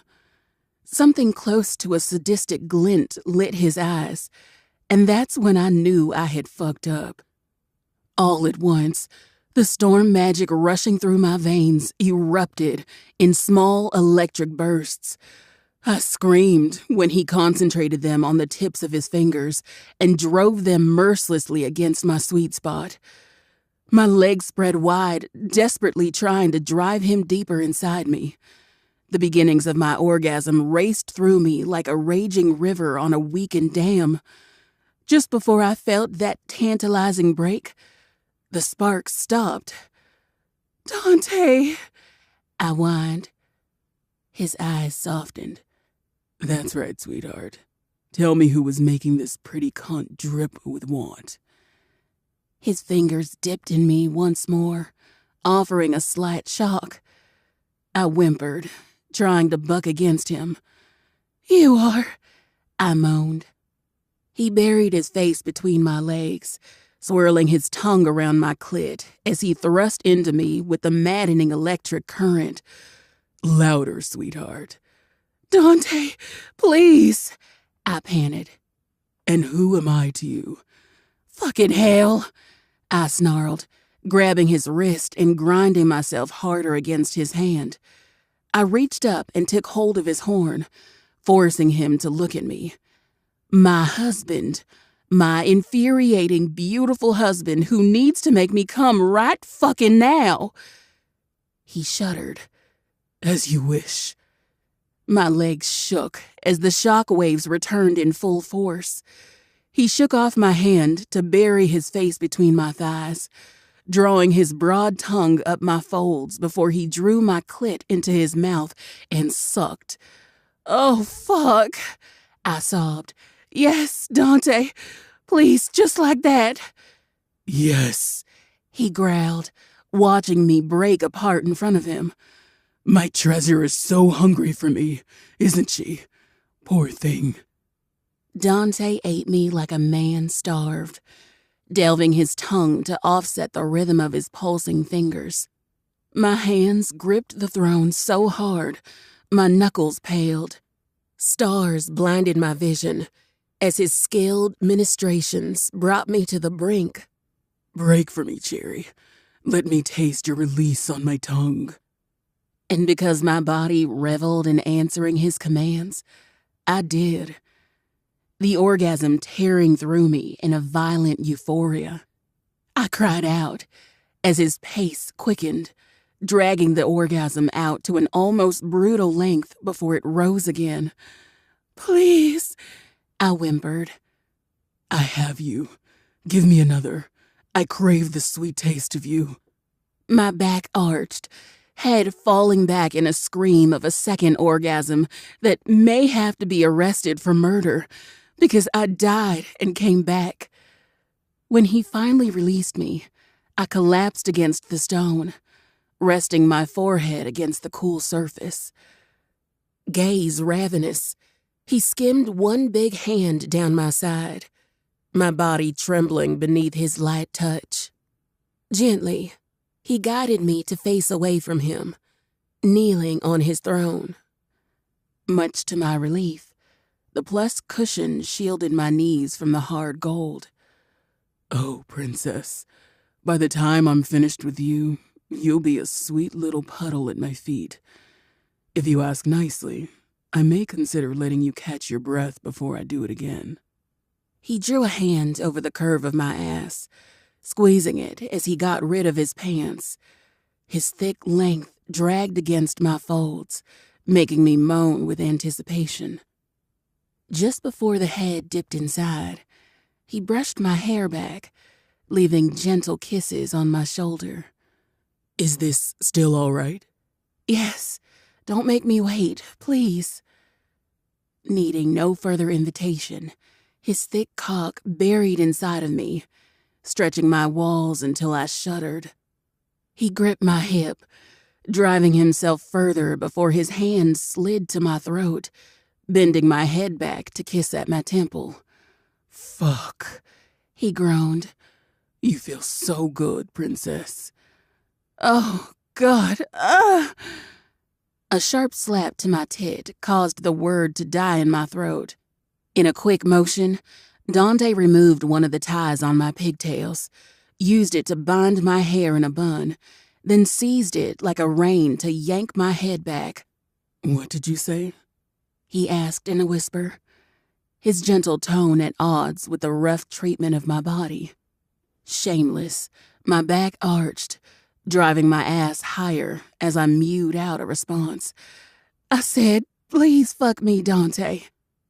Atta girl, he groaned, grinding himself deep into me until I was crammed full. Blinding sensation swirled through taut flesh until I was left stuffed and bare and oh so right.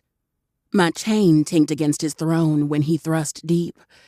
The slight pain of his fist in my hair, the controlling way his fingers dug into my hip, and that telltale tink of the chain on his throne had me crying out his name. That's it. Tank. Sing for me, my beautiful wife. Tank. Never have I heard something so sweet. Tink. His cock was relentless, slamming into me with a speed that made it impossible to keep track of time. But I didn't care. All I wanted was more. More of his cock, more of his hands, and, most of all, more of his voice. I love the way you speak, I moaned. Do you? He bit my neck. Sparks of electric fire raced down my nerves until my body sizzled with pleasure. Yes, I moaned. He ground his hips into me, sending those sinful bursts of lightning pulsating through his cock. My nails dug into the throne. A keening sound ripped from my throat. Does this excite you? That I can make you feel this? Oh, yes, yes, yes, I begged. My vision watered as the pleasure grew intense. I blinked tears away, letting them roll down my face. Dante shuddered behind me. Look at those pretty tears. His arms came around my waist, and he used it to flip me around, using his hand to guide the back of my head down to the throne before he buried himself back inside with a harsh thrust. My princess is trying to make a monster out of me, he bit out in a hard thrust. Give me more. Tell me what you need, my treasure. I need you, Dante, I groaned out. This new position drove him deeper until I was a shuddering mess beneath him. My legs shook, another orgasm threatening to snatch the soul from my body. I need you so fucking much. Then take me, love. Take all of me. He released my hair to wrap his arms around my hips, holding me tight as he drove hard and fast into me. The chains on his throne rattled against the stone floor. Every single strike of his hips sent waves of pleasure thrumming through me. His arms tightened around my waist until it threatened to snap. Dante, oh fuck, I cried out as he drilled into me, deep and fast. One last thrust, and my body exploded, my mind going blank with pleasure. My entire body spasmed, and I felt the rush of my release around his cock. Then he broke, thrusting into me with force and ravishing my mouth with a scorching kiss. He forced my knees up to my shoulders, giving himself deeper access. Then he threw his head back and ground his cock into my giving pussy. All at once, every muscle in his large body contracted, sinews and tendons straining, until he grunted, his release burying deep inside me. Dante panted and languidly continued to thrust inside me before he finally slumped against the throne. He sank to his knees and lovingly kissed my thigh. I love you, Cherry. I meant to say I love you too, but the back-to-back orgasms had strained my throat so much, it came out more like, he snorted, shoulders shaking as he laughed. What? Giggling, I held up a finger, showing I needed a minute. I took a deep breath, forcing my brain to come down from the high to remember what words sound like. I love you too. Chapter 23. Cherry. After a well-deserved nap and closet raid for new clothes, we warped back to the Whispering Isle. With Felix still at Kirkwall, the easiest way to get back to Boo Hale was simply finding the werewolf and use his stone to take us all back. We sank through the clouds until they parted into a glittering sea. The high trees of Kibar's forest looked like pin needles in the distance. It almost felt surreal to finally be heading home. I fiddled with the strands of Dante's mane and sat back to enjoying the ocean view rushing beneath us. Its water shimmered like diamonds in the morning light. The waves were calm, giving the water an almost grass-like appearance. Wait. Dread pulled in my stomach. I sat up and scanned the water surface. Dante, pull up. Ahead of us, I saw a bubble float to the surface, disturbing the water. Panic set my nerves on fire. I gripped fistfuls of his mane and pulled, desperately trying to steer him as I screamed, Dante, pull up right now!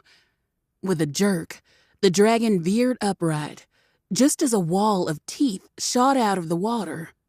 The jaws snapped shut, clipping a few scales from Dante's neck. Sparks nipped at my legs, and lightning raced down his body. He whipped around and slammed his tail at the larger creature, who roared at the bite of his lightning.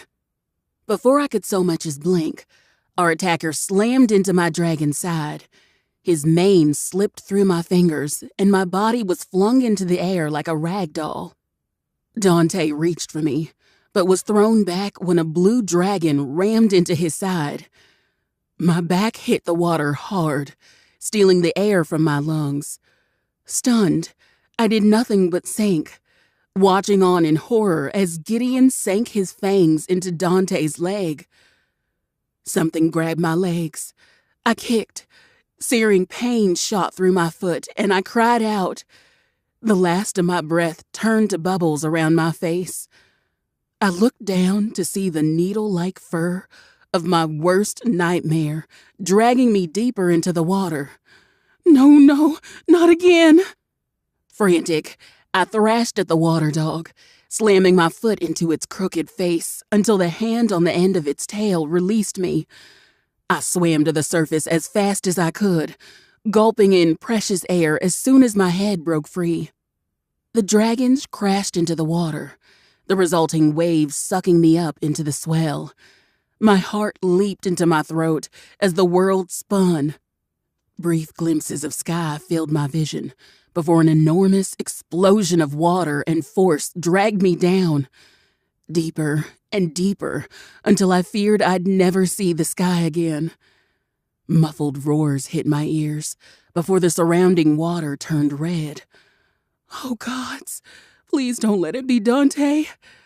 I flailed, trying to right myself to see which dragon the blood came from, but a cold, thin hand grabbed at my ankle, yanking me to the side. Enraged, I grabbed at the water dog's hand, trying to pry it off me. The hideous black dog whipped around with a snarl. Its needle-like hair stood on end. Hatred boiled in my blood, and I snarled back. Air escaped my lungs, but I didn't give a shit. I'm not going back to that tower. Never. My hands wrapped around the dog's throat, squeezing tight as I forced lightning through my palms. Its body seized, face contorting in a violent scream, before its tail hand finally released me. Lungs burning, I kicked to the surface again, panting hard. Dante! A wave sucked me up again, and I was dragged back underwater. Something solid scraped against my side, and I clung to it. It closed around my waist, lifting me completely out of the ocean. Coughing up water and salt, I sagged against a giant talon before whipping the water out of my eyes. My heart sank when my vision was clear. You? Gideon's seafoam green eyes stared back at me. He ducked down, narrowly avoiding a ball of lightning. Dante charged toward us, but swayed in the air and fell back into the water. Blood seeped from a gash on his side. A terrible sound of anguish ripped from my chest as I watched Dante sink beneath the waves. Gideon moved to hover in the air above him, looking down, and then he dove. No! Bolts shot from my hands and struck the side of his face. Gideon dropped me, crying out as he clutched his face. My feet started kicking as soon as I hit the water. I reached out, grabbing hold of a long whisker, and pulled myself toward the sinking dragon. Unsure how to rouse him, I tugged harder at his whisker and kicked at his jaw. Yet he kept sinking. Shitballs! Shit! Desperate, I gathered sparks into my fist and socked him as hard as I could on the snout. Violet eyes shot open, and I nearly sobbed in relief. Jerry. His hand closed around me, and Dante flung us back into the air. Storm clouds churned angrily in the sky. With a roar, they billowed around us, binding Gideon. The air churned with immense force, swirling in a spiral until a tornado formed. With a pained groan, Dante turned and shot off toward the horizon, using the storm as cover. Within seconds, we hit the shoreline and dove into the trees.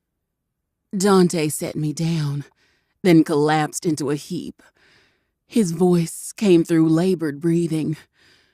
"Take the hearthstones and return to the castle." "Right," I said, quickly digging the small stone out of my pocket. "Hurry and shift back so we can go." He shook his head. "I'm not going." "What?" I snarled. "Don't be stupid. Of course you are." "Jerry, if I don't cut him down now, he's only going to try again. Next time, he might succeed in ripping out my throat before you spot him." He rolled, dragging himself to his feet. "Listen to me for once and go." "You know damn well I'm not doing that." The ground shook with a thud. I turned to see Gideon land a few paces away from us. Dante snarled, blocking me from his view. The air crackled, blue sparks dancing across silver scales as a ball of light filled his mouth. "I yield," Gideon said, lowering his head.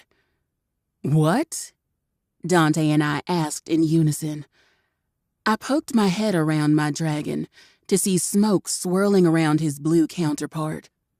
The smoke faded into mist, revealing a tall, haggard man with sea-foam green locks reaching down to his waist.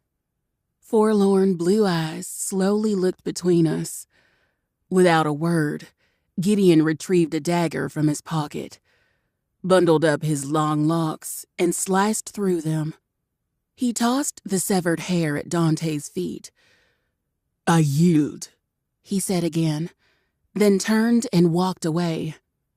With a heavy breath, Dante collapsed onto his side. Hissing noises issued from the gash in his side, and the broken skin slowly began stitching itself back together. "Wait a damn minute," I snarled, chasing after Gideon. "What do you mean you yield? What did you even attack us for?" Sighing, the dragon shifter paused and turned back to me. "I came to retrieve you and return you to the village you were taken from. Yet I see you've taken the Lord of Storm's magic, so there is no need."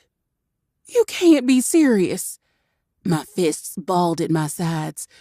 "You say you came to take me home, but why now? Why did you take me in the first place? What the fuck did you want from me?" The words spat out like a curse. Years of hatred and rage caused my vision to blur with tears. "I'm sorry," he said solemnly. "If you're sorry, then tell me why," I snapped. "You took 5 fucking years of my life. I deserve that much at least." "You were loud." Gideon turned away from me, his eyes flinching in pain. It was then I noticed the dark circles under his eyes, almost hidden by the deep umber of his skin. "My wife was an exceptionally loud woman.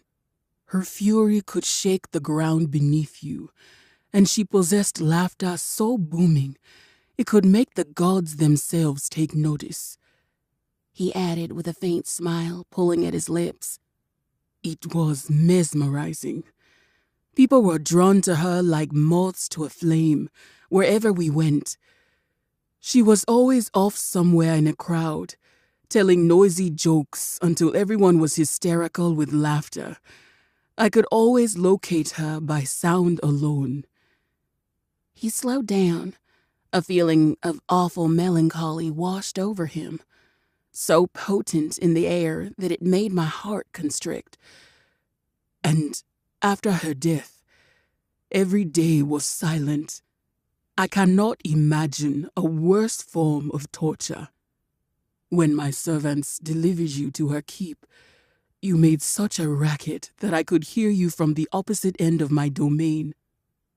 I was aware that you were not my Lottie. Nevertheless, I thanked every god for the noise." His final words were expelled with a trembling breath. His piercing blue eyes were filled with unshed tears.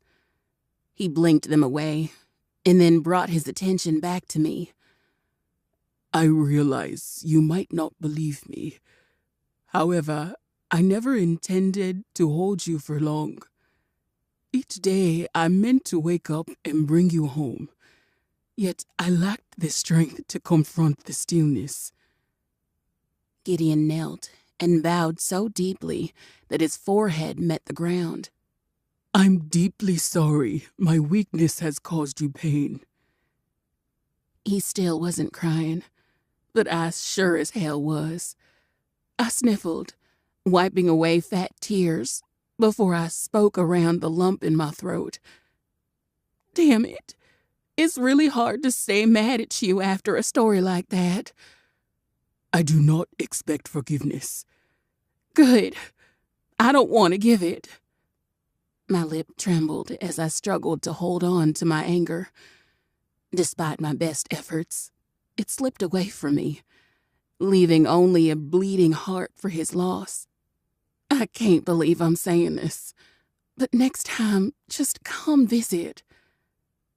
Finally, Gideon lifted his head from the ground with a quizzical look. I'm not saying I forgive you yet, because I don't. But thanks to you, I understand how painful silence can be. If you need to be around a bunch of loud women, come to the hot pepper farm in Boo Hale. Loud people are never in short supply in my family. The dragon's eyes flashed with something that might have been warmth. He gave me one last bow and stood. He turned to leave and then stopped. I might just take you up on that. I watched in silence as his figure disappeared into the trees. And when he was gone, I let out a breath. I slumped against Dante's side, pressing my face into the warmth of his scales. A warm, gentle breeze blew over me, and I shivered. Turning my head, I found my dragon watching me with a soft gaze. I smiled at him, and he tilted his head. Are you okay? He rasped. I should be asking you that, I murmured. He lifted his chin and snorted, sending flames to singe the neighboring branches' leaves. This is nothing. I had him on the ropes the whole time. Oh, well, of course. How could I have been so foolish as to doubt you? It's fine. He sighed. Assuming you have learned your lesson. Naturally. And so, that part where you almost drowned was all part of an elaborate scheme? A sparkling blast of wind encircled me. Dante took me into his arms and kissed me passionately. He trailed his fingers over my jaw, causing wonderful tremors to travel all the way down to my toes. Do you think I'd pass up the chance to see my princess come to save me? I laughed as he nuzzled my neck. Well, that was a bit dramatic. I'm a dragon, remember? Drama is our middle name.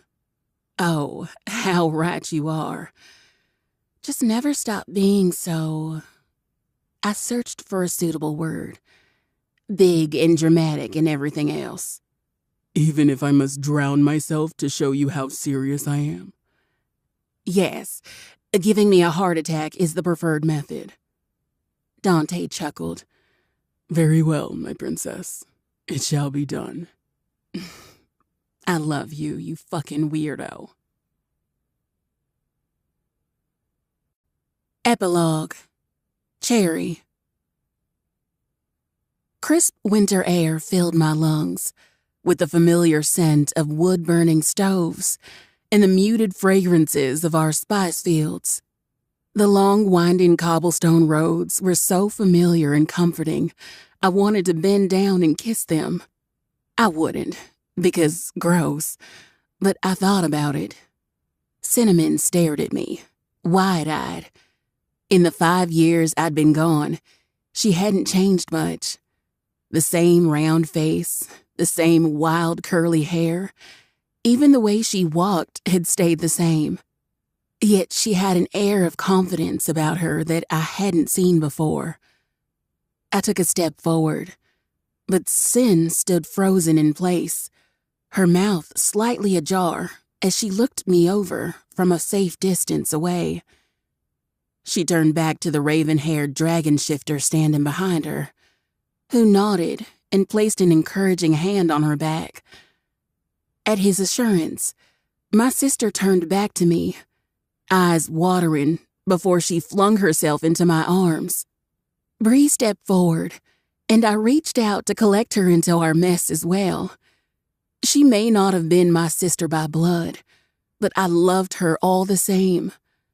Like Cinnamon, few things had changed about my favorite cheesemaker, the most notable being the doting werewolf standing at her side.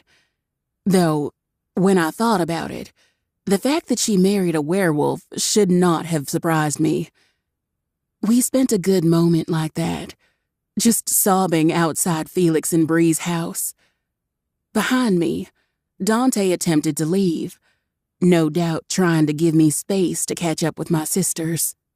But that only alerted Sin to his presence, and soon he too had his arms full of sobbing women as we migrated him into the crying collective. His eyes narrowed at Felix, who joined in on the huddle, but he bit back the tick in his jaw. "Thank you for bringing her home," Sin wailed against his chest. Dante placed a tentative hand on her back and patted gently. It was obvious to anyone that crying women was a new concept for him, but I gave the big lug points for trying. We walked down the winding road, arm in arm, to our parents' house. The cinnamon fields were barren at this time of year, but they filled my heart with joy all the same to see them. Smoke rose from the chimney of the house as the smell of gumbo wafted through the air. Too excited to hold back, I burst through the doors. My ma froze in her kitchen.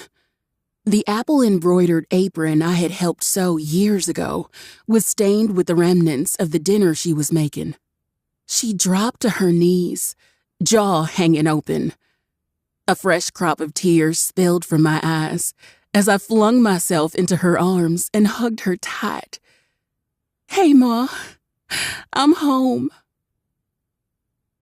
Audible hopes you have enjoyed this program.